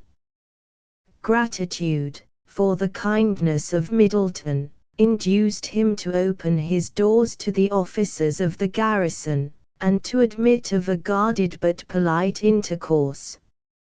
Reserve gradually gave way before the propriety and candor of their spirited young leader, and it was not long ere the affluent planter rejoiced as much as his daughter, whenever the well-known signal, at the gate, announced one of these agreeable visits from the commander of the post. It is unnecessary to dwell on the impression which the charms of Inez produced on the soldier, or to delay the tale in order to write a wire-drawn account of the progressive influence that elegance of deportment, manly beauty, and undivided assiduity and intelligence were likely to produce on the sensitive mind of a romantic, warm-hearted, and secluded girl of 16.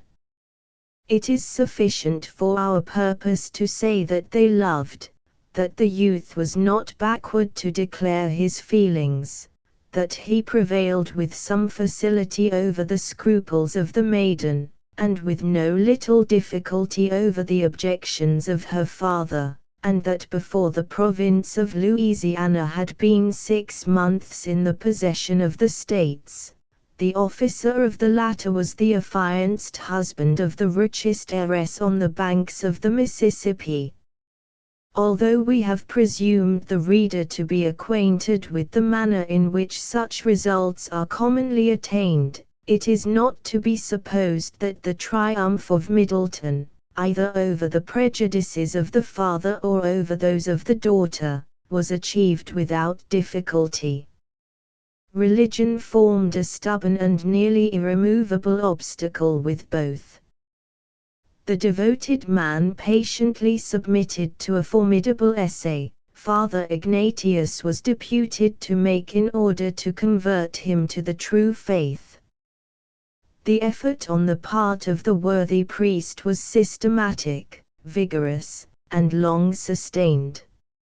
A dozen times, it was at those moments when glimpses of the light, sylph-like form of Inez flitted like some fairy being past the scene of their conferences, the good father fancied he was on the eve of a glorious triumph over infidelity, but all his hopes were frustrated by some unlooked-for opposition, on the part of the subject of his pious labors. So long as the assault on his faith was distant and feeble, Middleton, who was no great proficient in polemics, submitted to its effects with the patience and humility of a martyr. But the moment the good father, who felt such concern in his future happiness, was tempted to improve his vantage ground by calling in the aid of some of the peculiar subtleties of his own creed, the young man was too good a soldier not to make head against the hot attack. He came to the contest, it is true, with no weapons more formidable than common sense, and some little knowledge of the habits of his country as contrasted with that of his adversary, but with these homebred implements he never failed to repulse the father with something of the power with which a nervous cudgel player would deal with a skillful master of the rapier, setting at naught his passados by the direct and unanswerable arguments of a broken head and a shivered weapon. Before the controversy was terminated, an inroad of Protestants had come to aid the soldier. The reckless freedom of such among them, as thought only of this life, and the consistent and tempered piety of others, caused the honest priest to look about him in concern. The influence of example on one hand, and the contamination of too free an intercourse on the other, began to manifest themselves, even in that portion of his own flock, which he had supposed to be too thoroughly folded in spiritual government ever to stray. It was time to turn his thoughts from the offensive, and to prepare his followers to resist the lawless deluge of opinion, which threatened to break down the barriers of their faith. Like a wise commander, who finds he has occupied too much ground for the amount of his force, he began to curtail his outworks. The relics were concealed from profane eyes. His people were admonished not to speak of miracles before a race that not only denied their existence, but who had even the desperate hardihood to challenge their proofs, and even the Bible itself was prohibited, with terrible denunciations, for the triumphant reason that it was liable to be misinterpreted. In the meantime, it became necessary to report to Don Augustin the effects his arguments and prayers had produced on the heretical disposition of the young soldier. No man is prone to confess his weakness, at the very moment when circumstances demand the utmost efforts of his strength.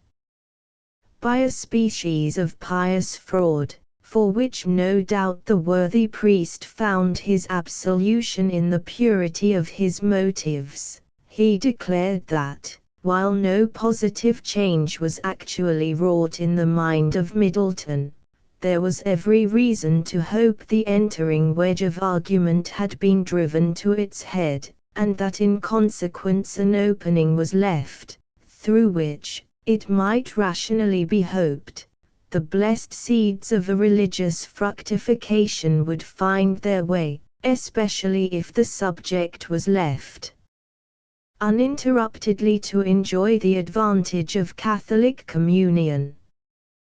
Don Augustin himself was now seized with the desire of proselyting. Even the soft and amiable Inez thought it would be a glorious consummation of her wishes, to be a humble instrument of bringing her lover into the bosom of the true Church. The offers of Middleton were promptly accepted, and, while the father looked forward impatiently to the day assigned for the nuptials, as to the pledge of his own success, the daughter thought of it with feelings in which the holy emotions of her faith were blended with the softer sensations of her years and situation. The sun rose, the morning of her nuptials, on a day so bright and cloudless, that Inez hailed it as a harbinger of future happiness. Father Ignatius performed the offices of the church, in a little chapel attached to the estate of Don Augustin, and long ere the sun had begun to fall, Middleton pressed the blushing and timid young Creole to his bosom, his acknowledged and unalienable wife. It had pleased the parties to pass the day of the wedding in retirement, dedicating it solely to the best and purest affections, aloof from the noisy and heartless rejoicings of a compelled festivity. Middleton was returning through the grounds of Don Augustin, from a visit of duty to his encampment, at that hour in which the light of the sun begins to melt into the shadows of evening, when a glimpse of a robe, similar to that in which Inez had accompanied him to the altar, caught his eye through the foliage of a retired arbor.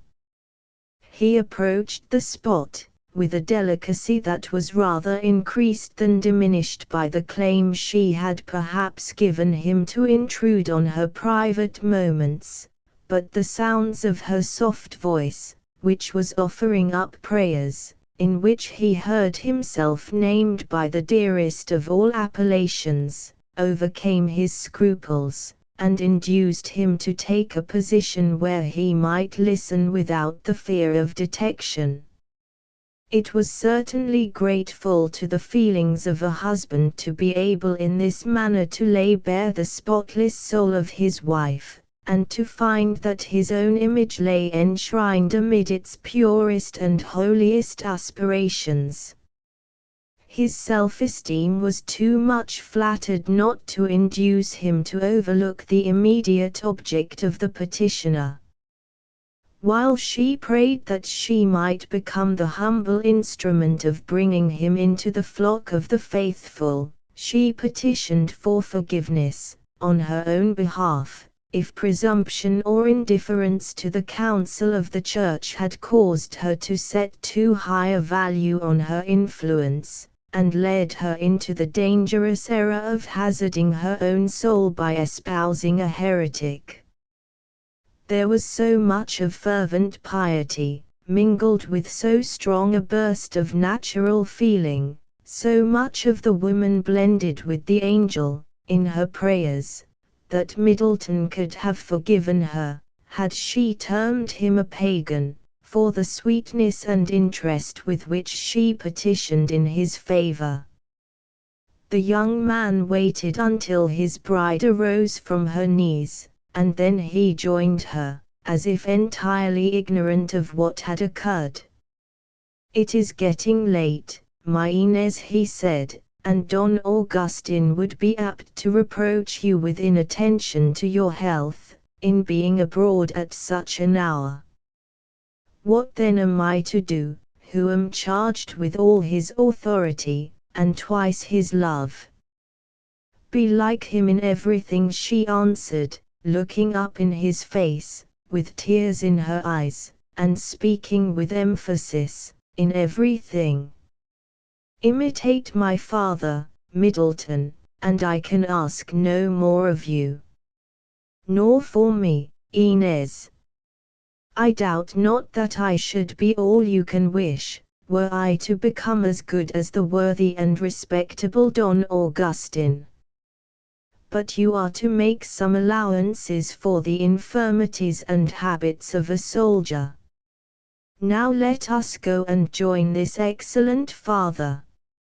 Not yet, said his bride, gently extricating herself from the arm that he had thrown around her slight form, while he urged her from the place. I have still another duty to perform, before I can submit so implicitly to your orders, soldier though you are. I promised the worthy Insula, my faithful nurse, she who, as you heard, has so long been a mother to me, Middleton, I promised her a visit at this hour. It is the last, as she thinks, that she can receive from her own child, and I cannot disappoint her.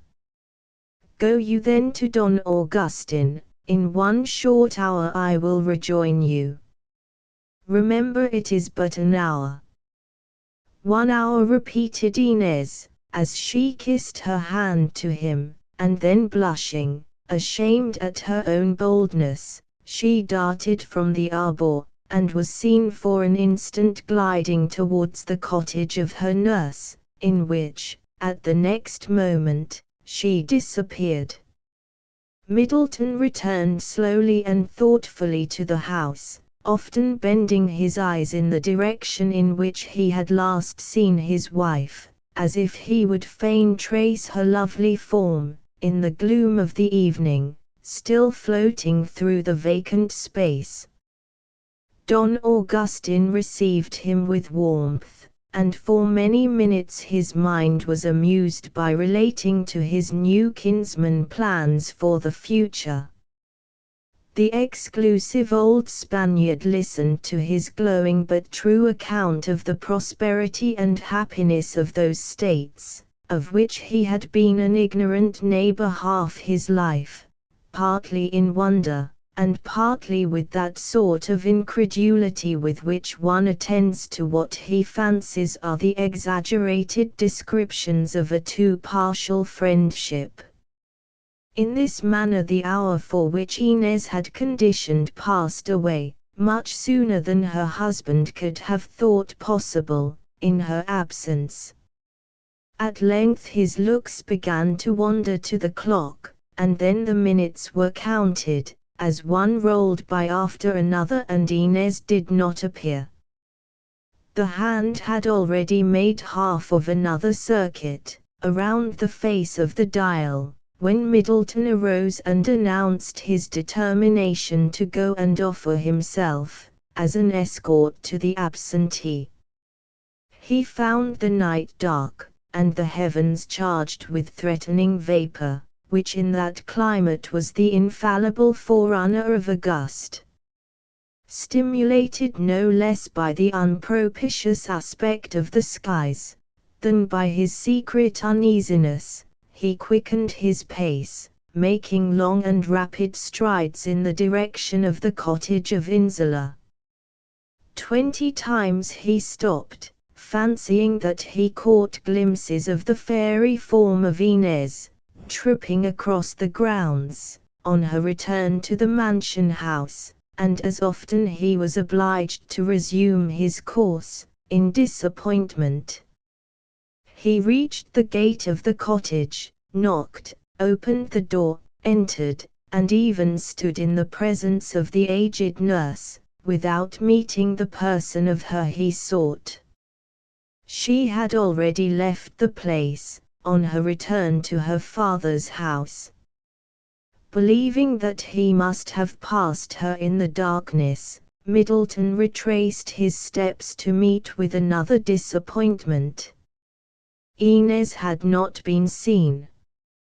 Without communicating his intention to anyone, the bridegroom proceeded with a palpitating heart to the little sequestered arbor, where he had overheard his bride offering up those petitions for his happiness and conversion.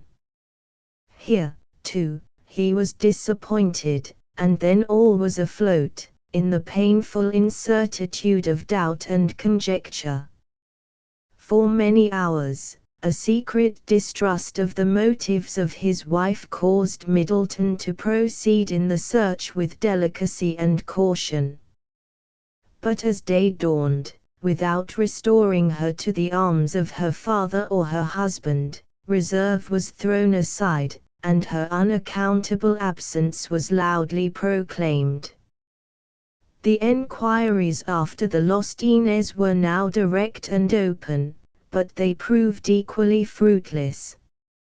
No one had seen her, or heard of her, from the moment that she left the cottage of her nurse. Day succeeded day, and still no tidings rewarded the search that was immediately instituted, until she was finally given over, by most of her relations and friends, as irretrievably lost. An event of so extraordinary a character was not likely to be soon forgotten. It excited speculation, gave rise to an infinity of rumors, and not a few inventions. The prevalent opinion, among such of those emigrants who were overrunning the country, as had time, in the multitude of their employments, to think of any foreign concerns, was the simple and direct conclusion that the absent bride was no more nor less than a fellow de esse. Father Ignatius had many doubts, and much secret compunction of conscience, but, like a wise chief, he endeavored to turn the sad event to some account, in the impending warfare of faith. Changing his battery, he whispered in the ears of a few of his oldest parishioners, that he had been deceived in the state of Middleton's mind, which he was now compelled to believe was completely stranded on the quicksands of heresy. He began to show his relics again, and was even heard to allude once more to the delicate and nearly forgotten subject of modern miracles. In consequence of these demonstrations, on the part of the venerable priest, it came to be whispered among the faithful, and finally it was adopted, as part of the parish creed, that Inez had been translated to heaven. Don Augustine had all the feelings of a father, but they were smothered in the lassitude of a Creole. Like his spiritual governor, he began to think that they had been wrong in consigning one so pure, so young, so lovely, and above all so pious, to the arms of a heretic, and he was fain to believe that the calamity, which had befallen his age, was a judgment on his presumption and want of adherence to established forms. It is true that, as the whispers of the congregation came to his ears, he found present consolation in their belief, but then nature was too powerful, and had too strong a hold of the old man's heart, not to give rise to the rebellious thought, that the succession of his daughter to the heavenly inheritance was a little premature.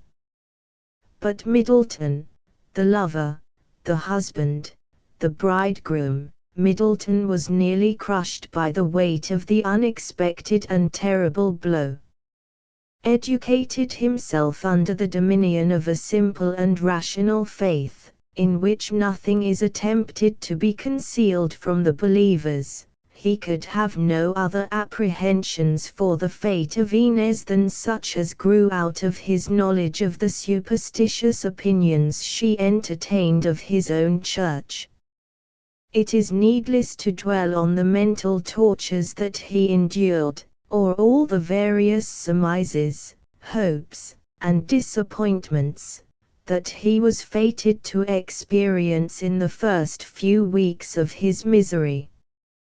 A jealous distrust of the motives of Inez, and a secret, lingering hope that he should yet find her, had tempered his enquiries, without however causing him to abandon them entirely. But time was beginning to deprive him, even of the mortifying reflection that he was intentionally, though perhaps temporarily, deserted, and he was gradually yielding to the more painful conviction that she was dead, when his hopes were suddenly revived, in a new and singular manner. The young commander was slowly and sorrowfully returning from an evening parade of his troops, to his own quarters, which stood at some little distance from the place of the encampment, and on the same high bluff of land, when his vacant eyes fell on the figure of a man, who by the regulations of the place, was not entitled to be there, at that forbidden hour. The stranger was meanly dressed, with every appearance about his person and countenance, of squalid poverty and of the most dissolute habits. Sorrow had softened the military pride of Middleton, and, as he passed the crouching form of the intruder, he said, in tones of great mildness, or rather of kindness, "You will be given a night in the guardhouse, friend. Should the patrol find you here, there is $1. Go, and get a better place to sleep in, and something to eat." "I swallow all my food, Captain, without chewing," returned the vagabond, with the low exultation of an accomplished villain, as he eagerly seized the silver. "Make this Mexican 20, and I will sell you a secret." "Go, go," said the other with a little of a soldier's severity, returning to his manner. "Go, before I order the guard to seize you."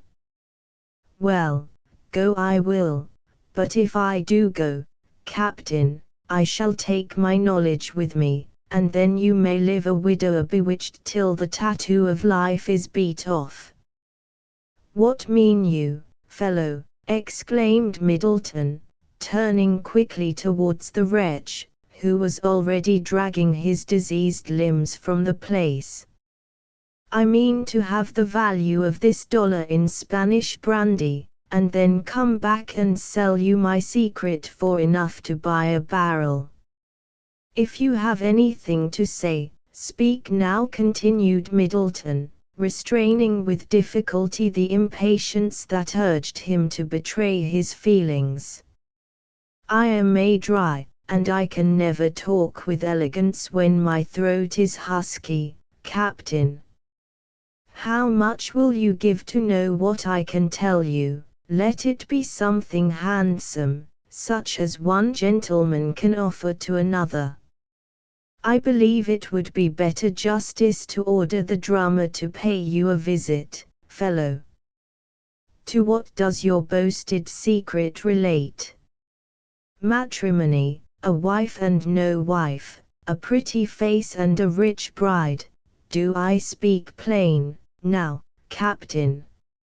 "If you know anything relating to my wife, say it at once, you need not fear for your reward." Captain, I have drove many a bargain in my time, and sometimes I have been paid in money, and sometimes I have been paid in promises. Now the last are what I call pinching food." "Name your price." 20, no, damn it, it's worth $30, if it's worth a cent.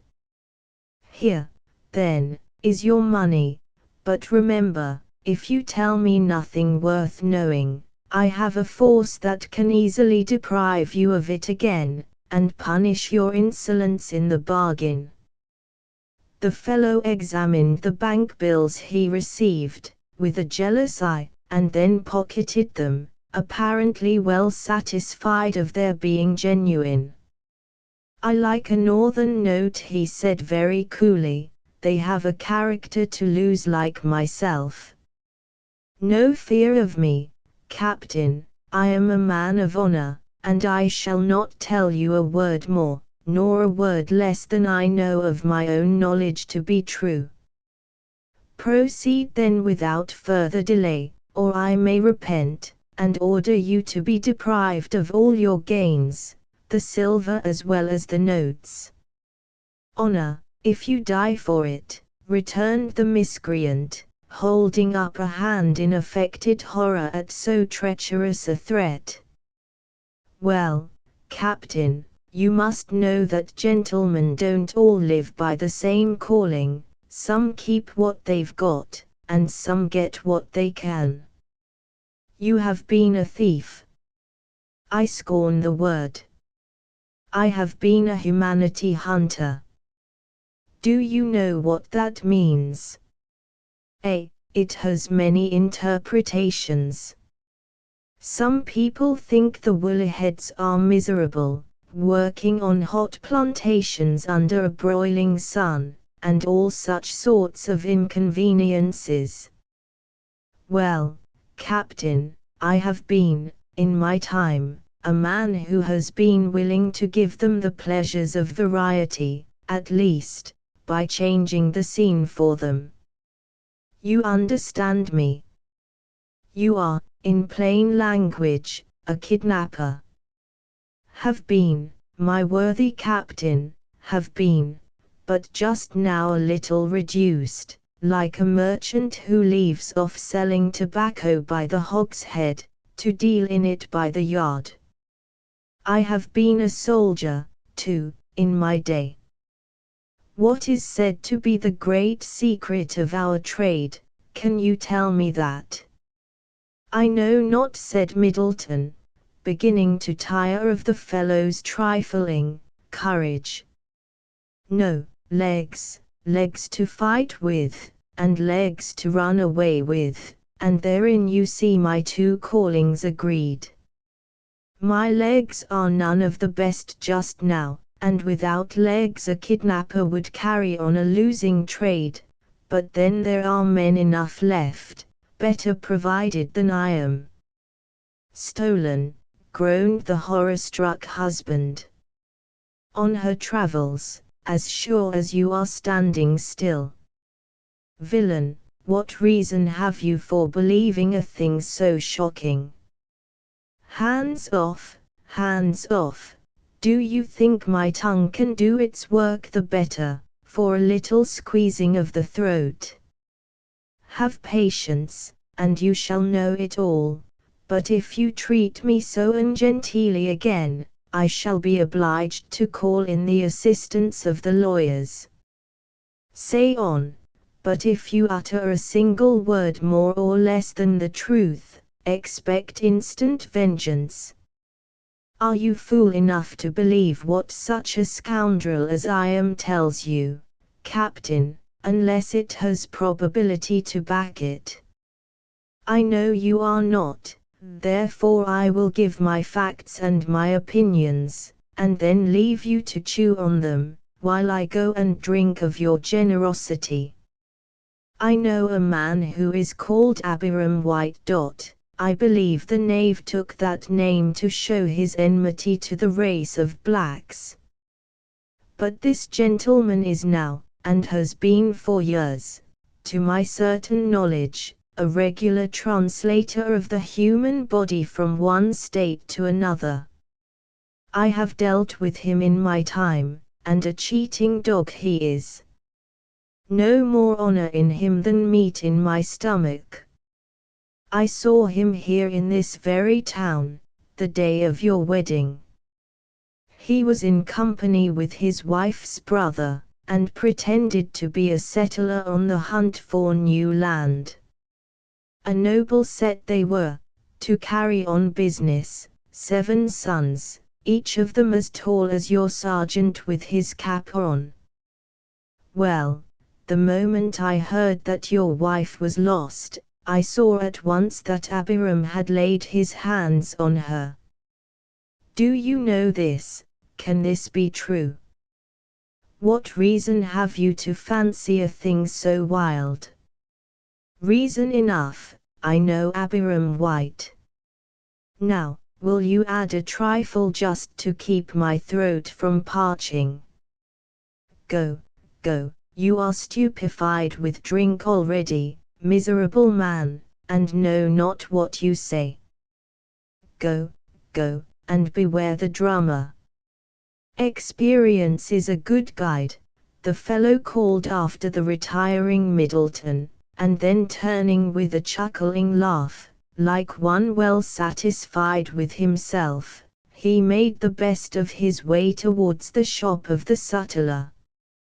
100 times in the course of that night did Middleton fancy that the communication of the miscreant was entitled to some attention, and as often did he reject the idea as too wild and visionary for another thought. He was awakened early on the following morning, after passing a restless and nearly sleepless night, by his orderly, who came to report that a man was found dead on the parade, at no great distance from his quarters. Throwing on his clothes he proceeded to the spot, and beheld the individual, with whom he had held the preceding conference, in the precise situation in which he had first been found. The miserable wretch had fallen a victim to his intemperance. This revolting fact was sufficiently proclaimed by his obtruding eyeballs, his bloated countenance, and the nearly insufferable odors that were even then exhaling from his carcass. Disgusted with the odious spectacle, the youth was turning from the sight, after ordering the corpse to be removed, when the position of one of the dead man's hands struck him. On examination, he found the forefinger extended, as if in the act of writing in the sand, with the following incomplete sentence, nearly illegible, but yet in a state to be deciphered: Captain, it is true, as I am a gentle, he had either died, or fallen into a sleep, the forerunner of his death, before the latter word was finished. Concealing this fact from the others, Middleton repeated his orders and departed.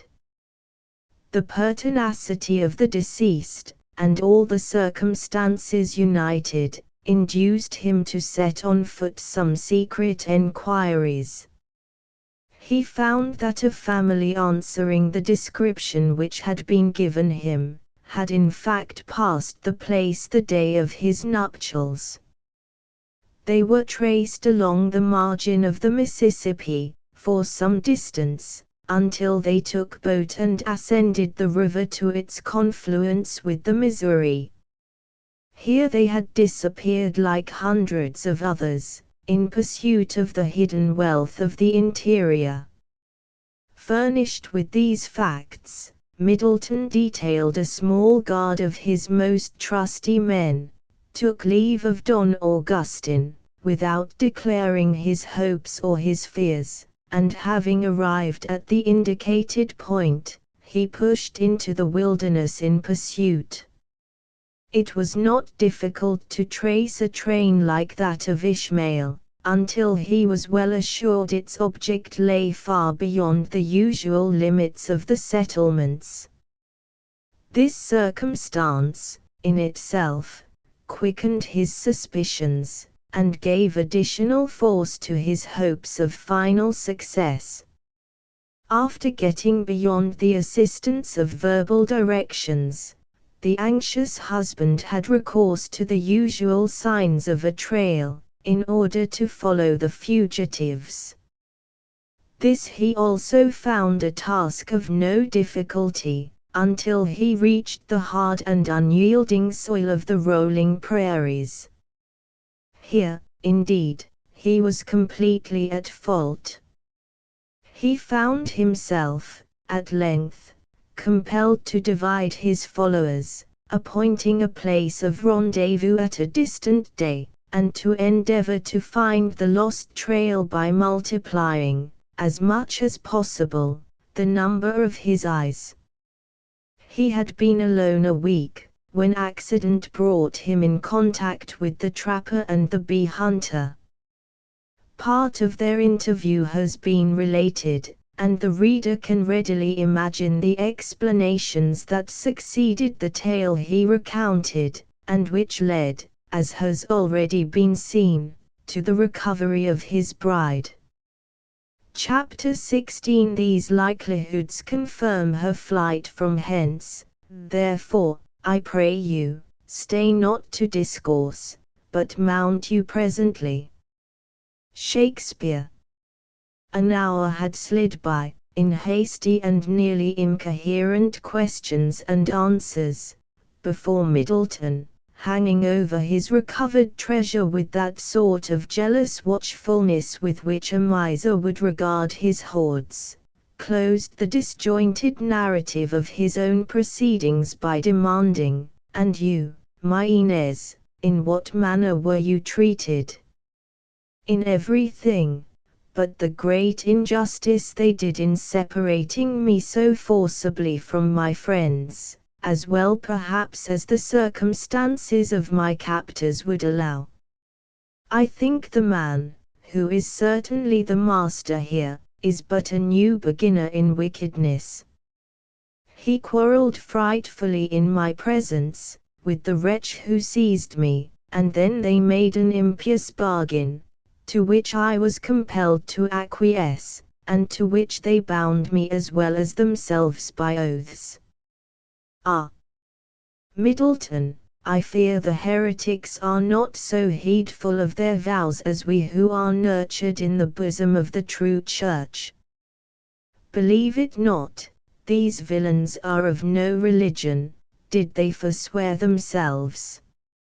No, not perjured, but was it not awful to call upon the good God to witness so sinful a compact?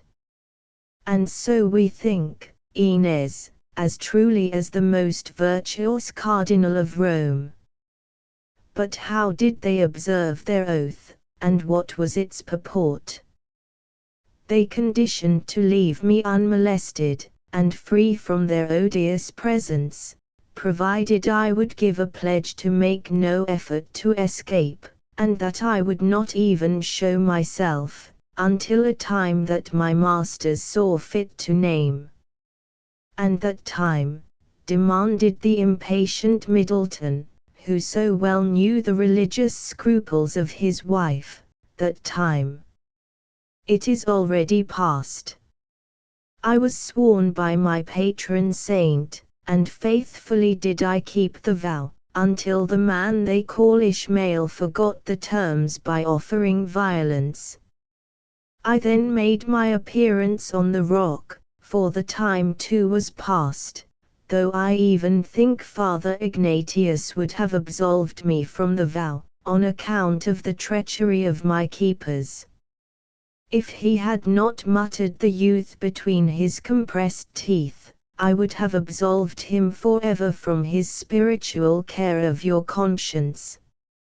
You, Middleton, returned his wife, looking up into his flushed face, while a bright blush suffused her own sweet countenance. You may receive my vows, but surely you can have no power to absolve me from their observance.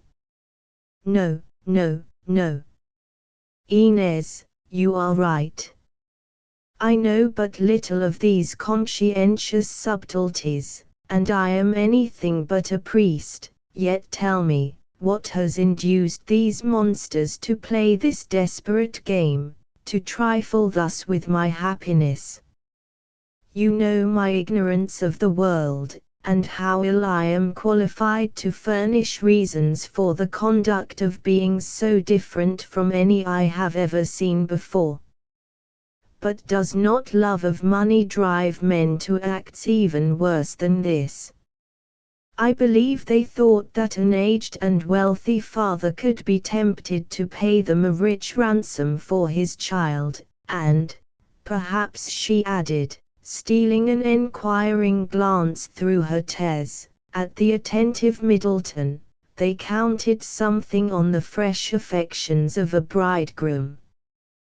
They might have extracted the blood from my heart, drop by drop.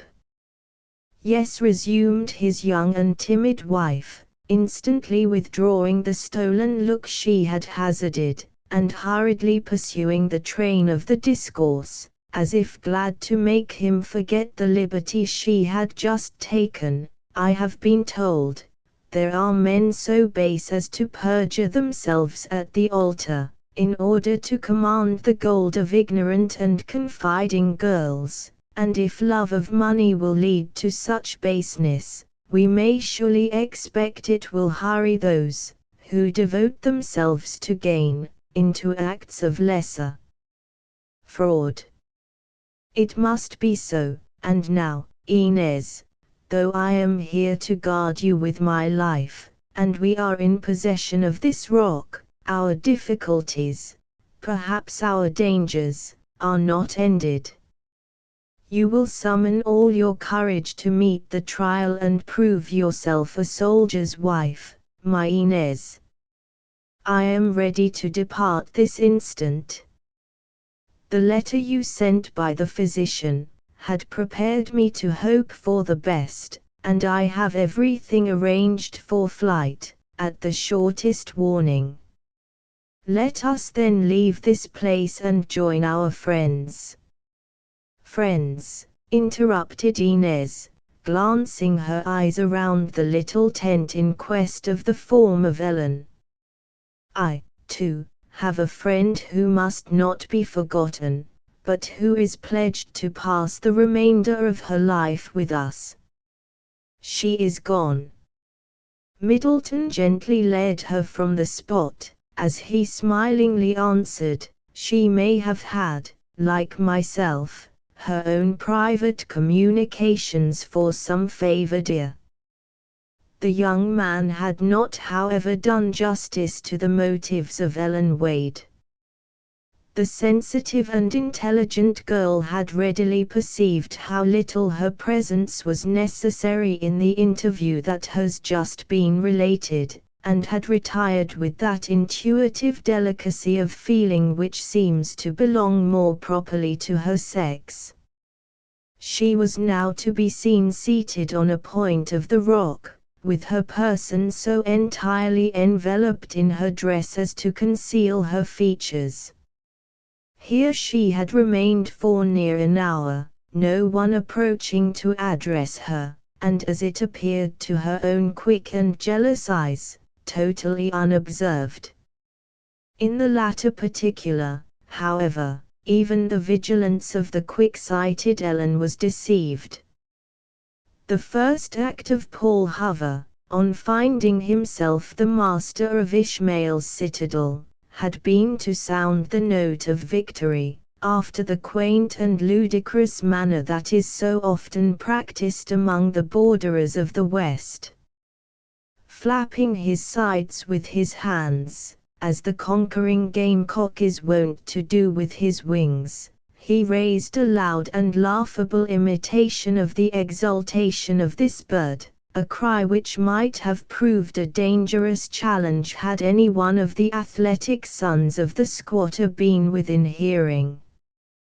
This has been a regular knock-down and drag-out, he cried, and no bones broke. How now, old trapper, you have been one of your training, platoon, rank and file soldiers in your day, and have seen forts taken and batteries stormed before this, am I right? That have I, answered the old man, who still maintained his post at the foot of the rock, so little disturbed by what he had just witnessed, as to return the grin of Paul, with a hearty indulgence in his own silent and peculiar laughter. You have gone through the exploit like men. Now tell me, is it not in rule, to call over the names of the living, and to bury the dead, after every bloody battle. Some did and some didn't. When Sir William pushed the German, Dieskau, through the defiles at the foot of the Hoorie, your Sir William was a drone to Sir Paul, and knew nothing of regularity. So here begins the roll call. By the by, old man, what between bee hunting and buffalo humps, and certain other matters, I have been too busy to ask your name, for I intend to begin with my rear guard, well knowing that my man in front is too busy to answer. Lord, lad, I've been called in my time by as many names as there are people among whom I've dwelt. Now the Delawares named me for my eyes, and I was called after the far-sighted hawk. Then, again, the settlers in the Otsego Hills christened me anew, from the fashion of my leggings, and various have been the names by which I have gone through life. But little will it matter when the time shall come, that all are to be mustered face to face, by what titles a mortal has played his part. I humbly trust I shall be able to answer to any of mine, in a loud and manly voice. Paul paid little or no attention to this reply, more than half of which was lost in the distance. But pursuing the humor of the moment, he called out in a stentorian voice to the naturalist to answer to his name. Dr. Battius had not thought it necessary to push his success beyond the comfortable niche, which accident had so opportunely formed for his protection, and in which he now reposed from his labors, with a pleasing consciousness of security, added to great exultation at the possession of the botanical treasure already mentioned. Mount, mount, my worthy mole-catcher, come and behold the prospect of skirting Ishmael, come and look nature boldly in the face, and not go sneaking any longer, among the prairie grass and mullein tops, like a gobbler nibbling for grasshoppers. The mouth of the light-hearted and reckless bee-hunter was instantly closed, and he was rendered as mute, as he had just been boisterous and talkative, by the appearance of Ellen Wade. When the melancholy maiden took her seat on the point of the rock as mentioned, Paul affected to employ himself in conducting a close inspection of the household effects of the squatter. He rummaged the drawers of Esther with no delicate hands, scattered the rustic finery of her girls on the ground, without the least deference to its quality or elegance, and tossed her pots and kettles here and there, as though they had been vessels of wood instead of iron. All this industry was, however, manifestly without an object. He reserved nothing for himself, not even appearing conscious of the nature of the articles which suffered by his familiarity.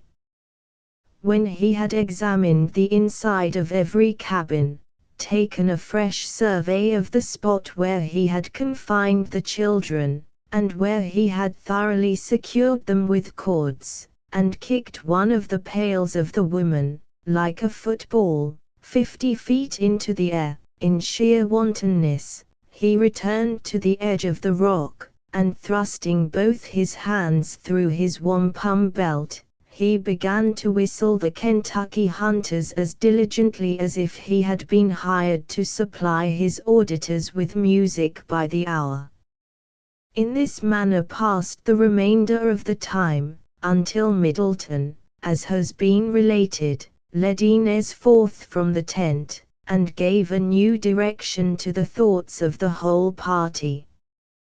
He summoned Paul from his flourish of music, tore the doctor from the study of his plant, and, as acknowledged leader, gave the necessary orders for immediate departure. In the bustle and confusion that were likely to succeed such a mandate, there was little opportunity to indulge in complaints or reflections. As the adventurers had not come unprepared for victory, each individual employed himself in such offices as were best adapted to his strength and situation. The trapper had already made himself master of the patient Asinus, who was quietly feeding at no great distance from the rock, and he was now busy in fitting his back with the complicated machinery that Dr. Battius saw fit to term a saddle of his own invention. The naturalist himself seized upon his portfolios, herballs, and collection of insects, which he quickly transferred from the encampment of the squatter to certain pockets in the aforesaid ingenious invention, and which the trapper as uniformly cast away the moment his back was turned. Paul showed his dexterity in removing such light articles as Inez and Ellen had prepared for their flight to the foot of the citadel, while Middleton, after mingling threats and promises, in order to induce the children to remain quietly in their bondage, assisted the females to descend. As time began to press upon them, and there was great danger of Ishmael's returning, these several movements were made with singular industry and dispatch.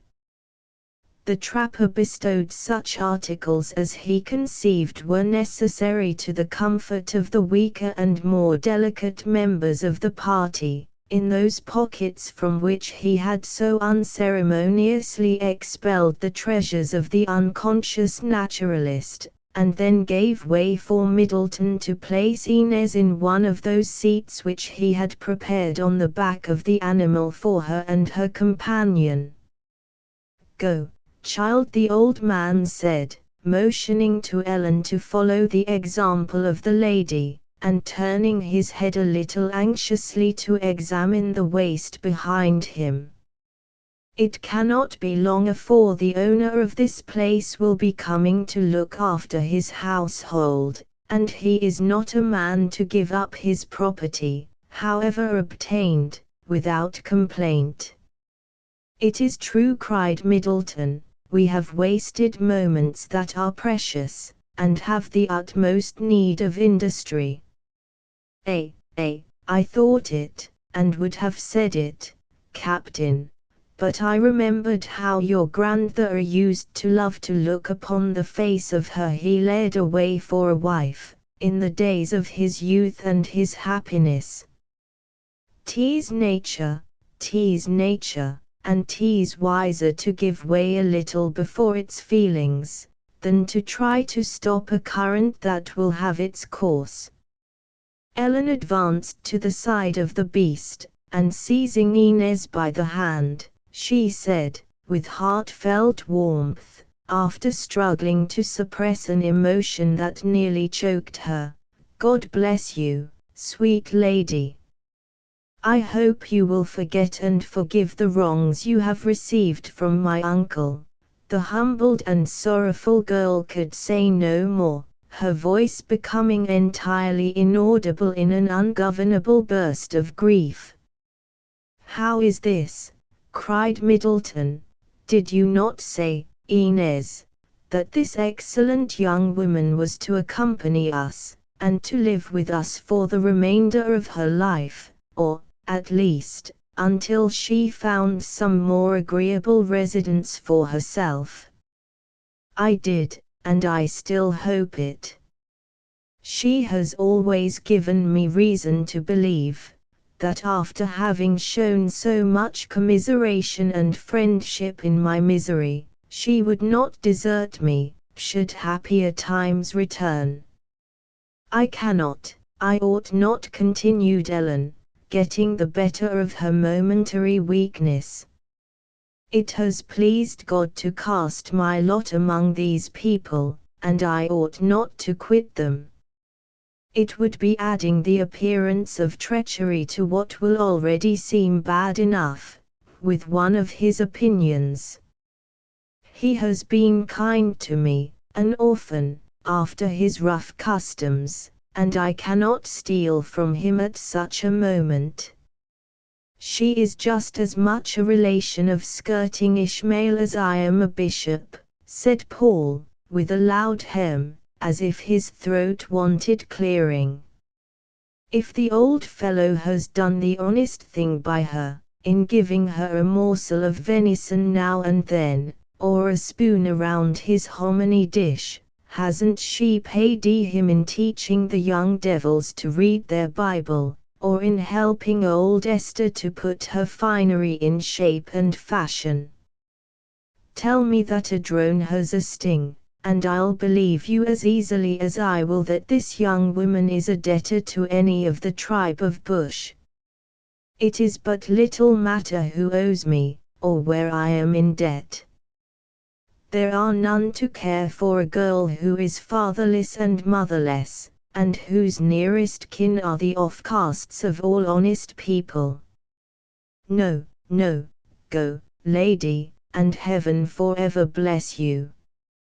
I am better here, in this desert, where there are none to know my shame. Now, old trapper, retorted Paul, this is what I call knowing which way the wind blows. You are a man that has seen life, and you know something of fashions. I put it to your judgment, plainly, isn't it in the nature of things for the hive to swarm when the young get their growth? And if children will quit their parents, ought one who is of no kith or kin, hist, interrupted the man he addressed, Hector is discontented. Say it out, plainly, pup, what is it, dog, what is it? The venerable hound had risen, and was scenting the fresh breeze which continued to sweep heavily over the prairie. At the words of his master he growled and contracted the muscles of his lips, as if half disposed to threaten with the remnants of his teeth. The younger dog, who was resting after the chase of the morning, also made some signs that his nose detected a taint in the air, and then the two resumed their slumbers, as if they had done enough. The trapper seized the bridle of the ass, and cried, urging the beast onward, there is no time for words. The squatter and his brood are within a mile or two of this blessed spot. Middleton lost all recollection of Ellen, in the danger which now so eminently beset his recovered bride, nor is it necessary to add, that Dr. Battius did not wait for a second admonition to commence his retreat. Following the route indicated by the old man, they turned the rock in a body, and pursued their way as fast as possible across the prairie, under the favor of the cover it afforded. Paul Hover, however, remained in his tracks, sullenly leaning on his rifle. Near a minute had elapsed before he was observed by Ellen, who had buried her face in her hands, to conceal her fancied desolation from herself. "Why do you not fly?" the weeping girl exclaimed, the instant she perceived she was not alone. "I'm not used to it. My uncle will soon be here. You have nothing to hope from his pity. Nor from that of his niece, I reckon. Let him come, he can only knock me on the head. Paul, Paul, if you love me, fly. Alone, if I do, may I be, if you value your life, fly. I value it not, compared to you. Paul. Ellen. She extended both her hands and burst into another and a still more violent flood of tears. The bee hunter put one of his sturdy arms around her waist, and in another moment he was urging her over the plain, in rapid pursuit of their flying friends. Chapter 17. Approach the chamber, and destroy your sight with a new gorgon. Do not bid me speak, see, and then speak yourselves. Shakespeare. The little run, which supplied the family of the squatter with water, and nourished the trees and bushes that grew near the base of the rocky eminence, took its rise at no great distance from the latter, in a small thicket of cottonwood and vines. Hither, then, the trapper directed the flight, as to the place affording the only available cover in so pressing an emergency.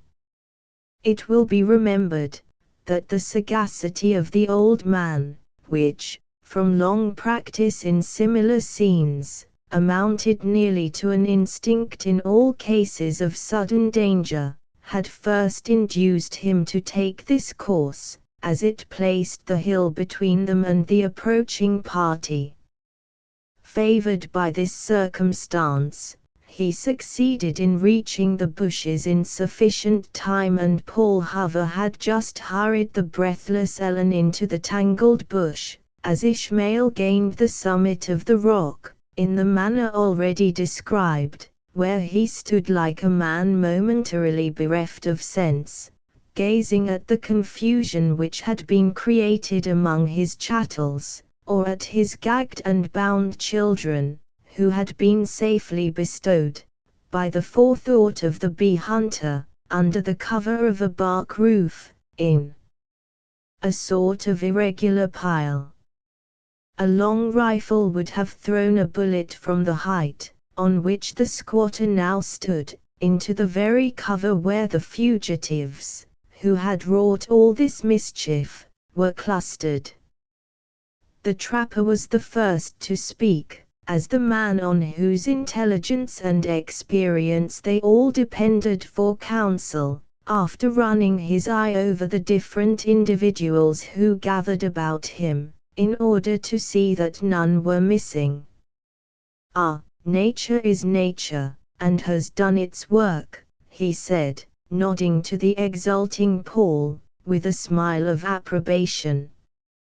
"I thought it would be hard for those, who had so often met in fair and foul, by starlight and under the clouded moon, to part at last in anger. Now is there little time to lose in talk, and everything to gain by industry.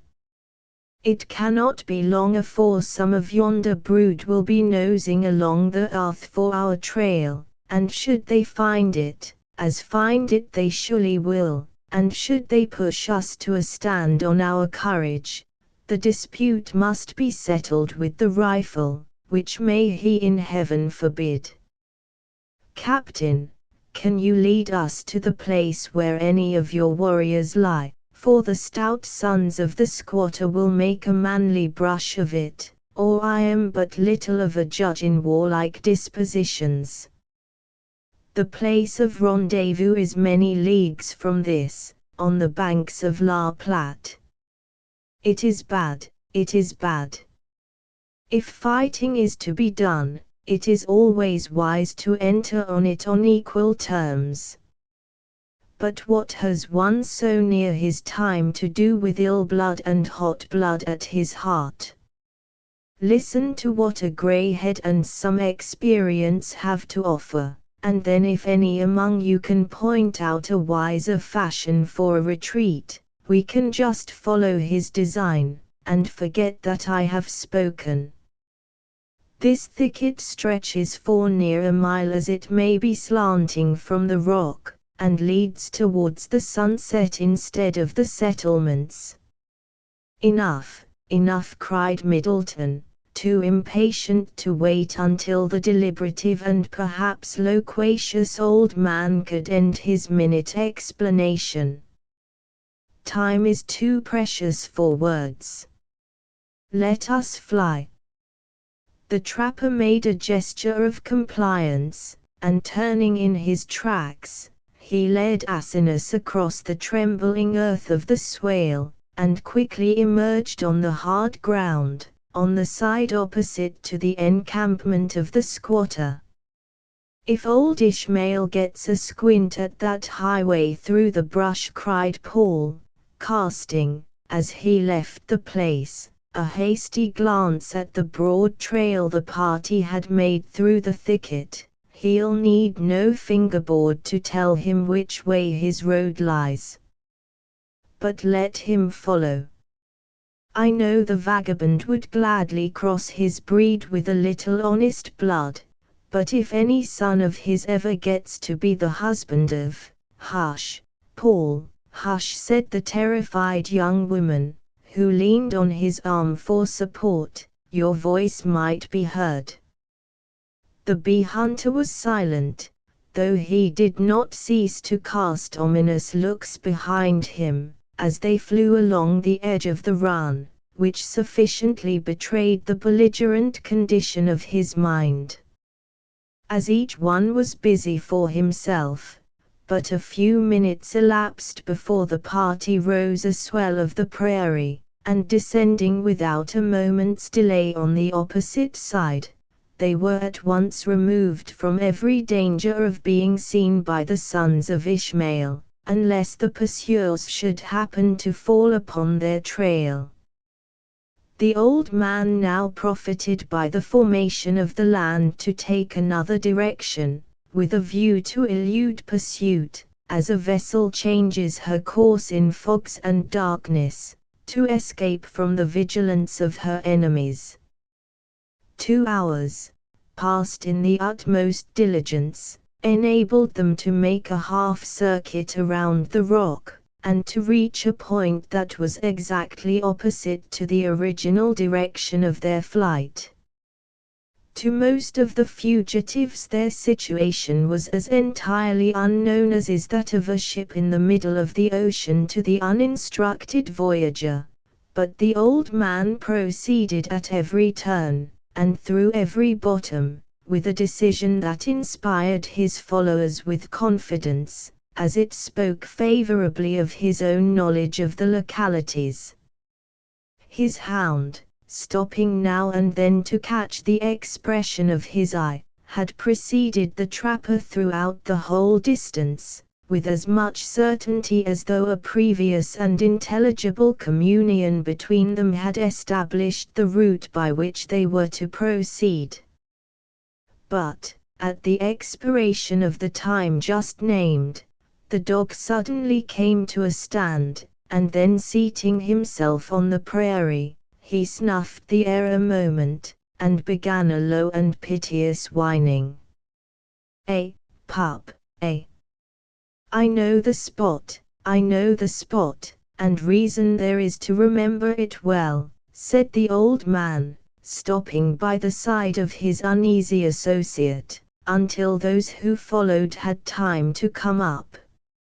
"Now, yonder is a thicket before us," he continued, pointing forward, "where we may lie till tall trees grow on these naked fields, afore any of the squatters' kin will venture to molest us.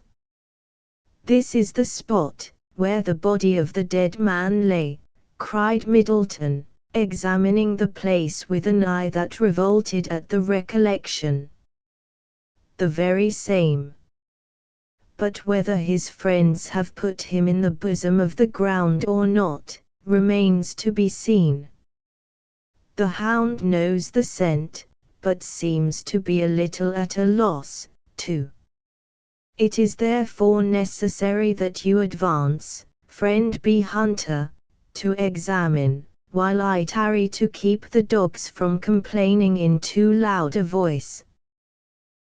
Exclaimed Paul, thrusting his hand into his shaggy locks, like one who thought it prudent to hesitate before he undertook so formidable an adventure. "Now, hark'ee, old trapper, I've stood in my thinnest cottons in the midst of many a swarm that has lost its queen bee, without winking, and let me tell you, the man who can do that, is not likely to fear any living son of skirting Ishmael, but as to meddling with dead men's bones, why it is neither my calling nor my inclination. So, after thanking you for the favor of your choice, as they say, when they make a man a corporal in Kentucky, I decline serving.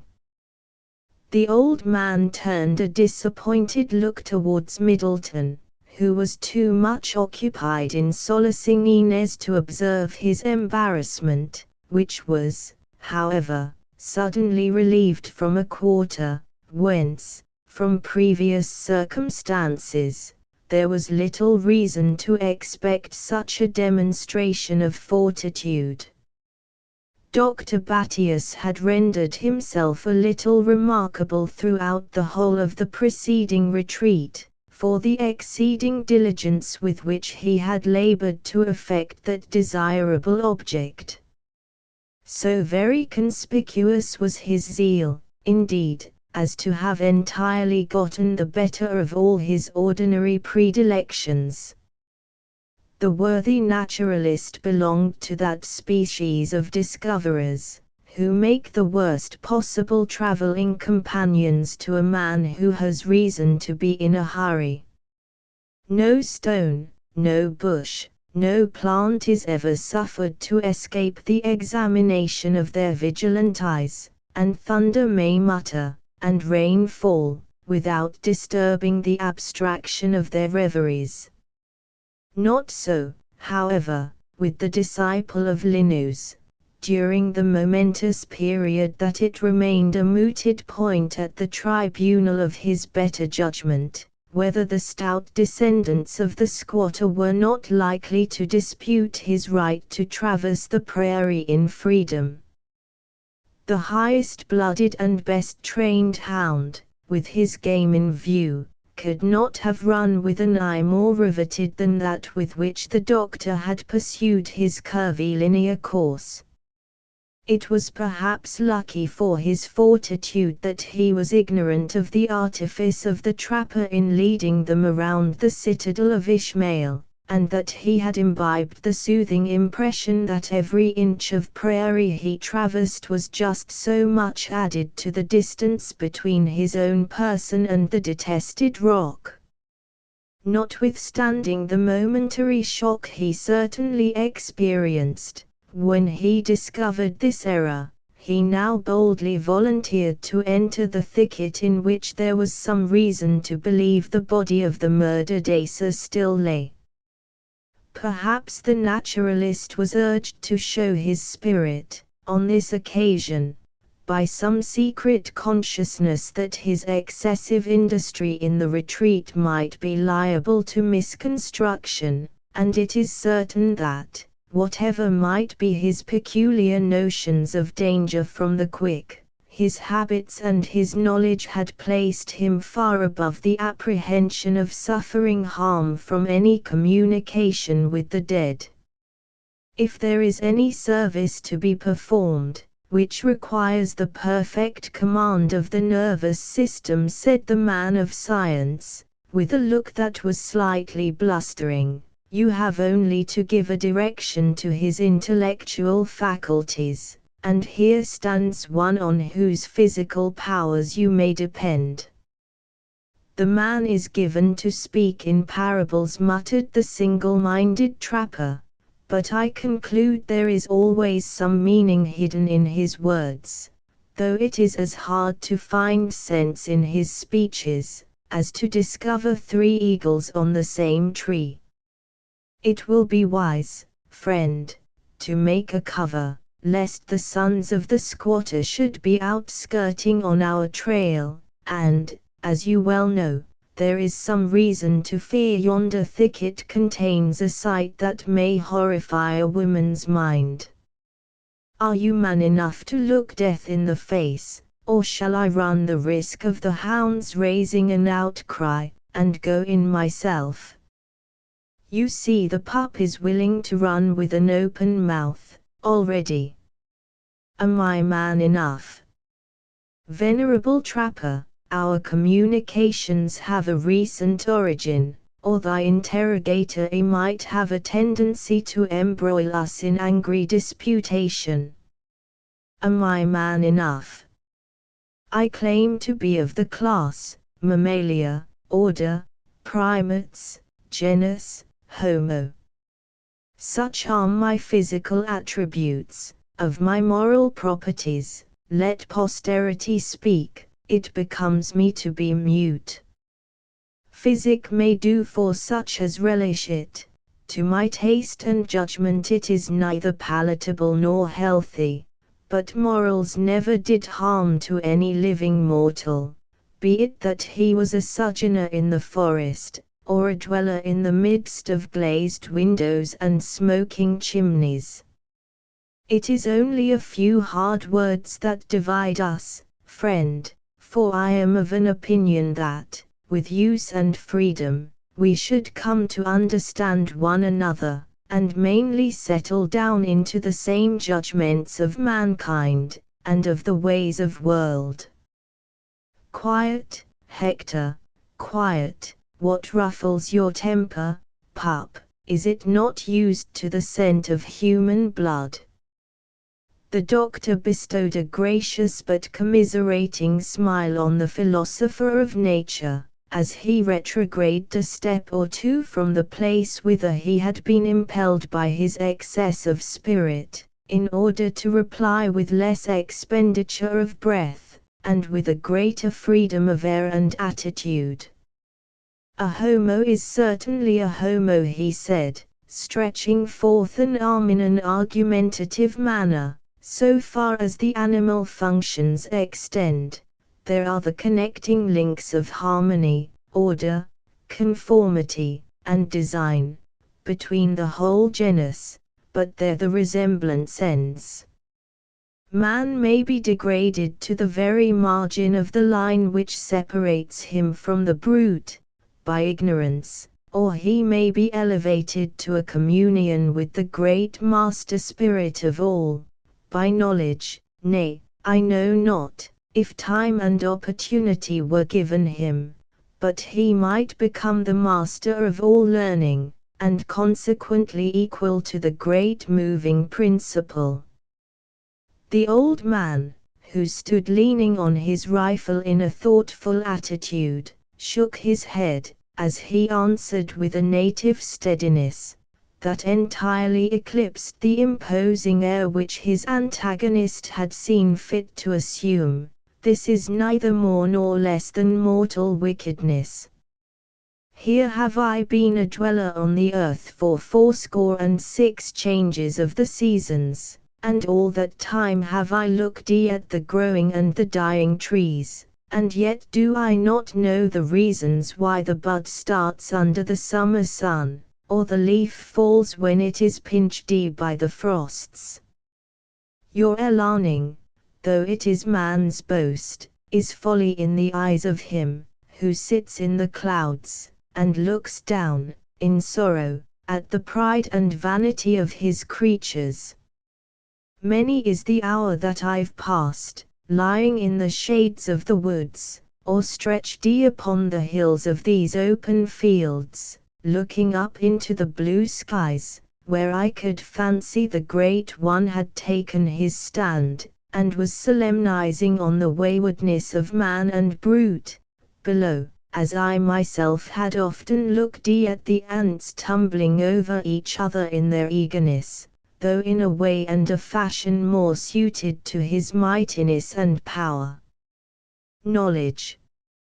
It is his plaything. Say, you who think it so easy to climb into the judgment seat above, can you tell me anything of the beginning and the end? Nay, you're a dealer in ailings and cures. What is life, and what is death? Why does the eagle live so long, and why is the time of the butterfly so short?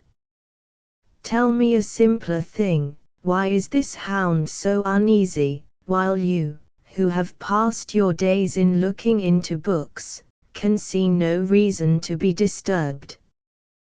The doctor, who had been a little astounded by the dignity and energy of the old man, drew a long breath, like a sullen wrestler who is just released from the throttling grasp of his antagonist, and seized on the opportunity of the pause to reply, "It is his instinct."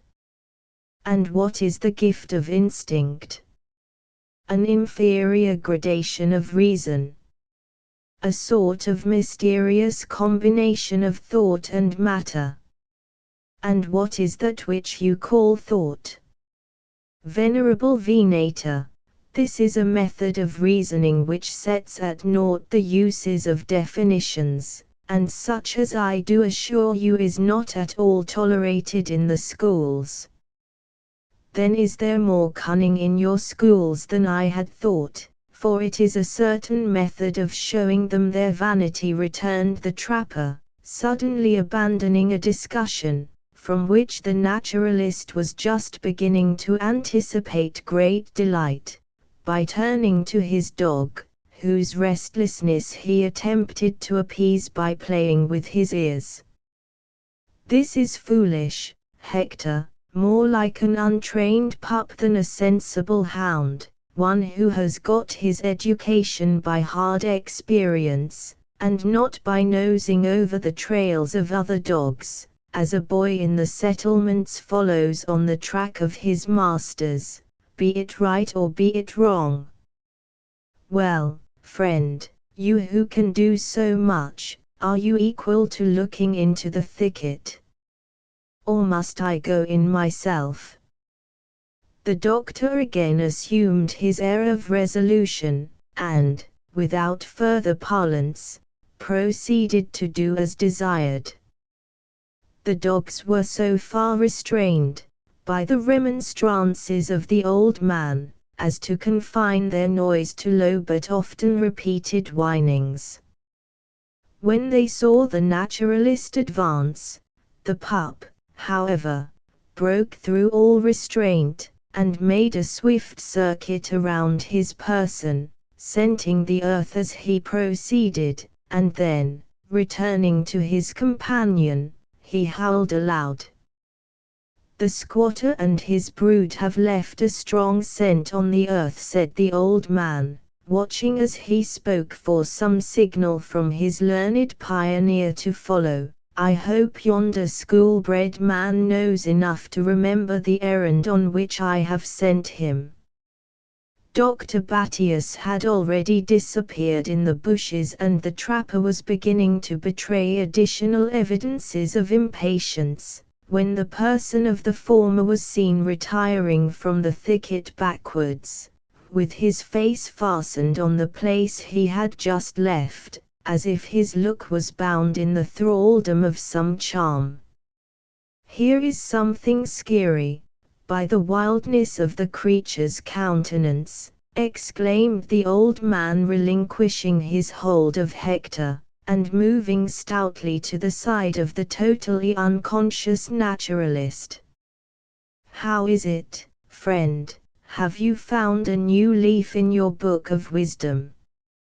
"It is a basilisk," muttered the doctor, whose altered visage betrayed the utter confusion which beset his faculties. "An animal of the order, serpens. I had thought its attributes were fabulous, but mighty nature is equal to all that man can imagine." "What is tea? What is tea?"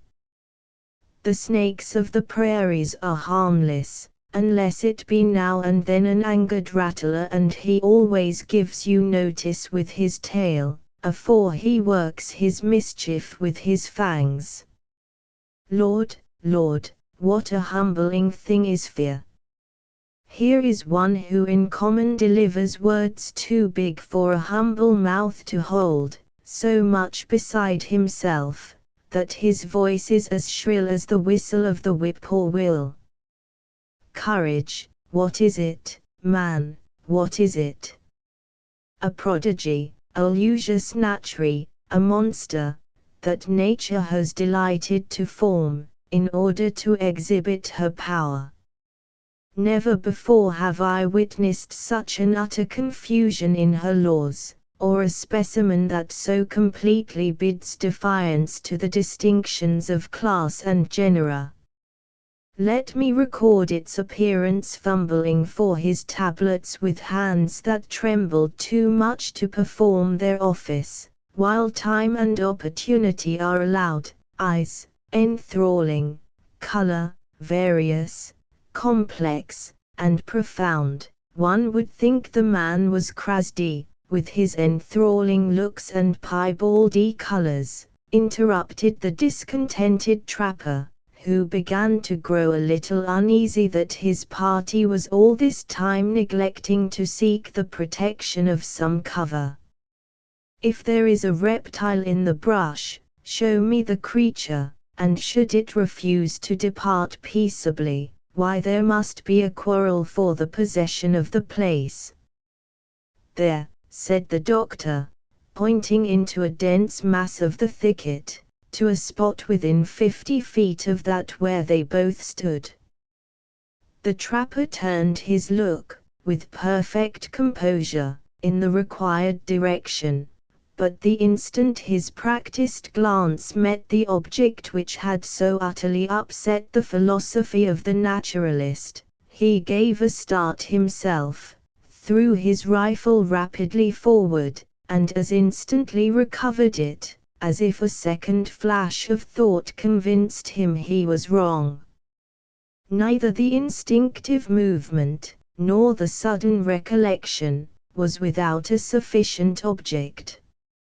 At the very margin of the thicket, and in absolute contact with the earth, lay an animate ball, that might easily, by the singularity and fierceness of its aspect, have justified the disturbed condition of the naturalist's mind.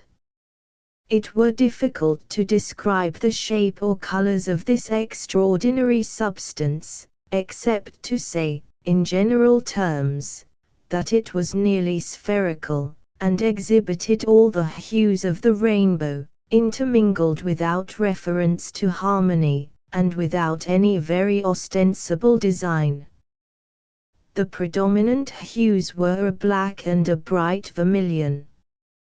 With these, however, the several tints of white, yellow, and crimson, were strangely and wildly blended.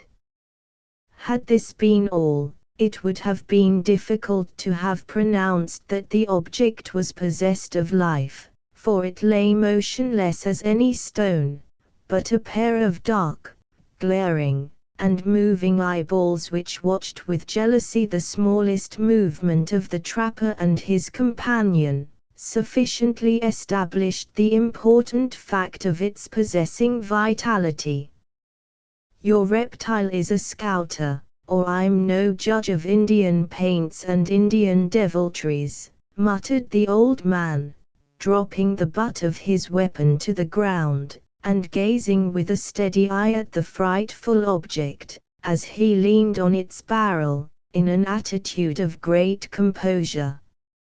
He wants to face us out of sight and reason, and make us think the head of a redskin is a stone covered with the autumn leaf, or he has some other devilish artifice in his mind. Is the animal human? Demanded the doctor, of the genus Homo. I had fancied it a nondescript. It's as human, and as mortal too, as a warrior of these prairies is ever known to be. I have seen the time when a redskin would have shown a foolish daring to peep out of his ambushment in that fashion on a hunter I could name, but who is too old now, and too near his time, to be anything better than a miserable trapper. It will be well to speak to the imp, and to let him know he deals with men whose beards are grown. Come forth from your cover, friend, he continued, in the language of the extensive tribes of the Dakotas. There is room on the prairie for another warrior.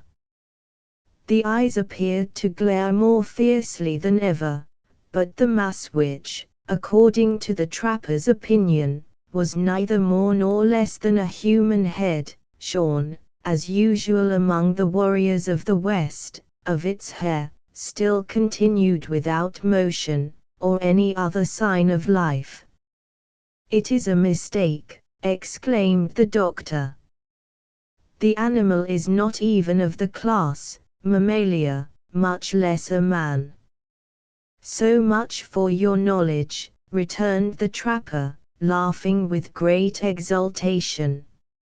"So much for the learning of one who has looked into so many books, that his eyes are not able to tell a moose from a wild cat.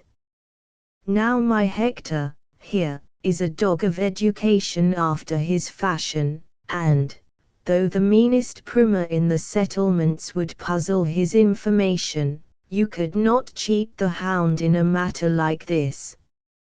As you think the object no man, you shall see his whole formation, and then let an ignorant old trapper, who never willingly passed a day within reach of a spelling book in his life, know by what name to call it.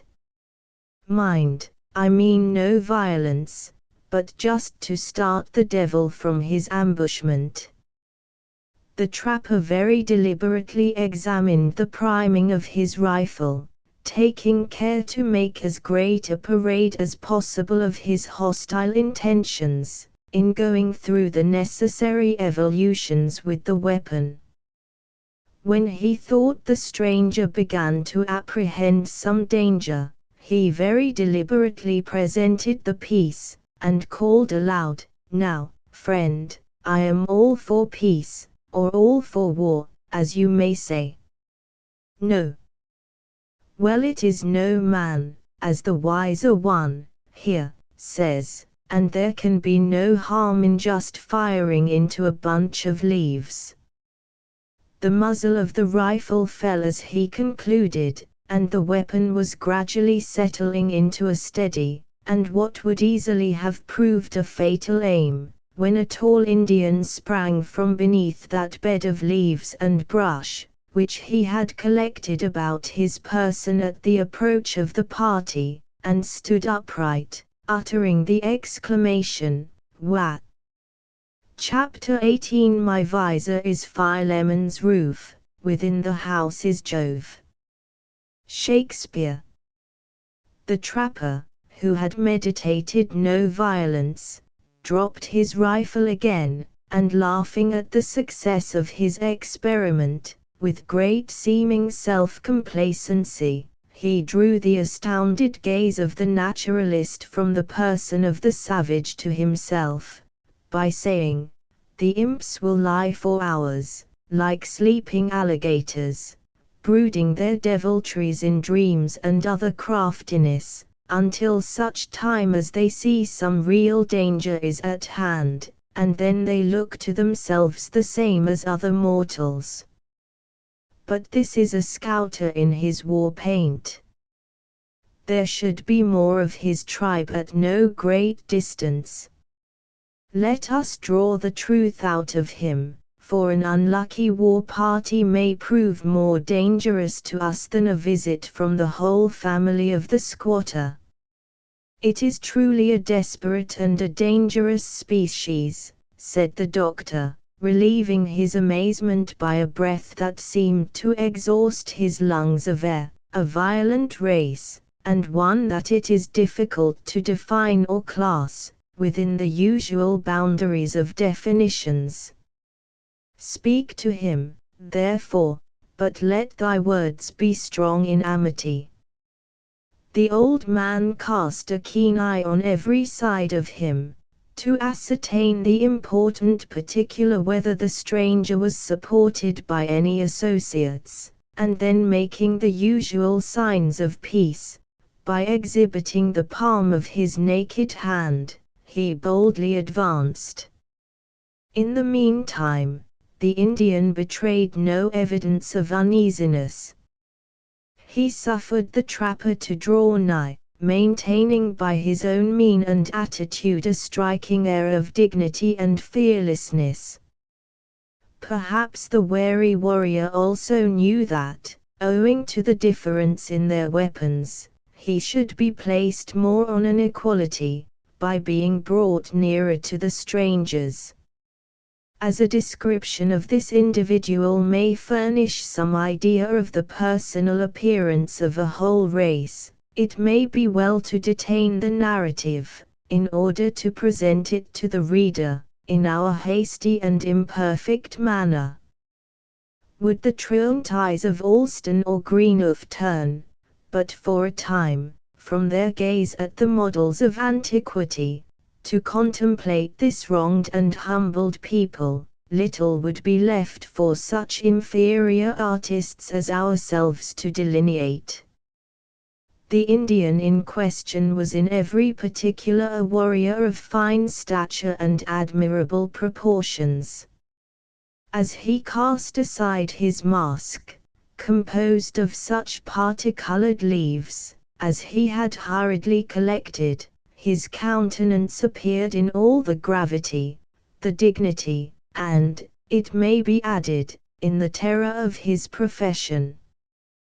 The outlines of his lineaments were strikingly noble, and nearly approaching to Roman, though the secondary features of his face were slightly marked with the well-known traces of his Asiatic origin. The peculiar tint of the skin, which in itself is so well designed to aid the effect of a martial expression, had received an additional aspect of wild ferocity from the colors of the war paint. But, as if he disdained the usual artifices of his people, he bore none of those strange and horrid devices, with which the children of the forest are accustomed, like the more civilized heroes of the moustache, to back their reputation for courage, contenting himself with a broad and deep shadowing of black, that served as a sufficient and an admirable foil to the brighter gleamings of his native swarthiness. His head was as usual shaved to the crown, where a large and gallant scalp lock seemed to challenge the grasp of his enemies. The ornaments that were ordinarily pendant from the cartilages of his ears had been removed, on account of his present pursuit. His body, notwithstanding the lateness of the season, was nearly naked, and the portion which was clad bore a vestment no warmer than a light robe of the finest dressed deerskin, beautifully stained with the rude design of some daring exploit, and which was carelessly worn, as if more in pride than from any unmanly regard to comfort. His leggings were of bright scarlet cloth, the only evidence about his person that he had held communion with the traders of the pale faces. But as if to furnish some offset to this solitary submission to a womanish vanity, they were fearfully fringed, from the gartered knee to the bottom of the moccasin, with the hair of human scalps. He leaned lightly with one hand on a short hickory bow, while the other rather touched than sought support, from the long, delicate handle of an ashen lance. A quiver made of the cougar skin, from which the tail of the animal depended, as a characteristic ornament, was slung at his back, and a shield of hides, quaintly emblazoned with another of his warlike deeds, was suspended from his neck by a thong of sinews. As the trapper approached, this warrior maintained his calm upright attitude, discovering neither an eagerness to ascertain the character of those who advanced upon him, nor the smallest wish to avoid a scrutiny in his own person.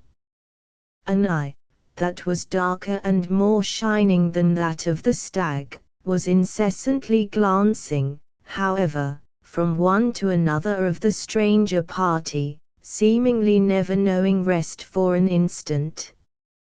"Is my brother far from his village?"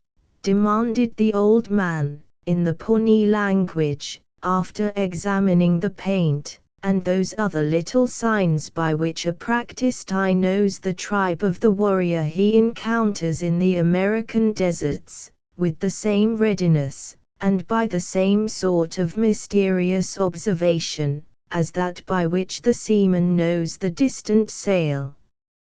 "It is farther to the towns of the Big Knives," was the laconic reply. "Why is a Pawnee Loop so far from the fork of his own river, without a horse to journey on, and in a spot empty as this? Can the women and children of a pale-face live without the meat of the bison? There was hunger in my lodge. My brother is very young to be already the master of a lodge," returned the trapper, looking steadily into the unmoved countenance of the youthful warrior, "but I dare say he is brave, and that many a chief has offered him his daughters for wives. But he has been mistaken," pointing to the arrow, which was dangling from the hand that held the bow, "in bringing a loose and barbed arrowhead to kill the buffalo. Do the Pawnees wish the wounds they give their game to rankle? It is good to be ready for the Sioux. Though not in sight, a bush may hide him." "The man is a living proof of the truth of his words," muttered the trapper in English, "and a close-jointed and gallant-looking lad he is, but far too young for a chief of any importance. It is wise, however, to speak him fair, for a single arm thrown into either party, if we come to blows with the squatter and his brood, may turn the day. You see my children are weary," he continued in the dialect of the prairies, pointing, as he spoke, to the rest of the party, who, by this time, were also approaching. "We wish to camp and eat. Does my brother claim this spot? The runners from the people on the Big River tell us that your nation have traded with the Tornafaces who live beyond the Salt Lake, and that the prairies are now the hunting grounds of the Big Knives. It is true, as I hear, also, from the hunters and trappers on La Platte. Though it is with the Frenches, and not with the men who claim to own the Mexicos, that my people have bargained. And warriors are going up the Long River, to see that they have not been cheated, in what they have bought. That is partly true, too, I fear, and it will not be long before an accursed band of choppers and loggers will be following on their heels, to humble the wilderness which lies so broad and rich on the western banks of the Mississippi, and then the land will be a peopled desert, from the shores of the main sea to the foot of the Rocky Mountains, filled with all the abominations and craft of man, and stripped of the comforts and loveliness it received from the hands of the Lord. And where were the chiefs of the Pawnee Loops, when this bargain was made?" suddenly demanded the youthful warrior, a look of startling fierceness gleaming, at the same instant, athwart his dark visage. "Is a nation to be sold like the skin of a beaver? Right enough, and where were truth and honesty, also? But might is right, according to the fashions of the earth, and what the strong choose to do, the weak must call justice. If the law of the Wakanda was as much hearkened to, Pawnee, as the laws of the Long Knives, your right to the prairies would be as good as that of the greatest chief in the settlements to the house which covers his head." "The skin of the traveler is white," said the young native, laying a finger impressively on the hard and wrinkled hand of the trapper. "Does his heart say one thing and his tongue another? The Wakanda of a white man has ears, and he shuts them to a lie. Look at my head, it is like a frosted pine, and must soon be laid in the ground. Why then should I wish to meet the Great Spirit, face to face, while his countenance is dark upon me? The Pawnee gracefully threw his shield over one shoulder, and placing a hand on his chest, he bent his head, in deference to the grey locks exhibited by the trapper, after which his eye became more steady, and his countenance less fierce. Still he maintained every appearance of a distrust and watchfulness that were rather tempered and subdued, than forgotten. When this equivocal species of amity was established between the warrior of the prairies and the experienced old trapper, the latter proceeded to give his directions to Paul, concerning the arrangements of the contemplated halt. While Inez and Ellen were dismounting, and Middleton and the bee hunter were attending to their comforts, the discourse was continued, sometimes in the language of the natives, but often, as Paul and the doctor mingled their opinions with the two principal speakers, in the English tongue. There was a keen and subtle trial of skill between the Pawnee and the trapper, in which each endeavored to discover the objects of the other, without betraying his own interest in the investigation. As might be expected, when the struggle was between adversaries so equal, the result of the encounter answered the expectations of neither. The latter had put all the interrogatories his ingenuity and practice could suggest, concerning the state of the tribe of the Loops, their crops, their store of provisions for the ensuing winter, and their relations with their different warlike neighbors without extorting any answer, which, in the slightest degree, elucidated the cause of his finding a solitary warrior so far from his people. On the other hand, while the questions of the Indian were far more dignified and delicate, they were equally ingenious.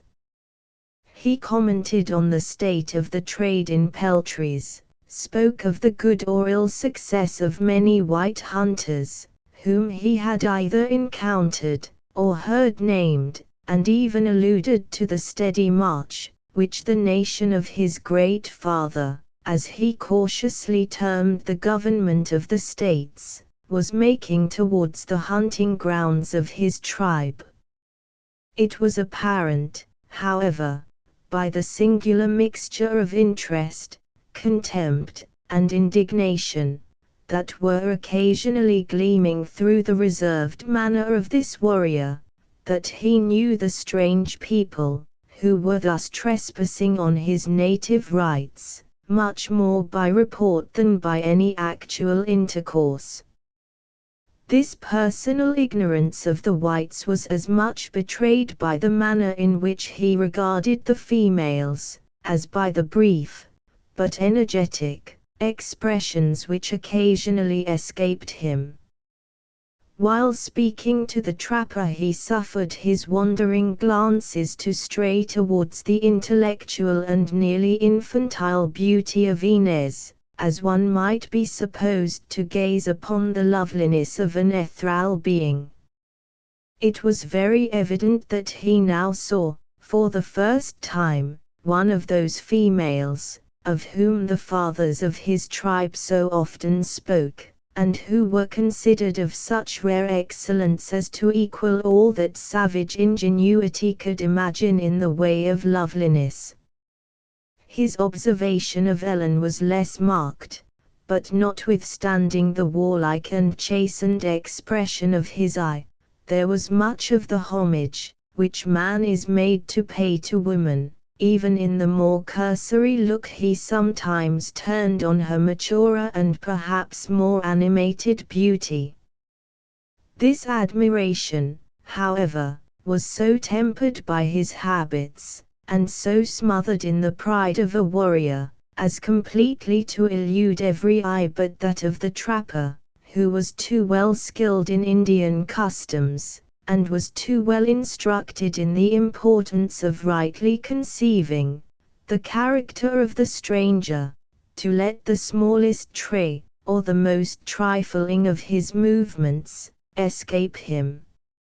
In the meantime, the unconscious Ellen herself moved about the feeble and less resolute Inez, with her accustomed assiduity and tenderness, exhibiting in her frank features those changing emotions of joy and regret which occasionally beset her, as her active mind dwelt on the decided step she had just taken, with the contending doubts and hopes, and possibly with some of the mental vacillation, that was natural to her situation and sex.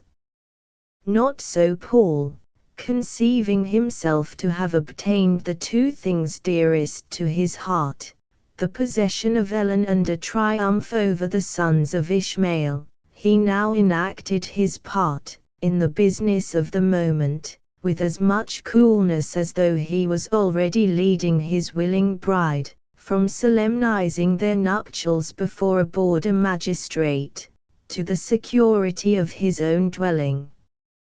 He had hovered around the moving family, during the tedious period of their weary march, concealing himself by day, and seeking interviews with his betrothed as opportunities offered, in the manner already described, until fortune and his own intrepidity had united to render him successful, at the very moment when he was beginning to despair, and he now cared neither for distance, nor violence, nor hardships. To his sanguine fancy and determined resolution all the rest was easily to be achieved. Such were his feelings, and such in truth they seemed to be. With his cap cast on one side, and whistling a low air, he thrashed among the bushes, in order to make a place suitable for the females to repose on, while, from time to time, he cast an approving glance at the agile form of Ellen, as she tripped past him, engaged in her own share of the duty. And so the wolf tribe of the Pawnees have buried the hatchet with their neighbors, the Konzas, said the trapper, pursuing a discourse which he had scarcely permitted to flag, though it had been occasionally interrupted by the different directions with which he occasionally saw fit to interrupt it. The reader will remember that, while he spoke to the native warrior in his own tongue, he necessarily addressed his white companions in English. The Loops and the light FACD Redskins are again friends. Doctor, that is a tribe of which I'll engage you've often read, and of which many a round lie has been whispered in the ears of the ignorant people, who live in the settlements. There was a story of a nation of Welshers, that lived here away in the prairies, and how they came into the land afore the uneasy-minded man, who first let in the Christians to rob the heathens of their inheritance, had ever dreamt that the sun set on a country as big as that it rose from, and how they knew the white ways, and spoke with white tongues, and 1,000 other follies and idle conceits. Have I not heard of them? Exclaimed the naturalist, dropping a piece of jerked bison's meat, which he was rather roughly discussing, at the moment. I should be greatly ignorant not to have often dwelt with delight on so beautiful a theory, and one which so triumphantly establishes two positions, which I have often maintained are unanswerable, even without such living testimony in their favor, viz. That this continent can claim a more remote affinity with civilization than the time of Columbus, and that color is the fruit of climate and condition, and not a regulation of nature. propound the latter question to this Indian gentleman, venerable hunter. He is of a reddish tint himself, and his opinion may be said to make us masters of the two sides of the disputed point. Do you think a Pawnee is a reader of books, and a believer of printed lies, like the idlers in the towns? Retorted the old man, laughing. But it may be as well to humor the likings of the man, which, after all, it is quite possible are neither more nor less than his natural gift, and therefore to be followed, although they may be pitied. What does my brother think? All whom he sees here have pale skins, but the Pawnee warriors are red. Does he believe that man changes with the season, and that the son is not like his father? The young warrior regarded his interrogator for a moment with a steady and deliberating eye, then raising his finger upward, he answered with dignity, "The Wakanda pours the rain from his clouds. When he speaks, he shakes the lulls, and the fire, which scorches the trees, is the anger of his eye, but he fashioned his children with care and thought. What he has thus made, never alters. Tis in the reason of nature that it should be so, Doctor," continued the trapper, when he had interpreted this answer to the disappointed naturalist. "The Pawnees are a wise and a great people, and I'll engage they abound in many a wholesome and honest tradition. The hunters and trappers, that I sometimes see, speak of a great warrior of your race. My tribe are not women. A brave is no stranger in my village. But he, they speak of most, is a chief far beyond the renown of common warriors, and one that might have done credit to that once mighty but now fallen people, the Delawares of the hills. Such a warrior should have a name. They call him Hard Heart, from the stoutness of his resolution, and well is he named, if all I have heard of his deeds be true." The stranger cast a glance, which seemed to read the guileless soul of the old man, as he demanded, "Has the pale-face seen the partisan of my people?" "Never. It is not with me now, as it used to be some 40 years ago, when warfare and bloodshed were my calling and my gifts." A loud shout from the reckless Paul interrupted his speech, and at the next moment the bee hunter appeared, leading an Indian war horse from the side of the thicket opposite to the one occupied by the party. "Here is a beast for a redskin to straddle," he cried, as he made the animal go through some of its wild paces. "There's not a brigadier in all Kentucky that can call himself master of so sleek and well-jointed a nag. A Spanish saddle too, like a grandee of the Mexicos. And look at the mane and tail, braided and plaited down with little silver balls, as if it were Ellen herself getting her shining hair ready for a dance, or a husking frolic. Isn't this a real trotter, old trapper, to eat out of the manger of a savage? Softly, lad, softly. The Loups are famous for their horses, and it is often that you see a warrior on the prairies far better mounted than a congressman in the settlements. But this, indeed, is a beast that none but a powerful chief should ride. The saddle, as you rightly think, has been sit upon in its day by a great Spanish captain, who has lost it and his life together, in some of the battles which this people often fight against the southern provinces. I warrant me, The youngster is the son of a great chief, maybe of the mighty Hard Heart himself. During this rude interruption to the discourse, the young Pawnee manifested neither impatience nor displeasure, but when he thought his beast had been the subject of sufficient comment, he very coolly, and with the air of one accustomed to have his will respected, relieved Paul of the bridle, and throwing the reins on the neck of the animal, he sprang upon his back, with the activity of a professor of the equestrian art. Nothing could be finer or firmer than the seat of the savage.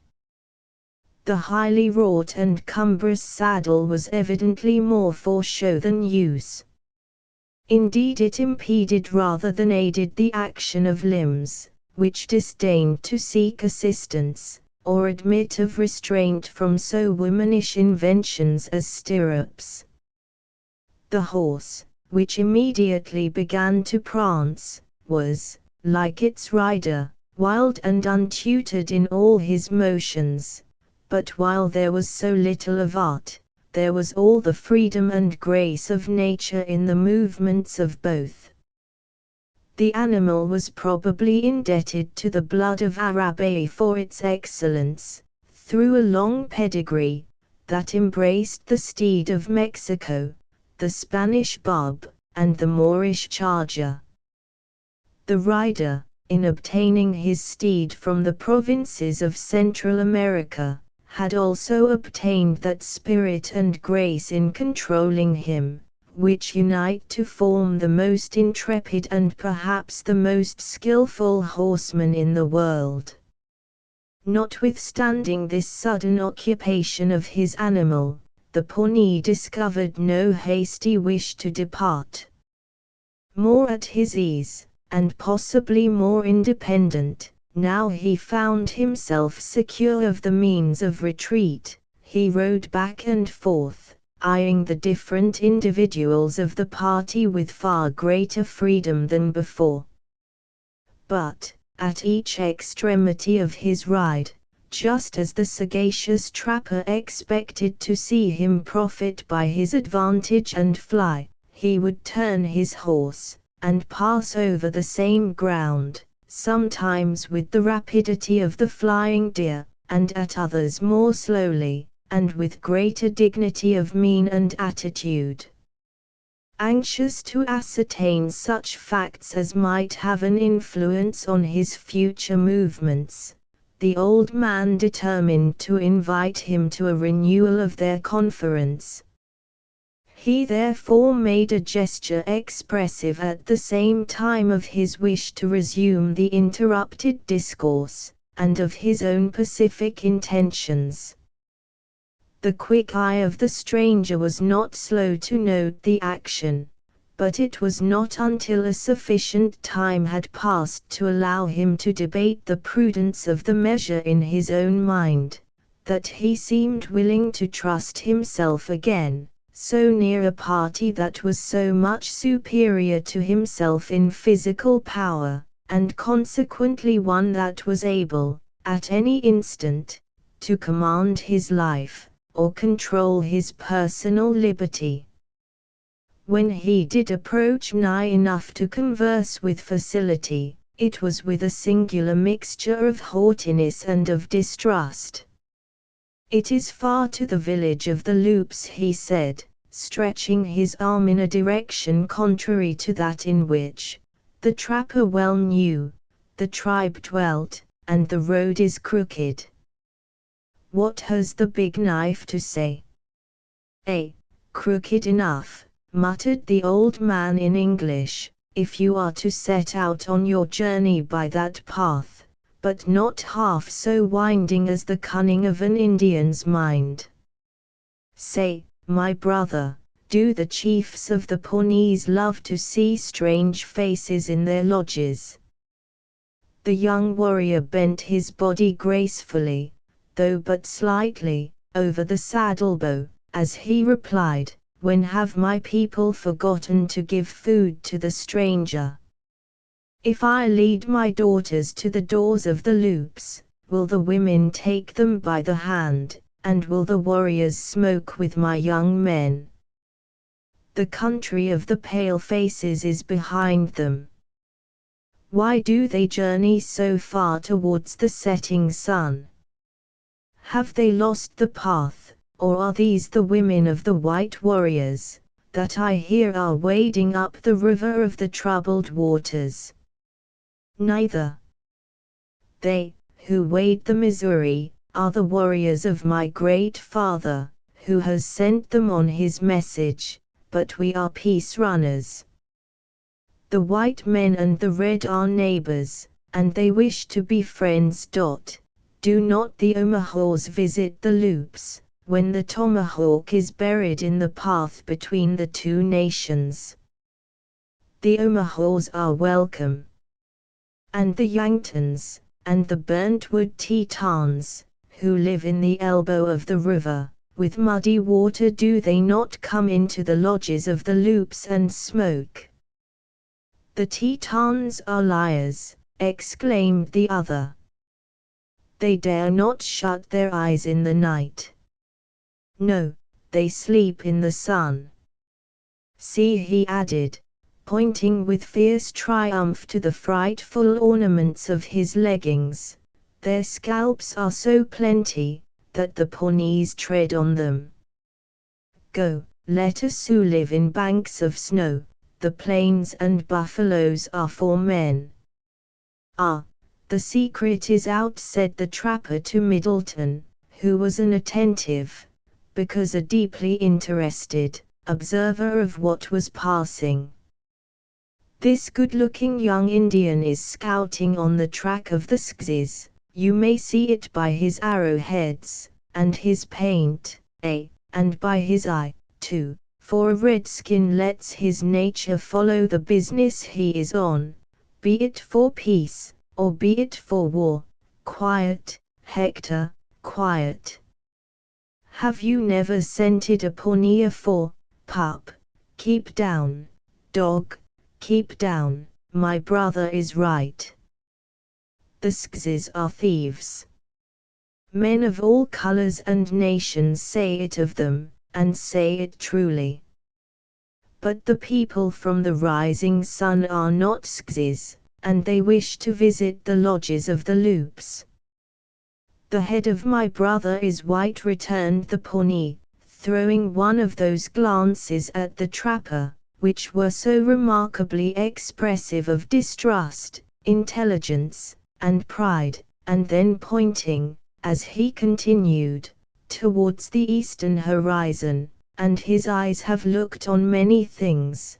Can he tell me the name of what he sees yonder? Is it a buffalo?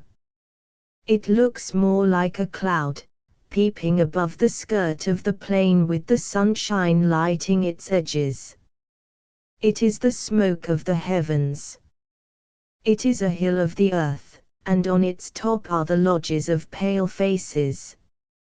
Let the women of my brother wash their feet among the people of their own color.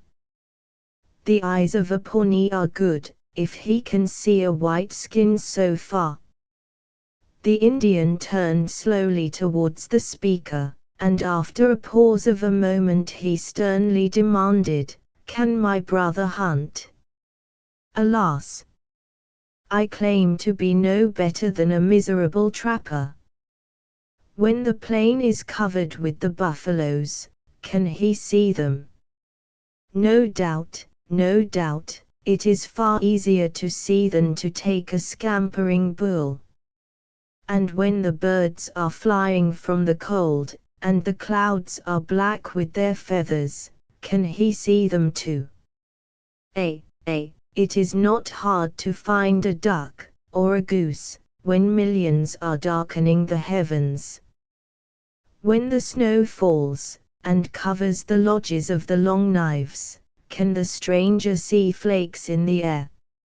My eyes are none of the best now, returned the old man a little resentfully, but the time has been when I had a name for my sight.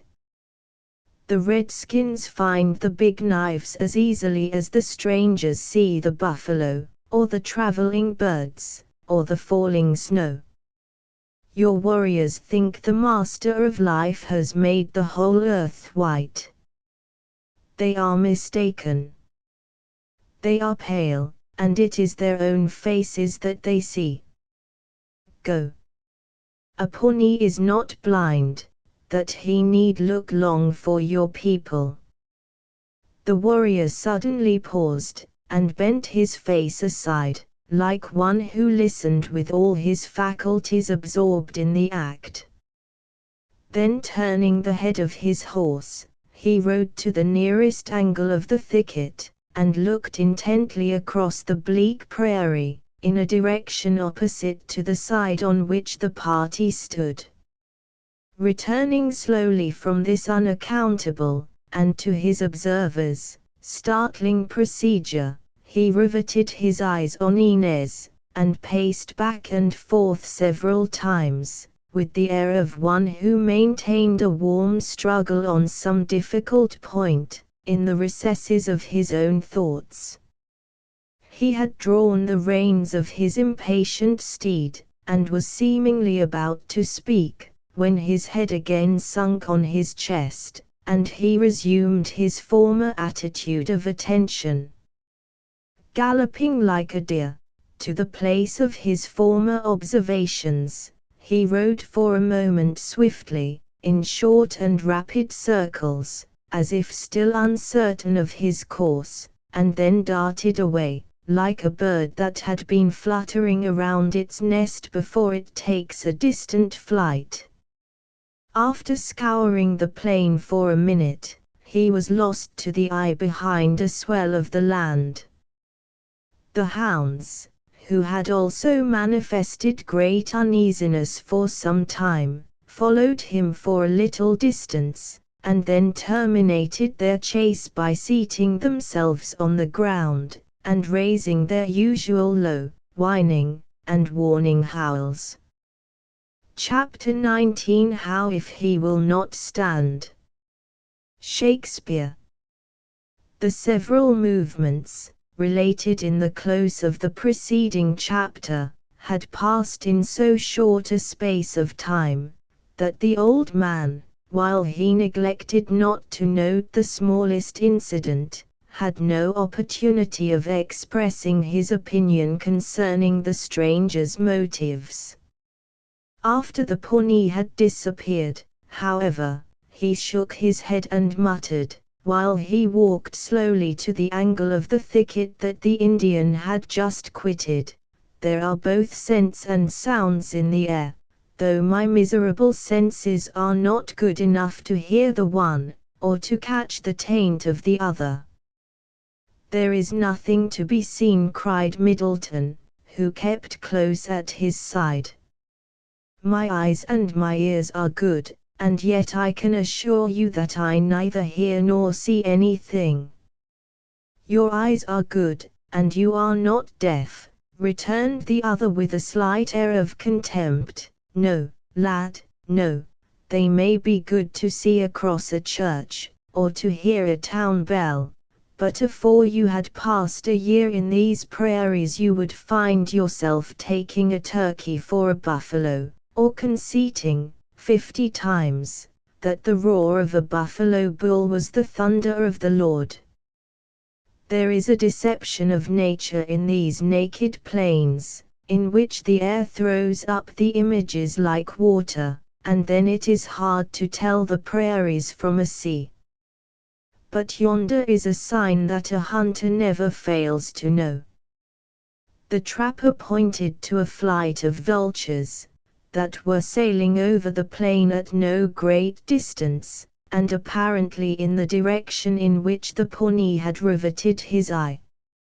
At first Middleton could not distinguish the small dark objects, that were dotting the dusky clouds, but as they came swiftly onward, first their forms, and then their heavy waving wings, became distinctly visible. "Listen," said the trapper, when he had succeeded in making Middleton see the moving column of birds. "Now you hear the buffaloes, or bisons, as your knowing doctor sees fit to call them, though buffaloes is their name among all the hunters of these regions. And, I conclude, that a hunter is a better judge of a beast and of its name, he added, winking to the young soldier, than any man who has turned over the leaves of a book, instead of traveling over the face of the earth, in order to find out the natures of its inhabitants.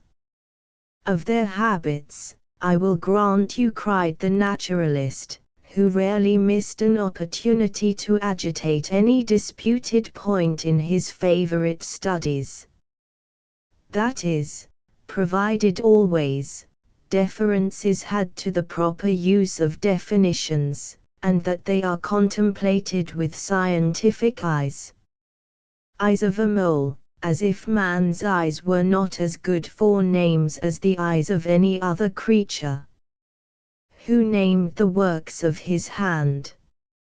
Can you tell me that, with your books and college wisdom? Was it not the first man in the garden, and is it not a plain consequence that his children inherit his gifts? That is certainly the Mosaic account of the event, said the doctor, though your reading is by far too literal.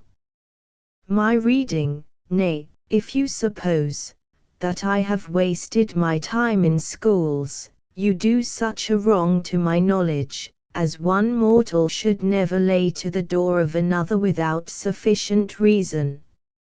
If I have ever craved the art of reading, it has been that I might better know the sayings of the book you name, for it is a book which speaks, in every line, according to human feelings, and therein according to reason. And do you then believe, said the doctor, a little provoked by the dogmatism of his stubborn adversary, and perhaps, secretly, too confident in his own more liberal, though scarcely as profitable, attainments, do you then believe that all these beasts were literally collected in a garden, to be enrolled in the nomenclature of the first man? Why not? I understand your meaning, for it is not needful to live in towns to hear all the devilish devices that the conceit of man can invent to upset his own happiness.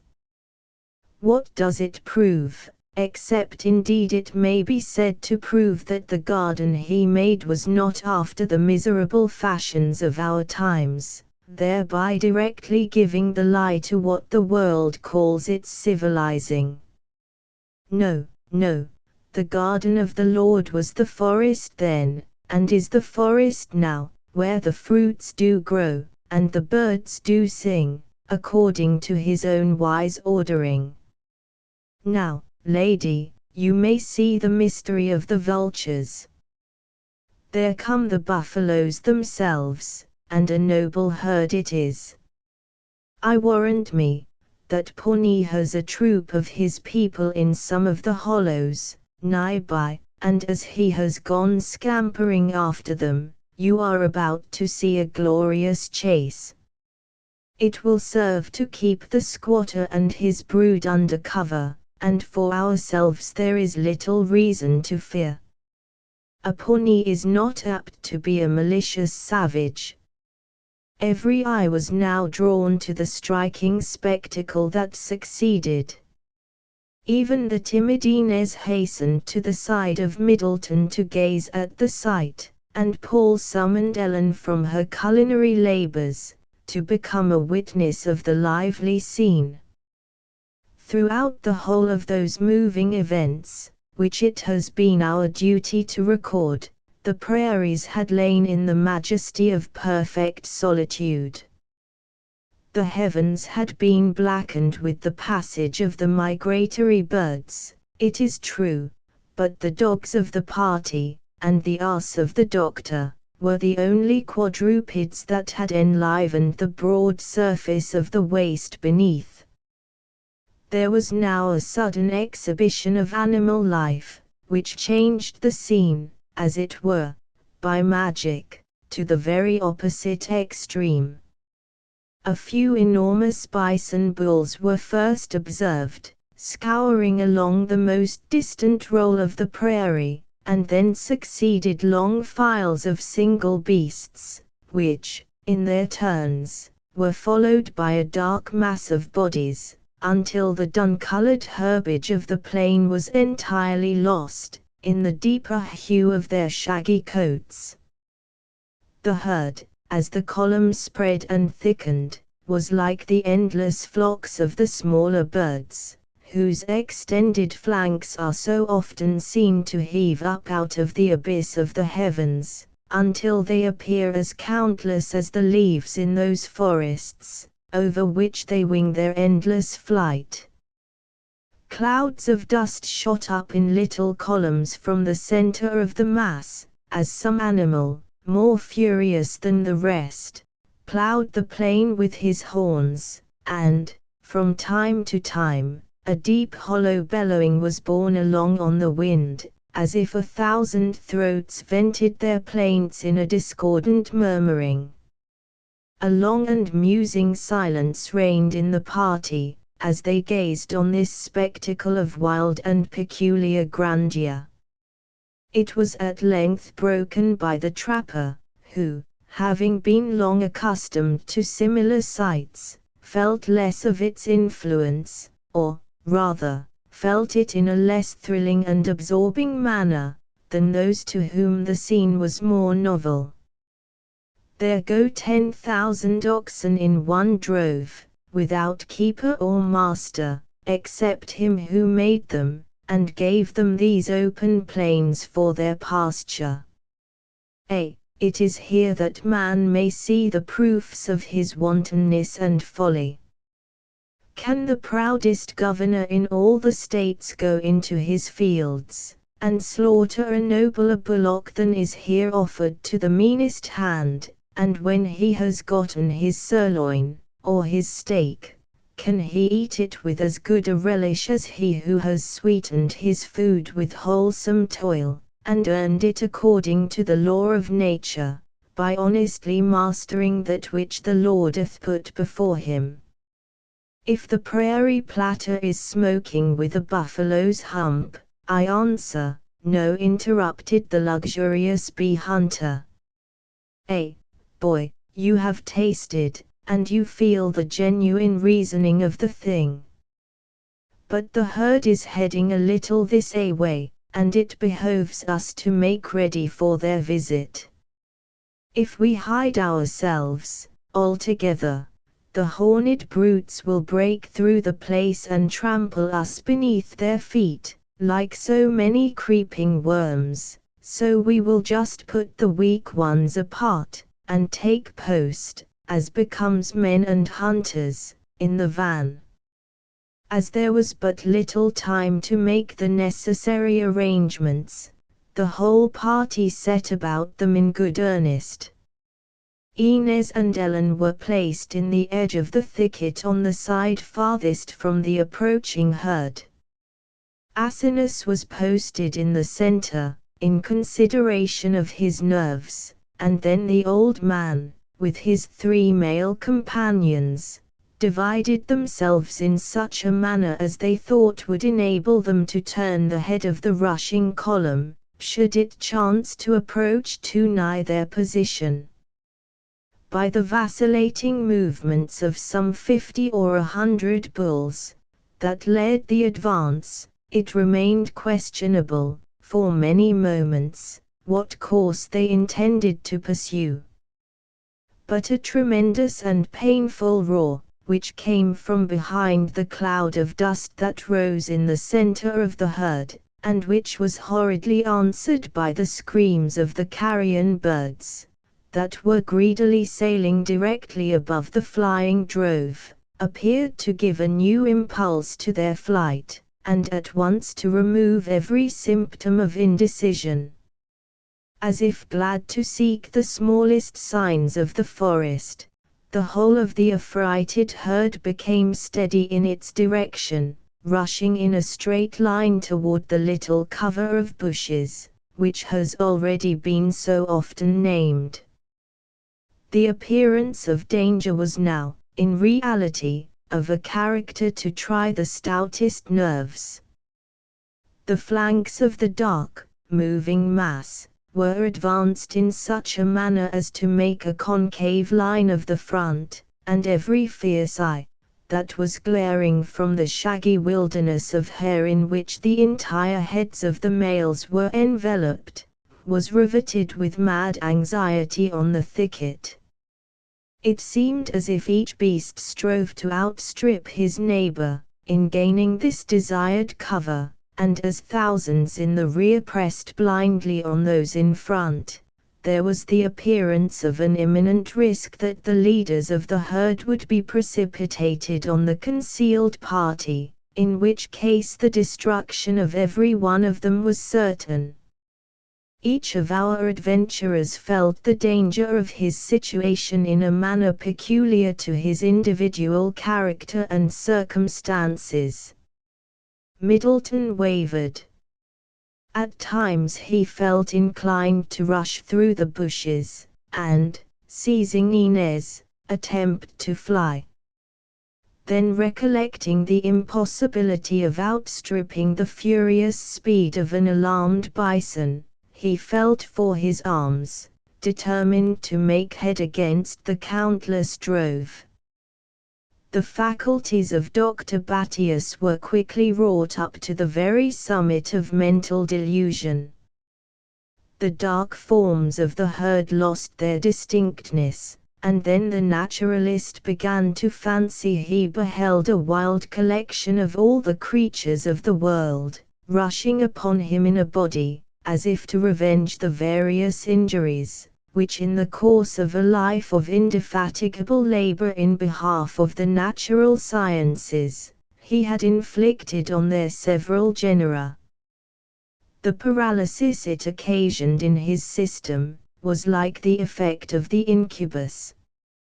Equally unable to fly or to advance, he stood riveted to the spot, until the infatuation became so complete, that the worthy naturalist was beginning, by a desperate effort of scientific resolution, even to class the different specimens. On the other hand, Paul shouted, and called on Ellen to come and assist him in shouting, but his voice was lost in the bellowings and trampling of the herd.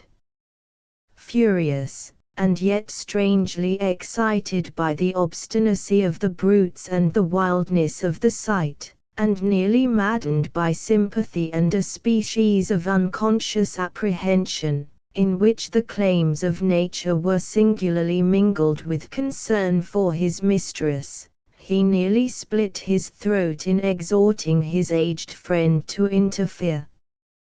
"Come forth, old trapper," he shouted, "with your prairie inventions, or we shall be all smothered under a mountain of buffalo humps."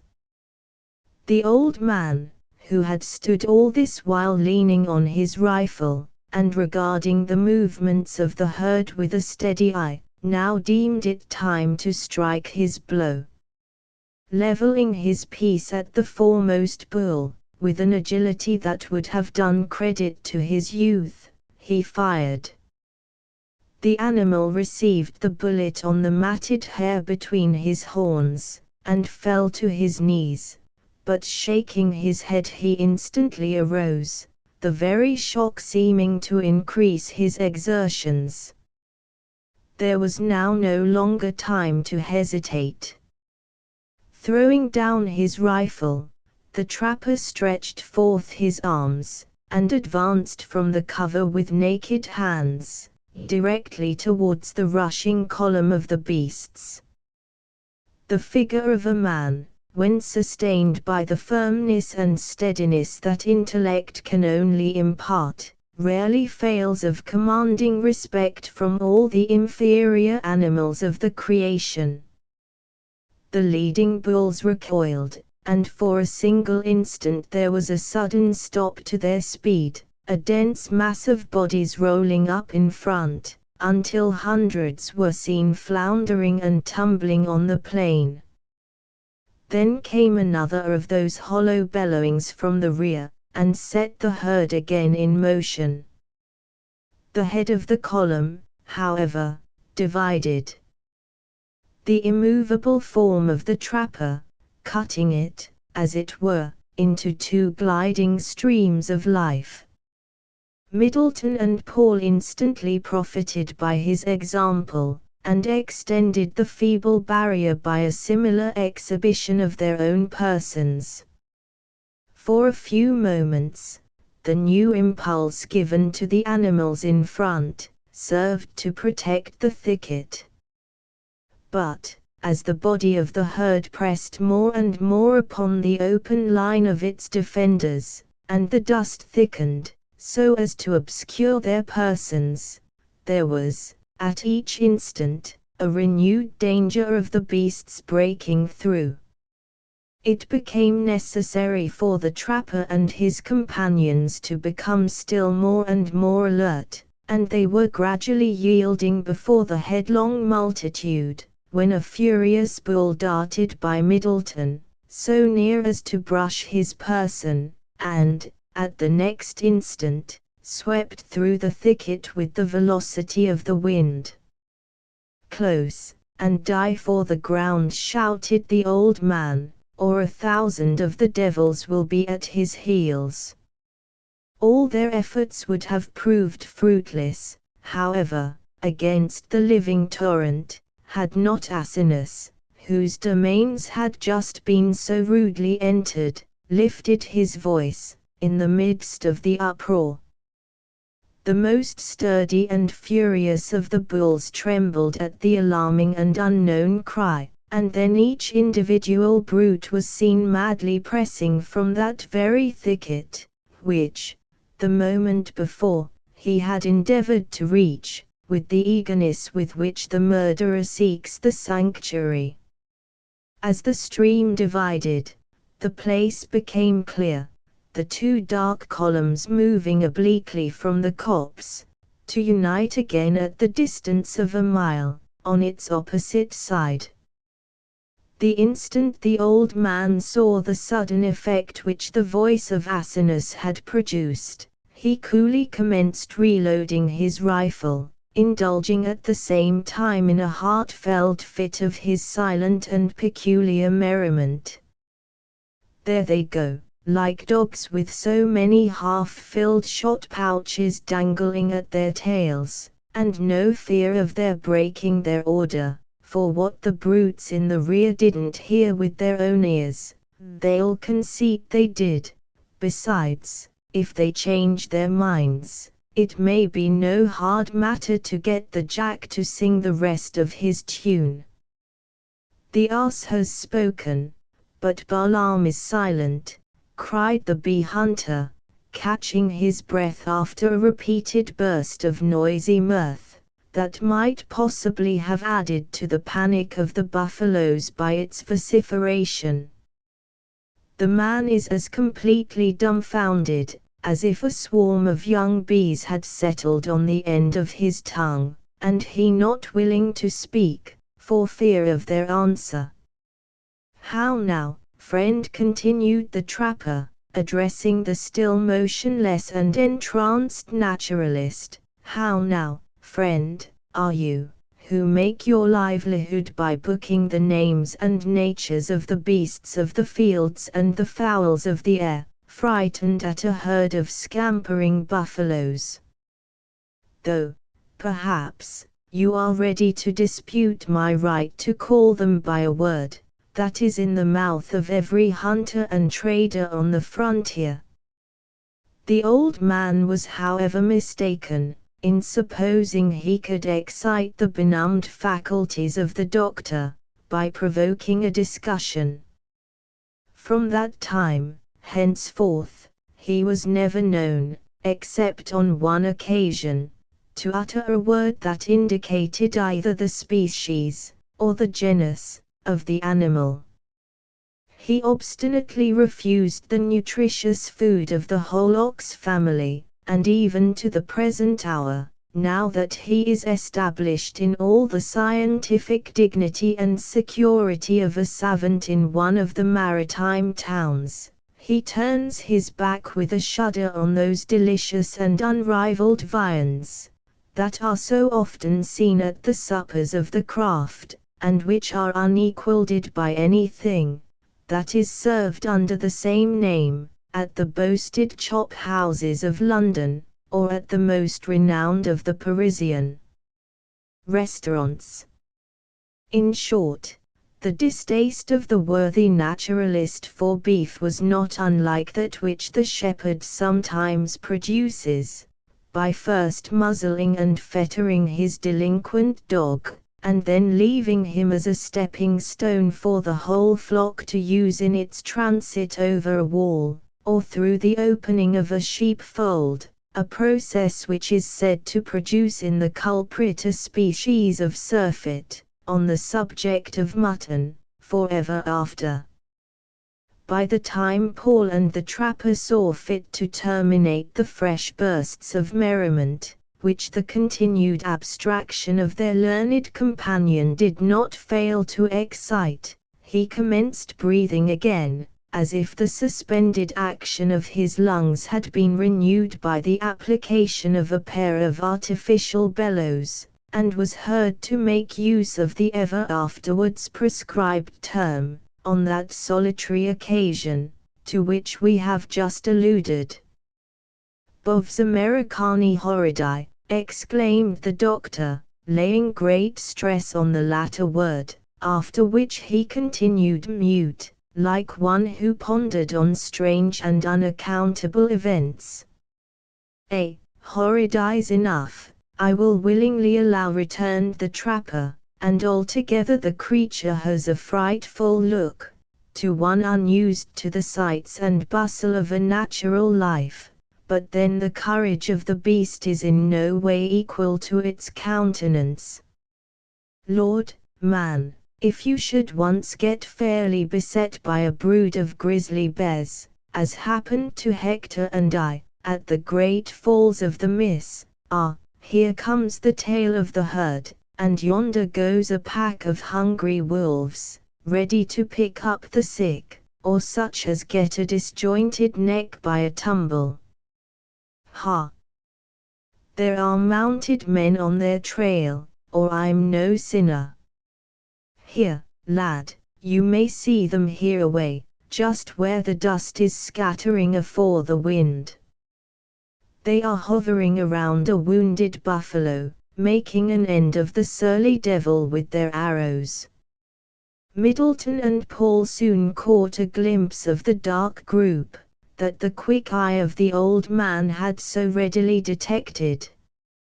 Some 15 or 20 horsemen were, in truth, to be seen riding, in quick circuits, about a noble bull, which stood at bay, too grievously hurt to fly, and yet seeming to disdain to fall, notwithstanding his hardy body had already been the target for 100 arrows.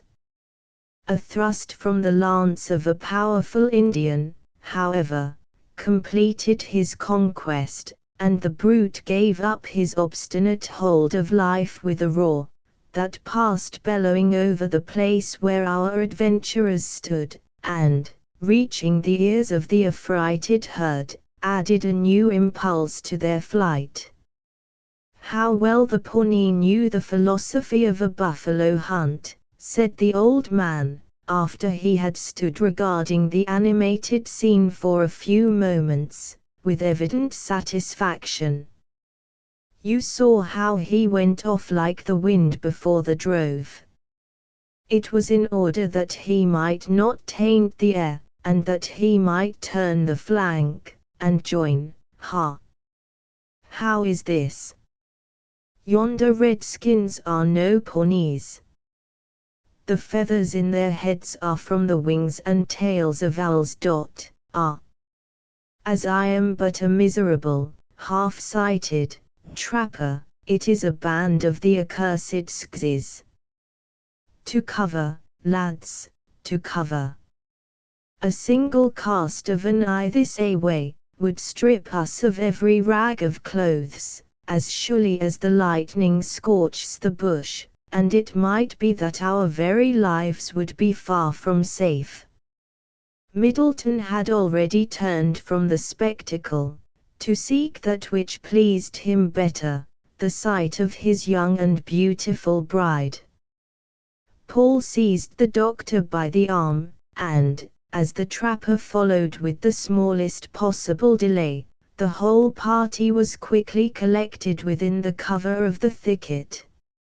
After a few short explanations concerning the character of this new danger, the old man, on whom the whole duty of directing their movements was devolved, in deference to his great experience, continued his discourse as follows: "This is a region, as you must all know, where a strong arm is far better than the right, and where the white law is as little known as needed.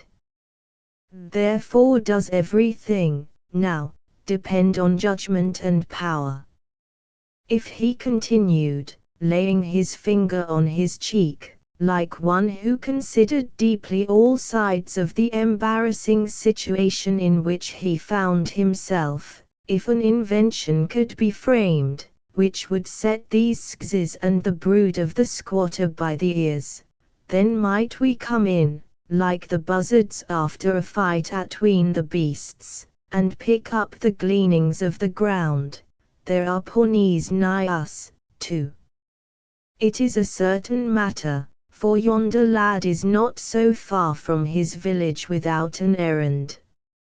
Here are therefore 4 parties within sound of a cannon, not one of whom can trust the other.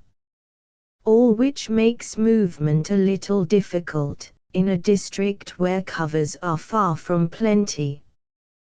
But we are 3 well armed, and I think I may see 3 stout-hearted men, 4 interrupted Paul. "Anan," said the old man, looking up simply at his companion. "4," repeated the bee hunter, pointing to the naturalist. "Every army has its hangers-on and idlers," rejoined the blunt borderman. "Friend, it will be necessary to slaughter this ass." To slay Asinus, such a deed would be an act of supererogatory cruelty. I know nothing of your words, which hide their meaning in sound, but that is cruel which sacrifices a Christian to a brute. This is what I call the reason of mercy. It would be just as safe to blow a trumpet, as to let the animal raise his voice again, inasmuch as it would prove a manifest challenge to the skzes.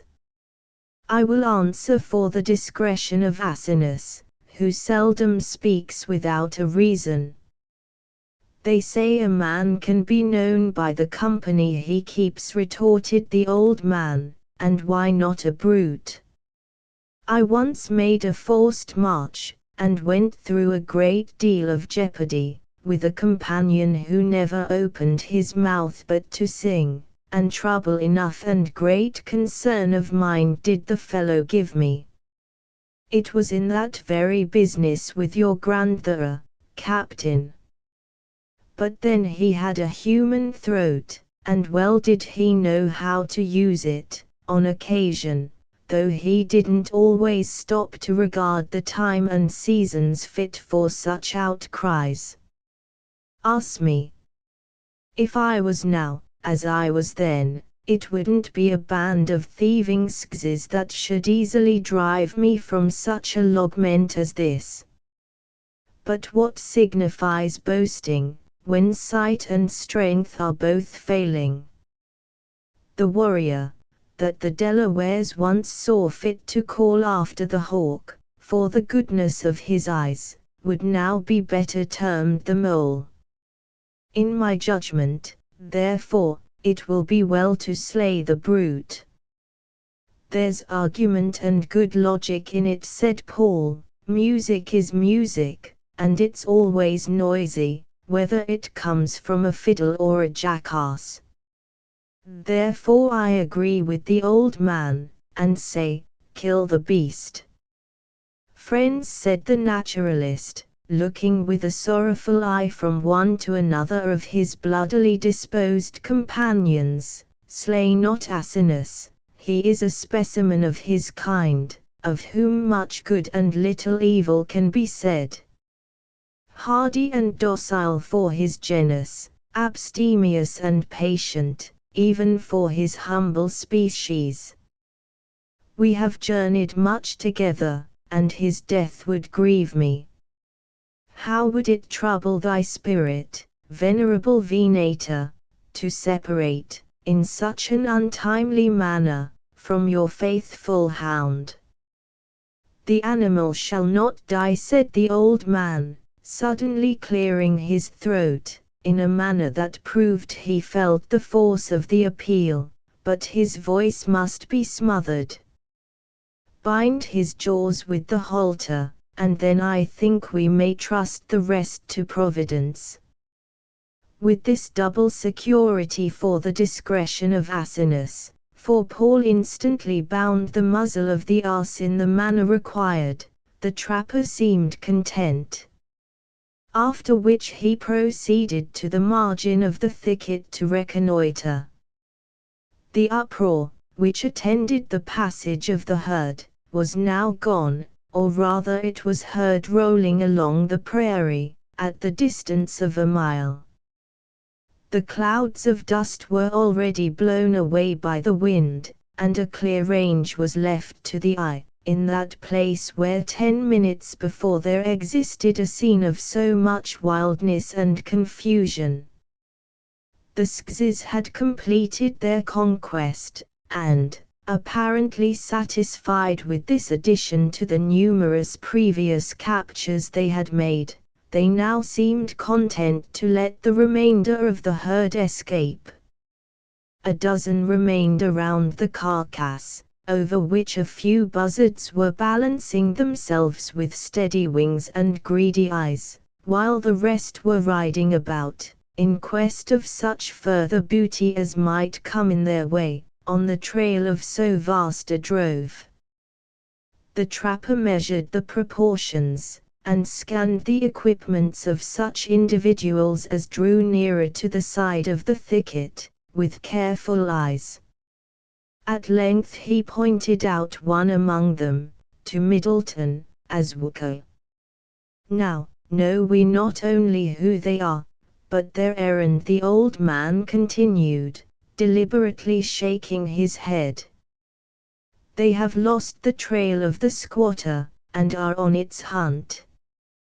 These buffaloes have crossed their path, and in chasing the animals, bad luck has led them in open sight of the hill on which the brood of Ishmael have harbored. Do you see yon birds watching for the offals of the beast they have killed? Therein is a moral, which teaches the manner of a prairie life. A band of Pawnees are outlying for these very Skzes, as you see the buzzards looking down for their food, and it behoves us, as Christian men who have so much at stake, to look down upon them both. Ha! What brings yonder two skirting reptiles to a stand? As you live, they have found the place where the miserable son of the squatter met his death. The old man was not mistaken. Wooker, and a savage who accompanied him, had reached that spot, which has already been mentioned as furnishing the frightful evidences of violence and bloodshed. There they sat on their horses, examining the well-known signs, with the intelligence that distinguishes the habits of Indians. Their scrutiny was long, and apparently not without distrust. At length they raised a cry, that was scarcely less piteous and startling than that which the hounds had before made over the same fatal signs, and which did not fail to draw the whole band immediately around them, as the fell bark of the jackal is said to gather his comrades to the chase. Chapter XX Welcome, Ancient Pistol. Shakespeare. It was not long before the trapper pointed out the commanding person of Matoi, as the leader of the Skzis. This chief, who had been among the last to obey the vociferous summons of Wuko, no sooner reached the spot where his whole party was now gathered, than he threw himself from his horse, and proceeded to examine the marks of the extraordinary trail, with that degree of dignity and attention which became his high and responsible station. The warriors, for it was but too evident that they were to a man of that fearless and ruthless class, awaited the result of his investigation with patient reserve, none but a few of the principal braves, presuming even to speak, while their leader was thus gravely occupied. It was several minutes before Matoi seemed satisfied. He then directed his eyes along the ground to those several places where Ishmael had found the same revolting evidences of the passage of some bloody struggle, and motioned to his people to follow. The whole band advanced in a body towards the thicket, until they came to a halt, within a few yards of the precise spot where Esther had stimulated her sluggish sons to break into the cover. The reader will readily imagine that the trapper and his companions were not indifferent observers of so threatening a movement. The old man summoned all who were capable of bearing arms to his side, and demanded, in very unequivocal terms, though in a voice that was suitably lowered, in order to escape the ears of their dangerous neighbors, whether they were disposed to make battle for their liberty, or whether they should try the milder expedient of conciliation. As it was a subject in which all had an equal interest, he put the question as to a council of war, and not without some slight exhibition of the lingering vestiges of a nearly extinct military pride. Paul and the doctor were diametrically opposed to each other in opinion, the former declaring for an immediate appeal to arms, and the latter was warmly espousing the policy of pacific measures. Middleton, who saw that there was great danger of a hot verbal dispute between two men, who were governed by feelings so diametrically opposed, saw fit to assume the office of arbiter, or rather to decide the question, his situation making him a sort of umpire. He also leaned to the side of peace, for he evidently saw that, in consequence of the vast superiority of their enemies, violence would irretrievably lead to their destruction. The trapper listened to the reasons of the young soldier with great attention, and, as they were given with the steadiness of one who did not suffer apprehension to blind his judgment, they did not fail to produce a suitable impression. "It is rational," rejoined the trapper, when the other had delivered his reasons, "it is very rational. For what man cannot move with his strength he must circumvent with his wits. It is reason that makes him stronger than the buffalo, and swifter than the moose. Now stay you here, and keep yourselves close.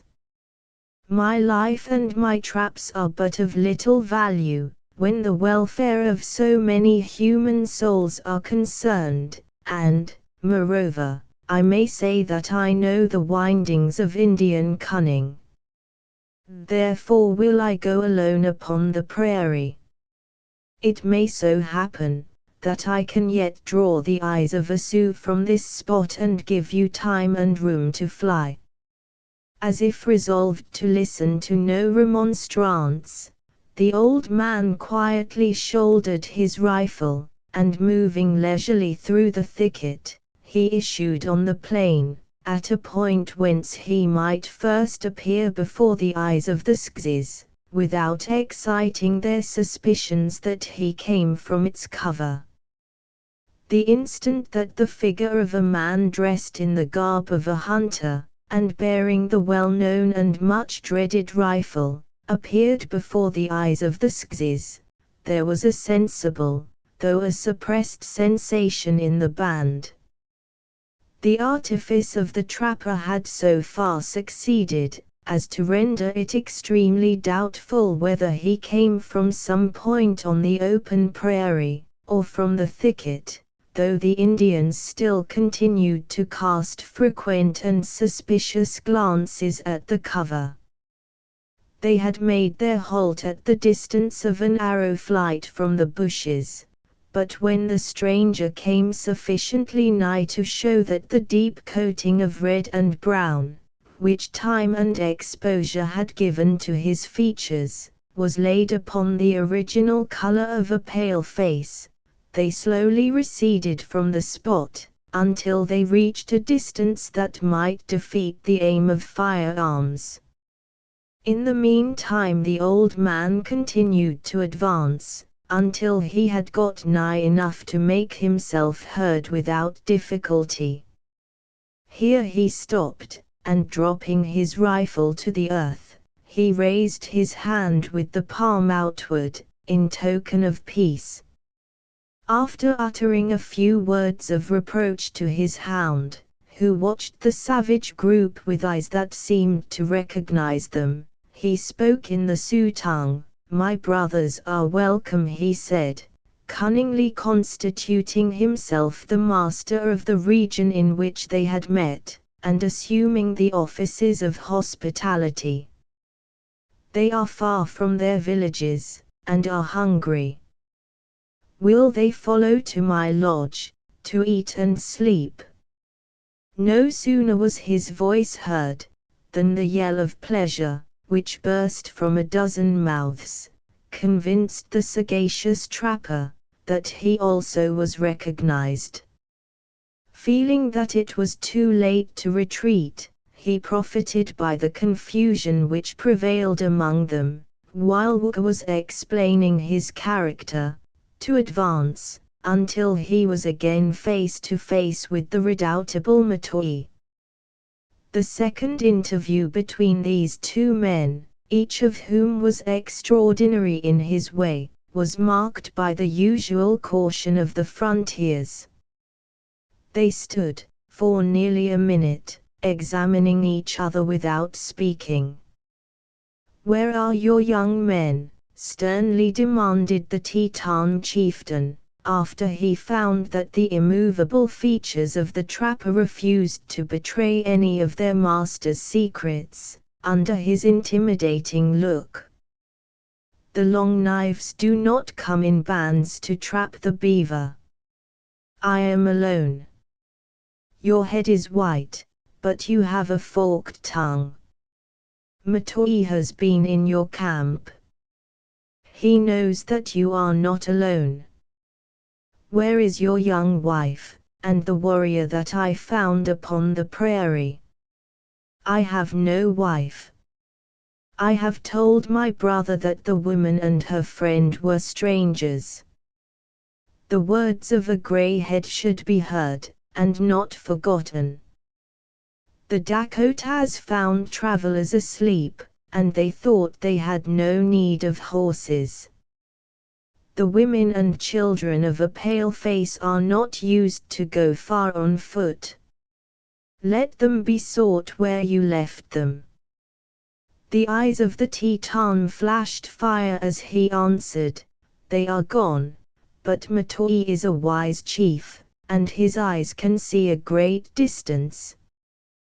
"Does the partisan of the Tetons see men on these naked fields?" retorted the trapper, with great steadiness of mien. "I am very old, and my eyes grow dim." "Where do they stand?" The chief remained silent a moment, as if he disdained to contest any further the truth of a fact, concerning which he was already satisfied. Then pointing to the traces on the earth, he said, with a sudden transition to mildness, in his eye and manner, "My father has learnt wisdom, in many winters. Can he tell me whose moccasin has left this trail? There have been wolves and buffaloes on the prairies, and there may have been cougars too." Matoi glanced his eye at the thicket, as if he thought the latter suggestion not impossible. Pointing to the place, he ordered his young men to reconnoiter it more closely, cautioning them, at the same time, with a stern look at the trapper, to beware of treachery from the big knives. 3 or 4 half-naked, eager-looking youths lashed their horses at the word, and darted away to obey the mandate. The old man trembled a little for the discretion of Paul, when he saw this demonstration. The Tetons encircled the place 2 or 3 times, approaching nigher and nigher at each circuit, and then galloped back to their leader to report that the copse seemed empty. Notwithstanding the trapper watched the eye of Matoi, to detect the inward movements of his mind, and if possible to anticipate, in order to direct his suspicions, the utmost sagacity of one so long accustomed to study the cold habits of the Indian race, could however detect no symptom, or expression, that denoted how far he credited or distrusted this intelligence. Instead of replying to the information of his scouts, he spoke kindly to his horse, and motioning to a youth to receive the bridle, or rather halter, by which he governed the animal, he took the trapper by the arm, and led him a little apart from the rest of the band. "Has my brother been a warrior?" said the wily Teton, in a tone that he intended should be conciliating. "Do the leaves cover the trees in the season of fruits? Go. The Dakotas have not seen as many warriors living as I have looked on in their blood. But what signifies idle remembrancing," he added in English, "when limbs grow stiff, and sight is failing?" The chief regarded him a moment with a severe look, as if he would lay bare the falsehood he had heard, but meeting in the calm eye and steady mien of the trapper a confirmation of the truth of what he said, he took the hand of the old man and laid it gently on his head, in token of the respect that was due to the other's years and experience. "Why then do the big knives tell their red brethren to bury the tomahawk," he said, "when their own young men never forget that they are braves, and meet each other so often with bloody hands? My nation is more numerous than